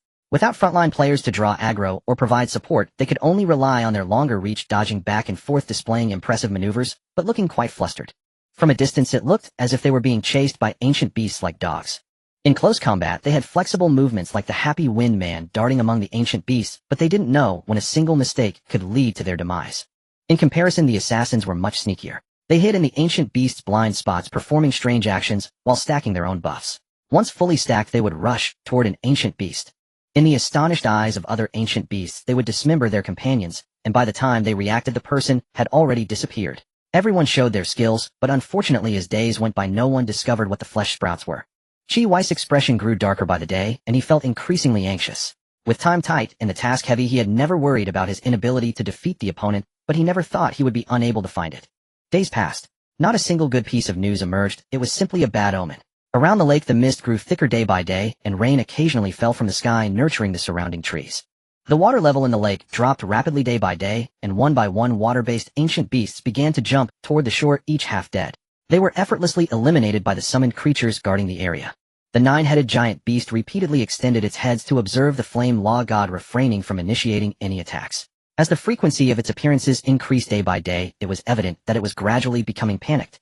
This was a situation it had never encountered before. Sometimes when it faced the sky's overlord, it could hide in the water without anyone being able to do anything about it. This time hiding in the water seemed futile. At this rate the lake would eventually be boiled dry. It thought about escaping this place. It couldn't defeat this plague god, and switching to another lake wasn't impossible. Unfortunately, this lake possessed a power affecting it, and no matter how long it left, an urgent feeling would arise within it, urging it to return. This time the entire lake was urging it, expelling external enemies more frequently day by day. But it dared not. Now that its 9 heads had restored, they naturally extended to break the water's surface, indicating just how much the water level had dropped. Turning its head, it saw the fat bear that had exploded itself just before dying. It instinctively felt a pain in its head, and quickly plunged its head into the mud at the bottom of the lake. Uncomfortable, it closed its eyes, blocking out the inner turmoil, and burying its head in the mud. As long as I don't think about it, no one can affect me. Now it felt much safer. Zhao Yuan, like a sly fox, remained hidden in the woods, not revealing himself even when water-based ancient beasts jumped ashore to their doom. What if this 9-headed beast didn't play fair and ambushed him as soon as he reached the shore? Wouldn't that be a terribly unjust death? The more critical the moment, the more stable one must be. The air was thick with tension. The two beings were not on the same channel, engaging in a battle of wits with the atmosphere. Ultimately the lake would be boiled dry. When the giant beast's body was fully exposed in the water, Zhao Yuan finally saw what it truly was. It was simply a peculiar shape. A gigantic turtle had its 9 heads buried in the ground. The 9 necks formed a circle like arches. The ground was covered in magma, and the giant beast's scales were burned bright red. Roar! A massive roar echoed as the sorrowful giant beast angrily pulled out the heads buried in the ground. Enough is enough. Even in this state it still needed to burn itself. It was enraging. It opened its mouth wide and lunged at the flame law god, but as it approached, the magma surged toward its mouth. Previous painful memories resurfaced, causing the giant beast to instinctively close its mouth and charge forward. With a loud bang, magma splattered. But the flame law god did not retreat an inch. The 9-headed dragon turtle could hardly believe that such a small creature had not been knocked away by its force. A familiar bear roar echoed as a dark spot flashed in the sky. The 9-headed dragon turtle forced itself to lift its head, and the sky-exploding bear made a grand entrance. It stomped heavily on one of the heads, delivering a series of slaps that made that particular head sway from side to side. The other 8 heads turned to look, their eyes widening in surprise before quickly averting their gaze. This guy would explode. The 9-headed dragon turtle felt extremely uncomfortable. These creatures could not be killed, and it dared not swallow them. It couldn't even knock them away. How absurd. Though it possessed the strength to turn rivers and seas upside down, it was utterly useless. It was maddening. Without hesitation, the 9-headed dragon turtle twisted its head and flung the sky-exploding bear away. It turned and ran towards the lake's edge. It was better to run early than late. Facing great danger, it had to flee, or it would lose its chance. Its actions did not surprise Zhao Yuan. From previous observations, this creature exhibited a certain level of intelligence, albeit limited. The giant horned ant had already encircled from one side, and climbed up one of the 9-headed dragon turtle's large legs. It swung its forelimbs at the turtle's leg. If I break one of your legs, how will you run? However, the turtle's legs were covered in small, tightly packed scales which remained closed even while running. The giant horned ant had no choice but to attack a scale, trying to pry one off and burrow inside. The 9-headed dragon turtle, intent on escaping, paid no attention to its leg situation. It merely wanted to leave this painful place as quickly as possible. What does it matter if a leg is broken? In a day it would grow back. Seeing the giant horned ant making no progress, Zhao Yuan hurriedly recalled the sky-exploding bear and directed it towards the direction the 9-headed dragon turtle was fleeing. He also sent the space-ripping butterfly along, which would have a decelerating effect on the spatial distortion. Yet Zhao Yuan still underestimated the creature's determination to escape. The 9 heads bravely endured the taunts of the sky-exploding bear, while all 4 legs continued moving towards the lake. Layers of spatial distortion cascaded over the massive body of the 9-headed dragon turtle, but the deceleration effect was not significant, and the space tears ripped open patches of scales. The giant horned ant took the opportunity to burrow inside. Roar! The 9-headed dragon turtle, undeterred, was hellbent on fleeing. Flesh was quickly sliced away by the giant horned ant, revealing bone. 6 giant horned ants swung their forelimbs fiercely, but the bones were too tough to break easily. At that moment, the 9-headed dragon turtle had reached the shore, and as one foot was about to touch land, an unexpected event occurred. In the center of the lake where the 9-headed dragon turtle lay, countless red threads suddenly surged forth. In an instant, they blanketed the entire lake, wrapping around the 9-headed dragon turtle. After raising you for so many years, you run at the first sign of danger. How can I tolerate this? Countless fine threads slipped into every crevice, instantly enveloping the 9-headed dragon turtle tightly. The threads glowed faintly with a blood-red hue resembling veins. The 9-headed dragon turtle let out a painful roar. Within just 3 minutes, a gigantic skeleton materialized. It then charged towards the sky exploding bear, with each fine thread lined with jagged edges, causing terrifying damage that made the sky exploding bear roar in fury. Meanwhile, Zhao Yuan had already retreated far away. Could this possibly be the blood flesh budding? Zhao Yuan wiped the cold sweat from his forehead. It's too terrifying. A 9-headed dragon turtle of such size could be reduced to nothing but bones in 3 minutes. Boom. A loud explosion sounded as the sky exploding bear was once again obliterated. The giant horned ant and the space-ripping butterfly were also entangled by countless fine threads, quickly dissipating.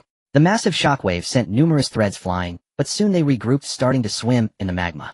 The sound of crackling erupted as countless threads exploded in the magma. Do these things fear fire? The threads coalesced into a spherical shape resembling a ball of yarn, with countless threads twisting wildly on the outside, floating atop the magma. Countless magma surged forth as the flame mage stood atop the magma. A brief moment of eye contact formed at the lake's bottom. The red thread sphere struck first, with numerous fine threads shooting towards the flame mage like arrows. The flame mage showed no fear, extending its claws as a torrent of magma surged forward. The fine threads penetrated the magma, directly splitting it, but they were also dissolved, only to be replenished by more threads. Simultaneously, countless threads danced rapidly, forming a barrier through which no water could penetrate. Just as the two sides were at a standstill, suddenly countless fine threads fell from the sky, directly piercing the top of the flame. As soon as they penetrated, they were instantly severed. The flame mage's internal temperature was more terrifying than the magma. The flame mage clenched its claws, and countless magma stones cascaded downward, crashing down towards the location of both parts. The red thread sphere sprouted countless fine threads, piercing through the falling magma stones, preventing any from hitting it. In that moment, neither side could gain the upper hand. If it were a flesh and blood creature, it would likely be consumed instantly. The red thread sphere clawed and waved, resembling a demon, with countless fine threads wildly spreading outwards. It wrapped around the trees, uprooting them with a single tug. Having gathered numerous trees, it prepared to unleash a barrage on the flame mage, but unfortunately, just as these trees reached the gigantic pit in the lake, they were shattered by the falling magma stones. Even if a few fish escaped the net and struck the flame mage, it would be of no consequence. From a distance atop a tree, Zhao Yuan took a photo of the lake and sent it to the camp channel. Could this be the blood flesh budding? Zhao Yuan inquired. Before he could even review the chat records, a video call from the camp channel came through. Chi-Wei, Zhao Yuan answered. Where? Let me see. Chi-Wei asked anxiously. Having waited so long that the flowers were about to wither, finally something useful had come. Zhao Yuan adjusted his angle, allowing Chi-Wei to see the distant scene. Get closer so I can take a good look, Chi-Wei quickly requested. That's not possible, that thing is too strange. A creature so large turned into a skeleton in 3 minutes. I can't determine its perception range, so I dare not approach, Zhao Yuan stated honestly. Alright, you're right, I was too hasty. Always keep yourself in a safe place. Send me your location quickly, I'm on my way. Chi-Wei replied, immediately adding Zhao Yuan as a friend. Zhao Yuan sent out his location. Upon seeing where Zhao Yuan was, Chi-Wei promptly dispatched the nearest 2 squads. The 2 squads closest to this position move in. Right away. I'm not far, we'll be there soon. Chi-Wei closed the interface and rushed towards Zhao Yuan's location. On the way, he sped like a lightning bolt. 10 minutes later, Chi-Wei appeared before Zhao Yuan, exuding a gust of wind. I can't be sure this is the so-called blood flesh budding. Zhao Yuan pointed towards the distance. Chi-Wei gazed intently at the scene ahead, filled with joy. Whether it is or not, we'll know once we take it down, Chi-Wei declared. Regardless, you have contributed this time. Chi-Wei smiled at Zhao Yuan. In high spirits, he had a gut feeling that this was indeed the case. Chi-Wei stood beside Zhao Yuan, gazing into the deep lake pit. His divine rank was much higher than Zhao Yuan's, allowing him to see clearly even from such a distance. This used to be a lake, right? Chi-Wei murmured to himself. Yes, indeed. I dried it up, Zhao Yuan replied. What? Chi-Wei was momentarily taken aback. Zhao Yuan chuckled. It suddenly dawned on Chi-Wei, what a grudge this must be. He dried up even the lake. However, this was indeed a great spot for farming relics. To dry up such a large lake at this level, this kid must have remarkable patience. Ordinary people at this level would probably be unable to achieve this at all. About an hour later, a small team emerged from the jungle, appearing right before Zhao Yuan and the others. I can't believe this kid really dried up the lake, Chu Linglong exclaimed. Previously they thought Zhao Yuan was just cooking a batch of water-type ancient beasts, never expecting he would dry it all up. What a fierce individual. He Tianxiong glanced at Zhao Yuan and nodded. Zhao Yuan quickly returned the gesture. He Tianxiong then turned to Qi Wei and asked, "Is this the blood meat sprout?" "I feel it is, but I'm not certain, or at least it looks like it." Qi Wei said, "It's been so long with no news, and certainty doesn't matter anymore. We can ascertain it by killing it." "Should I recall my summoned creature?" Zhao Yuan asked. The Flame Mage and the Red Thread Ball were still at a standstill, and it was clear that the Flame Mage had a significant advantage over the Red Thread Ball. "No need, it seems this thing has no effect on elemental beings." Qi Wei shook his head, indicating Zhao Yuan need not worry. Zhao Yuan agreed, but still emphasized, "This thing is terrifying for flesh and blood beings. Did you see that skeleton on the shore? In just 3 minutes one living being turned into that." Zhao Yuan pointed in that direction. The others looked over, having already caught a glimpse earlier. Everyone's expressions changed, yet it was not unusual to them. Such scenes were not extraordinary. As the ace team of the human race, Zhao Yuan did not intuitively grasp their strength. "No worries, once Team Qi arrives we can focus fire and eliminate it," Qi Wei said. Zhao Yuan nodded. He only needed to do his part, and there was no need for him to make decisions here. Moments later Team Qi arrived. They were the second wave team that had previously come to see Zhao Yuan. "I never expected the so-called blood meat sprout would be hidden in the water. No wonder we were searching high and low, finding nothing," Qi remarked, glancing around. He then looked at Zhao Yuan, who had previously been seen from afar hunting monsters. He never imagined he could farm a blood meat sprout. Destiny was indeed unpredictable. They searched earnestly, yet found nothing. Some were focused on farming monsters, yet disappeared right before him. "I didn't expect you to dry up such a large lake. Impressive." Qi gave Zhao Yuan a thumbs up in admiration. "It's evident you're quite tenacious," someone else remarked. "Most would not even consider doing such a thing, even if they had the..." Zhao Yuan. "Why does it seem like everyone knows me? Alright, let's get to it. Let's quickly take it down to confirm whether it's a blood meat sprout. It will help us determine our direction for future searches," Qi Wei urged. He was genuinely anxious. "Fine." Qi shrugged. He initially wanted to chat a bit more, but the target was right in front of them and couldn't escape. Qi led the charge towards the lake. At this moment there was no need to hide, as the two teams were sufficient to handle any sudden situations. In an instant 12 individuals appeared above the lake. Qi Wei and Zhao Yuan stood on the shore and did not advance. "Aren't you going?" Zhao Yuan inquired. Qi Wei smiled and said, "Not necessary. I have a feeling you seem to lack confidence in our strength. You're worried about unexpected events." Zhao Yuan thought for a moment, and it indeed seemed that way. Look at those 12 people above. Each one of them existed before the apocalypse. From their emergence from the abyss until now, they have always been at the forefront. You must believe anyone who can walk out of a sea of corpses and blood is no fool. They are the true ace team. If they could fail in this small relic instance, then the human race should not expect to clear the abyss game, Qi Wei stated. "That makes sense. See, in the abyss game, just keeping up with the main team's divine rank is merely the beginning. The gap between top players and ordinary players is no less than the gap in divine ranks," Qi Wei remarked. Meanwhile, the two teams above the lake initiated their attacks. Even from a distance, the two frontliners simultaneously activated their taunts, instantly drawing the Red Thread Ball towards them. Support added a series of auras to the damage output. Flame. Ice Seal. In an instant, a massive fireball appeared, occupying half the lake as soon as it emerged.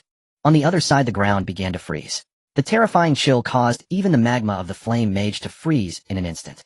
The clash of ice and fire made the Red Thread Ball sense danger, and its body swirled with fire. Countless shards of ice surged towards the Red Thread Ball's body, and as the ice covered it, the red threads began to snap one by one. With the ice fully enveloping the Red Thread Ball, the waiting fireball also came crashing down. Boom.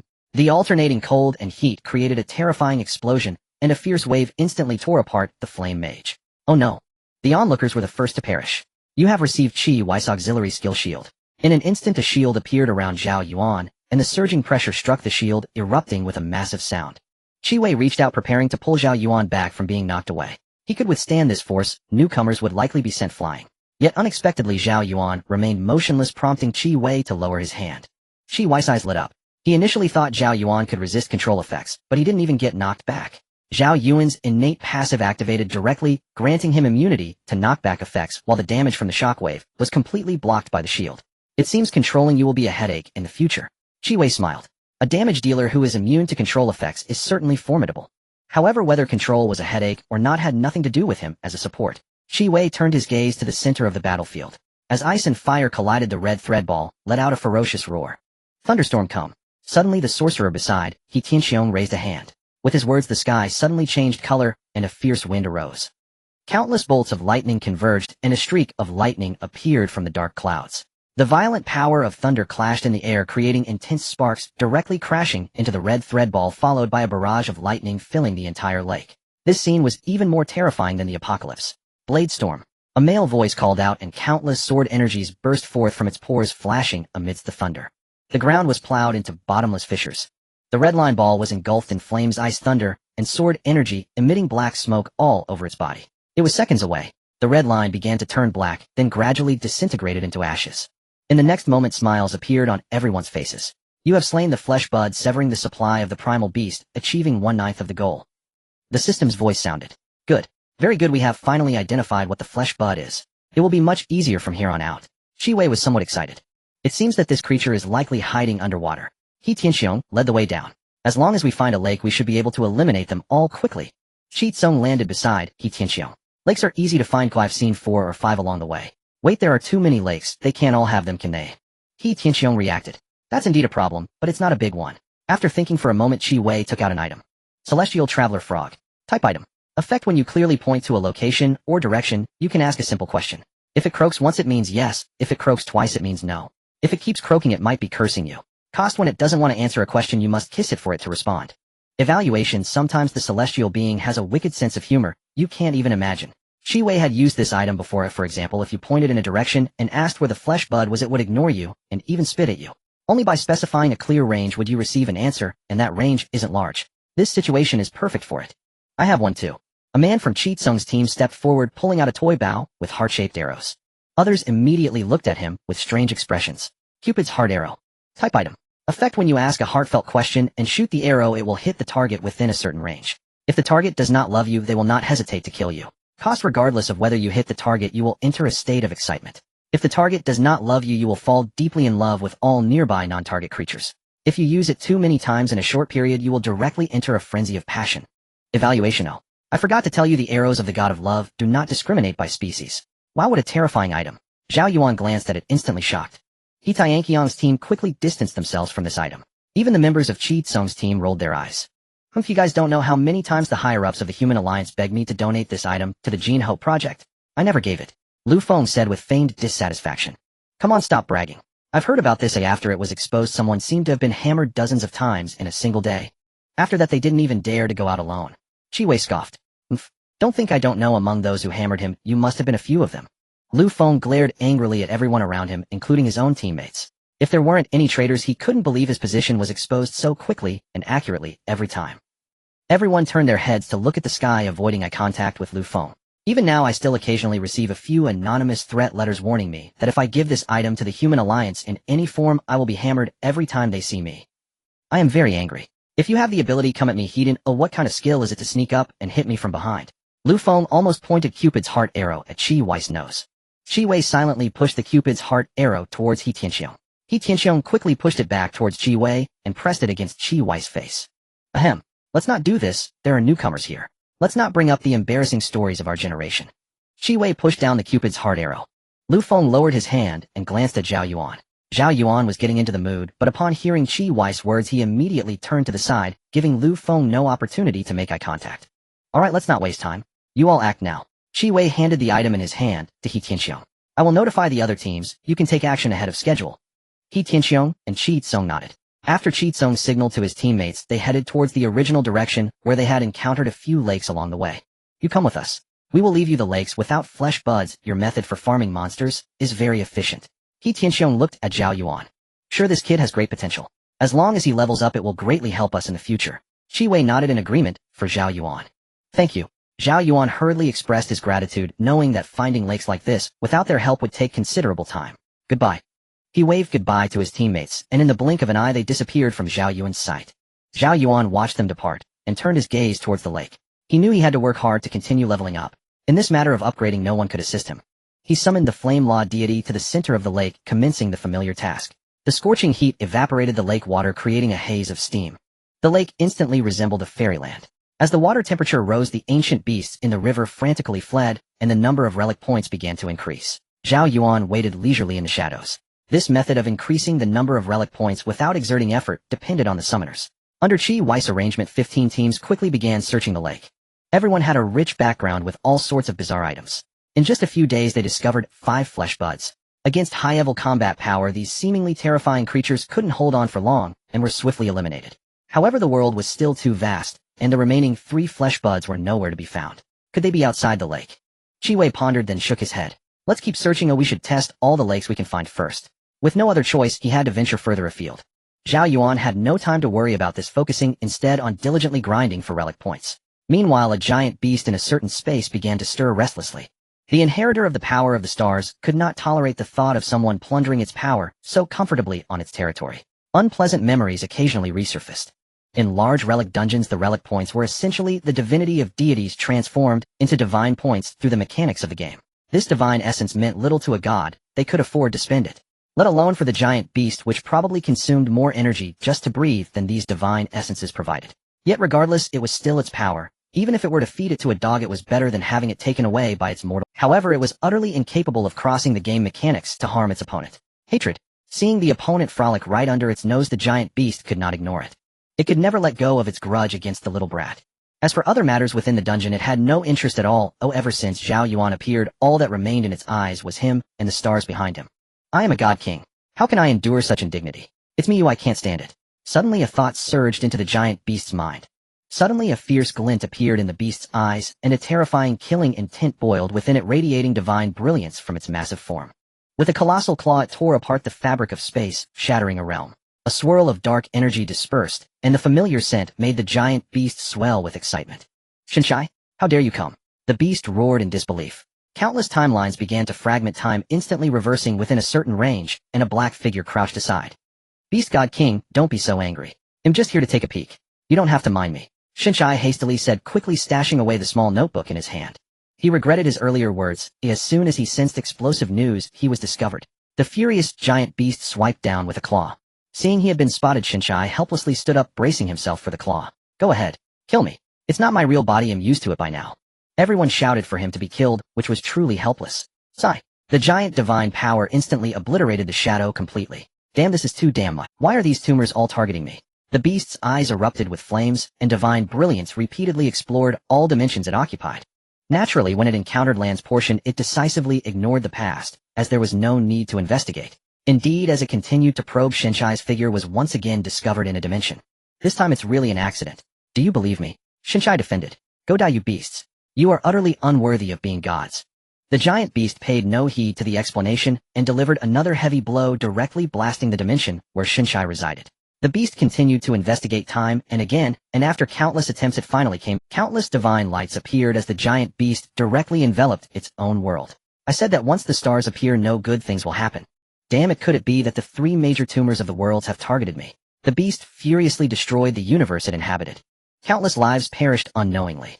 To the end, they had no idea why. After some time, the giant beast calmed down, glancing at the shattered universe. Its thoughts surged, and a new universe was born amidst the chaos. Countless lives sprouted, a new time flowed rapidly, and in the blink of an eye another vibrant universe came into being. Having completed everything, the giant beast lay down once more. It was trapped in this universe by Lon, unable to leave. Otherwise it would have perished trying to take down these tumors. The 3 major tumors of the worlds, the stars among the gods, the carefree immortals among the celestial beings, and Shinshai of the chaotic camp. They made countless deities grit their teeth, yet continued to thrive. The stars loved to analyze, they aspired to omniscience and omnipotence, relishing in dissecting everything, and the gods and celestial beings would naturally not escape unscathed, becoming targets of their analyses. They didn't care whether the gods were willing or not. Sometimes you'd know nothing at all, and would be left dazed, subjected to all sorts of strange things. Could this be tolerated? The giant beast had once been a pitiful victim. The carefree immortals spoke for themselves, infamous among the celestial beings, their level of hatred rivaling that of the stars. As for Shinshai, he had once been a proper deity, but due to his peculiar hobbies he was simultaneously cast into the chaotic camp by both the gods and celestial beings. Whom he passively joined, the chaotic camp does not recognize him. Due to his unique divine function, Shinshai could peek into the dreams of all beings, even their thoughts. As long as you had a fleeting thought, he could uncover it. This was nothing. Even if everyone knew this, at most they would isolate you, despise you, and keep their distance, secretly wanting to get rid of you. But Shinshai's greatest hobby was writing little essays where he embellished your little secrets and spread them far and wide. His writings, the top 10 small age tales of the worlds, caused immense mental torment to countless righteous celestial beings and sacred gods. Even in the mundane world, his masterpieces circulated, revered by countless beings as divine tomes. This was a creature that made countless existences explode with rage at just the sight of him. If you encountered him, prepare for all your secrets to become known to every divine being. Damn. The giant beast's eyes reddened. Its secrets were surely sensed. In a small space outside the giant beast's universe, Shinchai was deeply engrossed in writing. The beast god king, whose fame spreads across the worlds, was actually toyed with by the stars. This is terrifying. Just think about the massive beast god king being treated this way by those known for their small stature. No, it should be written like this. The beast god king looked in horror at the little brats climbing onto its body. Just one, then two. Finally, that group of little brats revealed their satisfied smiles while the beast god king shed tears of humiliation. When I discovered the beast god king, he was already not quite sane, subjecting the writer to exquisite torment. This shows how much of a shadow this incident cast on the beast god king. In the titanic beast cosmos, the prostrate beast god king suddenly perceived countless unseen malices. In an instant, it glimpsed the future, the little composition that would be watched by multitudes. Smoke began to pour from the beast god king's vast ear cavities. The image of its sagacity was utterly ruined. For a fleeting moment, it longed to obliterate the manifold worlds and remake heaven and earth. Alas, no deity would allow it, and with land's descent it could no longer do so. After a long while, the beast god king's gaze grew cold as it turned to regard the instant's world. Wayna, intoned the beast god king, and invisible laws set in motion. Across the endless fabric of space-time, a sliver of projection of the Earth Mother Goddess was forcibly summoned. Your Majesty. The Earth Mother Goddess stammered, then bowed. He bears your aura. You must have seen him. The Beast God King said, looking toward the instance. The Earth Mother turned her gaze to Zhao Yuan within the instance. Yes, he once appeared in my realm. She nodded. Zhao Yuan still carried Qinfeng's tear within which a fragment of her divinity lingered. I care not by what means. Make him worship me, compel him to willingly offer the star's power to me. The Beast God King said to the Earth Mother. A murderous intent so terrifying that the Earth Mother trembled all over. She managed with difficulty. Your Majesty, you know we cannot cross the game's interference. Bang. The Earth Mother hurled herself at a star. The titanic collision shattered the star in an instant. I am not negotiating with you. If you fail, I will consume you and your world. The Beast God King said coldly. He had to make the stars pay. They had dissected him while he remained ignorant of them.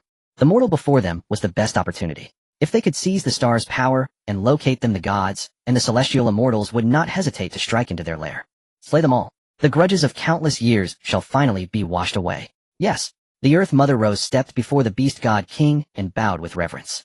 Hurry. I will not wait another moment. The Beast God King roared. His form then slowly faded. Consider him a tool to be used and discarded. The Earth Mother turned, fury erupting across her face, boundless hatred swelling within her. From her birth to this day, she had never suffered so vile a humiliation. To be born humble is no shame. The true mark of a deity is to bend and endure. Let me have my chance, God King. After all, you are but a beast. When I raise my throne high, I will make you prostrate beneath my feet. Her expression slowly calmed as she looked toward Zhao Yuan. A cunning light flashed in her eyes before they settled into an inscrutable depth. Divine light. The Earth Mother's silhouette dissolved, and a streak of godly radiance welled from Qinfeng's tear in Zhao Yuan's pack, then soon subsided. Days passed. Zhao Yuan drained the lake again, but sadly there were no longer any creatures like the nine-headed dragon turtle within. It was unclear how many relic points slaying a beast like the nine-headed dragon turtle would yield. Yet the two lakes had already granted Zhao Yuan 3500 relic points. Even without confronting a boss, this haul nearly matched the gains from his previous relic instance. Pleasant indeed. One step closer to 17-star level 9. At this pace, never mind catching up with the main force in 12 years. Within only a few years, Zhao Yuan would likely close the gap. He had early completed the task set by the paying no heed to his surroundings. Zhao Yuan headed toward the direction where Tianxiong had departed, certain he would find another lake. The Skyboast bear led the way, the giant horned ant followed, while the flame magus and riftwing butterfly flanked him. He cut a path of slaughter as he went. No ancient beast on the road could escape Zhao Yuan's grasp. Farming monsters and making time on the march, both were accomplished. Countless ancient trees were laid waste. The flame magus was a pure agent of environmental ruin. Where it passed, no patch of earth remained whole. Days later, a vast sink opened before Zhao Yuan. At its center, a broken peak stood planted upside down in the middle of a lake. These people's methods are impressive. They've literally filled the lake. Zhao Yuan leapt onto the peak. Only a shallow film of water remained. Several aquatic ancient beasts floated half dead on the surface. They were soon cleaned up by Zhao Yuan's summons. The flame magus ensured that every drop it had scorched left no straggler. Even the smallest morsel is meat. One must not tremble for the sake of leveling. After all, any ancient beast out here counts as an elite foe. Now which way shall I go? Zhao Yuan scanned the distance. Aside from endless jungle and peaks, there was nothing to be seen. With no clear direction, Zhao Yuan surrendered to chance, choosing a bearing at random and hoping to stumble upon a lake as he had before. Meanwhile, 15 squads had discovered another flesh bud at a distant lake. Now only 2 remained. A mountain rose before Zhao Yuan. Only half of it remained, the other half had been cut away. It seemed this very peak had been instrumental in filling the lake. He stared at the smooth sliced surface where someone had carved a gigantic arrow pointing the way. Could this have been left for me? Zhao Yuan muttered to the arrow. Had he not come this way, would he have missed it entirely? In any case, he should thank those benefactors for thinking of him amid their busyness. Following the arrow's direction, Zhao Yuan farmed his way onward. He was now far from the instance where he first descended among newcomers, only he had pushed so deep. Others could likely not even trace his tracks. After many days of travel along that bearing, another vast lake appeared ahead. This lake was intact and unspoiled. Evidence there was no flesh bud here. On the opposite shore atop a high peak, another giant arrow pointed onward. Zhao Yuan halted on a flat area far from the water. Just as he prepared to send the flame magus into the lake's center, ripples suddenly began to spread across the surface. He took a step back and hid behind a great tree. Shielded by its shade, Zhao Yuan watched as the ripples multiplied, and a colossal silhouette slowly rose. A melodious song arose, a voice like heaven itself that reverberated through the air. Zhao Yuan felt an instinctive urge to step forward. You have been affected by enchanting melody. The Ironhead Kid talent has triggered. Your sanity is declining, negative status is removed. You have gained overbearing body. Your resistances increased. In an instant, Zhao Yuan became alert. Heat surged through him, and a restless vigor stirred in his mind. He wanted desperately to leap forward and strike it down. Sanity waned as recklessness rose. No, it's noticed me. Zhao Yuan realized at once, his talent only triggers under hostile conditions. Holding on to the last of his reason, Zhao Yuan instantly released all his summons toward the creature at the lake's center and retreated swiftly. The skyboss bear let out a thunderous roar, hardened armor shimmered into being, and a taunt rang out. The monster's song ceased at once. Clarity returned to Zhao Yuan as the bear drew its ire. The hostile state vanished and his sanity began to recover. Zhao Yuan breathed out, tamping down the restlessness within. Had he not reacted quickly and sent his summons to take the aggro, he might have charged in himself. After Zhao Yuan broke free from control, he quickly looked towards the surface of the lake, eager to see which creature dared to ambush him. If any other output profession had come today, without a skills to break free, they would likely have ended up dead on the spot. In the lake, a towering figure stood still, its flowing hair drifting freely in the water covered in dense black scales. The exposed upper half of its body resembled a human, but its arms were longer than the part of its body that surfaced. A massive claw was impaled with a large fish. However, its neck was entirely different, covered with fist-sized barbs that glimmered coldly under the water's reflection, and its face was also dotted with small scales, with a gigantic mouth occupying half of its face. Two protruding fangs curved slightly forward, and its eyes were exceptionally small, barely noticeable, unless one looked closely. Most would overlook the eyes when seeing its mouth. Its head was adorned with long flowing hair that from a distance resembled human hair. Ugly. It was simply too ugly. Zhao Yuan felt it was so hideous that it was desecrating his eyes, wishing he could wash them immediately. At this moment, the sky-exploding bear had already landed on the head of the creature, with the protruding teeth yanking its hair with wild fervor. In pain, the creature swiped at the sky-exploding bear with its claws, attempting to bring it down, but the more the sky-exploding bear tugged at its hair, the more it ached. The air began to heat up as the flame law god extended its claws, unleashing torrents of magma upon the creature.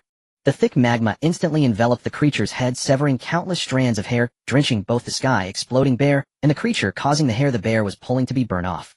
One of the creature's hands quickly reached for the flame law god, while the other claw tried to shake off the sky-exploding bear. However, the bear was entirely unfazed by this, and countering attacks proved ineffective. The sky-exploding bear bit onto the creature's claw, acting on Zhao Yuan's blessing that made it act like a wild bear, attacking anything it caught. The other claw, having just grabbed the flame law god, suddenly released it. It didn't consider that the flame law god's body was more terrifying than magma. It was not something to be touched with bare flesh. In an instant it was burnt and wounded. Looking at the creature's enormous mouth made Zhao Yuan feel nauseous. With a thought, he unleashed the giant ants swarming on the creature to its mouth. The giant ants wasted no time and burrowed inside, sliding down the creature's esophagus into its stomach. Rich stomach acid surged forth, but under Zhao Yuan's blessing, the giant ants' resistance was so high that it couldn't be dissolved. The giant ants swung their front limbs at a weak internal organ, creating countless afterimages, causing the creature to howl in agony. The pain inside its body made it completely oblivious to the two small creatures outside. It rolled violently, with a gigantic fish tail splashing water everywhere, as its massive body quickly swam beneath. The creature, after all, possessed some intelligence and realized that something alive had entered its body. Brutality was a common trait among ancient beasts in this land, whether towards others or themselves. It directly extended its claw towards its abdomen and dug out an internal organ along with the giant ant. In an instant, the water's surface was stained crimson. Meanwhile, on the other claw, the sky-exploding bear stubbornly clung on, attacking the creature's claw with bites and scratches, completely unbothered by being submerged. The creature, however, paid no mind to the sky-exploding bear on its claw, focusing solely on retreating to its lair to heal. But this was its gravest mistake. As the water pressure continuously increased, the sky exploding bear's capacity for endurance reached its peak. Bang! A huge explosion erupted, sending massive splashes of water everywhere. The sky exploding bear exploded, losing an arm. The creature immediately howled, panic evident in its eyes as it frantically dove deeper into the water. Zhao Yuan, seeing the water splash erupt, knew that the sky exploding bear had fallen heroically. Glancing at the rift-winged butterfly, which was still flapping its wings nearby to create spatial disturbances, and the giant ants emerging from the mass of flesh, Zhao Yuan smiled. This was a crushing victory. It's just a pity about the sky exploding bear, but it's alright. In 10 minutes there will be another good bear. The rest will be left to the flame law god. Due to the earlier battle, countless water-based ancient beasts had already fled, allowing Zhao Yuan to soar into the air with ease. However, he still recalled his summoned creatures, resummoning them beside him. With the automatic enemy lock within 30 meters, and as Zhao Yuan's divine level increased, it now approached 100 meters. Within this range, summoned beasts would always react faster than Zhao Yuan. With the summoned creatures, Zhao Yuan flew to the severed arm of the creature, reaching out to grab it and dragging it towards the shore. Since most of the severed arm was floating in the water, it was not difficult for Zhao Yuan to pull. After dragging the severed arm to the shore, Zhao Yuan then summoned the flame law god to the center of the lake. As long as he dried up this lake, the creature wouldn't be able to escape.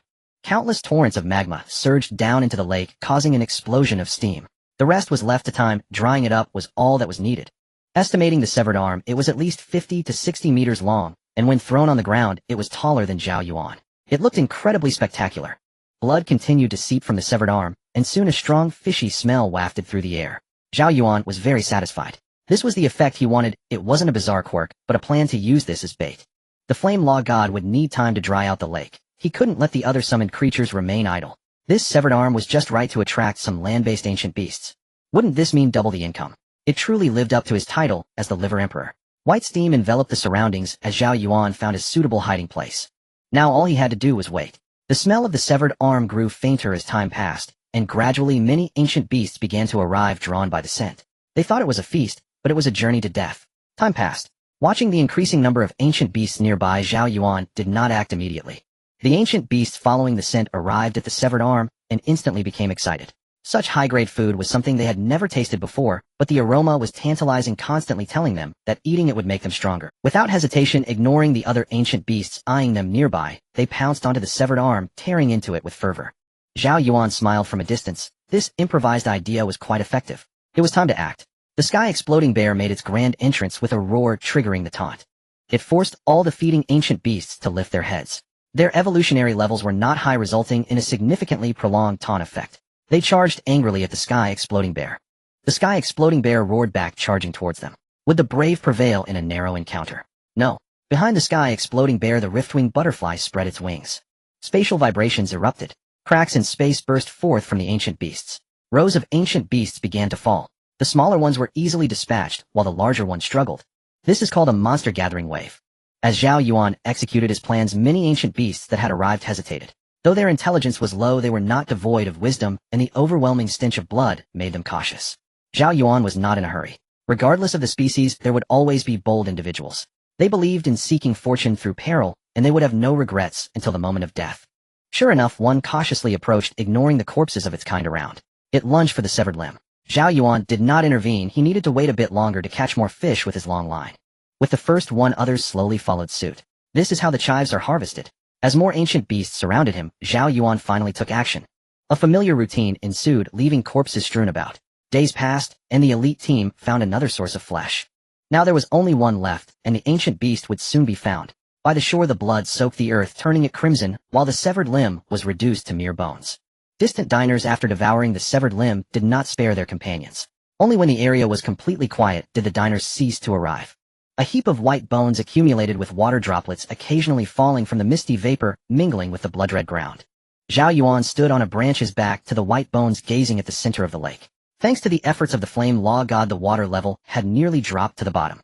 It seemed that the lake would soon be dried up as the sky-exploding bear crushed a water-type ancient beast's head that had leaped onto the shore. The white fur, stained with blood from the recent slaughter, now appeared crimson, resembling a brutal demon bear from a distance. Finally, the gaping-toothed beast revealed itself from the water. Its wounds seemed to have healed somewhat, yet blood still seeped out. The severed limb had sprouted new flesh, but it was still a long way from regrowing a new arm. Compared to the Nine Dragons tortoise, this gaping-toothed beast was of a lower tier. Zhao Yuan's thoughts stirred, and a dark spot appeared in the sky, followed by a bear roar as the sky-exploding bear descended. The flame law god walked towards the gaping-toothed beast, stepping on lava. The giant horned ant revealed its menacing forelimbs, and the rift butterfly flapped its wing. The tiny eyes of the gaping-toothed beast showed terror. A mournful sound emerged, causing Zhao Yuan to instinctively retreat, but he realized it was not a charm. Rather, it emitted a pleading resonance that softened the heart. This sound was plaintive and melodious, as if it could reach into the depths of one's heart. If one did not know it came from this monster, they would likely mistake it for the lament of a sorrowful maiden. What a waste of such a voice. Zhao Yuan sighed. Summoned creatures are indifferent to your sorrow or plea. The sky-exploding bear taunted it, forcibly interrupting its sound with a barrage of blows to its head. Zhao Yuan did not stop. When he struck first, why did it not express sorrow or seek mercy? At this moment, the gaping-toothed beast's fur was singed clean by the flame law god, making it appear even uglier. The giant horned ant was once again placed at the gaping-toothed beast's mouth. There was no other choice, but its mouth was too conspicuous, making it unforgettable. Without any surprise, as the giant horned ant entered its belly, it had lost the courage to extract another organ. Even if it tried, it would not need the giant horned ant to destroy it, it would perish on its own. The massive fishtail thrashed wildly in the shallow lake, but there was not enough water left to stir up waves. The lava had nearly consumed all the lake water, and half of the gaping-toothed beast's body was submerged in lava. The rift butterfly's space tear caused its scales to explode, leaving a gruesome mess of flesh and blood. After a while, the gaping-toothed beast fell silent, no longer struggling. The flame law god withdrew, and countless streams of lava rushed back to his feet. The sea of fire in the sky also dissipated. Bang, bang, bang. The sky-exploding bear relentlessly hammered the gaping-toothed beast's head, and with each strike a large dent formed in the beast's skull. The giant horned ant burst out from the gaping-toothed beast's belly. A pool of entrails turned to mush, spilling everywhere as the abdomen ruptured. Only 3 of the 6 giant horned ants remained, and those 3 were severely injured. They had been eroded by gastric juices, their legs broken, yet they continued to flail their forelimbs, further eviscerating the gaping-toothed beast to release more entrails. Standing at 30 centimeters tall, its ferocity could rival that of a 300-meter beast. Zhao Yuan collected the giant horned ants, planning to summon 6 more after they cooled down. Zhao Yuan flew over, and just as he reached the gaping-toothed beast, he was startled and quickly dodged. You fool! Finally, the sky-exploding bear smashed the gaping-toothed beast's skull, a paw plunging into its brain, causing a spray of brain matter. He almost got splattered all over. As its rationality gradually returned, the sky-exploding bear slowly came to a halt, regaining its faint intelligence. Its massive tongue extended, licking the brain matter off its face. It stared blankly at Zhao Yuan. In the absence of hostile targets, the summoned creature would remain by its summoner's side, waiting for the next summon, or automatically locking onto hostile targets within range. Zhao Yuan distanced himself from the sky-exploding bear, as this creature still dripped with brain matter, which was somewhat disgusting. Zhao Yuan looked at the sky-exploding bear with satisfaction, saying, "Very good, keep it up, though in the future your appearance might frighten many outsiders. One day your fearsome reputation will silence the cries of alien children. Work hard, in the future you will be the vanguard of my summoned army, leading thousands into battle." Zhao Yuan praised regardless of whether the sky-exploding bear could understand him. Afterward, he admired his masterpiece, circling around the corpse of the gaping-toothed beast. Leaving it here unattended would be wasteful, it would make a good bait. Such a large corpse should attract many ancient beasts. Instead of rushing to find the next lake, it would be better to guard the corpse here. Zhao Yuan had a feeling that it would not be long before the last source of flesh would be found. Going to dry up the next lake seemed unwise. Better to squeeze the last value out of this gaping-toothed beast. Suddenly, Zhao Yuan noticed a glint reflecting off the long tooth protruding from the gaping-toothed beast's mouth. Curious, Zhao Yuan approached and easily pulled the tooth from the gaping-toothed beast's mouth. Surprisingly effortless, perhaps due to the beast's death, Zhao Yuan extracted it without difficulty. As the tooth fell, a game notification sounded in his ear. You have obtained the tooth of the celestial beast. Oh, a drop. Zhao Yuan was delighted. It was said that large relic dungeons' wild monsters only yielded relic points, yet there were drops. Tooth of the celestial beast. Type material. Effect 1, ground into powder and ingested. It allows the user's voice to become alluring and extraordinarily charming, with a single use, effective for life. Effect 2, when crafted into a special item, it can automatically play various music according to the user's mood, boosting allies within the music's range. Effect 3, instruments made from it can enhance the effects of vocal skills. Evaluation: no faults here. This was once the raw material for top-tier luxury goods used to create various extravagant instruments or ceremonial wares, with its auxiliary value far exceeding its intrinsic value. Premium luxury raw material. That must be extremely valuable. Zhao Yuan's gaze locked onto another tooth. Hastily he extracted it as well. So you're not actually called Bucktooth Beast, you're named Tianlai Beast. A fine name. He carefully stowed both massive fangs, planning to appraise their market value upon exiting. Yet given the current socio-economic climate among the human race, fetching a luxury tier price seemed improbable. Still, the material itself held considerable merit. I shall grind it into fine powder. Thin margins, high volume, Zhao Yuan mused. These two fangs are my sole hope for acquiring more skills once I leave. Zhao Yuan eagerly scoured the Tianlai beast's carcass. No correction, the Tianlai beast, one must never assign frivolous names. Alas, after inspecting every inch of its body, he found nothing of value. Every other part utterly. Zhao Yuan concealed himself along the riverbank, adopting the stillness of a hunter awaiting prey. Such an enormous corpse, gutted and exposed, would soon emit a pungent iron-rich scent, sure to draw numerous predators within moments. Before long, a primordial beast arrived, drawn by the scent. Perhaps the tigers all lingered even in death. For a moment it hesitated, unwilling to approach. Yet as time passed, the Tianlai beast's decaying aroma grew ever richer, thickening the air with primal allure. Shadows flickered through the jungle, elusive spectral converging from all directions. For every ancient beast, and for Zhao Yuan alike, a grand banquet was about to commence. Far beyond Zhao Yuan's horizon, a crimson orb burst forth from the water's surface, only to be hacked into fragments by relentless blade strikes. Damn it all, exhausting. It took half a month to locate it, and 10 minutes to slay it. Sigh. Wasted all that travel, lamented a man.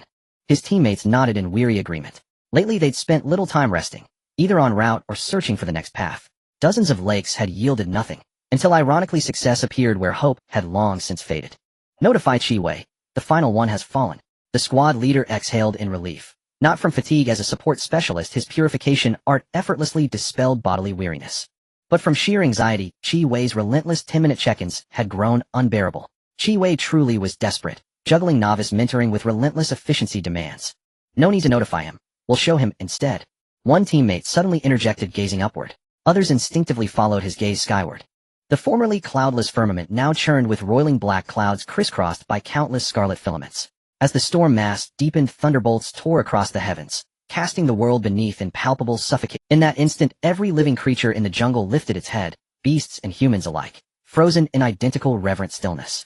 Compared to humans, the ancient beasts reacted faster, their primordial genes instantly recognizing the omen, triggering blind panic. They fled wildly toward their dens.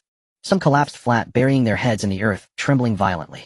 Elite squads scattered across the realm simultaneously broke into knowing smiles. It is ending.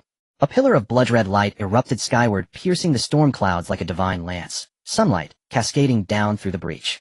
The primordial beast has manifested. Eliminate it immediately. Instantly, countless figures soared into the air across the jungle, eyes fixed upon the distant crimson column. All converged on the target without hesitation. With the primordial beast's emergence, no ancient beast dared hunt. Each vanished into hiding, leaving the jungle eerily. The jungle had become safe. All units, regroup at the target coordinates immediately. Chi Wei, elated, directed novices toward the luminous column. He'd entered this dungeon seeking swift progression, yet locating the boss alone consumed 3 months. In his original plan, this team composition should have cleared 3 major relic dungeons within that time frame. Utterly absurd, the so-called major relic dungeon proved nothing but tedious mediocrity. Zhao Yuan stared helplessly at the Tianlai beast's mostly intact carcass before him. He hadn't expected it so soon. The moment the primordial beast appeared, every ancient beast scattered, abandoning even freshly acquired prey. Zhao Yuan ascended into the sky, streaking toward the crimson. He felt no disappointment. Already he possessed a staggering 6,000 relic points. Surely no one else in this entire major relic dungeon had amassed greater spoils. Along the way, the flame sorcerer unleashed torrents of fire, incinerating ancient beasts frozen in place by terror. Even a mosquito yields meat. Zhao Yuan, wait for me. A familiar voice rang out from afar. Zhao Yuan paused and turned. There came Zhongping riding atop a cerulean dragon, surging forward like a celestial sovereign from mythic antiquity. The azure dragon stretched 40 to 50 meters long. Zhongping stood tall upon its head, robes billowing in the wind, a vision straight from legend. Whoa, you look incredible. Zhao Yuan darted forward, circling the dragon's colossal form. Haha, modestly so. This is Xiao Qing. You've met her before. Zhongping chuckled, tapping his foot. Zhongping, please stop tapping your foot. You don't have Parkinson's. Ugh, this is infuriating, the dragon grumbled. Zhongping's expression stiffened. Zhao Yuan burst into laughter. This dragon knew about Parkinson's. Fine, I'm done flying. With a sigh, the dragon shimmered with azure light, and shrank into a slender cobalt serpent, alighting upon Zhongping's shoulder. Carry me instead. Too lazy to fly. You parade around showing off in front of others. Do I have any dignity left? The azure serpent snapped. Your spirit beast cultivation quality is remarkably high. You've actually tamed a Jiao Long, a legendary creature from ancient lore. Zhao Yuan murmured in awe. Modestly so, just average really, Zhongping replied with a modest nod.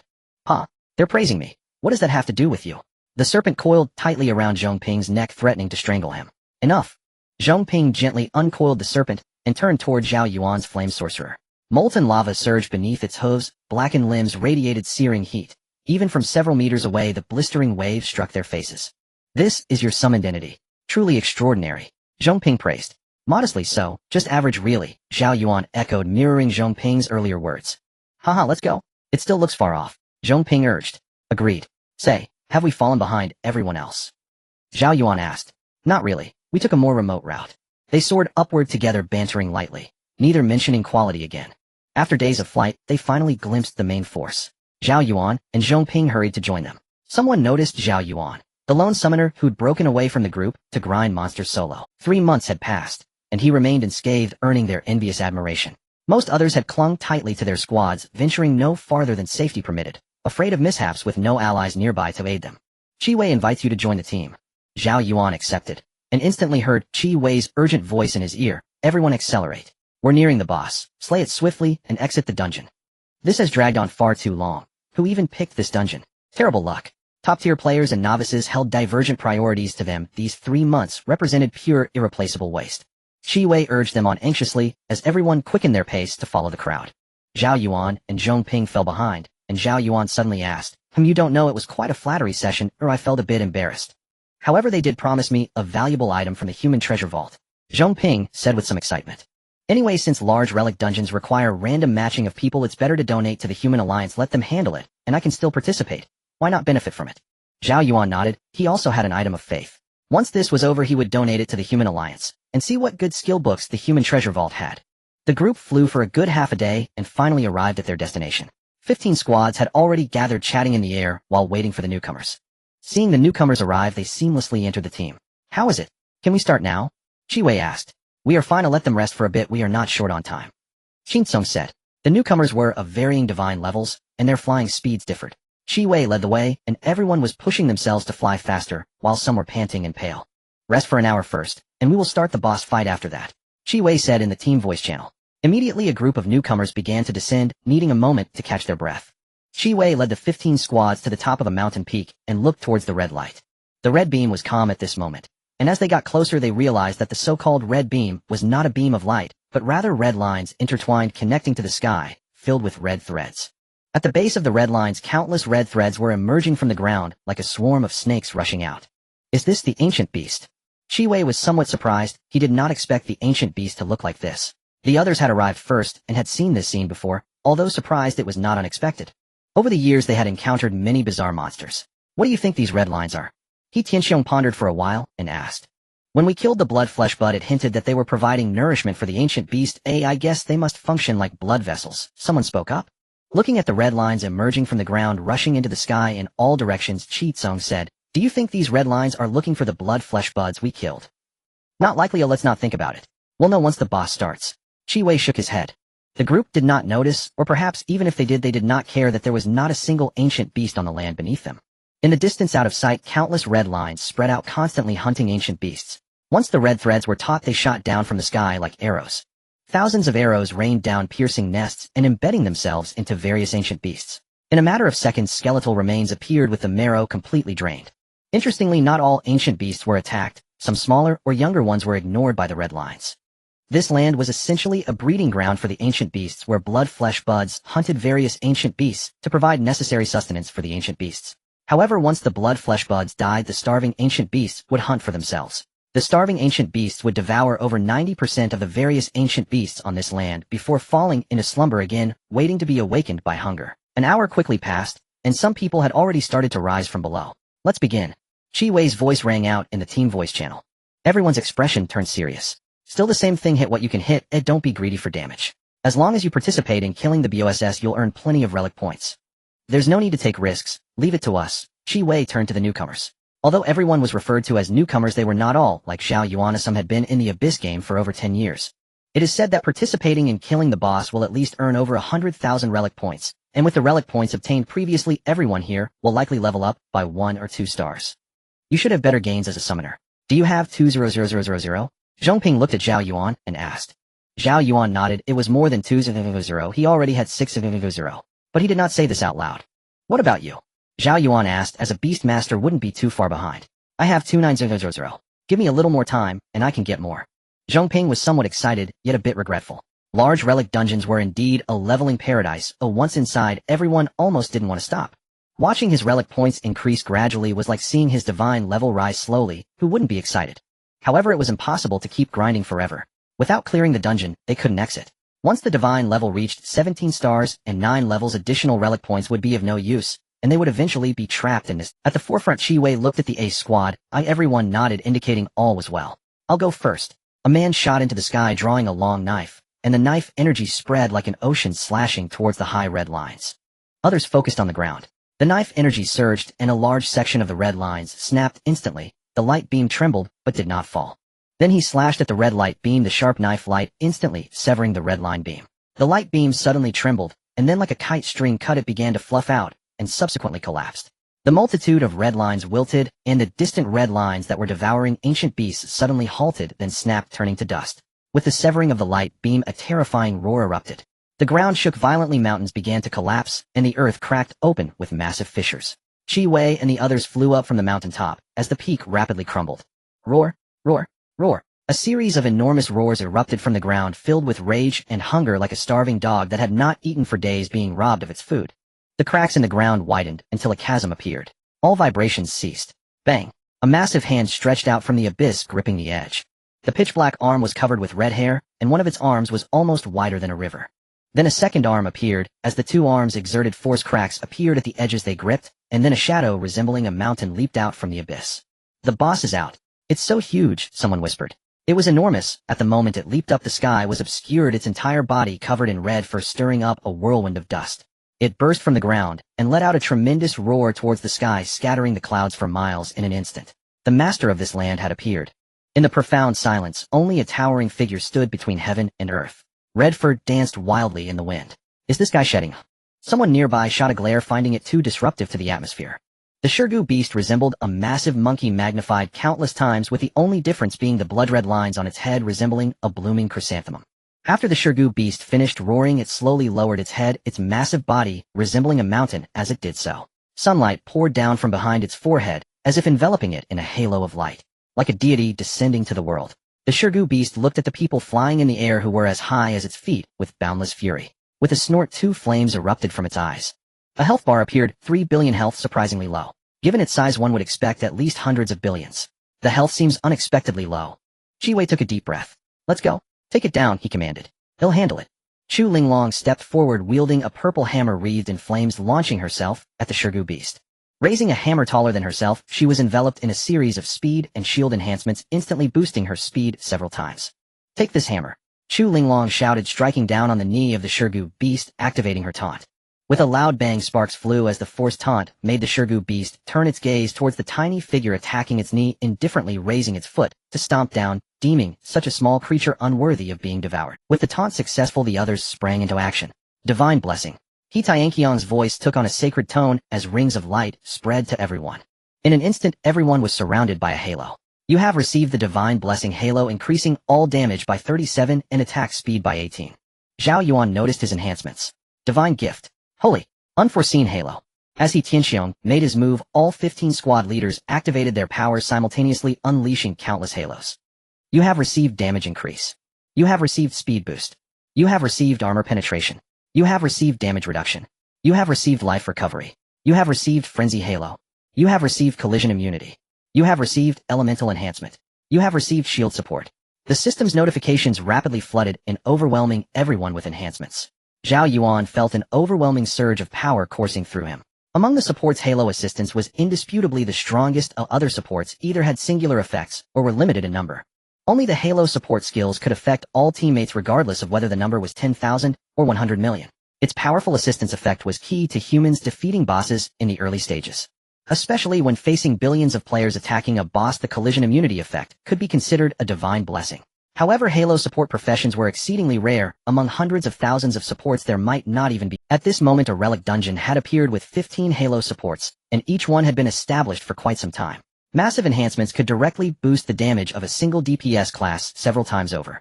Moreover, as Zhao Yuan looked at the shield value that was dozens of times thicker than his own health, a sense of safety welled up from within. All 15 squads charged forward, their terrifying superhuman powers unleashing attacks that seemed capable of shattering the heavens. In the previous relic dungeon, Zhao Yuan thought Lu Jian was strong enough, but upon witnessing the current scene, he realized the gap between top players was unimaginable. As fellow tanks, each of the 15 squads was exceptionally formidable with blades and swords flying everywhere and long spears piercing the air, able to withstand the boss attacks while dealing critical hits. The output was even more exaggerated as warlocks summoned storms of thunder, mages froze vast expanses, and archers unleashed a rain of arrows. Despite having only 30 DPS classes, they completely overwhelmed the 200,000 newcomers behind them in terms of damage. The Shirgu beast hardly dodged the damage from others, but in response to them it had no choice but to evade. Within a few short seconds it was forced to retreat repeatedly. "Let's attack too. Stop just watching," Zhong Ping said, and as he spoke a green dragon soared in the wind with groups of animals pouring out from him, rushing forward to join the ranged assault. The melee giant frog hesitated, not daring to charge in.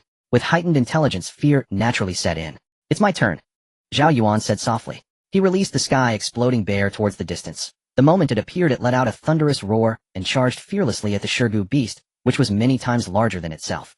As it charged, everyone hurriedly dodged. The sky-exploding bear had no sense of positioning, charging headfirst. People hurried to clear a path ahead, but some were unable to move in time. Seeing the chaos in the crowd, Qi Wei noticed a large bear charging over and raised his hand to cast a halo, applying collision immunity. Now there was no problem. When two collision immunity halos met, they passed through each other as if they didn't exist. Watching the sky-exploding bear charge towards the Shirgu beast without any hesitation. "Whose servant is this so fierce?" someone exclaimed. Their gazes followed the figure of the sky-exploding bear. They saw it rush to the side of the Shirgu beast without a hint of hesitation, leaping up to grab its red fur and climbing on. With the acceleration effect of the halo, the sky-exploding bear soon climbed onto the head of the Shirgu beast. Letting out a loud roar, it activated its taunt, but unfortunately its taunt level was too low and its priority was far inferior to those who were currently tanking the boss. After the sky-exploding bear roared, it disregarded everything and began to pound on the head of the Shirgu beast with wild abandon. Given the massive size difference, the attack speed of the sky-exploding bear, enhanced by Zhao Yuan's talents and the halo, was incomprehensible.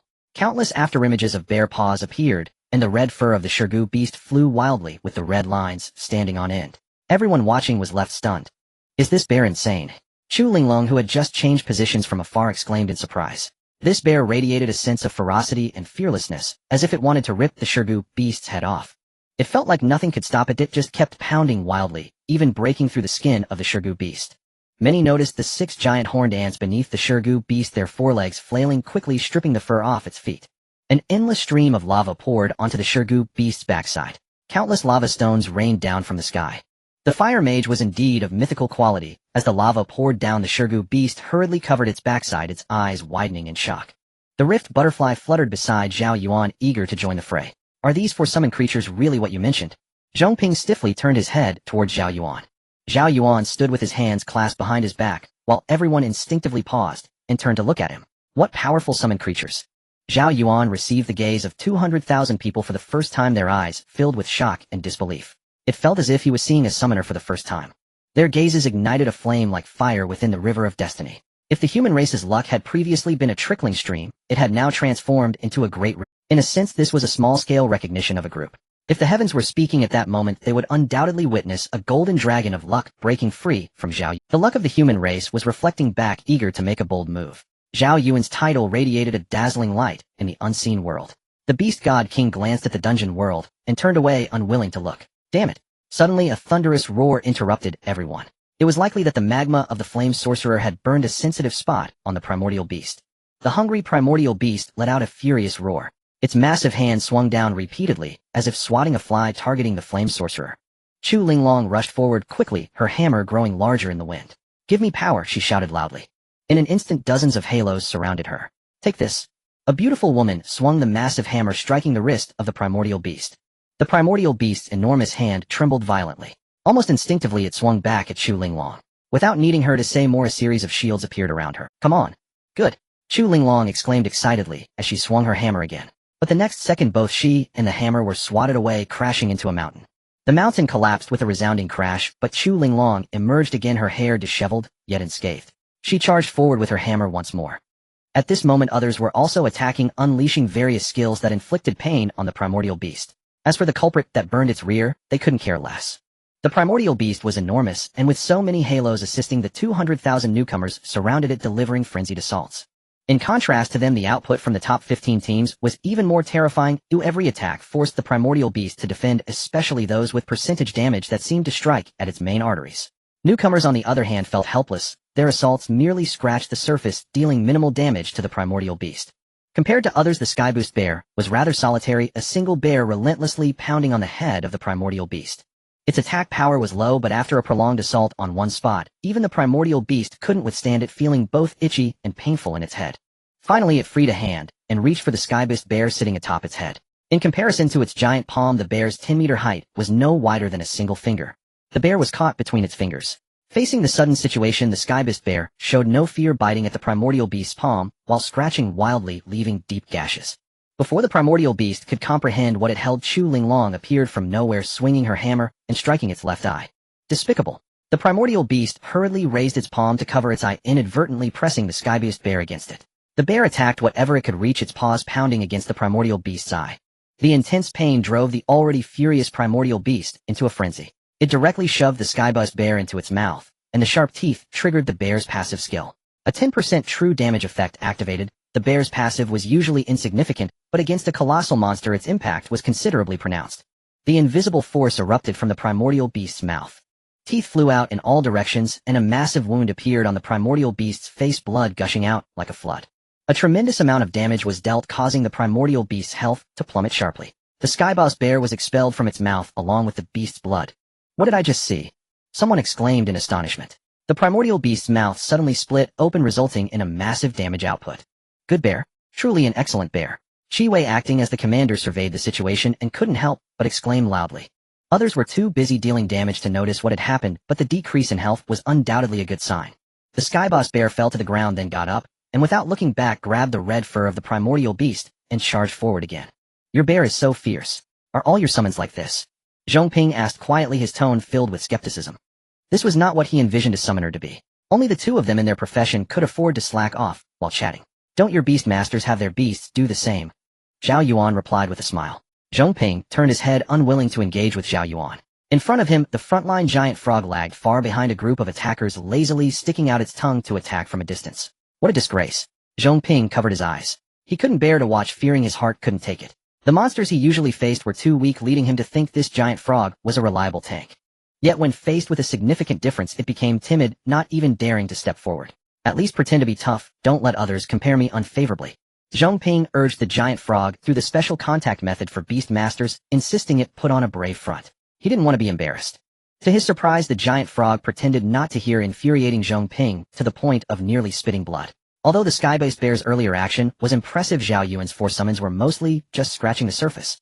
But there was a difference even in scratching. If Zhao Yuan's 4 summons were using a large blade to scratch, then Zhong Ping's group of beast masters were using a nail clipper. Moreover, Zhao Yuan's level was even lower than his, a whole star lower. This made Zhong Ping feel very uncomfortable. He couldn't understand why Zhao Yuan's summons were so fearless. The Skyboost bear with red eyes clawed at the red fur of the primordial beast, climbing upwards. Chi Tsong had just flown over from behind the primordial beast and saw a bear seemingly exerting all its strength to climb atop the beast. It emanated an aura of unwavering determination. What an excellent bear! Chi Tsong exclaimed simultaneously, granting the Skyboost bear an acceleration buff. Suddenly the Skyboost bear's speed increased exponentially. Why does your bear always run toward the top of the head, eh? Zhong Ping floated over again. He had been observing the Skyboost bear, pondering whether he should also get a bear as a frontline tank. That useless frog could be discarded. Zhao Yuan paused, suddenly recalling his undaunted passive ability. Perhaps when the Skyboost bear reaches the top of the primordial beast's head, it perceives the beast as smaller than itself. Perhaps the small should always be trampled underfoot. The primordial beast was filled with rage. The little beings before it seemed insignificant enough to ignore, yet their strikes were painfully severe, especially from the 15 small teams directly in front of it. Not able to kill them in one hit, and unable to strike back, it was both hungry and exhausted, besieged by this group of individuals. Gradually the patience of the primordial beast wore thin. Suddenly Chi Wei's voice became urgent as he shouted in the team voice channel, retreat. Without hesitation, everyone almost simultaneously flew backward, unwilling to greedily pursue any further damage. Of course there were exceptions, like Zhao Yuan's summoned creatures, which continued to unleash their attacks relentlessly, unfazed even as everyone else retreated. Upon hearing Chi Wei's voice, Zhao Yuan immediately ran back without hesitation. As a damage-dealing class, he was always obedient to orders. As for the summoned creatures, they had no fear. After a few minutes of death, they would be back in action. Only after everyone had retreated a safe distance did they turn to face the primordial beast. The primordial beast slowly straightened its body, and the health bar that had been depleted by the team instantly restored to full. An invisible airflow surrounded its massive body, and its red fur suddenly grew longer. From the top of its head, the originally wilted red filaments began to sprout wildly, cascading down like a shower from above. Numerous red filaments entwined around the rampaging sky-reeking bear, tightening their grip as it struggled in vain to bite through them. With a loud bang, the sky-reeking bear exploded, a massive blast tearing away a large patch of fur from the primordial beast's head, leaving it bald in that area from a distance. The multitude of red filaments increased to the point where countless threads could be seen writhing within the primordial beast's enormous eyes. Roar! A tremendous roar echoed as a gigantic figure appeared behind the primordial beast, composed of countless red filaments clinging to its back. The entire primordial beast looked like a puppet of this monstrous entity made of red filaments. Which one is the primordial beast? Chi Tsung's voice rang out. The team channel was muted for everyone except the captains. This should be a symbiosis, right? He Tianxiong said uncertainly. Not quite sure. Whether we kill one or two, it doesn't matter, just take them down. Chi Wei coldly observed the primordial beast. Don't hold back on skills, we need to end this fight quickly. We've already dragged this out too long. The tasks outside are also heavy. We are the main force of the human race. The longer we waste time here, the more difficult it will be for others. One captain remarked. 30 billion health is not much. Let's resolve this within half a day. Keep those newcomers from getting too close, or we can't take care of them. All captains focus on your team members. A captain said. We'll finish the dungeon within 6 hours at the latest. Alright, we'll give our all to protect our members and aim for a quick battle. Okay. They should be getting their ratings up about now. The rest is up to us. Of course, if they have confidence in themselves, they can still join. As long as they're not afraid of dying, the damage-dealing class can shine. Soon the major captains concluded their discussions, and Shi Wei communicated to everyone in the team voice channel. At that moment, some were eager to try while others gradually fell back. With 1,000 faces and a multitude of differences, they were all aware that the upcoming auxiliary support would focus entirely on their team members, leaving it uncertain whether they would be adequately attended to. The same skills applied to them did not guarantee their survival. Each captain conveyed this to their team, and the damage dealers of each squad simultaneously chuckled, quickly swapping out their gear. Previously, their gear was focused on survival mainly because the captains had to devote part of their energy to care for the newcomers, so to avoid causing trouble, they all wore survival-oriented equipment. Now that the captains were fully supporting them, it was only natural to bring out all their damage-dealing gear. A relic dungeon only required support. It's not like it's the main quest world boss. Only they had survived in the Abyss game for over 200 years, being the top human race team. Thus, having this privilege for others acquiring a decent set of gear was already quite challenging. At this moment, the primordial beast in the distance had completed its evolution, revealing a blood-red figure even taller than itself behind it. That figure was even more terrifying than the primordial beast. Its entire body was wrapped in red filaments, resembling a monkey with exposed veins, and overwhelming stench of blood wafting through the air, even from a distance. Everyone instinctively covered their noses, only to drop their hands again. It was useless. They directly closed off their sense of smell. The red figure suddenly opened its eyes, a chilling gaze sweeping over everyone. The primordial beast suddenly bent its thigh. Chi Wei looked at the newcomers and shouted, "Run back." Actually, many had already begun to act without Chi Wei's prompt. The primordial beast straightened its bent thigh in an instant, leaping into the air toward everyone. It aimed to crush this group of ants. As it descended, countless red filaments descended like a rain of arrows, aiming to envelop everyone. If they hit, their blood would likely be drained. High ceiling for miles. The mage, now equipped differently, was indeed remarkable. His voice resonated, and a bone-chilling cold swept through, instantly covering the ground with thick ice. As it descended, countless red filaments descended like a rain of arrows, aiming to envelop everyone. If they hit, their blood would likely be drained. Before the red filaments could reach them, they were frozen midair, snapping one by one, as the primordial beast itself was coated in frost. The astonishing cold caused the primordial beast, and the red monster behind it, to change color. The red monster behind it unleashed countless red filaments, shooting them into the ground, firmly anchoring itself midair. On the ground where it descended, numerous ice pillars glimmering with cold light sprouted, each revealing a sharp top. Truly seeking death. Let's see how you come down. Chi Wei laughed at the primordial beast high in the air. Charge! With his command, 15 frontliners soared toward different positions of the primordial beast. They were followed by their respective off-tanks with massive sword lights or blade ores attacking before the frontliners even arrived. Halos appeared around them. Heavenly thunder. Come! The sorcerer from Chi Tsung's team raised his hand, and dark clouds suddenly gathered in the sky, countless bolts of lightning crackling. As the sorcerer's finger pointed, torrents of lightning poured down, enveloping every visible spot with electric fury. In comparison to the primordial beast, the fleshly monster behind it was even more resistant to the lightning. Every strike it received caused numerous filaments to explode, spraying blood everywhere.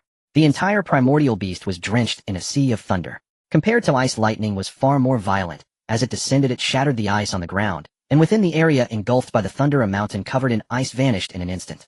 At the same time, the archer had readied his bow and arrows. As he drew the bow, flames erupted from his entire body, and a fiery arrow automatically appeared on the bowstring, its tip gathering a shining point of light. As he released, countless arrows sprouted beside him, raining down like a torrential storm. He could not stop. His hands moved as fast as lightning, each shot creating a sea of arrows.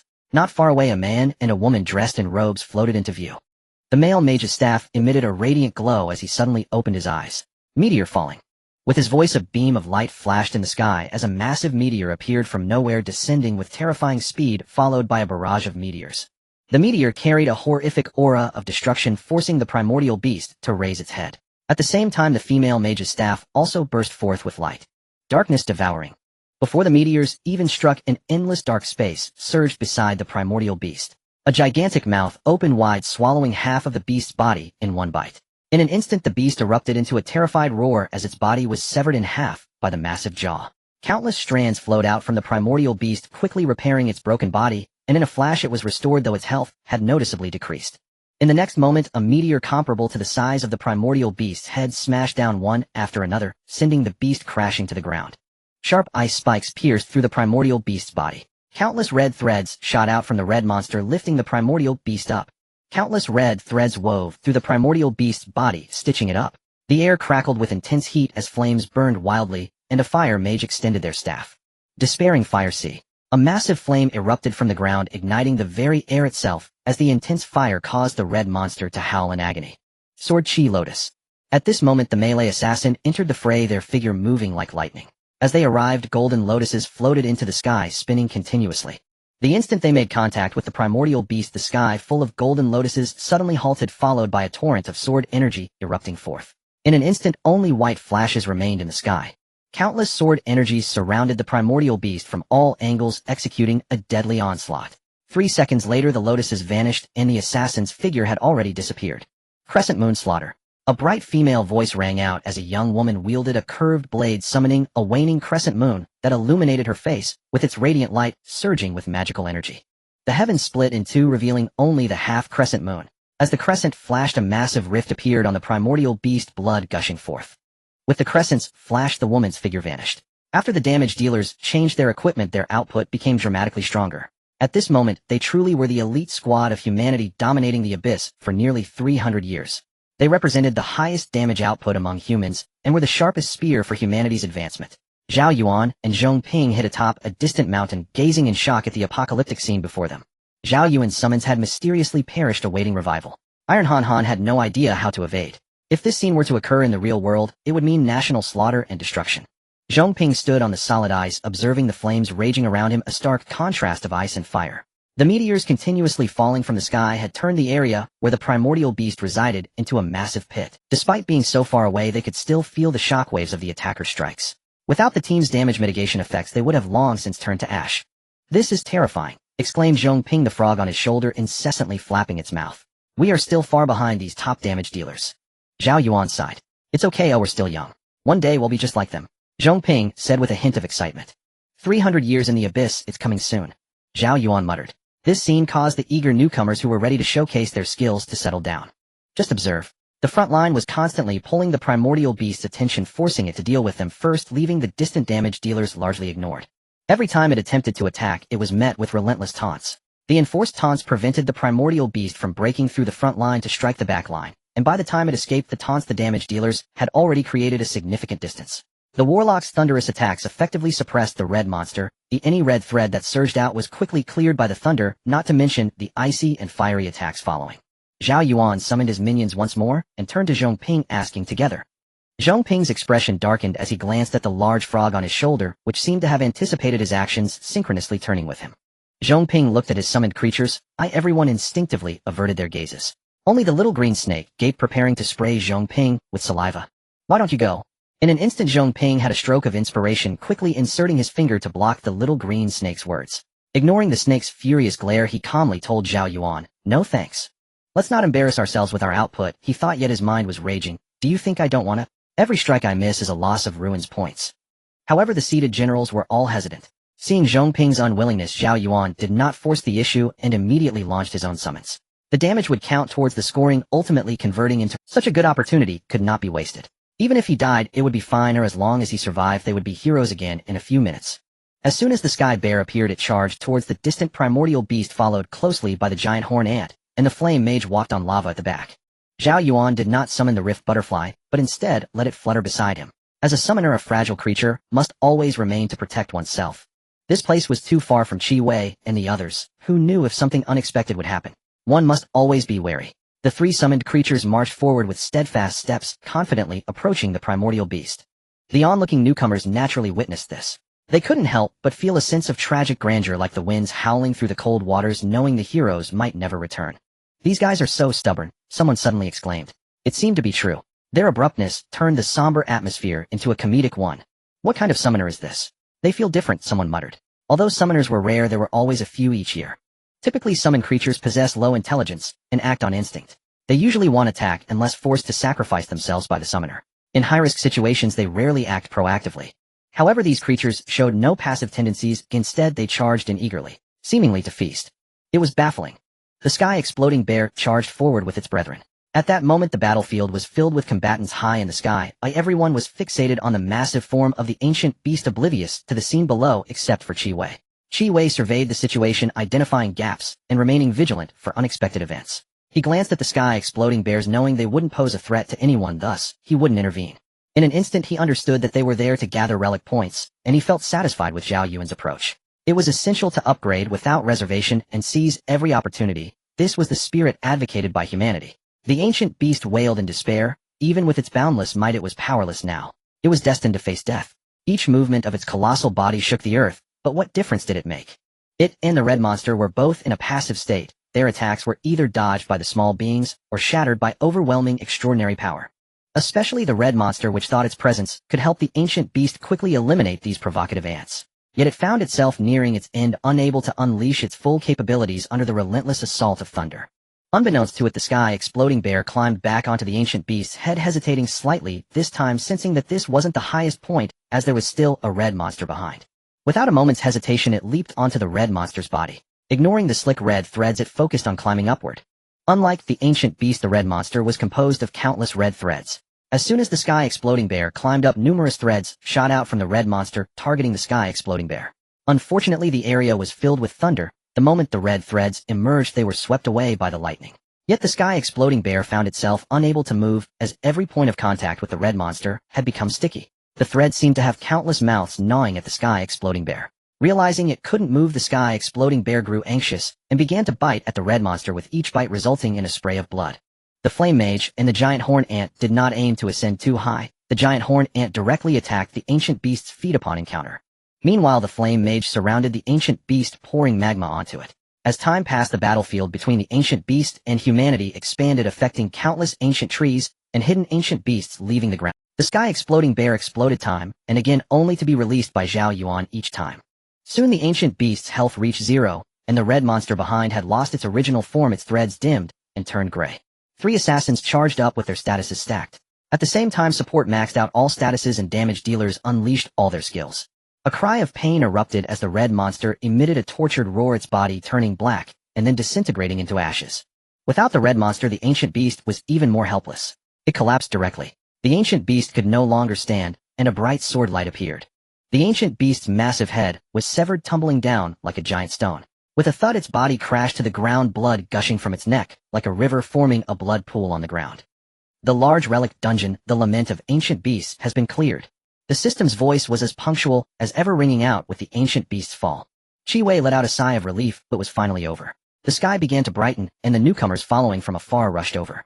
Zhao Yuan's figure beside Zhong Ping dissipated as expected. He should have entered the exclusive task space. This was the exclusive reward for the dungeon initiator. Hello players. I am the relic merchant. You can call me Xiao Honghong.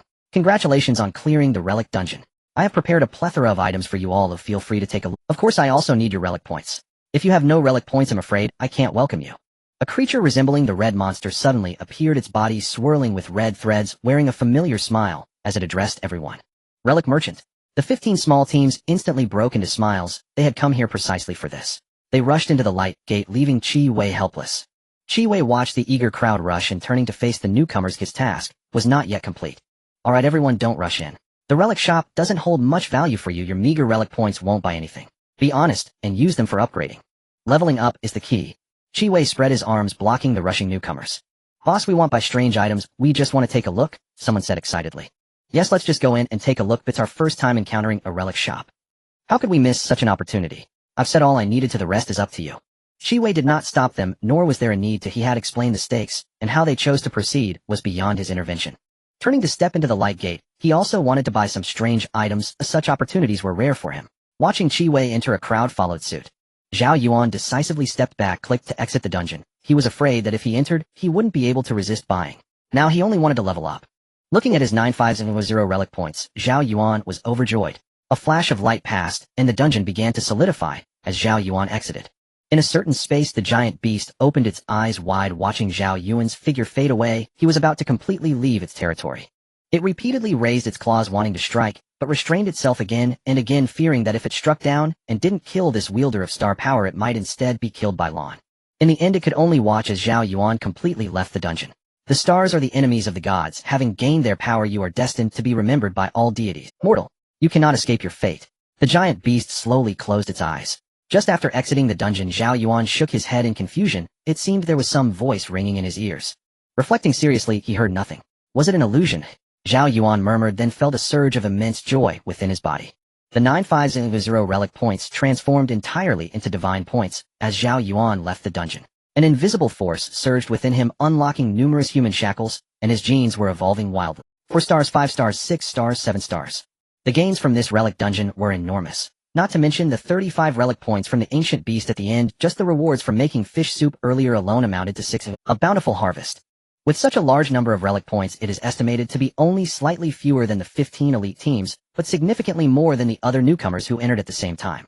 After a long while, Zhao Yuan's body evolved towards calmness, and he slowly opened his eyes. The excitement on his face was unabashed. Before entering the relic dungeon, he had just reached 4 stars at level 7, and now he had gained 950,000 relic points, directly elevating him to 14 stars at level 2. He was not far from the current maximum level of 17 stars at level 9. In just over a year, it seemed he had caught up with others' progress of 200 years. This was truly unique. The timing, geographical advantages, and human factors could not have been completed so quickly. In the distance, a team of official personnel from the Human Alliance flew over. Since Zhao Yuan was the first to step out of the dungeon, they naturally had to come and inquire. The large relic dungeon had been open for more than 3 months. To be honest, this greatly exceeded the expectations of the Human Alliance. If not for the 15 elite human teams that had entered, they would have suspected a total wipe.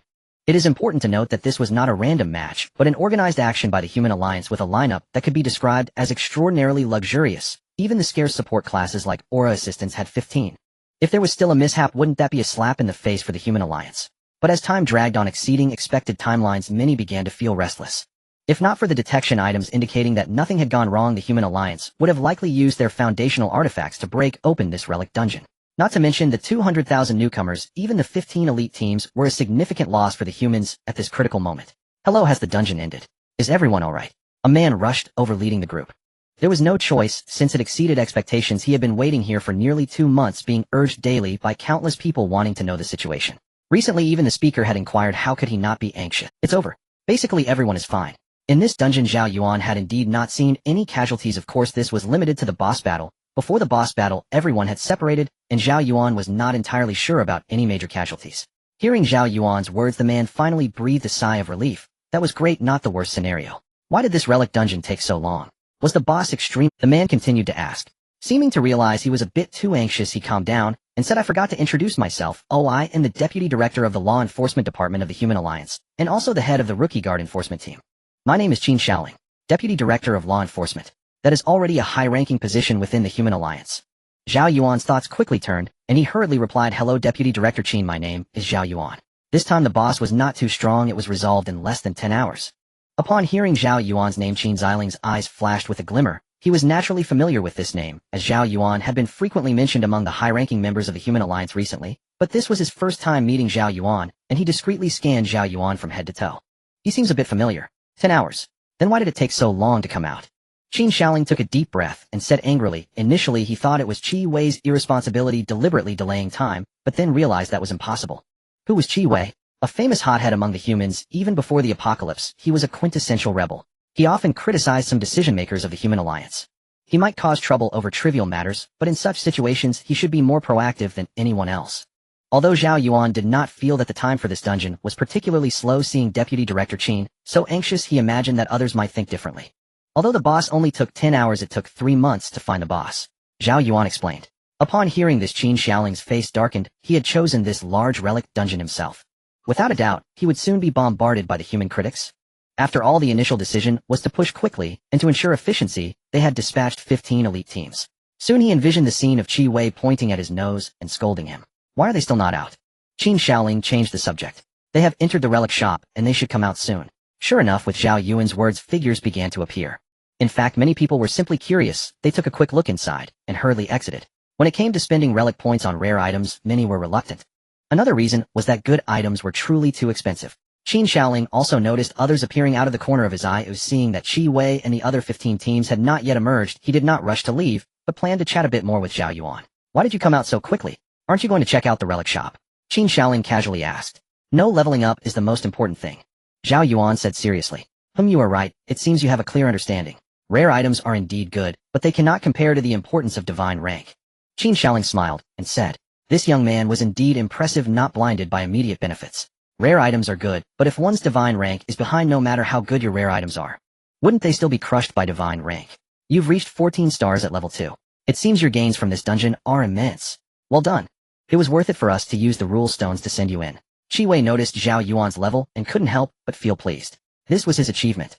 With this example set, undoubtedly, it would be enough to silence everyone. Time is life. At this final juncture, all resources must be spent to transform into combat power for clearing the dungeon. That is the correct choice. Alright, you have reached 14 stars. The 13th level abyss is no longer suitable for you. Hurry to the 14th level abyss. We will talk another day. While glancing, Qin Xiaoling spotted a familiar figure. His expression soured, and he immediately said, Xiaoli, please escort him. A member of the rookie guard enforcement team flew over from a distance, taking Zhao Yuan away. Their main task was to protect newcomers below level 17 in the abyss, preventing high-level players from attacking. Once they exceeded their limits, anyone would be expelled. In this regard, no one could be exempt. Watching Zhao Yuan leave, he turned and saw a figure flying over angrily. Qin Xiaoling, who chose this dungeon this time. Do you know what this dungeon is? It took 3 months just to find the boss, can you believe it? Qi Wei shouted loudly as he saw Qin Xiaoling. Alright, don't get angry if dungeons are randomly selected, and no one knows what the situation will be, as such unexpected events are very normal. Do you know what this dungeon is? It took 3 months just to find the boss, can you believe it? Qi Wei shouted loudly as he saw. If he chooses dungeons in the future, I need to avoid them early. Qi Wei explained.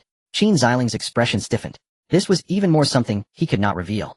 As Zhong Ping stepped out, he just caught a glimpse of Zhao Yuan's departing figure. He was about to call out to Zhao Yuan, but as soon as he opened his mouth, he realized Zhao Yuan had already left the temporary town. The members of the Human Alliance's rookie guard team had already appeared beside him, making him feel a bit regretful. He hadn't added Zhao Yuan as a friend yet. Throughout the dungeon, he had gained over 4,000 relic points, and now he was already at 10 stars level 1. He wondered when Zhao Yuan would catch up to his level, as he felt a kinship with him. What a pity. What a pity. 10 stars level 1, not bad. Your level has increased significantly among the newcomers in this dungeon. You should be among the top 3, but first place is out of reach. Alright, it's time to leave here. You should head to the 10th layer of the abyss. A member of the enforcement team said to Zhong Ping. Who was in first place among the newcomers? Zhong Ping asked. Zhong Ping was quite satisfied with his level increase.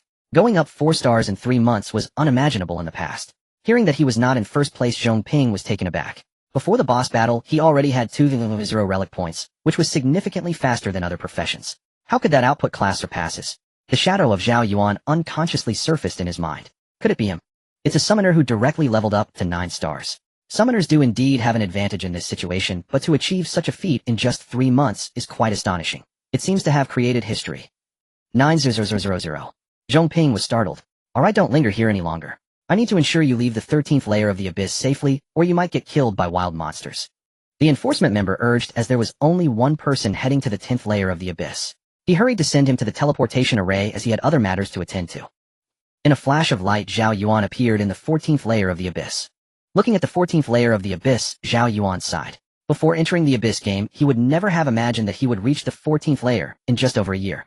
It would be hard to believe, even if he told someone.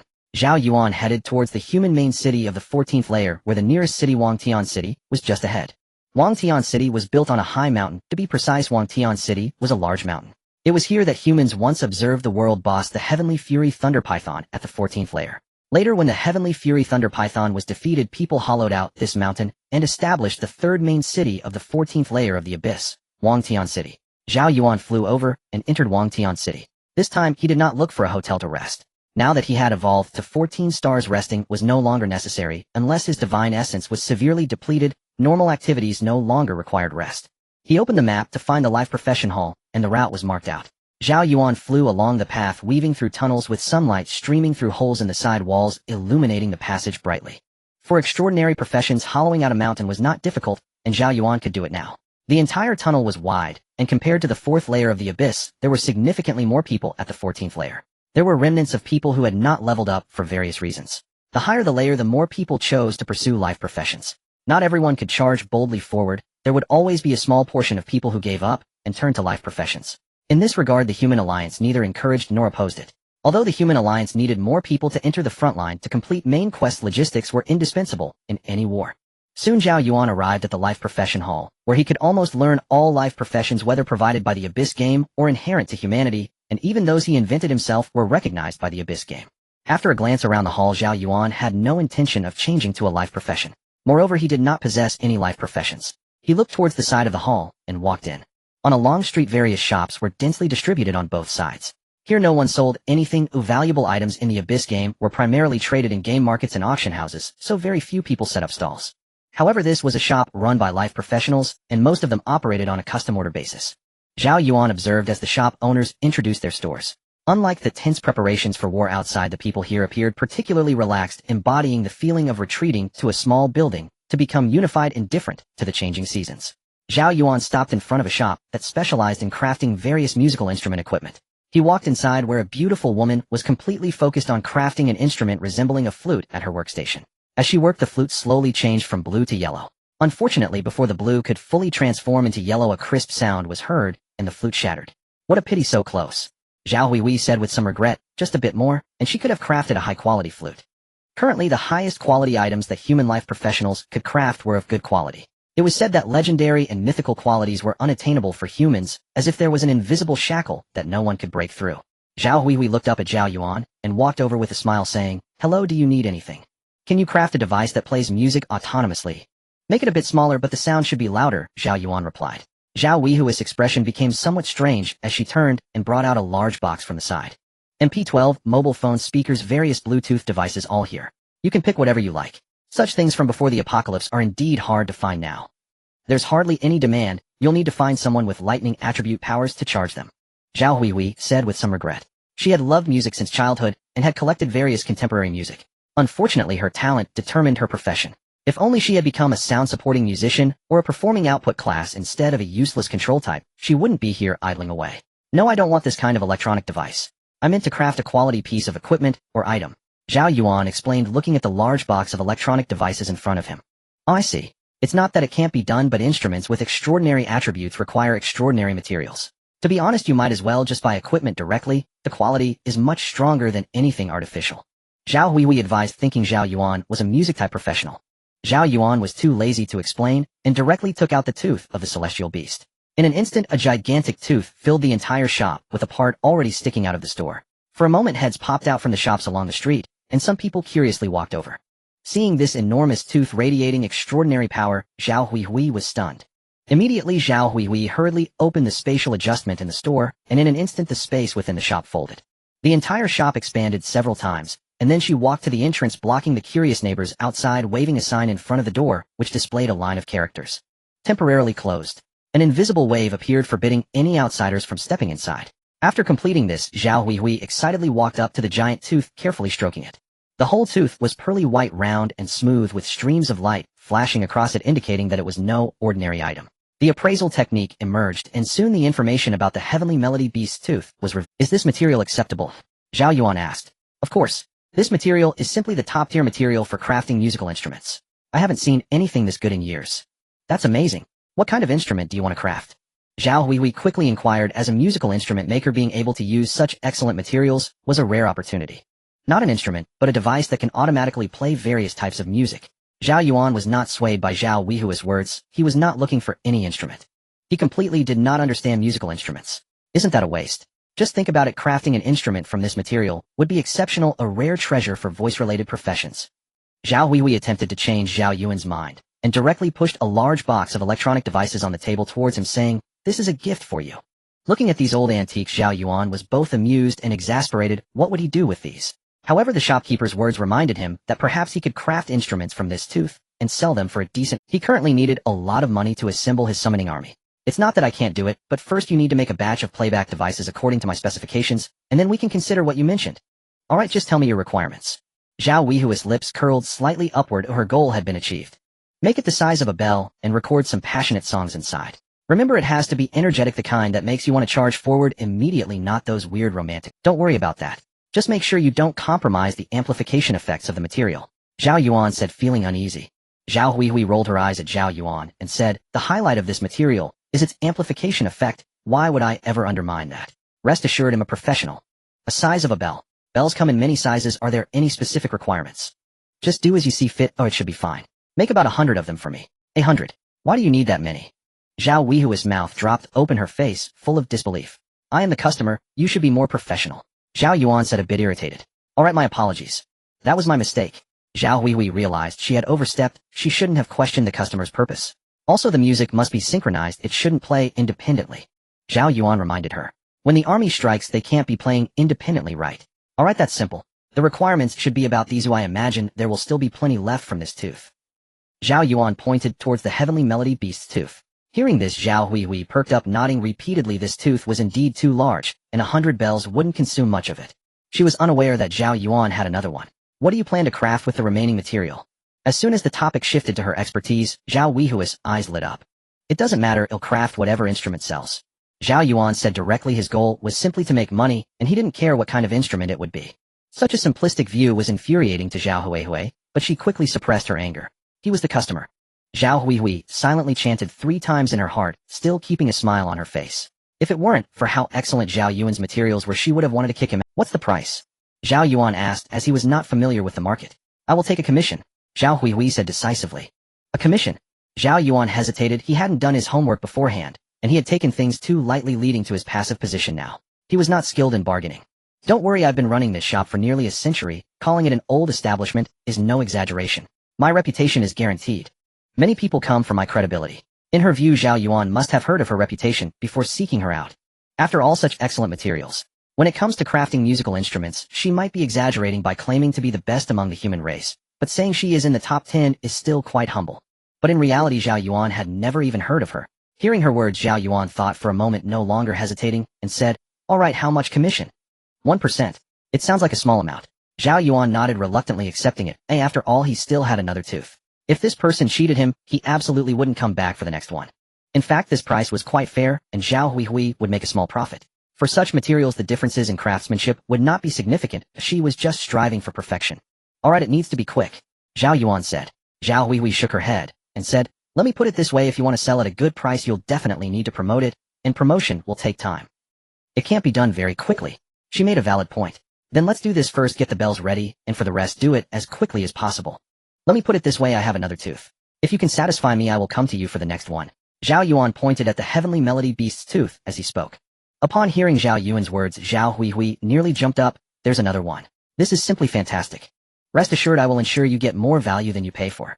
In 3 days you can come to collect the bells, and the rest should be sellable within 3 months at the latest. You come for the payment, and we'll check the bill, Zhao Hui said confidently. Alright, Zhao Yuan agreed. Zhao Hui raised her hand, the game interface appeared, and a contract materialized. Zhao Yuan carefully read it 3 times, confirmed he found no problems within his understanding, and signed it. Under the witness of the Abyss game, no one could breach the contract. Remember to grind the scraps into powder, don't waste anything that can still be sold, and include it in the total. Zhao Yuan thought of this, and hurriedly said, as a summoner, resources are consumed too much, and he must accumulate little by little, leaving no room for waste. Alright, don't worry. Zhao Hui was very dedicated and immediately took out the contract again to write, adding it to the previous agreement as a supplement. Thank you. Zhao Yuan signed again, expressing his gratitude to Zhao Hui. After all, it was his oversight. If the other party did not agree, the already signed contract could not be reneged. No need. Our business is based on trust. I wouldn't ruin my reputation built over a century for mere gold coins, Zhao Hui said with a smile. Zhao Yuan nodded and walked out. He still needed to go to the Human Alliance. Watching Zhao Yuan leave, Zhao Hui turned her gaze back to the heavenly melody beast's tooth, jumping up and down in excitement. In the 14th layer of the Abyss, the Human Alliance office appeared to be quite ordinary, perhaps less luxurious than the hotels outside, with only a receptionist in uniform standing behind a stone desk. This place was devoid of disturbances. The so-called office was more symbolic than functional, yet it was fully equipped. Zhao Yuan approached the front desk, where the girl maintained a blank expression as she looked at him. Hello. Zhao Yuan initiated the conversation. Hello. How may I assist you? The girl replied. Could you please tell me the process regarding the bounty for the large relic dungeon token? Zhao Yuan inquired, wishing to enter the Human Alliance treasury. The girl's eyes lit up and she quickly asked, please wait, what is your name? Zhao Yuan. After a flurry of dazzling finger movements, she looked at Zhao Yuan and said, alright, please wait for 5 minutes. Someone will take you soon. At the same time she gestured for Zhao Yuan to rest aside, pointing to a row of stone benches. Zhao Yuan nodded and walked over. 5 minutes would pass quickly. In reality, it took far less than 5 minutes. Just as Zhao Yuan stepped aside, 2 individuals dressed in Human Alliance uniforms walked in. They approached Zhao Yuan directly. The receptionist also stepped out, nodding to the two and told Zhao Yuan, just follow them. The bounty task transfer is at the Human Alliance headquarters on the 17th layer. Once you finish, they will safely return you. The headquarters of the Human Alliance is always located at the forefront of the abyss, currently on the 17th layer, and in the future, it will be on the 18th layer. Alright, Zhao Yuan nodded. He then followed the two out, stepping onto the teleportation array to the 17th layer. Upon arrival, Zhao Yuan immediately sensed a different atmosphere. Everyone was hurriedly heading outside the city. In the blink of an eye, he noticed at least 10 teams swiftly passing by, all flying at great speeds. The tallest building in the city was the Human Alliance headquarters. The two led Zhao Yuan through a series of corridors, stopping in front of a large hall. Zhao Yuan looked up to see the Human Alliance Education and Promotion Department. At this moment, someone approached Zhao Yuan and asked, do you have the large relic dungeon token to submit?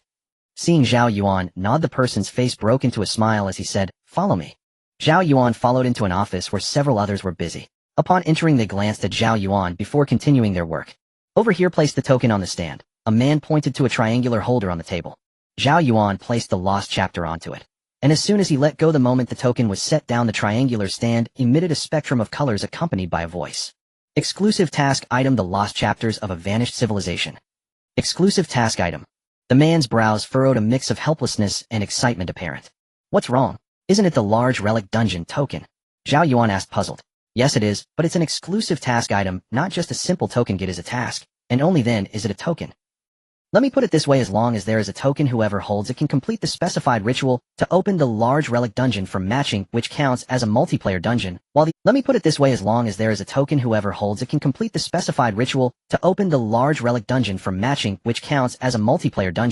exclusive task item opens a solo large relic. The man explained, of course you can donate it. You will also gain the right to choose from the human treasury. At the same time, we will arrange for you to enter another large relic dungeon. If you do not wish to enter, we can convert it into glory points. With those points, you can also exchange items in the human treasury. How does that sound? The man continued. By using a rule stone, the ownership of the task can be changed. If this type of exclusive task reward is worth much more than an ordinary relic dungeon.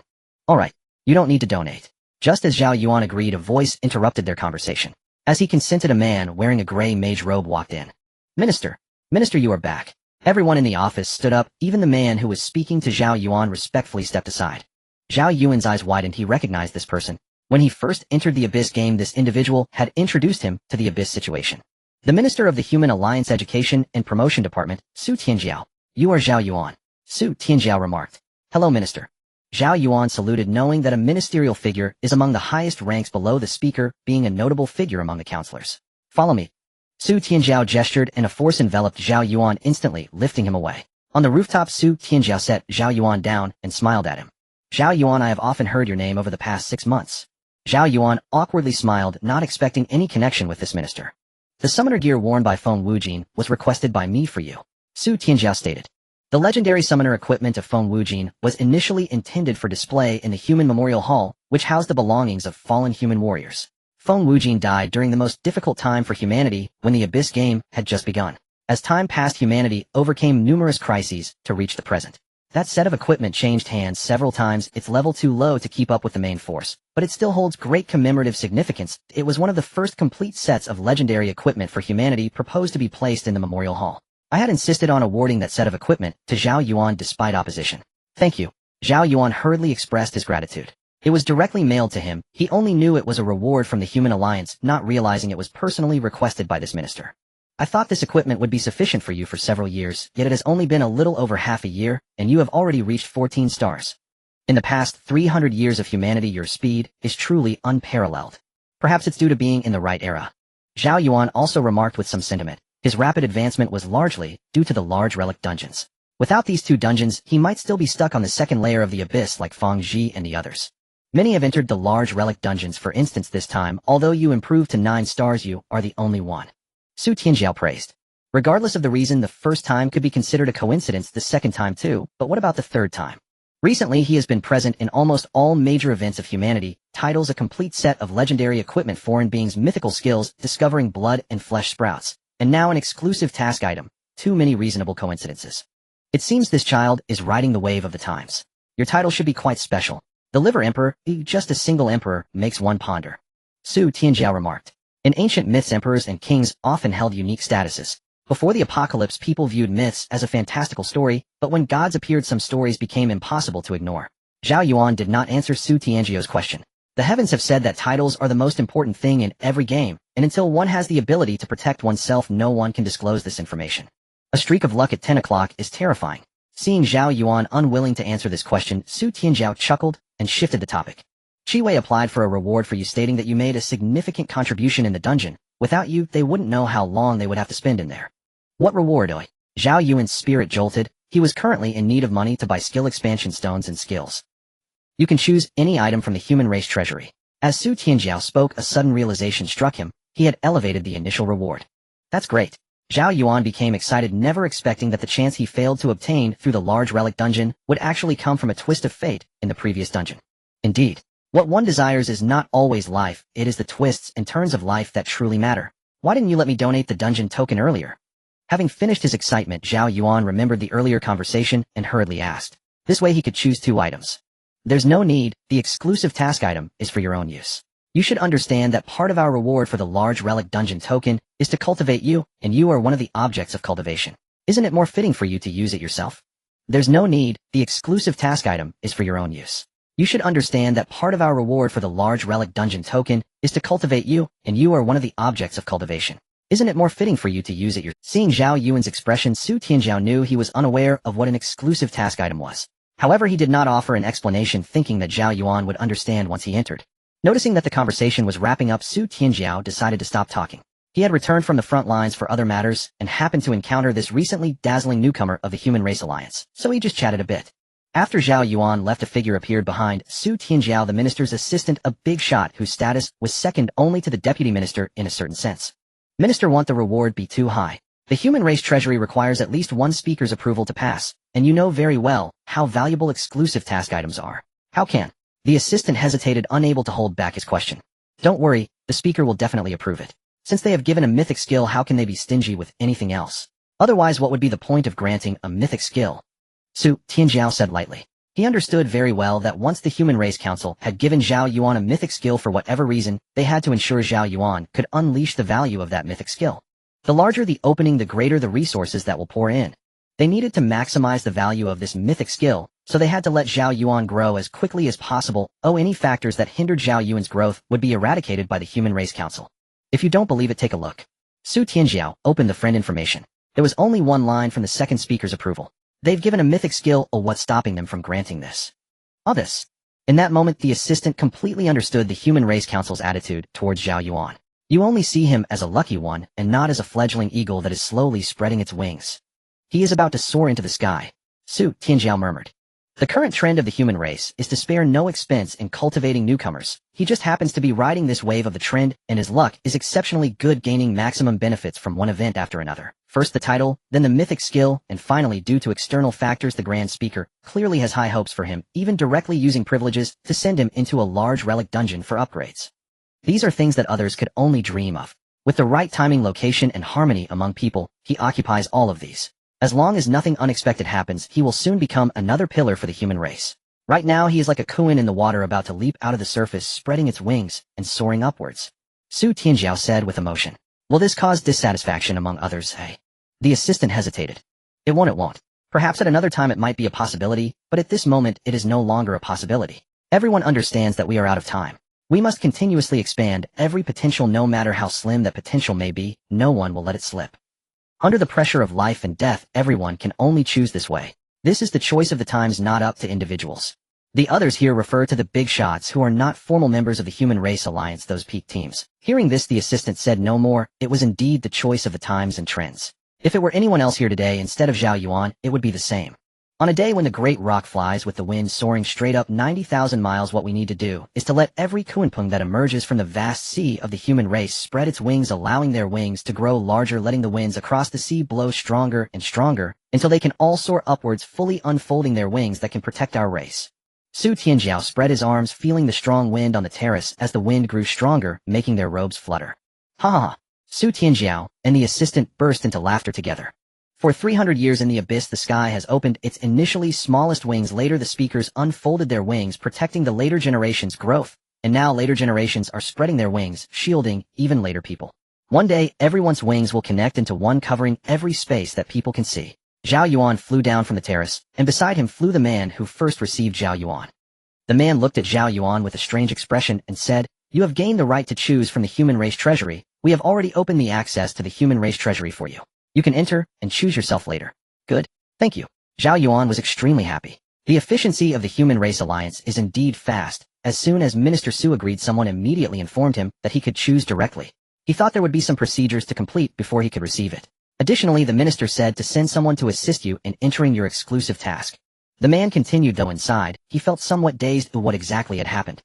In such a short time, this newcomer had achieved more than he could have imagined. He had been working here for 120 years and had never encountered such a situation before. Could this be Minister Zhu's son? The man thought to himself, but his face wore a warm smile. He certainly wasn't like this at first. "Assist me." Zhao Yuan's heart stirred. He still didn't know where the so-called Luji Valley was. It would be just right to ask the Human Race Alliance people to check. Their means were far superior to his. "Yes, to assist you. Minister Su wants you to enter quickly and raise your divine level as soon as possible," the man explained. So urgent. Zhao Yuan felt that his upgrades were already fast enough. It had only been a little over a year, and he was already at 14 stars. If he entered another large relic dungeon with his summoner identity, he might just catch up with the main force, from 0 to 17 stars at level 9 in 2 years. This is 10 years earlier than the Human Race Alliance's expectations. Zhao Yuan thought for a moment, and said, "I probably need to stay in the 14th layer of the abyss for at least 3 months. How about we set off 3 months later?" He needed to convert all his money into combat power. 3 months. The man looked troubled. The minister had urged haste. And you must also find where Luji Gorge is, where we are to go."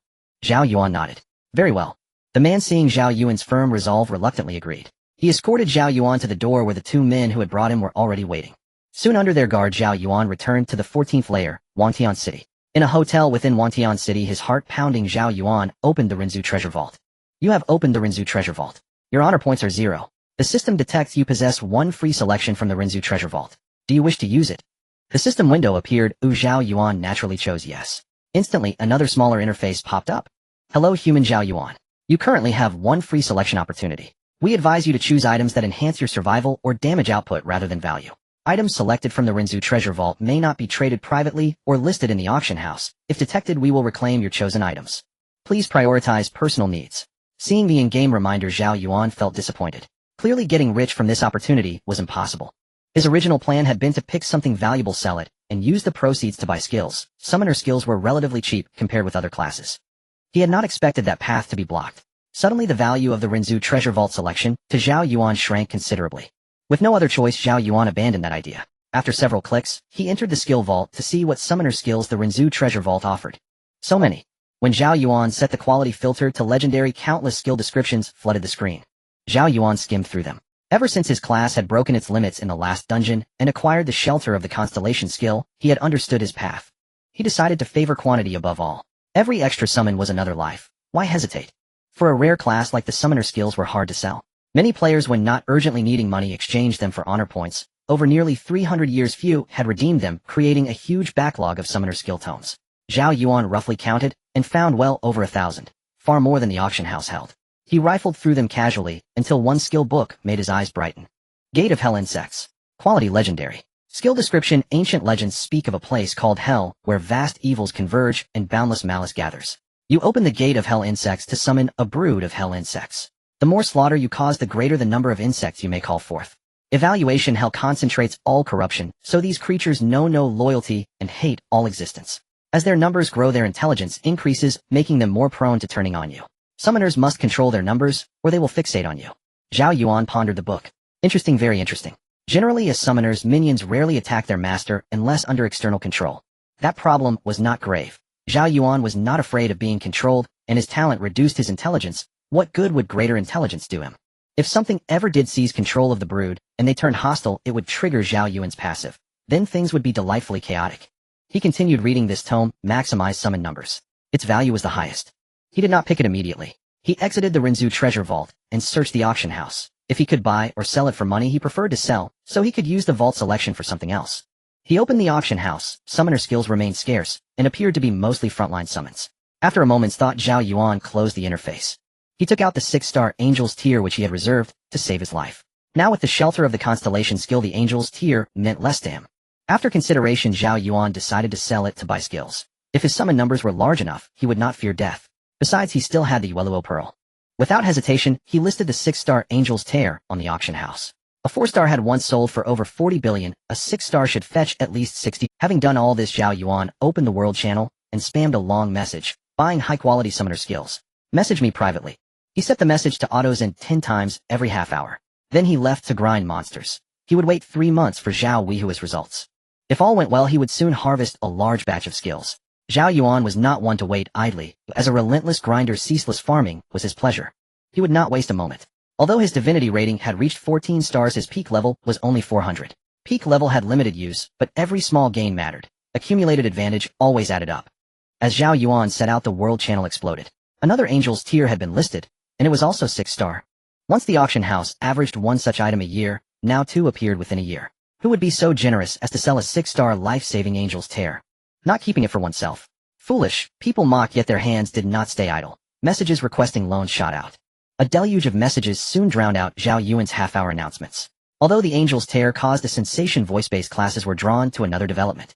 The Angel's Tear was excellent, but too expensive and unique. It was a clash of the wealthy, and most could only spectate. They all knew they couldn't afford it. Meanwhile, thanks to Zhao Yuan's actions, the Tianlai Beast Fong began to cause an uproar among voice-based classes. The material was perfect, tailor-made for them. It amplified voice class skill effects, making it immensely appealing to both support and damage dealers. Moreover, Zhao Yuan enjoyed considerable prestige in the instrument crafting industry, and she quickly drew growing attention. Messages poured in. To Zhao Yuan's surprise, many who contacted her were not voice class practitioners. Even those barely enthusiasts reached out, buying Tianlai Beast powder. Moreover, most of them are women, and their bids are quite high. For a time, this even suppressed the number of voice-related professions. It seems that the idea that the Tianlai Beast can make one's voice beautiful and enchanting has captivated. If it were Zhao Yuan, he would definitely grind the entire Tianlai Beast Fong into powder to sell it. However, Zhao Yuan is different. She is a person with aspirations. As a musical instrument craftsman, creating instruments is her first choice. Nevertheless, she did not refuse these women. There would surely be some leftover scraps from crafting instruments, and selling them to them later wouldn't be a problem. In the end, it would only mean a smaller quantity and reduced effectiveness. Thus, she utilized her connections to invite some well-known voice practitioners into a chat room to hold a custom instrument auction. Little did she know that as this news spread, more and more people joined in. Although voice practitioners are a small portion among the multitude of human professions, the sheer size of the human population is overwhelming. In no time, the number of auction participants reached around 100,000. Within 3 days, Zhao Yuan managed to produce the music playback equipment that Zhao Yuan requested and informed him about the auction, asking if he would attend. Upon hearing this, Zhao Yuan instructed Zhao Yuan to first store the bell and wait for him to come and collect it later. As for the auction requirements, Zhao Yuan agreed, stating that he would take a look when he had time. Time passed quickly. While Zhao Yuan was busy hunting monsters in the wild, the auction for the tier of the Angels soon concluded. Out of billions of gold coins and bidding, only a very few participated. Most just came to watch the excitement. In the wild, as the levels of the abyss increased, the intelligence of the wild monsters became noticeably higher, and it was no longer as easy to hunt monsters on the 4th level abyss as it was at the beginning. Zhao Yuan was not anxious. Once all resources gathered again, he would soon experience a qualitative change. Meanwhile, Zhao Yuan's custom instrument auction also commenced. Zhao Yuan took a glance at the chat room, and was instantly astonished to see that the number of participants had nearly reached 17000. Of course, this was not all the voice practitioners. After all, such a short time had passed, and not every voice practitioner was aware of this news. If the time were drawn out a bit longer, the effect might have been even better. During his leisure time while hunting monsters, Zhao Yuan noticed that the custom instruments made by these voice practitioners were mostly small instruments, and they primarily chose props as the basic type. After all, if they were equipment, given the level of human craftsmanship, it was likely that the value of such materials could not be fully realized. Zhao Yuan watched for a while before exiting the auction room. As long as he could make money, he didn't care about the rest. With the conclusion of the tier of the Angel auction, the world channel returned to its usual state, where some players chatted casually during their breaks, and the screen flooding situation ceased. The voice acquisition Zhao Yuan set up gradually began to show results. From time to time someone would contact Zhao Yuan sending over skill effects. However, many skills appeared to be subpar with a quality rating of only legendary. Zhao Yuan uniformly replied that he would consider them. At the same time, at the front line of the 17th layer of the abyss at a resting spot, a man gently pushed open a makeshift room. Inside, his teammates wore grave expressions. Lying on the bed was a beautiful woman, her entire body pale. One of her arms and one thigh were missing, and there were 2 fist-sized wounds in her abdomen directly piercing her body. The healer continuously used skills while another teammate kept feeding health potions into her mouth. Without these, she might have already succumbed. If it were an ordinary injury with the 17th star, a 9th level evolution of the human race, there wouldn't be much to worry about. This would merely be a temporary loss of combat ability. After resting for a few days, her severed limbs would likely regrow in no time. For the current human race, such injuries are not considered serious. At 3 stars, limbs can regrow, and for 17 stars, it would happen even faster. The problem is that the teammate lying in bed has been injured for a whole day and the wounds have not healed, let alone regrowing limbs. If it weren't for the healer constantly using purification and healing skills, she might not have been able to hold on. Damn it, what exactly was that thing? Its speed was too fast. The frontline profession felt incredibly regretful. He had been drawing the monster's aggro, but had completely failed to notice that an enemy was lurking nearby. The captain's expression was also somewhat grim. As a healer, he was responsible for protecting the damage dealers at all times, yet he had not anticipated that a monster would ambush a damage dealer.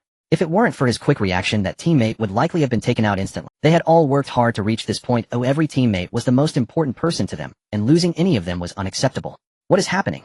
Why isn't she waking up yet? Someone said anxiously. If she could wake up with her recovery ability combined with the healer's help, she would soon recover. The problem is that she cannot wake up. There is a force within her body that continuously restrains her recovery, and it has dragged her into a nightmare. Purification can only suppress this force, but cannot eliminate it. The captain said solemnly. Instantly, the expressions of the group turned extremely grim. What did the Human Alliance say? The captain looked at the person who had just entered. The Human Alliance said this is the front line, and many have reported that purification cannot eliminate negative states. This is the first time they have encountered such a situation, and the Human Alliance is still researching it. The man replied. The captain's head began to throb. Previously, purification could basically remove all negative states, but as humans advanced to the 17th layer, the effectiveness of purification began to wane. Many negative states became exceedingly troublesome, and purification could at most suppress them. The Human Alliance said that for this type of skill effect, only the berserk status can provide immunity. The man continued. The expressions of the others turned dark. This was obvious nonsense. Everyone knows that the berserk status can immunize all negative states, but how many damage-dealing professions have the berserk status?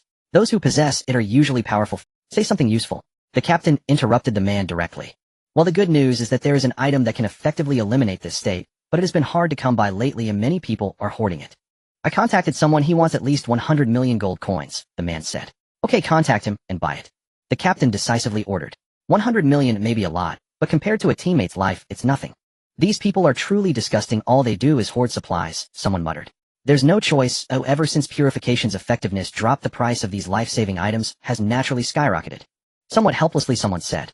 Generally, frontline professions commonly possess the berserk status. Some warriors may have it, but it's quite rare for other professions to have it. Thus, once the effectiveness of purification diminishes, the prices of those assistive items naturally rise. Soon the man sent over 100 million gold coins, and the other party quickly responded, producing a small vial in his hand. The captain took a look and saw that the vial the size of a thumb contained only a drop of water radiating colorful light. The captain was taken aback and uncertainly said, 1 drop for 100 million. The man nodded helplessly. The others immediately began to curse. The captain did not say much more, and slowly poured the drop of liquid into the woman's mouth. As the droplet entered, her complexion visibly reddened. The captain quickly followed up with a purification technique to accelerate the process. Moments later, dark chi began to emerge from the woman's wounds, dissipating into the air. As the dark chi dissipated, the woman's wounds began to heal rapidly, with bits of granulation tissue writhing and her severed limbs starting to regrow. Alright, she should wake up soon. The captain let out a sigh of relief. What is this thing called? He turned to ask. It's called 3 Lights Divine Water. It refers to that monster that ambushed us. The Human Alliance named it the Nightmare Evil Blade. Killing that kind of monster has a chance of dropping it, though the odds are slim, otherwise it wouldn't be so scarce on the market. A team member explained. Sigh, as we continue to push forward, the boss's minions are becoming increasingly difficult to deal with, a member lamented. How much funding does our team have left? Let's acquire another batch of 3 Lights Divine Water, we might need it a lot in the future. We can't keep buying it each time something goes wrong. The captain pondered for a moment. Over 1,900 million, less than 2 billion, a nearby team member reported. Sigh, we're short on funds. It seems we should pause for a while. Pushing forward is becoming somewhat strenuous for our small team. Alright. The captain nodded. They were currently at the front lines where the situation was somewhat complex, so it was better to wait a little. Based on the Human Alliance's past methods, an elite team would soon be dispatched to focus on taking down the nightmare evil blade, and the price of 3 lights divine water would soon drop. Waiting for a bit won't have much impact. Still short on funds, the captain muttered to himself. Captain, there's something I want to mention. Didn't we drop a skill book recently? Let's sell it, the team member who was gathering information suggested. The captain's expression changed, puzzled as he asked, are you talking about that summoner skill book? Though the skill quality is relatively high and special, didn't you ask some summoners about it recently? Either the price was too low or they couldn't afford it. Now at level 17, there are only a few summoners left. Who else can buy it? It shouldn't be a level 17 summoner. I've seen him shouting in the world chat for over 2 months. Recently there were angels and such. The news got buried and was hard to see. I noticed when I was looking into the 3 lights divine water. Since he's bold enough to keep shouting in the world channel, he shouldn't be short on funds. The team member explained. Alright, if that's the case, you handle the contact. The summoners at level 17 are all stingy. Relying on their small numbers, they keep lowering the price, and basically everything summon-related falls into their hands. It's quite an eyesore. The captain said as he handed a skill book from his backpack. Captain, how much do you think is a suitable price? A team member asked. Since it's a newcomer, don't be too harsh. You decide, the captain replied. The team member nodded. If it were an ordinary summoner skill, a lower price would suffice. They would have sold it long ago. This one is quite special and rare. The offers from those few summoners at level 17 haven't even reached half of similar professions. Naturally, they wouldn't want to sell it for such a low price. If it were that low, it would be better to donate it to the human treasury for honor points. Zhao Yuan, who was farming in level 14, suddenly received a strange message. Recently, Zhao Yuan had been receiving such messages often and was not very concerned. He opened it slowly, and suddenly his heart raced. Zhao Yuan, how much are you offering? Lu Wei, how much are you offering? Zhao Yuan, 120 billion. Lu Wei. Zhao Yuan, 150 billion. Lu Wei. Zhao Yuan, 200 billion. It can't go any higher. Zhao Yuan was somewhat anxious. This was already more than he paid for other skills before. Lu Wei raised his head in a daze to look at the captain. The captain asked discontentedly, what's wrong? Are you unwilling to bid even 100 billion? Lu Wei shook his head. Then how much did you bid, Oi? The captain was somewhat angry. With so many recent events, his mood was extremely poor. You see for yourself. Lu Wei enlarged the chat interface for everyone to see. Hiss. Everyone gasped in disbelief. The average auction price for summoner legendary skills is between 80 to 90 billion, while other professions range from 120 to 170 billion. Even though this one is quite special, 100 billion is a price everyone can accept in the summoner market. No one expected that this newcomer would open with 20 billion more than their estimates, and now suddenly raise it to 200 billion. Are newcomers today really this wealthy? Some found it hard to believe. They had been in the Abyss game for 70 to 80 years, using their earnings to improve themselves, and saving a bit, having 3 to 4 billion on each of them, was already quite a feat. Now newcomers are casually talking about 200 billion. Are they even playing the same game? Wealthy beyond measure. Captain, are we selling it? Lu Wei inquired. The others looked at the captain with hopeful expressions, as they would share a lot from this. Deep down, the captain really didn't want to deceive the newcomer, but he couldn't resist the gaze of his teammates. After all, this skill couldn't be considered solely his. At this moment, Lu Wei's chat interface changed again. Zhao Yuan, why are you silent? Is it not enough? Zhao Yuan. Zhao Yuan, 220 billion. Ooh, I can't bid any higher. Seeing Zhao Yuan's continuous messages, the captain was suddenly stimulated by the word, raising the bid by 20 billion, and you say you can't afford it. Who would believe that? Offer him 200 billion. The captain gritted his teeth and said, all right, that's great. Instantly everyone was overjoyed. Sure. Lu Wei quickly replied to Zhao Yuan, 200 billion fixed price. Good. Zhao Yuan thought for a moment and directly sent the 200 billion to the other party. Lu Wei watched the email that followed Zhao Yuan's message. The dazzling number of 200 billion gold coins sparkled momentarily, leaving him in a daze. Captain, the money has arrived. Lu Wei felt a bit parched. Everyone gathered around staring at Lu Wei's email in astonishment. Psi newcomers are still quite naive. Hurry and send the skill over, lest the other party thinks we are deceiving him and reports to the Human Alliance. It won't be pleasant dealing with the law enforcement department then. Newcomers are still protected, the captain quickly said. All right. Lu Wei nodded. Soon Zhao Yuan received a skill book, and he instantly smiled with relief. Profit. Zhao Yuan gazed at the skill he had obtained, overjoyed. It was his first encounter with an auxiliary type of summon, something he had never seen, even in the human treasure vault. Perhaps it was due to his limited perspective and lack of experience, but there was no doubt this was Zhao Yuan's first time witnessing a summoning skill of an auxiliary nature. Blessed Archangel. Type summon. Quality legendary. Skill description. It is said that in ancient times there was a great lord in the heavenly realm, but unfortunately he attracted a notorious group of bandits, who frequently invaded his kingdom. One day these bandits set their sights on a 12-winged archangel, and after a relentless chase the archangel vanished with its 12 wings reduced to 6. Summoning this archangel from the void, it comes with auxiliary effects that can enhance both your summons and the summoner, with the effects scaling with the divine rank. Zhao Yuan used it immediately. Looking at the remaining 2 billion gold coins in his backpack, Zhao Yuan realized he had exhausted his resources. From the over 40 billion from the previous angel's tier, only 2 billion remained. However, it was fine as he would soon receive another hefty sum. Zhao Yuan was not short on money. Now he had the giant horn ant sky exploding bear flame, mage rift butterfly phantom dance, and ghostly step. 6 skills in total. From the 6th skill onward, each skill required a skill expansion stone. Zhao Yuan had obtained 12 stones from the dungeon, using 1 for the flame mage, and 2 for the blessed archangel, leaving him with 9. The next skill would require 4 skill expansion stones. Zhao Yuan scrolled through the chat messages, regrettably noting that neither in the world nor at the auction house was there a skill for Hellworm Gate. For others, that skill posed too great a risk. In the future, who would control the insect race? The summoner or some unknown force behind them? Only Zhao Yuan was unafraid. Ironhead child, destined to prevail. Come forth, Archangel. Zhao Yuan spoke softly.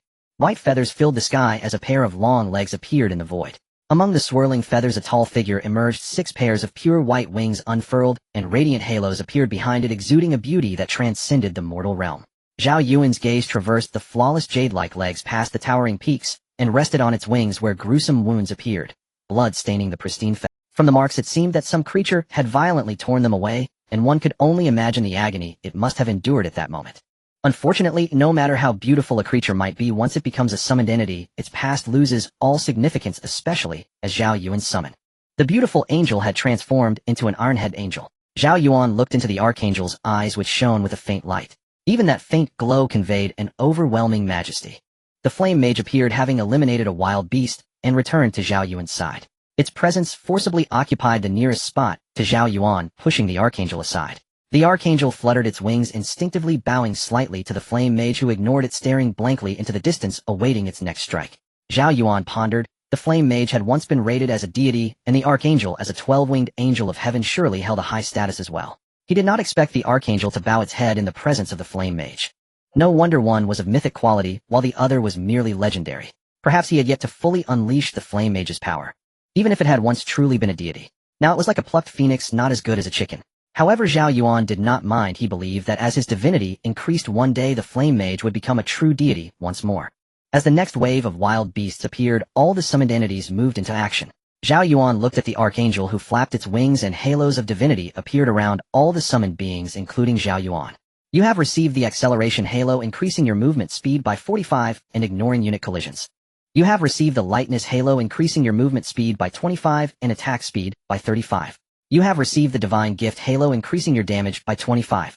You have received the blessed halo, restoring 1 of your health every 10 seconds. Good, I did not expect it to have a halo auxiliary effect. A pleasant surprise indeed. The person selling the skill probably didn't foresee this either. 200 billion health gained. Zhao Yuan exclaimed. What is a halo auxiliary? Undoubtedly the king among auxiliary professions. In the beginning, halo assistance was regarded as the beacon of hope for the human race. It was precisely because of the halo effects that defeating bosses became possible. If the person selling the skill had known that this summoning skill possessed halo effects, it would have likely been priced as a mythic skill, attracting consideration from summoners. Unfortunately, no one knew before using it. Zhao Yuan benefited at no cost. Truly, fortune favors him. Zhao Yuan was now in need of an auxiliary-type summon. Now he finally had it. Watching the summons rampage through the hordes of wild beasts, with the archangel's addition, their damage output clearly improved. Checking the time, only a few days remained until the 3-month mark. Zhao Yuan prepared to return to the city to assess the gains from the angel's tear and see how Zhao Huihui was doing. Estimating several hundred billion in revenue again, he felt utterly delighted. However, Zhao Yuan planned to acquire a few more skills. Currently relying solely on the sky exploding bear was somewhat taxing.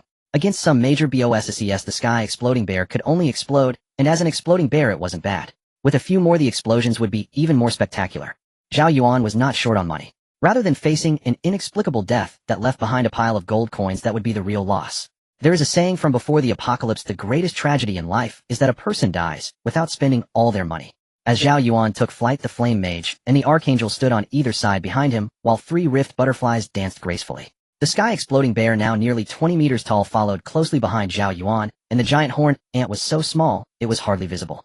The sky was filled with lava, pure white feathers flew about, and the black and white butterflies danced. Zhao Yuan strolled through this scene, attracting a gaze rate of nearly 100. This spectacle left those passing by in awe. In the pre-apocalyptic era, this scene could easily be described as a deity descending to the mortal realm. One person could rival an entire team. As Zhao Yuan passed by, both individuals and groups instinctively made way for him, primarily because behind this stunning scene followed a towering 20-meter beast with a fearsome bare face, occasionally licking its bloodied face, sending chills down the spine. As Zhao Yuan stepped into Wantian City, he hurriedly opened the auction house. Looking at the amount after taxes, he sighed in relief, finding it not far from his expectations, and even slightly more. 692 billion. The 7-star Angel's tier sold for 720 billion gold coins back then, and Zhao Yuan's 6-star Angel's tier could fetch 692 billion. Adding in taxes, it might reach 700 billion, which shows that the auction at that time was indeed a fierce competition. Zhao Yuan took out the gold coins and placed them in his bag, feeling much lighter in heart. He had money again. He then flew towards the living profession district. Zhao Yuan had already sent a message to Zhao Huihui, so as soon as he arrived at the shop, she was already waiting for him at the door. Zhao Huihui quickly welcomed Zhao Yuan inside, and casually hung up the sign indicating that the shop was temporarily closed. "How's it going?" Zhao Yuan asked. "Basically sold out. The remaining issue is delivery, just leave it to me." "Hey, race the bill, please confirm." Zhao Huihui opened the contract they had signed initially. A list of items was attached below with the contract's glow enveloping each line of the list, proving that every entry was in accordance with the contract. Zhao Yuan glanced over the list, and found that the item with the highest quantity was actually the powder from the Tianlai beast's fangs. Although the price was not comparable to the instruments, the quantity was overwhelming. Skipping over these, Zhao Yuan stopped at the last entry, and after deducting Zhao Huihui's share, he received 18.4 billion gold coins for one fang. Seeing that Zhao Yuan had no objections, Zhao Huihui breathed a sigh of relief, and then nervously took out the 300 bells that Zhao Yuan had requested. Zhao Yuan accepted them, and with a casual shake, a surge of passionate music erupted. Immediately all 300 bells rang out in unison, the sound deafening like the roar of a mountain or ocean. As Zhao Yuan stopped, the sound vanished instantly, and he smiled in satisfaction. "Inside I have recorded all the songs and tunes that meet your requirements. You can switch freely according to your heart's desire. This is the main control. As long as you control this, you can control everything else." Zhao Huihui pointed to the largest bell among them. Each bell was as white as jade, about the size of a thumb, intricately carved with musical notes, looking magnificent and shimmering with extraordinary power. Zhao Yuan picked up the largest bell. Although it was the biggest, it was only twice the size of the others and felt almost weightless in his hand. The grand bell type, prop quality, excellent function. It can switch tracks freely according to the owner's will, and the music played can greatly enhance the courage of all allies within its sound radius. It increases the capabilities of allies to a certain extent. Evaluation: simply a waste. Such luxurious materials, if placed in the hands of a true master, would create a rare treasure in the world. Even the deities would be unable to resist taking a second glance. Now, however, it is merely a pile of dung. Zhao Yuan's expression was initially normal, but upon seeing the evaluation his face darkened. "Are you implying that I'm holding dung?" Zhao Huihui naturally noticed the change in Zhao Yuan's expression and knew what he had seen. Thinking of this, her face also turned awkward. To be honest, when the item was successfully made and she saw this evaluation, she almost spat out blood. It was truly insulting. If it weren't for the materials being too precious, she would have wished to destroy all evidence. "I'm sorry to disappoint you. Perhaps I overestimated my abilities," Zhao Huihui said with some disappointment. Even after working her hardest to create the instruments, the evaluation was only slightly better than dung. She had spent this time. Zhao Yuan quickly regained his composure. After he handed over the materials to Zhao Huihui and left, he had done his research. Zhao Huihui was indeed well known among the human race's instrument makers, not the absolute best, but among the top tier. Her achievements only indicated the current limits of humanity. Finding someone else would likely yield similar results. "It's fine as long as it works." Zhao Yuan generously comforted Zhao Huihui. He was not looking to create any luxury items. His principle was practicality, so as long as it met his requirements, that was enough. Given the current situation facing humanity, even if they managed to create some top-tier luxury item, it probably wouldn't sell for much. Not many were willing to buy something extravagant and impractical. Moreover, most people valued the material worth of these instruments over the craftsmanship. This was quite hurtful to Zhao Huihui. It seemed she had not achieved her goal of gaining fame, and instead had become a laughingstock. "I suggest you temporarily keep the second Tianlai beast's fang. With humanity's current skills, it would simply be a waste of materials. If one day we all survive past this 300-year limit, I believe I will certainly be able to create a treasure that even the deities cannot resist taking a second glance at." Zhao Huihui deeply bowed to Zhao Yuan, apologizing for the waste of materials. Seeing the serious Zhao Huihui, Zhao Yuan felt a bit of pity. Perhaps this was not the limit of humanity, but just the limit of this version. "If you truly need money right now, I hope I can purchase this Tianlai beast fang," Zhao Huihui said seriously as she lifted her head. She had a feeling that her future depended on this fang, like the legendary treasure of proving one's path. This was her treasure of proving her path. "How much are you offering?" Zhao Yuan did not refuse. This fang was merely a material in his hands. Perhaps in Zhao Huihui's hands it would one day truly become a treasure, which would also make for a beautiful story. "The first Tianlai beast fang only earned you 18.4 billion, which indeed caused a significant loss. That is my fault. If you are willing to sell me the second Tianlai beast fang, I am willing to pay you 50 billion gold coins." Zhao Huihui's face turned pale. This was her greatest effort. She feared that Zhao Yuan would be unwilling to sell this fang to her, and would instead seek someone else to hurriedly create a batch of instruments to liquidate, or even sell the entire fang to someone else. After all, the 300-year limit was approaching, and everyone was striving to enhance their strength to survive. Keeping a material of no value to the other party was meaningless. Do you have 50 billion? Zhao Yuan was somewhat surprised. With his luck, he had just over 900 billion now, and she, a living profession player, had 50 billion. Could it be that living professions were really that profitable? I don't have 50 billion, Zhao Huihui said in a low voice. Ugh. Zhao Yuan was momentarily at a loss for words. But don't worry, if you are willing to sell me the Tianlai Beast Fang, I will sell this shop right away, liquidate all my assets, and with my savings over the past century, it should be enough for 15 billion. The remaining 30 billion I will give you an IOU. Zhao Huihui said decisively. An IOU backed by the Abyss game would indeed be reliable. But what assurance do you have for the remaining money? Zhao Yuan was somewhat speechless, never expecting that one day someone would give him an IOU. Rest assured, for the remaining days I won't pursue a living profession anymore. I will level up and hunt monsters. Zhao Huihui's voice grew quieter as she spoke. She also realized that she had been overly simplistic in her thinking. She was already over 100 years behind her peers, and in just a few days it would be the 274th year of the Abyss. Only 26 years were left, and even if she worked hard to hunt monsters as a control class without teammates keeping pace with the main group, would only make her a mere foot soldier. Why should I earn another 35 billion? At worst, I will leave my will to you. If I die in battle, you will inherit everything of mine, including that fang of the celestial beast. How about that? Zhao Huihui said excitedly. If there ever came a day when she truly died, she wished to at least see the fang of the celestial beast before her death, otherwise she would die with regrets. Seeing this person who was practically willing to sell her life savings to him, Zhao Yuan fell into silence. Most players who transitioned from combat to living professions did so out of despair or lack of options. To have a player who had been lying flat for nearly 100 years choose to return to the uncertain path of leveling up is a significant breakthrough. One can imagine her desire for that fang of the celestial beast. Noticing that Zhao Yuan was unresponsive, a wave of sadness surged within Zhao Huihui. But she truly put forth everything she had. Suddenly Zhao Yuan, who had been alright, I'll sell it to you. You don't need to sell this shop to level up and hunt monsters. With your frail body, as a control class you might not even return after going out today. A fine instrument craftsman like you hunting monsters would be a waste if you perished. Your significance to the human race in a living profession is far greater. After all, even if we lack damage, adding another control class won't change much. Zhao Huihui was stunned, the surprise coming too suddenly. Go ahead and write the IOU. If everyone can survive the limited version of 300 years, I believe with your ability repaying this debt won't be a problem. If you can't make it through these 300 years, it won't matter whether you repay it or not. Zhao Yuan took out another fang of the celestial beast and handed it to Zhao Huihui. Really? Zhao Huihui blankly accepted the fang of the celestial beast, her face filled with confusion. This was not a few 100,000 gold coins, this was hundreds of billions of gold. Was it really just given to her like this? Write the IOU. Zhao Yuan reminded Zhao Huihui, who stood still. Okay, right away. Thank you. I will definitely repay this debt.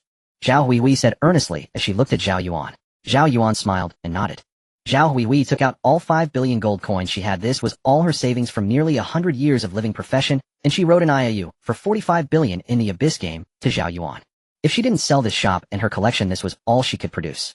Zhao Yuan was quite surprised, not expecting that living professions could earn so much money. This amount was already more than many max-level players. Of course, to earn this much money, one must first reach the level of Zhao Huihui in a living profession. Zhao Yuan opened the IOU, took a glance, then clicked to receive it, turning to wave goodbye to Zhao Huihui. May the human race be free from worries. May we both survive this limited 300 years. Goodbye. Zhao Yuan left with a smile. He knew he had acted foolishly, had softened, his heart had been overly kind, but Zhao Yuan was very happy, incredibly happy, even happier than when he initially obtained these 2 fangs of the celestial beast. As for why, Zhao Yuan did not know. He only knew he was very happy, and that was enough. Watching the carefree Zhao Yuan depart with large strides, Zhao Huihui suddenly smiled as well. May the human race be free from worries. May you and I be free from worries. Zhao Huihui murmured as she gazed at the gradually disappearing figure.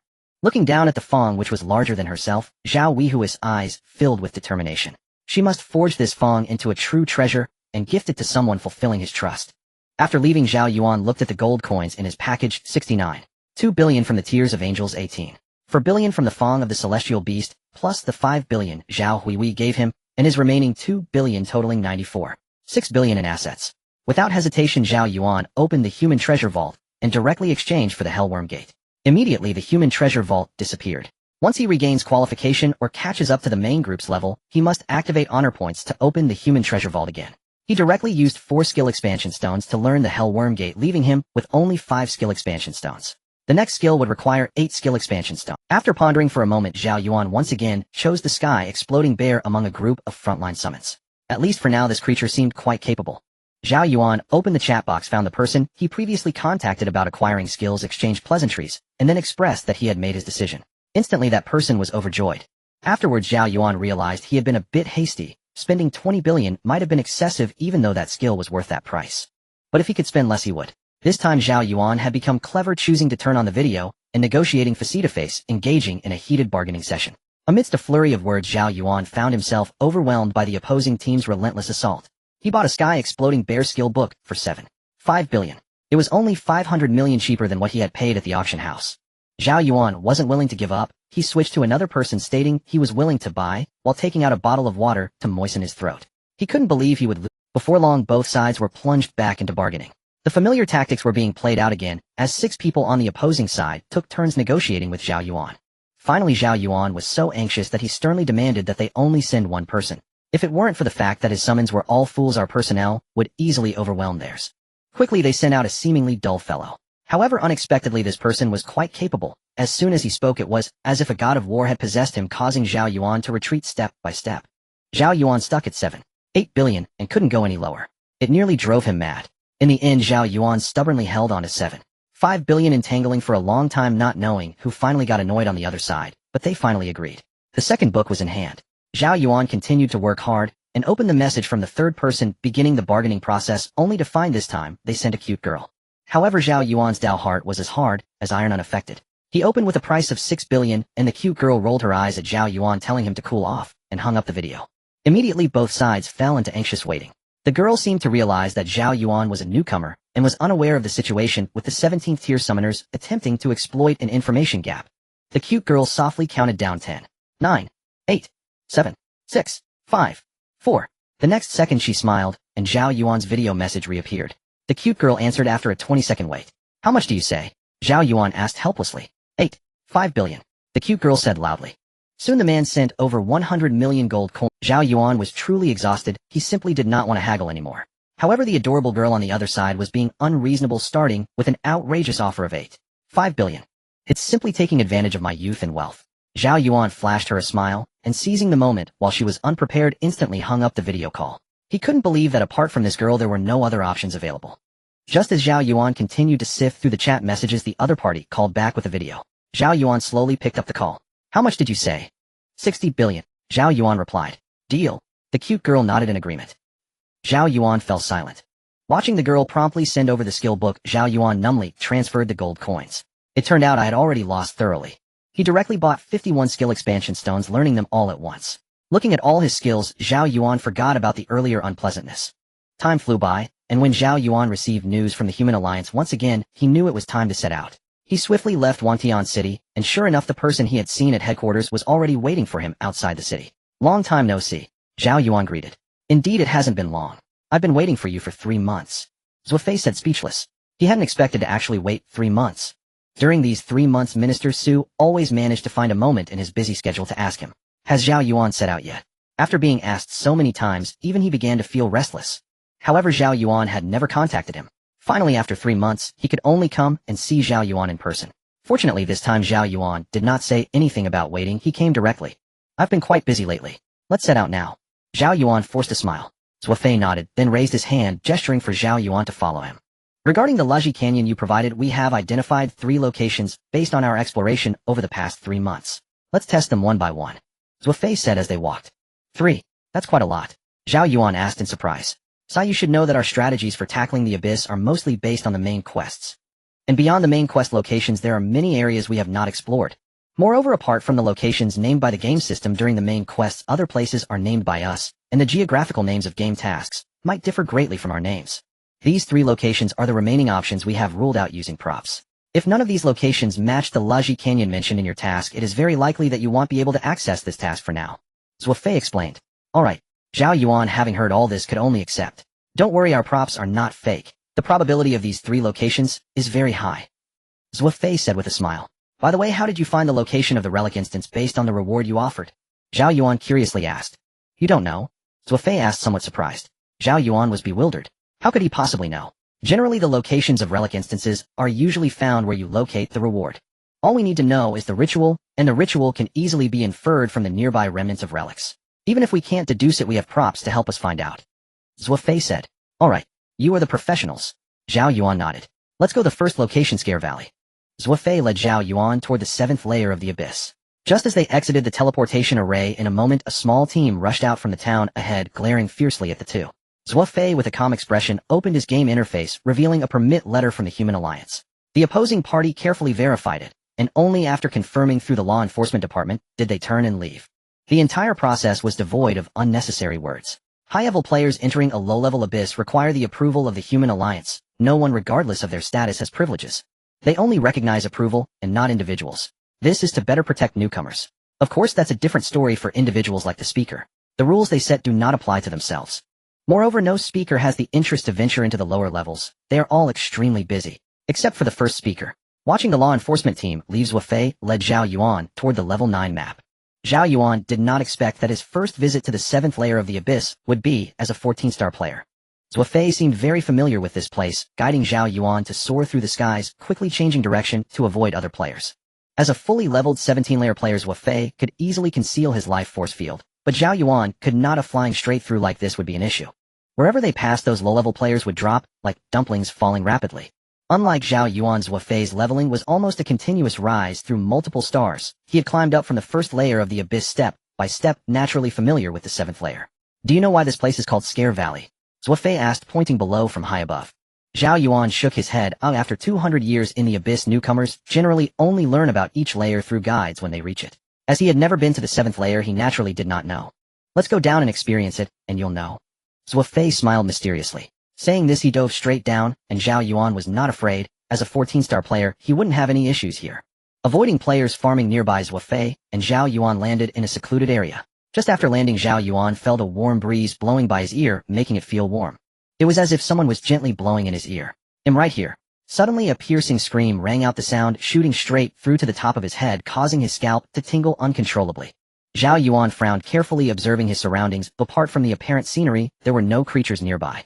The wild monsters at the 7th layer of the abyss had developed a certain level of intelligence, and with Zhao Yuan exuding immense divine suppression, no wild monster would recklessly approach. You weren't startled? Zhao Fei asked with a smile. Zhao Yuan shook his head. He naturally was not startled, having prepared himself mentally from the name and Zhao Fei's earlier hints. Instead, Zhao Fei spoke in a low tone. This is the benefit brought by the increase in divine level. Every time we ascend a star, it represents a leap in life levels, and some primal fears rooted deep within our bloodlines will also dissipate. Zhao Yuan pondered thoughtfully. Did you know? When I first entered this map, my divine level was only at 7 stars level 9, and that scream nearly scared my heart out. That scream carried a divine intimidation. Now that your divine level is higher, you might not feel it. If you were only at 7 stars level 9, it would definitely make you break out in a cold sweat. A high divine level immunizes one against most divine intimidation. Have the reasons for this been researched yet? Zhao Yuan asked curiously. It's the ghosts. Zhao Fei stated. What? Zhao Yuan was utterly astonished. Even though deities had appeared, no one had ever seen a ghost.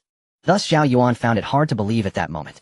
You must have heard that each type of wild monster in the abyss was once a civilization of a race, right? Zhao Fei remarked. Zhao Yuan nodded. He had indeed heard of it. Some suspected that every wild monster in the abyss was a remnant of a race that had failed to clear the game. Thus there was also a theory that if humans failed, the abyss might spawn a type of human wild monster. However, this remains a theory, and to date no evidence has been found to substantiate this claim. Is there now evidence to prove it? Zhao Yuan asked, curious. Zhao Fei shook his head, sighing. Although we have cleared up to the 17th layer, it does not mean we fully understand everything about these 17 layers. We are more like passers-by in this abyss. Perhaps only when we clear the entire abyss will we have the qualification to understand all of this. However, there is one piece of evidence that can indirectly support this conjecture. Zhao Fei continued. What evidence? Zhao Yuan asked, not understanding. Compared to those who had been maneuvering through the abyss for 200 years, he was just a novice. Intelligence, it's intelligence. As the layers of the abyss increase, the intelligence of the wild monsters becomes more apparent. By the time we reach the 17th layer, they are basically not much different from us. This also indirectly indicates that the higher the evolutionary level of the past races, the more layers they cleared. Zhao Fei stated.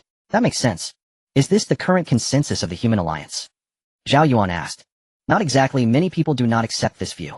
Perhaps only when presented with irrefutable evidence before them can they accept that humans are not the only intelligent race, and regarding the intelligence of wild monsters in the abyss, they prefer to believe this is the work of Lan. Zuofei's tone was somewhat helpless. Zhao Yuan felt a stir in his heart. It seemed that Zuofei and most others were unaware of the situation regarding foreign races. It appeared that the Grand Speakers had not shared this information with everyone. Since the Grand Speakers had not spoken, Zhao Yuan naturally would not say much, and he shifted the topic asking, "So what's up with the ghost theory?" Think about it, if every wild monster was once an intelligent race that remained in the abyss due to failing to clear the game, then what was the abyss like in its early days? What were the initial wild monsters like? Zuofei prompted. Zhao Yuan stroked his chin. If following this line of thought, what were the initial monsters in the abyss? Were they not the so-called ghosts? The first batch of abyss challengers exterminated the original monsters of the abyss, and until they fell they transformed into wild monsters, followed by the arrival of a new batch of challengers, and this cycle continued. Until now with humanity. Are you saying that the original abyss was like our impressions of the underworld, hell, etc., teeming with ghosts?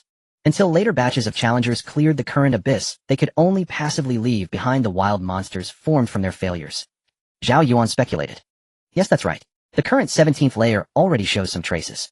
Based on the current situation, they should have all fallen at the 18th layer. Once we enter the 18th layer, it should become clear. Zuofei said. Indeed, once they reach the 18th layer, the veracity of this theory would be evident. We will soon reach the 18th layer. Zhao Yuan nodded. With the limit of 300 years approaching, humanity's steps would not halt. The 18th layer would ultimately be trodden by humanity. Let's go. We should take a look around. If this truly is the Laji Canyon, your task should trigger. Zuofei surveyed the surroundings.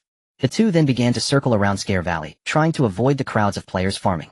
Once they changed locations, Zhao Yuan and the others would confirm. Zhao Yuan noticed that these senior predecessors of his occasionally turned pale due to the sudden scares, with some even having their hair stand on end for a moment. It seemed this truly was divine intimidation. If it were an ordinary scare, one might startle due to instinct the first time, but with preparation on the second one would not be frightened again. Only a scare that strikes at the very soul can catch people off guard, and even defenses would be ineffective. Only divine evolution can resist such situations. Due to the strange actions of Zhao Yuan and the others, they naturally caught the attention of players farming here. Some came over out of curiosity or for other reasons. Zhao Yuan felt helpless. Zuofei did not say a word, and the two stopped in their tracks. As that person approached Zhao Yuan's life force field, the crushing effect of divine level emerged. That person's expression changed dramatically, and he struggled to back away, but his legs did not obey his mind, with sweat dripping down from his forehead. Zhao Yuan had no choice but to step back, allowing the other to escape his life force field. As he distanced himself from Zhao Yuan's life force field, all his strength returned to him, and he immediately jumped back, warily eyeing the two, a large camera icon appearing. He was about to report. "Don't worry, we are from the Human Alliance on a task. You don't need to be concerned." Zuofei took out the approval letter and showed it to the other. They continued to circle around Scare Valley, and with the previous scene, others voluntarily cleared the space when they saw the two. No longer needing to avoid these players, their speed increased. However, regrettably, even after touring the entire Scare Valley, Zhao Yuan's task still did not trigger. By now the sky had plunged into darkness, yet there were still many players farming here. The night posed no hindrance for them. The two arrived. By now the sky had plunged into darkness, yet there were still many players farming here. The night posed no hindrance for them. The two arrived at the teleportation array outside the city. Zhao Yuan was just about to ask where the next location was when the bell of the human main city rang in the distance. Zuofei paused, glanced at the main city of the 7th layer, and said to Zhao Yuan, "Happy New Year. It's been 274 years in the abyss." Zhao Yuan felt a moment of daze. Another year had passed. It had been 274 years in the abyss. He had been in the abyss game for a full 2 years. Zhao Yuan's mind involuntarily recalled his mother in the real world. He looked up at the main city and silently said, "Happy New Year, Mother." The two stood in front of the teleportation array of the 7th layer of the abyss, lost in thought. One was thinking about the future. The other was reflecting on the past. The two reminisced for a moment before regaining their composure. Time must ultimately move forward, and one cannot always live in the past. At the second stop, the two arrived at the 10th layer of the abyss. Just as they entered, they were surrounded again. Zuofei presented the approval for the 10th layer, allowing them to pass. The place of the 10th layer is called the Dream-Severing Gorge. "Let's go." Zuofei led the way and briefly recounted his past experiences to Zhao Yuan. From Zuofei's words, Zhao Yuan learned that Zuofei used to have a team, but now he was the only survivor. All his comrades had perished in battle. Had he not awaited rescue back then, he might have fallen long ago. He stumbled and clawed his way to the 17th layer, gradually transforming into a support figure. Most support figures in the Human Alliance were those whose teammates had fallen. Unable to make a difference alone, and not wishing to become mere professional players, they slowly retreated to become semi-combat players. It is rare for players to regroup after the loss of their teammates. Before long they arrived at the Dream-Severing Gorge, a vast canyon where the winds blew violently. Even 10-star players struggled to maintain their footing here, making it a sparsely populated area. However, Zhao Yuan and Zuofei stood firm against the gale, unafraid. "Let's try going down." Zuofei looked at Zhao Yuan. Zhao Yuan nodded and instantly dove downward, gliding along the gorge with Zhao Fei following closely. As soon as Zhao Yuan landed, he heard the long-awaited system notification and smiled. You have arrived at the Valley of Joy. Seeing Zhao Yuan's smiles, Zhao Fei understood this was indeed the Valley of Joy. It seems we are quite lucky. We won't have to run to a third location. Zhao Yuan took out the lost chapter, and upon arriving here, the previously silent lost chapter began to emit a flickering light. Suddenly the winds in the entire gorge ceased, and a massive beam of light surged from the bottom of the canyon, coalescing in the sky into a gigantic musical note. Meanwhile, the lost chapter in Zhao Yuan's hand floated up and slowly tore open a rift in the space in front of him, revealing an unknown world. Such a commotion naturally attracted nearby players, and at that moment the strong winds of the dream-severing gorge also subsided. They rushed down in groups. As Zhao Yuan prepared to enter, Zhao Fei pulled him back. Zhao Yuan looked at Zhao Fei in confusion. Don't rush, Minister Su asked me to relay a few words to you, Zhao Fei said while scanning the approaching 10-star players. A life force field swept over, causing those rushing forward to halt immediately, while those in midair began to drop like dumplings.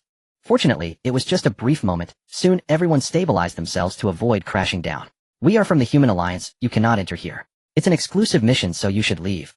Zhao Fei opened the game interface, magnified his identification proof, and loudly addressed the surrounding players. Indeed, the earlier life force field's intimidation combined with the identity of the Human Alliance prompted a significant portion of the crowd to leave decisively, leaving only a few curious onlookers lingering at a distance, eager to see what the commotion was about.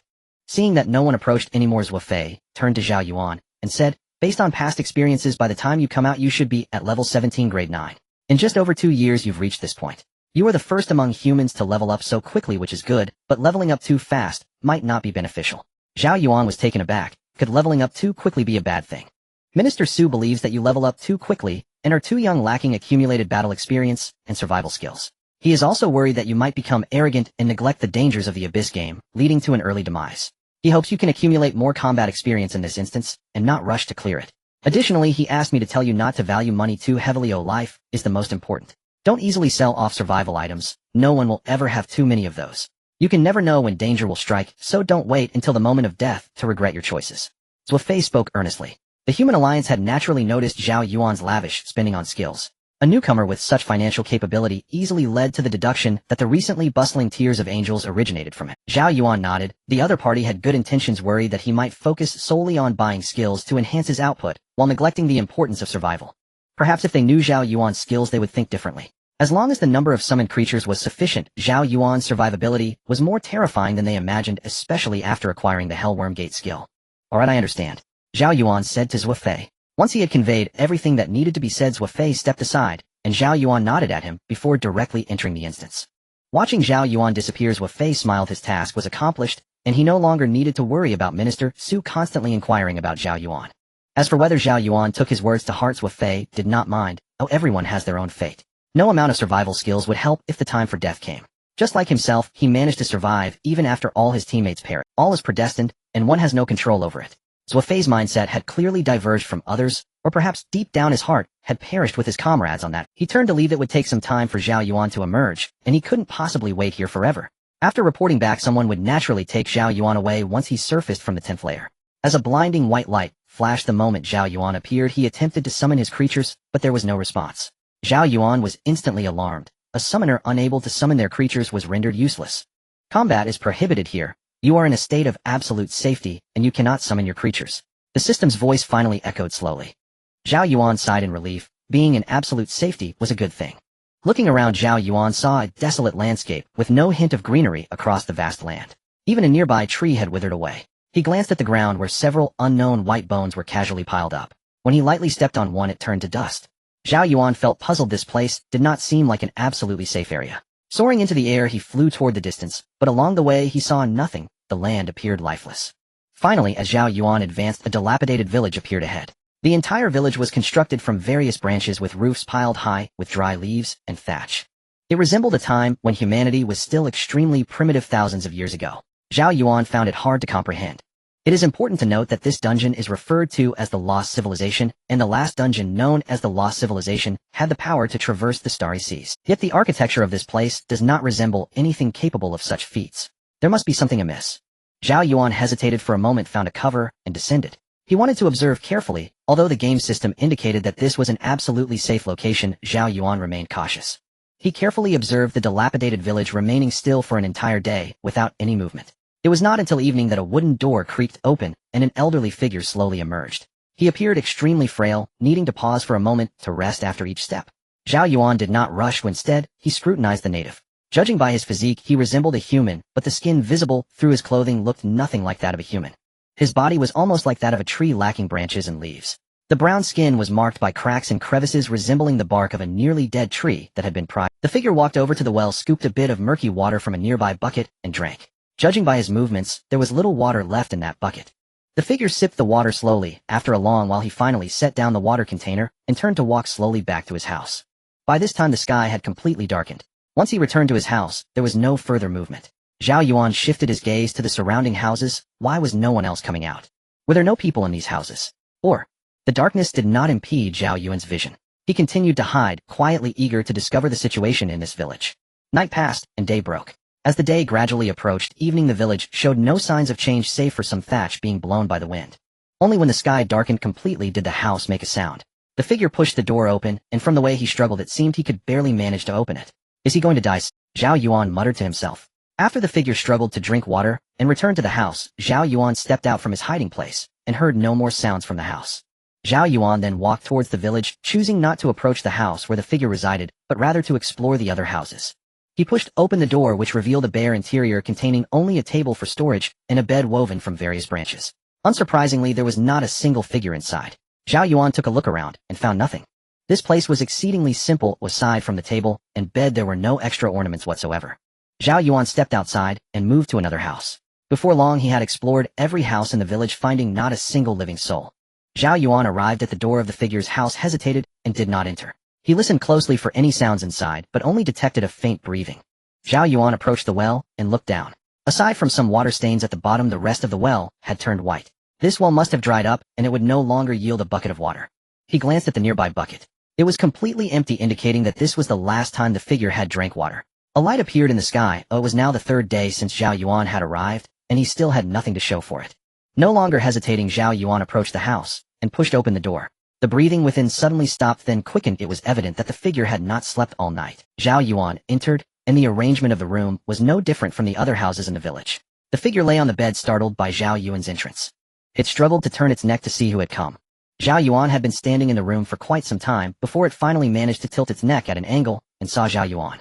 From its movements, it was clear that it lacked the strength to even stand. At first, its gaze towards Zhao Yuan was filled with excitement and hope, but it quickly sank into disappointment and then became eerily calm. It was nearing death. It had been waiting for a long time and no longer cared about how it would die. Hello. Zhao Yuan initiated the conversation, primarily fearing that the figure might die at that very moment. Hearing Zhao Yuan's voice, the figure's expression remained calm, its gaze reflecting a sense of deathly silence. After a long pause without a response, Zhao Yuan continued, "May I ask where this place is? You've already invaded here, and you still ask where this is? Does it even matter? This place will soon belong to you." It finally spoke after a long silence. "Great. As long as you are willing to talk. Hello, I am a lost traveler, not an invader. It took me a long time to find you, the only living being here." Zhao Yuan spoke softly. He fabricated an excuse. He could not just admit that he was here to grind through a dungeon. "Traveler?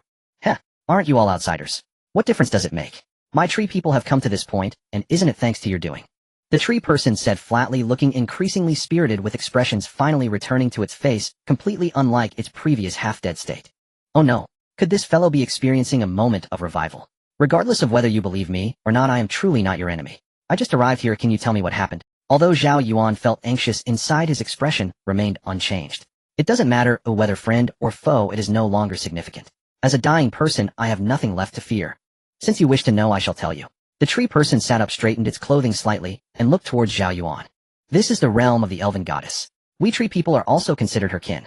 Originally, this place was peaceful and the various elven tribes coexisted harmoniously until one day a tear appeared in the sky, and an evil entity invaded, engaging in a cataclysmic battle with the goddess. The aftermath of their conflict caused countless elven races to perish, and our tree people suffered heavy casualties. We hoped the goddess would swiftly vanquish the enemy, but as the battle raged, they ventured into the void beyond. That departure lasted for a millennium. The goddess we had hoped for never returned. Instead, countless outsiders surged forth from the tier, and thus the war began. They slaughtered the elves indiscriminately, completely disregarding the goddess' authority, seizing the opportunity to pillage this realm. As an elven faction, we tree people could not allow this to happen. Countless tree people joined the fight. Now as you can see, I am the last of my kind. All the others have perished. The tree person began to grow sorrowful as it spoke. Zhao Yuan felt a stir in his heart. Although the tree person's account was chaotic, he seemed to grasp something. Elven goddess. Enemies. This dungeon has witnessed a divine war, and it seems the divine war is not yet over. Has this elven goddess been completely over? Zhao Yuan was still a bit confused illogically since the tree people had joined the battle. Why was it still here? Waiting to die? At this moment the tree person was becoming increasingly spirited, its mind gradually becoming clearer. It sensed its own abnormality and understood that it was about to die. Becoming somewhat talkative, it looked at Zhao Yuan with a calm gaze. No longer harbor. I can feel it now, you are indeed not an enemy. This world does not harbor hostility towards you. It is good then that before I die I have someone to talk to. Hostility from the world? Zhao Yuan murmured softly, not expecting that the tree person would hear him. It replied calmly, this is the realm of the gods. We tree people along with other spirits can sense the will of the gods. Even though the gods have yet to return, the world's hostility towards intruders remains, and we can feel it. Perhaps this is instinct. So what is this place? Zhao Yuan looked up at the door, and the game system indicated that this was an absolutely safe place, suggesting that it was no ordinary location. I am also somewhat curious. Although you are not an intruder, you are still a foreigner. To be able to enter here is quite remarkable. However, I still advise you to leave soon, otherwise you might find it impossible to exit later. The tree person's tone became somewhat dim, its essence starting to weaken. It was dying. How do I get out? Zhao Yuan asked urgently. This is the divine tomb, a resting place opened by the goddess for the elven race. Every spirit that dies or feels it is about to die will enter here to complete their final journey. It has been many years since any spirits have entered. I was the guardian tree of this tomb, but as the power of the gods declines I can no longer hold on. The tree person's voice grew weaker as it slowly laid down. You need to tell me how to get out. Zhao Yuan asked again. You must not vanish before explaining. I do not wish to linger in this desolate place. Traveler, go forward and you will see a towering tree. That is the way out. If you manage to escape, you will meet other spirits. Tell them not to come to the divine tomb anymore. I am about to disappear. The tree person did not finish its words before its body began to transform into specks of light, starting to dissipate. The words goddess escaped the tree person's lips as it began to fade away. As it disappeared, the entire house, like its body, began to dissolve into countless sparks. It seemed as if they were one and the same. Zhao Yuan stood still, watching the house vanish, leaving him exposed. His gaze shifted to other areas. The whole village was also disintegrating, and the sky was filled with twinkling stars, turning everything in his sight into mere points of light. In the blur, each star contained a silhouette, filled with laughter and joy, hand in hand gathering towards the distance. Zhao Yuan soared into the air, following them, while behind him the world began to fade, an endless darkness encroaching. With the death of the tree person, this world began to head towards complete annihilation. As Zhao Yuan moved forward, the scenery in the distance gradually became blurry, and apart from the twinkling lights, nothing else could. As Zhao Yuan flew, he suddenly felt as though he could no longer move. He had lost all sense of direction and decisively landed on the ground. Once he landed, the scenery before him changed significantly. A gigantic tree loomed ahead, its branches and leaves filling his entire field of vision, each leaf emitting a radiant glow dotted with sparkling lights. Zhao Yuan seemed to understand. He must have been flying among the branches and leaves of this tree earlier. Perhaps the entire world revolved around this tree. It was immense. Zhao Yuan turned around, and behind him was a sea of darkness devoid of anything. In an instant, Zhao Yuan understood. This tree was the divine tomb spoken of by the tree person, and with its death the world it sustained was also disappearing. Zhao Yuan rushed towards the trunk, without daring to fly, fearing he would get lost in the starlight. Upon reaching the base of the tree, he noticed a well beside it next to a Zhao Yuan looked at the familiar water bucket, which was identical to the one he had seen in the tree people's village. He looked up at the tree trunk, a wave of familiarity washing over him. This should be the tree person's true body. So everything before was an illusion. Zhao Yuan pondered uncertainly. Had he been hiding under the very nose of this tree for those 2 days? No, at that time the tree person must have been in a daze. Everything seemed more like unconscious actions. In an instant, Zhao Yuan thought of Zhao dreaming of a butterfly. Was he dreaming of the tree person? Had he intruded into the tree person's dream? Zhao Yuan set aside his thoughts, looking at the trunk. He murmured, the tree person said the exit is a great tree. It should be this one. But how do I get out? Traveler, go. This is our resting place. You do not belong here. A weak yet familiar voice emerged, and Zhao Yuan felt a force pulling him here. He quickly let go of his resistance. In an instant, Zhao Yuan felt as though he had broken through some barrier, and a strange world appeared. As soon as he emerged, he sensed movement, and 4 massive sky burst bears charged out, followed by a thunderous roar. Endless heat and countless feathers appeared as the flame law god, and the archangel appeared beside Zhao Yuan. 3 black and white butterflies danced gracefully, while 6 giant horned ants wandered slowly beside him. A pitch-black portal writhed in the void, as if something was trying to burst forth. Gradually, a blood-red figure broke free, revealing a monster resembling a mantis, exuding a stench of blood, its body hideous with cold, bloodthirsty eyes, and its forelimbs poised to strike at any moment. 1, 2, 3. Soon 9 appeared. The writhing of the insect portal began to slow down, and Zhao Yuan sensed the limit. If he wanted to continue summoning, he would have to engage in relentless slaughter. His current killings were only enough to summon 9. With the Hell Insect clan appearing, they stood still. Zhao Yuan ignored them and turned to look behind him. Having these minions gave him a sense of security. Before him stood a towering tree reaching into the clouds, but its leaves were continuously falling, withered yellow leaves carpeting the ground, marking the end of the tree's life. The divine tomb of the elves was about to completely dissipate. If the elven goddess did not return, this tree would likely never appear again. Zhao Yuan then looked around, seeing that apart from the area shaded by this great tree, everywhere else was blanketed in thick white snow, with endless cold winds howling, bringing a chill to the air. Looking at the scenes before and behind him, as if they were two different worlds, a glimmer flickered in Zhao Yuan's eyes as he opened his interface. Since he had emerged, the game task should the Elven Goddess Commission task requirement: rescue as many elven races as possible. The more elven races you save, the greater the rewards you will receive. Rescue the elves? Zhao Yuan gazed at the swirling snow before him, estimating that there could not be many elves left. The elves in this world had just experienced the aftermath of the Divine War, only to be invaded by foreign races. One could easily tell that the situation was dire. However, the task indicated that there must still be elves alive. In the endless void, the elven goddess wielded her staff, embroiled in battle. The moment Zhao Yuan accepted the task, she felt it, intending to smile, but her expression darkened. The scent of the stars. Have the stars set their sights on me as well? The elven goddess lost composure, her emotions crumbling. This lapse in composure was instantly seized upon by her opponents. The boundless laws of the immortal path surged towards her as radiant immortal light pierced. The elven goddess was furious. Her divine power surged as she wielded her staff fiercely against her foes. Her strikes were ferocious. The opponents hastily dodged, but one still got grazed by the staff, causing a shower of immortal blood to fall, creating holes in the space like a honeycomb. Once again, both sides fell into a battle whose end was unknown. The clash between immortals and gods caused the very space they occupied to collapse continuously, with endless dimensions being torn apart. Above them, a colossal figure loomed, ignoring their movements entirely. As long as they did not interfere with the game, this colossal power would not concern itself with these minor gods and immortals. Only the giants among the gods and immortals would be suppressed, as their destruction was too great. Zhao Yuan was unaware that his identity as a star summoner had drawn the attention of a deity. With his minions, he moved forward, passing through the tree person's barrier. A cold wind howled past, lifting Zhao Yuan's hair. Fortunately, Zhao Yuan was now at the 14-star level 3. This chill could not affect him. Moreover, beside him was the flame law god, a furnace that melted away both the cold wind and the falling snow as they approached Zhao Yuan. With Zhao Yuan's divine level rising, the sky burst. Bears could now fly, and the 4 of them slowly hovered behind him. Their gigantic forms stood guard like the 4 heavenly kings. Amidst the storm, they acted like 4 towering walls. In the direction Zhao Yuan was advancing, 4 figures were constantly searching through the snow. Big brother, we've searched this place several times, but what are we looking for? Those little things have probably all escaped. A man with horns on his head said to the leader ahead. The leader did not respond, but calmly surveyed the surroundings. 4th brother, what do you know? Every native in this world is a treasure. Have you forgotten about those little treats we had before? Each one was worth years of your cultivation. Now that we've discovered a few, letting them escape would be a huge loss. 2nd brother slapped 4th brother on the head. What I mean is that those great clans have already ravaged this world, devouring all the good stuff. What remains are only some trivialities, utterly meaningless. 4th brother pouted. When we catch them, don't eat them all. 2nd brother replied. Why not? I contributed too. Oh, why shouldn't I get to eat? 4th brother was displeased. Then keep quiet, you're annoying. 3rd brother shot 4th brother a glare. Big brother, what's the situation now? 3rd brother then turned to look at the elder brother. As he spoke, the elder brother halted, and the other 3 also stopped, looking around. Nothing seemed different.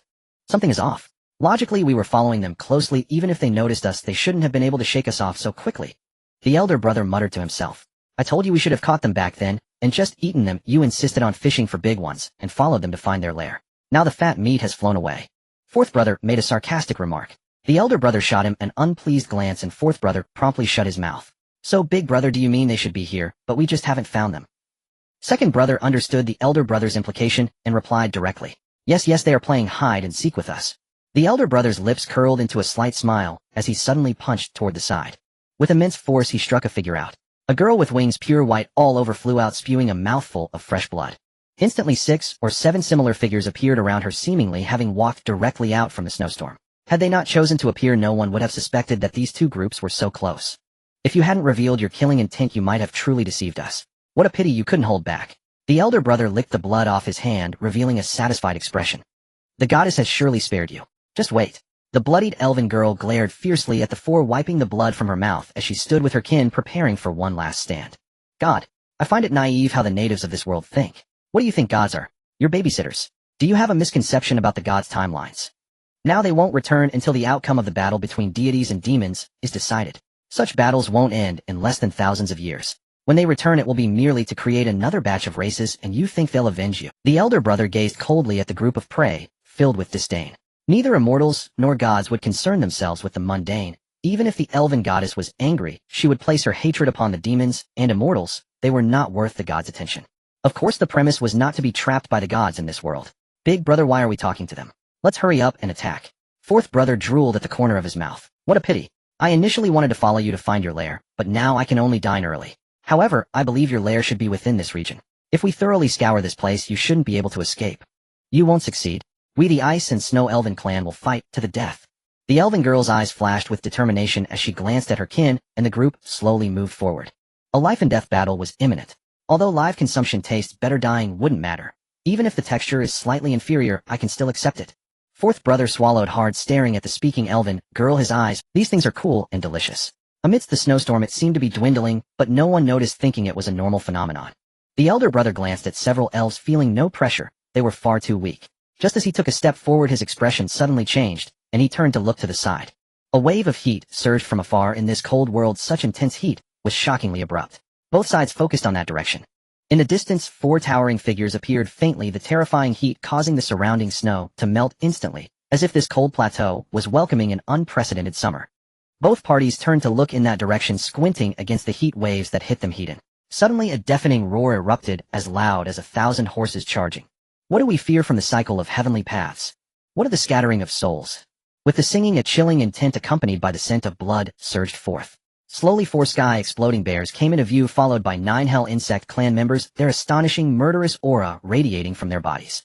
If it weren't for the fact that no hostile state had been triggered, they would have charged forward long ago. 6 giant horn ants stood before both parties, their raised forelimbs exuding an incredible chill. Each summoned creature bore a small bell, the enormous sound emanating from there. They were already surrounded, and the leader slightly shifted his posture, sensing a terrifying threat from these beings. These creatures appeared to be beast-shaped. As transformed demons, they should naturally suppress these untransformed beasts, yet he felt no suppression. Instead, there was an astonishing sense of restlessness. It seemed as if they would charge forward at any moment to tear them apart. The Ice and Snow Elves on guard also watched the approaching summons, clearly realizing they were not their own kind, but rather outsiders. Suddenly her expression turned grim. It seemed today the Ice and Snow Elf clan might face extinction. Elder brother, it appears they are not of our demon clan. Could beings from another realm have entered this world? Be careful, don't capsize the boat, the elder brother said solemnly.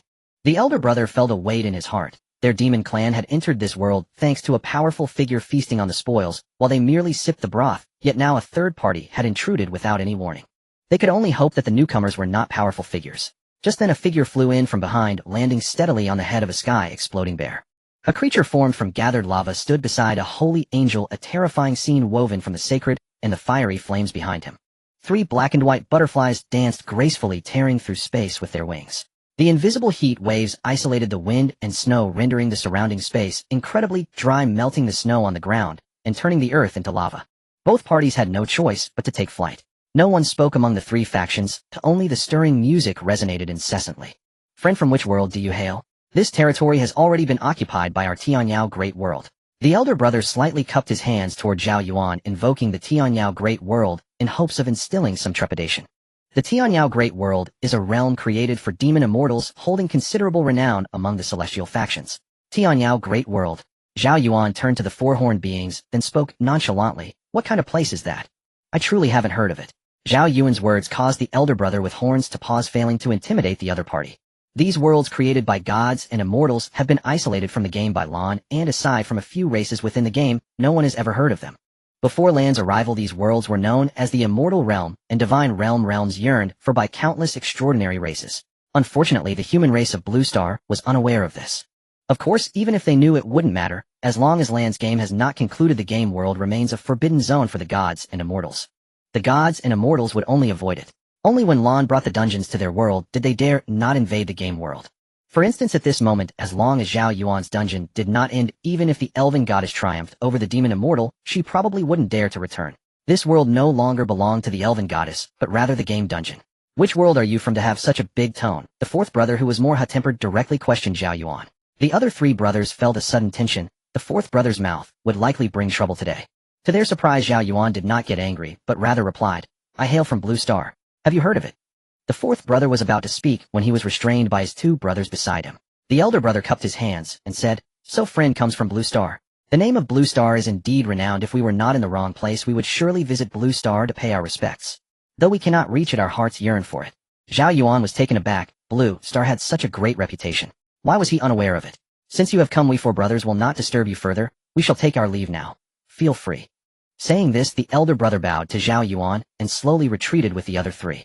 Zhao Yuan did not stop them. As the four passed by the Hell Insect clan, a small eye of a Hell Insect glanced at the elder brother. In an instant, the elder brother's whole body tensed, as if he were in an endless hell, and in the next moment he felt he was about to be devoured. Cold sweat dripped continuously, evaporating as it hit the ground. Only when the four quickly distanced themselves and returned to the wind and snow did his racing heart slowly come to a halt. He turned and unleashed a flurry of slaps at the fourth brother, leaving his face swollen. If you can't speak, then don't. If you do this again next time, I will swallow you. The elder brother glared coldly at the fourth brother, while the other two brothers looked on without intervening. Only after the elder brother finished dealing with the fourth brother did the third brother approach him and say, What kind of place is Blue Star? Its reputation is so great. How should I know what Blue Star is? I've never even heard of it. The elder brother replied helplessly. Then you. Got it, I understand. The third brother instantly understood, initially thinking it was his own ignorance, but realized it was nothing at all. Let's withdraw if the other side shows no signs of weakness. But what are those red insect beasts? Their murderous intent is truly excessive. The elder brother's expression grew cold. Today had been a complete failure, losing face entirely. Just then the space began to vibrate. Suddenly a violent sensation. The elder brother's expression grew cold. Today had been a complete failure, losing face entirely. Just then the space began to vibrate. Suddenly a violent sensation reaching his heart. Not good, let's go. The elder brother shouted loudly, a sharp pain surging through his body. A giant crack appeared on him, and then he saw the dismembered limbs of his three brothers. The swollen head of the fourth brother fell beside him. The elder brother turned to the side, observing three butterflies dancing gracefully, stunningly beautiful, in the blizzard. So he didn't spare me. The elder brother hadn't finished speaking before he completely lost consciousness. Soon the four broken bodies were buried beneath the snow, leaving no trace. Zhao Yuan watched the returning rift butterflies with a faint smile, standing atop the bear's head, gazing at the trembling ice and snow elf clan nearby. Are you of the elf clan? The ice spirit gazed at the returning sky-rending butterfly. You, as beings attuned to snow and frost, they possessed an acute sensitivity to anomalies within blizzards. Toward the direction where the four outsiders had departed, a thick coppery scent of blood hung heavy in the air. Clearly those outsiders had perished amid the storm. Though they had devoured many of her kin, they too were outsiders, fated no doubt to suffer the same grim end. Indeed, I am Han Bing, chieftain of the ice spirits. Slay me or rend me, as you will. Surrender is unthinkable. Wounded yet resolute, Han Bing unfurled her wings and soared forth, fixing Zhao Yuan with a glacial stare. They had long prepared for this final stand, now merely exchanging one adversary for another. For years the elven clans had bled endlessly, whether slain in battle or surrendered in despair. All ultimately became sustenance for these outsiders. Submission or defiance, what difference remained? In the end, death was inevitable. Better to fall gloriously in combat than cower in shame, disgraced before the eyes of fellow elves. The Ice Spirit Clan. Are only you left? Zhao Yuan loomed above them, his tone laced with disdain. So few. How much might the elven goddess reward for such meager prey? His condescending posture, regarding them as helpless morsels upon a butcher's block, made every ice spirit tighten her grip upon her weapon. If war is your desire, then let it begin. Never shall we guide you to our sacred homeland. Han Bing's body shimmered with icy energy. A howling gale erupted across the land, and snow intensified into a furious tempest. Boundless magma surged forth, instantly vaporizing the chill. The flame law sovereign slowly extended a claw. Rivers of molten rock coalesced into an infinite sea of fire above the frigid plateau, sweeping away snow and wind alike. Zhao Yuan raised a hand, halting the flame law sovereign's incantation, and ordered the hellworms and giant horned ants to withdraw. He feared that should hostilities ignite, these spirits would be obliterated in an instant. A misunderstanding. You mistake me for your enemy. I have just emerged from the divine tomb. Perhaps we may speak. Zhao Yuan casually pointed toward a distant horizon. At his gesture the ice spirits' faces paled in shock. Their very lineage had guarded the divine tomb for eons. Had outsiders already seized it? It is over. The divine tomb, too, has fallen. Our entire elven race is doomed. Han Bing's face fell, lifeless grief overwhelming her. Yet beneath it a strange relief stirred. The crushing weight of centuries-old duty had finally lifted. Now let battle decide all. Let it end here. The other ice spirits shared the thought, a fierce, unyielding resolve ignited within their hearts. Zhao Yuan arched a brow as he beheld the sudden surge of suicidal resolve. No wonder the elves had endured so long. Not through cunning or fortune, but through sheer courage to die honorably rather than live in ignominy. Zhao Yuan opened his game interface, revealing the quest prompt. Instantly, the ice spirits jerked upright, and across the world, every surviving elf turned their gaze toward the plateau. Has the goddess returned? No. Were she truly back, the outsiders would vanish in an instant. Yet what Zhao Yuan displayed as a mere interface appeared to the ice spirits as a divine edict. The aura of the elven goddess permeated the air. Han Bing stared at the celestial decree hovering before Zhao Yuan, her voice trembling. Goddess, you have not forsaken us. Grief and joy collided within the spirits. Words failed them entirely. To place one's race's hopes solely upon a deity, right or wrong. Zhao Yuan withheld judgment. Yet were he in their stead, stake his life upon divine mercy, he knew sleep would desert him forever. We greet the divine envoy. Having composed herself, Han Bing led the others in deep obeisance. Zhao Yuan descended from the skyboost bear's back and landed. Tell me, how many elves remain? Your goddess has commanded me to save you, Zhao Yuan asked. Instinctively, Han Bing dismissed the faint irreverence in his tone. Surely it was illusion. A divine envoy could never speak thus of the goddess, though perhaps he had arrived too late. So many elves had already fallen. Your Eminence, our ice spirit clan numbers fewer than 20 souls. As for the other elven clans, I have not laid eyes upon another elf in decades. Han Bing spoke softly, her voice hollow. Zhao Yuan slapped his forehead. Just as he'd feared, only these few remained. Sensing his dismay, Han Bing offered explanation. Forgive me, divine envoy. Our clan dwells in isolation upon the Frost North Plateau, far from other elven kind. Save for those entering the divine tomb, we seldom encounter kin. Now with endless war, even the sacred rites of burial have ceased. Zhao Yuan nodded solemnly. There was no path but forward. He produced the divine edict. Trust now settled upon the elves, and without hesitation, they guided him to their ancestral lair. Zhao Yuan realized their sanctuary lay nearby. No wonder they chose this ground to confront the minotaurs. Had they not fought here, they would have led their enemies straight to their home. True to their name, the ice spirits bore skin like flawless glacier ice, translucent, radiant, draped in gossamer garments that left vast swathes of flesh exposed to wind and moonlight. Each snowflake alighting upon their bodies melted seamlessly into their forms. As they beat their wings, blizzards parted before them, carving a clear passage. This way, divine envoy. Han Bing gestured respectfully. Zhao Yuan strode forward into the tunnel. Once inside, Han Bing and her kin meticulously inspected the entrance, erasing all traces before following him in. Within moments, fresh snow buried the entrance, indistinguishable from its surroundings. Inside the ice spirit's sanctum, Zhao Yuan found a cavern carved entirely of ice, radiating bone-deep cold, surely habitable only for beings born of frost. At Zhao Yuan's side stood the flame-law sovereign, whose silent heat caused droplets to weep steadily from surrounding ice.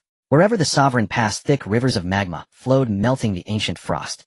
Divine envoy, might he please quell his flames? Our sanctuary cannot endure this heat, Han Bing murmured, bowing low. Zhao Yuan felt it too. If the flame-law sovereign lingered longer, the ice spirit's ancestral home would dissolve into ruin. With a wave, Zhao Yuan dispelled the flame-law sovereign. The oppressive heat vanished, replaced instantly by a piercing, soul-chilling cold. Zhao Yuan frowned. Even at his 14-star evolutionary stage, the cold bit deep. A mortal would freeze solid upon crossing the threshold. The ice spirits exhaled in collective relief. Born of frost, they found the sovereign's searing presence unbearable, like standing before a furnace. Within moments, sweat dampened their garments, revealing graceful contours. Zhao Yuan glanced once, then turned his gaze elsewhere. What of the other elves? As Zhao Yuan finished speaking, he noticed a group of ice and snow elves emerging from the icy wall beside him, their gazes filled with confusion and caution as they looked at Zhao Yuan. Had it not been for the presence of their kin and leader behind him, they likely would not have revealed themselves. Zhao Yuan looked at the 11 ice and snow elves, and together with the 7 from Han Bing, there were a total of 18. This was the entirety of the ice and snow elf race. Zhao Yuan observed the 11 ice and snow elves, noting the youthful innocence on their faces. They were likely a few young ones. If not for their faces, one could hardly tell their age, as their racial traits were too pronounced. This is the divine envoy, do not be afraid. Han Bing stepped forward to introduce them. We have met the divine envoy. The 11 ice and snow elves responded in unison with a bow. Zhao Yuan nodded in acknowledgement. He glanced around and sighed lightly. Is this all that remains? Zhao Yuan's words plunged the surrounding ice and snow elves into sadness. Although they were never a dominant race in the past, they had numbered in the hundreds of thousands. Now only a handful remained. Yes, divine envoy, without you this world may soon see the end of the ice and snow elves, Han Bing said desolately. The divine war back then was devastating. When external enemies invaded, the elite of all elven clans went to protect the goddess. Before they could even reach her, they were caught in the chaos and perished instantly. Had it not been for the goddess' protection drawing away most of the power, this world would likely have been erased. This also led to our loss of high-end power and most of our elites during the invasion. We have been retreating ever since. Han Bing explained. To engage in a divine war without seeking shelter. Isn't that seeking death? Zhao Yuan was baffled by the elven race's actions, unsure whether to call it foolishness or bravery. Now was not the time for such thoughts. Zhao Yuan felt a headache coming on and he had initially thought the elves could assist him, but it turned out that their plight was worse than he imagined. How much do you know about the invading race, particularly that of the Tianyao Great World? Zhao Yuan turned to Han Bing and asked. This? I'm not too clear either. Previously we elves lived in peace and rarely involved ourselves in the affairs of other worlds. Many elves were even unaware of the existence of other worlds. Moreover, our clan's heritage was wiped out in an instant. After that, with years of external invasions, not much information was passed down to me from the leader. Han Bing stammered softly. She felt helpless. According to the old rules of the ice and snow elves, she was not qualified to become the leader. However, since she ended up being the tallest and strongest among them, the position naturally fell to her. All that was left for her as leader was merely a title. How have you managed all these years? Zhao Yuan continued to inquire. She hoped to gather some information to plan ahead. Basically, we hide whenever possible. If we cannot escape, we fight to the death. Han Bing replied. Very wise. Do you have any specific information on the enemies surrounding you? Zhao Yuan pressed, unwilling to give up. Looking at Han Bing's panicked expression and the evasive glances of the other elves, Zhao Yuan smacked his forehead. They knew nothing. Clearly, he could not rely on them. What are your plans for the future? Zhao Yuan asked next. As long as we endure, once the goddess returns, we will be victorious. The goddess will surely make these invaders pay the price. Han Bing declared earnestly. The goddess is the creator of this world and their mother deity, and they believe in the elven goddess unconditionally. Zhao Yuan was at a loss for words. By the time your goddess returns, you might all be long gone. Zhao Yuan pondered for a moment and decided not to linger with this group of elves any longer. He said directly, all right, you all stay hidden here for now and do not go out. I will try to clear the surrounding invaders. Is there a way for me to contact? If there are any changes, I will inform you in advance. Han Bing understood Zhao Yuan's intention. The divine envoy did not plan to hide like them. Oh right, the divine envoy still needed to rescue other elves. How could he hide like them? Divine envoy, as long as you call my name into the wind, and snow, the wind will carry your words to us. If you leave the Hanbei Plateau, as long as there is wind, calling my name will allow the wind to carry your message to the plateau. Han Bing hurriedly explained. Zhao Yuan was taken aback. It was so convenient for the elves to communicate. Simply calling a name could transmit information. Alright, stay safe and don't recklessly venture out and get captured. Zhao Yuan reminded. He could not bear to think that he had just saved these few elves only for them to be captured by the demon race as snacks. Seeing Han Bing and the others nod obediently, Zhao Yuan took another look at the icy cave before turning towards the exit. Returning to the wind and snow, Zhao Yuan waved at the ice and snow elves behind him, watching as they slowly concealed the cave entrance, calling upon the wind and snow to erase their traces, blending the entrance seamlessly with the surrounding scenery. Zhao Yuan soared into the air, and the flame god soon appeared by his side, the heat dispelling the cold. Zhao Yuan rubbed his face, admitting that the icy cave was quite extraordinary. It was terrifyingly cold, and he feared he might not withstand it if he stayed too long. Zhao Yuan began to patrol around the Hanbei Plateau. Since he had promised the ice and snow elves to clear the surrounding invaders, he naturally intended to keep his word. The Hanbei Plateau was a remote area in the elven world, apart from a surge of demon clans that had previously swept through, slaughtering most of the ice and snow elves. There were rarely any large-scale demon incursions here, since it offered little interest, and the vast Hanbei Plateau had less than 20 ice and snow elves left, akin to searching for a needle in a haystack. Zhao Yuan flew swiftly, crossing over mountains of ice, and suddenly came to a stop, retracting the flame god and silently landing on the side of an ice mountain. On the other side of the mountain, black smoke rose in the wind and snow, quite conspicuous. Zhao Yuan observed from a distance, seeing a group of demons celebrating in a cave entrance, carelessly lighting bonfires, as if they had no fear of danger. It seemed these demons completely regarded this place as their own, acting without any caution or fear. Zhao Yuan then took advantage of the terrain to approach quietly. He needed to assess the power disparity. If the enemy was too strong, he would pretend to have seen nothing. If they were average, he would have to send them on their way. Outside a cave, a group of men and women with hardened horns chatted casually around a campfire, while a stripped-down elf was skewered on an iron rod, emanating the aroma of roasted flesh. Zhao Yuan frowned at the scene. Illogically, once one stepped into the extraordinary realm, the appetite would diminish significantly, as survival no longer relied on sustenance. The demon clan before him exuded a primitive aura, clearly not a race on the path of evolution. The traces of their primal nature were strong. From the cave entrance behind these demons, faint sounds of crying could be heard. There should be other living elves. In front of the campfire, one demon, his eyes aflame with desire, gazed at the roasted meat, unable to contain himself any longer. He grabbed the elf's thigh, tore it off, and began to chew. While chewing on the thigh, he mumbled, "In my opinion, cooking it thoroughly loses the essence of fresh meat. Why must you roast it?" The demon, focused on roasting the meat, ignored the man, diligently turning the elf's body. Seeing someone had already begun to eat, the others could no longer hold back, disregarding whether it was cooked or not, and joined in tearing it apart. Soon the group of demons each took a piece, swiftly finishing off the elf, leaving only the head on the top of the iron rod, still reflecting the terror from its last moments. The demon roasting the meat looked helplessly at the bear skewer, exclaiming, "What's the point of roasting this?" He took down the remaining head, bringing it close, and with sharp teeth bit off a large chunk. "My lord, how about we eat another one?" The first demon to act suggested, looking at the man who had not touched the meat at all. Zhao Yuan also looked at that person. Without the demon's reminder, he would never have guessed he was the leader of this group. After all, his physique appeared rather slender compared to the other. He slowly raised his head, his cold gaze directed at the speaking demon, instantly silencing him and causing him to lower his head. "All right, let's finish eating and set off for the Tianyao Great World," the leader said. His voice was sharp and piercing, akin to the sound of iron scraping against iron. "My lord, are we just going back like this? We've only completed half of our mission. I heard there's still a group of elves in this highland. Aren't we going to catch them?" A nearby demon asked in confusion. "No, we've been loitering here for so long, without catching a single elf, though instead you've devoured quite a bit. What's the point of capturing anything?" He coldly shot a glance at the other demons. The others buried their heads in their food, not daring to say much. "My lord, there should still be elves here. If we dig 3 feet into the ground, they won't escape. No need for that. Let's hurry back to the Tianyao Great World, otherwise I fear we won't make it back." The leader's voice suddenly dropped significantly. The others instantly looked up at the leader, abandoning their meat. "What's wrong? Why leave all of a sudden? Has the deity of this world returned?" Someone said in terror. "If the deity had returned, they would undoubtedly perish." "What nonsense are you talking? If the deity had returned, could you still be sitting here, unharmed?" Before the leader could speak, someone nearby scolded, but from his expression fear was evident. If it truly was the deity, or even if the deity just decided to intervene, they would all meet their end. "It's not the deity, it's my cousin who sent me a message saying that many prominent figures have fled. Something unknown must have happened. After thinking it over, we should retreat. Although these elves are valuable, we must ensure our lives first," the leader said. As soon as he finished speaking, someone hurriedly asked, "My lord, what else did your cousin say?" The confidant beside the leader shot a glare at that demon. It was the leader's cousin, not yours. The leader, for some unknown reason, suddenly felt a bit anxious, completely unaware of the slip of the tongue just now. "My cousin said that a few days ago the Tianyao Lord suddenly transmitted 2 words, and upon hearing those big shots immediately fled. My cousin also told us to retreat." "What were those 2 words?" the confidant asked, curious. "Star cluster." The leader muttered to himself, wondering why his heart was racing faster and faster. Why was he growing increasingly anxious? Star cluster. The others questioned, some even looking up at the sky, finding no sign of any star cluster.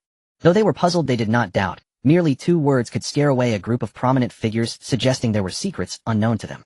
"No more waiting, let's leave quickly. Money can always be earned later. We can't afford to lose our lives over this."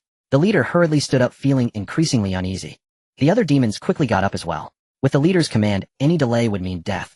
The confidant hurried to prepare to enter the cave to bring out the elves, but just as he reached the entrance, a shadow fell from the sky. A tremendous force crushed him into a puddle of flesh. "Who?" the leader shouted urgently. Suddenly a deafening roar erupted, shaking the snow atop the mountain. An avalanche of snow came pouring down. Moreover, that roar carried a mocking effect, forcing the demons to charge towards the sky. Countless snowflakes buried down upon them.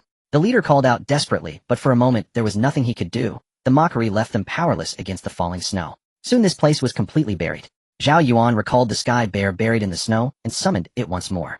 When everything settled, Zhao Yuan remained motionless, believing that this mere avalanche could not possibly eliminate this group of extraordinary beings. Indeed, as the mockery faded, a surge of demonic power pierced through the snow and charged out.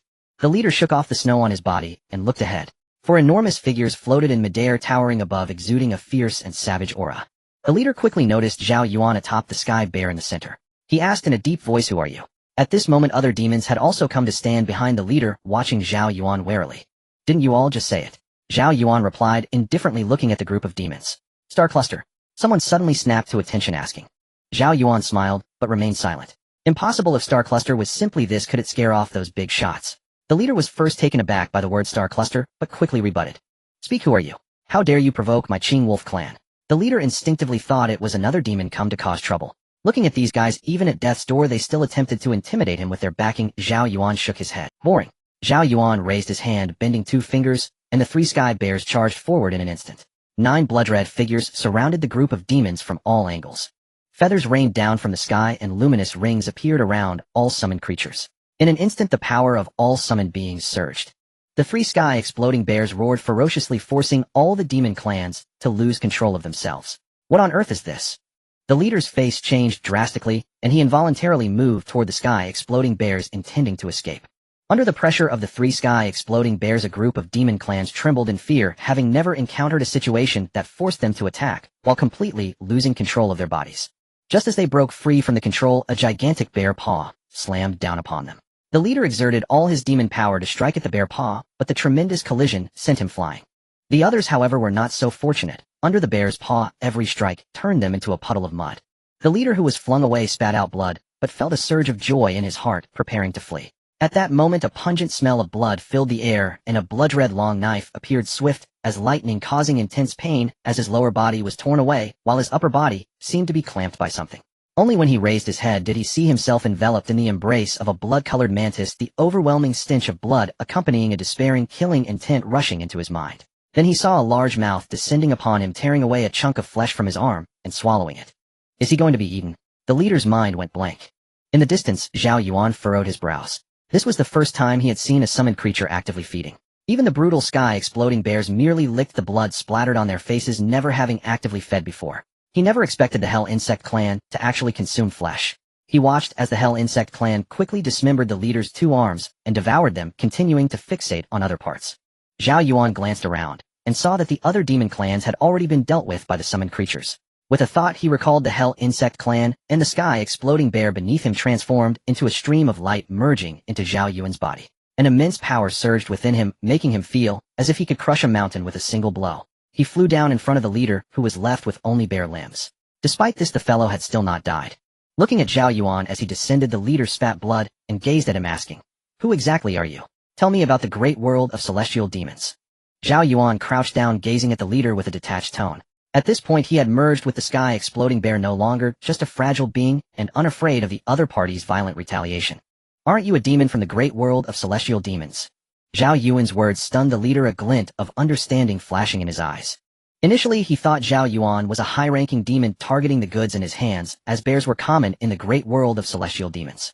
As long as the flame law god did not appear, it would be fine for Zhao Yuan to pretend to be. "Now it's my turn to ask you," Zhao Yuan said coldly.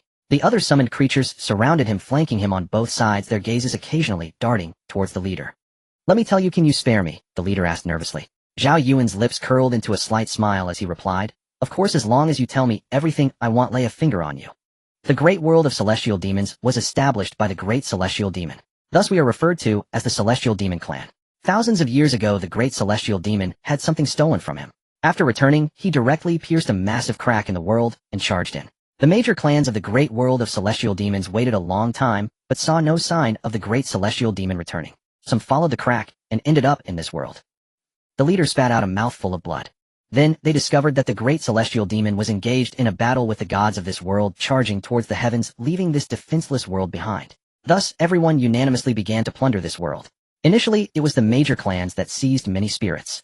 Some discovered that consuming these spirits would enhance their own cultivation, leading the entire great world of celestial demons to take action and invade this place. We arrived quite late. Basically, this world has been thoroughly searched, and we can only scrape together some leftovers. The leader subtly justified himself. "So how many celestial demons are left in this world?" Zhao Yuan continued to smile and inquire. "There are still many, but they should all be at the bottom of the great world of celestial demons now. The first batch of large creatures that invaded plundered and then fled. They also feared that the gods would suddenly strike at them, leaving a few big shots in this world to wait for the battle to end." "Be clear, how many are there?" Zhao Yuan's voice sharpened. "If everyone else had fled, would the remaining few not fear for their lives? We are just insignificant characters and have never encountered those big shots. We are unaware of how many there are, but they should have all run away by now." Seeing Zhao Yuan, who had been smiling, suddenly change his expression, the leader's heart skipped a beat. "You must have overheard." "No. I heard my cousin say that the great celestial demon ordered us to retreat from here and mentioned the word starry sky." Upon hearing these 2 words, those big shots reportedly fled back to the great world of celestial demons without looking back. "My cousin urged me to leave quickly," the leader hurriedly explained. "Has this news spread?" Zhao Yuan asked calmly. "No, those big shots probably won't care about us lower-ranking demons. To them we're inconsequential, merely dying and being replaced after a few years. If it weren't for my cousin, I wouldn't even know this kind of news." The leader spoke honestly. At this moment his wounds had begun to scab over, no longer bleeding, and his breath was much steadier than before. Zhao Yuan pretended not to notice and continued to ask, "How many spirits have you captured?" 207. "In the recent period we have consumed 7, leaving 200 remaining." The leader's severed limbs began to sprout fresh flesh. "Are they all in the cave?" Zhao Yuan inquired. "Yes. I've told you everything I know. Can you let me go? I promise if you spare me I will leave this world immediately and never disclose your information," the leader said softly, looking at Zhao Yuan, who was less than half a meter away. "Really?" Zhao Yuan chuckled. "Of course. Come here." Suddenly the leader's eyes sparkled with malice and a restored arm shot out to grasp Zhao Yuan's neck. Now your life is in my hands. Have your subordinates retreat quickly. The leader threatened Zhao Yuan fiercely. Yet despite his words, Zhao Yuan remained smiling unfazed. Hurry! The leader exerted force with his hand, shouting loudly. All right, no problem. Zhao Yuan waved his hand, and the summoned creatures slowly began to retreat. However, their limited intelligence could not fully comprehend Zhao Yuan's intent, and they stopped after taking just one step back. Make them retreat further, the leader bellowed. Zhao Yuan did not command the summoned creatures to retreat this time. Instead, he turned his head slightly, and said to the leader, put in some effort, will you? The leader was taken aback and hurriedly tried to choke Zhao Yuan's neck, but the immense strength felt as if he were grasping not a neck, but a piece of ancient iron that had endured for millennia. He could hardly move it. Is it my turn now? Zhao Yuan instantly stretched out a hand and seized the leader's neck, imbued with boundless power by the explosive force of the sky. The immense pain instinctively made him release his grip on Zhao Yuan's neck. Zhao Yuan effortlessly lifted him up the tremendous force, causing the leader's face to flush. Spare me, the leader said with difficulty. With a crisp snap, the leader's head was suddenly severed. Zhao Yuan was taken aback. He had merely exerted a light bit of strength. He did not expect the opponent to be so fragile. At the same time, far away in the elf continent, a man looked towards the cold North Plateau. Above him was a vast rift belonging to the cousin of the leader, someone he could never reach. He shook his head slightly and flew towards the rift without looking back. Simultaneously, a group of ecstatic demon clans charged into the rift. Seeing the leader's cousin, they hurriedly made way. The cousin glanced at these demons before quickly rushing inside. Those who were informed began to flee, while those who were unaware rushed in as if they were reincarnating. Hopefully these weeds-like demons could slightly quell the wrath of the elf. Zhao Yuan looked at the unwilling head in his hand and suddenly lost interest. Initially he wanted to hone his combat skills, but this leader was utterly useless. He casually tossed the head aside, exited the fusion state, and summoned the hellish insect swarm. As soon as they emerged, they pounced towards the scent of blood, swiftly devouring the leader's dismembered limbs, their stench growing stronger. Zhao Yuan soared into the air, arriving at the place buried under an avalanche. Looking at the thick snow below, he wondered if those elves in the cave would be all right. After all, as a transcendent race, their vitality should not be so fragile. Summoning the fire mage, Zhao Yuan approached the snow. As he drew near, the endless heat almost instantaneously melted the snow. Zhao Yuan quickly reached the cave entrance, and the boundless snow collapsed along the path he had melted. Before it could get close to him, it was evaporated by the fire mage. The massive heat waves inevitably stirred the elves within the cave. Entering, Zhao Yuan saw that in this randomly chiseled cave, 200 elves were brutally bound to pillars. They appeared extremely haggard, their clothes in tatters revealing glimpses of spring. Upon seeing Zhao Yuan enter, their eyes filled with terror, not because Zhao Yuan was particularly intimidating, but due to the fire mage beside him.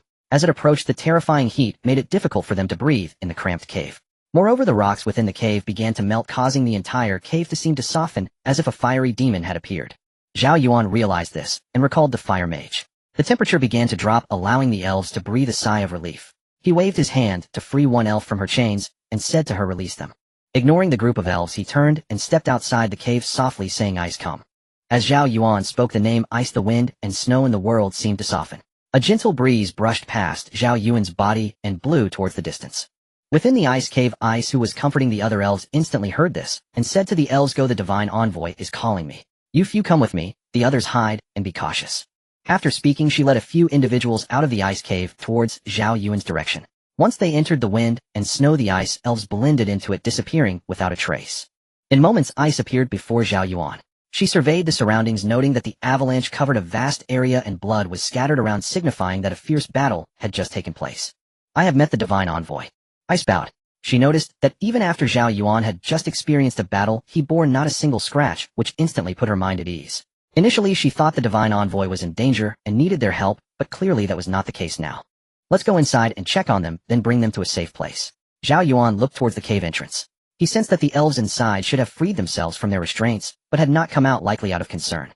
Ice gazed at the cave entrance, feeling a familiar fluctuation. Elves. She immediately became excited, regardless of whether they were ice elves or not, as long as they were elves. Ice rushed inside, followed closely by the few elves she had brought. Sure enough, as soon as they entered, Zhao Yuan heard a chorus of exclamations. Clearly this group of elves did not expect to encounter ice elves, especially since so many elven clans had vanished, and they thought the ice elves had also been annihilated. Before long, Ice emerged with a group of elves who collectively bowed to Zhao Yuan and said, we have met the divine envoy. Ice introduced Zhao Yuan's identity to them. Zhao Yuan turned around to look at this group of elves. Since the elf goddess was female, most of the races she created were female, with male elves being quite rare, as they did not solely rely on reproduction between the sexes. Zhao Yuan gazed at these bizarre, yet vividly unique elves, and asked, "Can someone tell me about the situation outside?" The elves exchanged glances, each appearing to evade various captures in a disheveled manner, and their understanding of the elven race's situation seemed stuck in the distant past. "I know a bit." A tall elf stepped forward. Compared to the other elves, she had no wings, and her long legs were particularly eye-catching, making her significantly taller than the others. "Divine Envoy, this is the Battle Elf clan," Ice quietly explained to Zhao Yuan. "Battle Elves?" Zhao Yuan scrutinized her closely, and indeed noticed that she was somewhat different from the other elves. At the very least, while the clothing of other elves was mostly decorative, hers was leather armor that accentuated her figure. "I have met the Divine Envoy. I am a Battle Elf." The Battle Elves are a prominent clan within the Elven race, generally responsible for external defenses in the Elven world, and symbolizing the Elven race's military strength. The Battle Elf bowed to Zhao Yuan, and briefly introduced herself. "Alright, now tell me about the situation outside." Zhao Yuan sighed in relief. He was finally going to learn about the situation outside. "Divine Envoy, the Elven race is currently in a state of disarray. After losing our high-level combat power, our army has been on the verge of collapse against the enemy. Countless Battle Elves have been annihilated or captured, and the Elven race has basically lost its foothold in the Elven world. Now only some elderly, weak, sickly, and disabled elves are fleeing everywhere. The entire Elven world is essentially occupied by the demon clans, but I believe there are still a small number of elves surviving tenaciously, just like us." Zhao Yuan looked at the remnants of soldiers before him, unsure of what to say. However, the words of the battle spirit reminded him to gather the remaining spirits together as much as possible to strengthen their own forces, though this would inevitably draw the attention of the Tianyao clan. When the forces of the Tianyao clan come pressing in, whether they can withstand such numbers is also a question. On the bright side, the previous leader mentioned that the high-ranking and mid-level members of the Tianyao clan had essentially fled, leaving only some low-level weeds behind. However, it is uncertain whether those who fled will return. This indeed poses a significant problem. As a battle spirit, do you have any thoughts? Speak up. Han Bing should have informed you of my intentions, and I would like to hear your perspective. Zhao Yuan looked towards the battle spirit. His own thought was to seize an opportunity to fight. If they won, it would be a gain, and if they lost, they would retreat. If the spirits can be saved, then save them. If not, let fate decide. Of course, he wouldn't say this in front of the spirits. If there was a better way to save more spirits, Zhao Yuan would be willing to listen. "Divine Envoy, my name is Izzy. During the time I was captured, I learned that the high-level combat forces of the Tianyao clan have basically withdrawn. Their retreat was quite sudden, and I suspect something unexpected happened during the Divine War. From the results, if I am not mistaken, the goddess should have gained the upper hand, which is why these demons began to flee." He earnestly spoke to Zhao Yuan. Although her speculation might not be accurate, the outcome was not far off. "Continue." Zhao Yuan urged her to proceed instead of explaining. Seeing that Zhao Yuan did not refute her, he felt as if she had received affirmation, and her spirits lifted, as if her guesses had been validated. Indeed, after all, the gods must have sent down divine envoys. They must have gained the upper hand. "I believe now is the time for us to pursue victory. The high-level combat forces of the Tianyao clan under the goddess might will surely not appear in the spirit world again. The remaining demons pose no threat. We must use their blood to avenge our fallen kin," he exclaimed loudly. Her voice was filled with fervor, igniting the spirits' passions as if they could defeat the Tianyao clan and drive them out of the spirit world at any moment. Zhao Yuan felt a dark line form on his face. "Those so-called insignificant demons had recently captured all of you, and you nearly became their meal. How do you see them as no threat? This spirit seems somewhat unreliable. Of course, we will still rely on the Divine Envoy. I believe that under the goddess' protection and the Divine Envoy's power, we can certainly succeed." He looked around at the more than 200 spirits of her kin with satisfaction, then complimented Zhao Yuan. Zhao Yuan crossed his arms and remained unmoved, saying, "Continue. My plan is to establish our defense on the Hanbei Plateau and call upon our fellow kin to come to the Hanbei Plateau, which will surely sound the horn of counterattack." He briefly outlined her plan. Zhao Yuan rubbed his head, feeling a bit chilly at the back of his neck, and couldn't help but ask, "I have a question. You want to call other spirits to the Hanbei Plateau, which means a large number of spirits will approach this area. After all, this will alert the Tianyao clan. They are numerous, and once they guard the Hanbei Plateau, they can catch them easily. Are you not leading them into the tiger's den?" "No need to worry, Divine Envoy. I will have them come quietly," he replied. "Quietly? Do you really think the Tianyao clan is blind?" Zhao Yuan silently took a step back. "In these years, our spirit tribe has suffered heavy casualties, and countless kin have been scattered, living a life on the run. Now that the Divine Envoy has appeared, as long as the Divine Envoy raises a hand, countless spirits will surely rush to come. I know that there will certainly be deaths on this journey, but these are necessary. Rather than being captured one by the Tianyao clan, it is better for us to gather and fight to the death. Now that the Divine Envoy has descended, the goddess' gaze will surely be upon us. I believe victory will belong to us." He shouted with her arms wide open, filled with excitement. The other spirits seemed to be stimulated as well, and all raised their hands, shouting, "Victory, victory." After that, he looked back to Zhao Yuan, hoping to receive his affirmation. Currently her status was nothing, but as long as she gained Zhao Yuan's approval the other spirits would surely listen to her. As she looked towards Zhao Yuan the remaining spirits also looked at him. As long as the divine envoy agrees it represents that the goddess must also agree. I trust you. Zhao Yuan thought for a moment. Although this plan sounded unreliable, it was ultimately the spirit tribe's own decision. Let's take it step by step and see how it goes. At least it should be better than the current situation. With Zhao Yuan's affirmation, Yi became excited again. As she raised her hand, everyone involuntarily looked at her. I.e. of the battle spirit tribe under the gaze of the goddess and in the presence of the divine envoy call upon all comrades of the spirit world. Kinfolk come to the Hanbei Plateau. We will establish our first line of defense here and drive the demons out.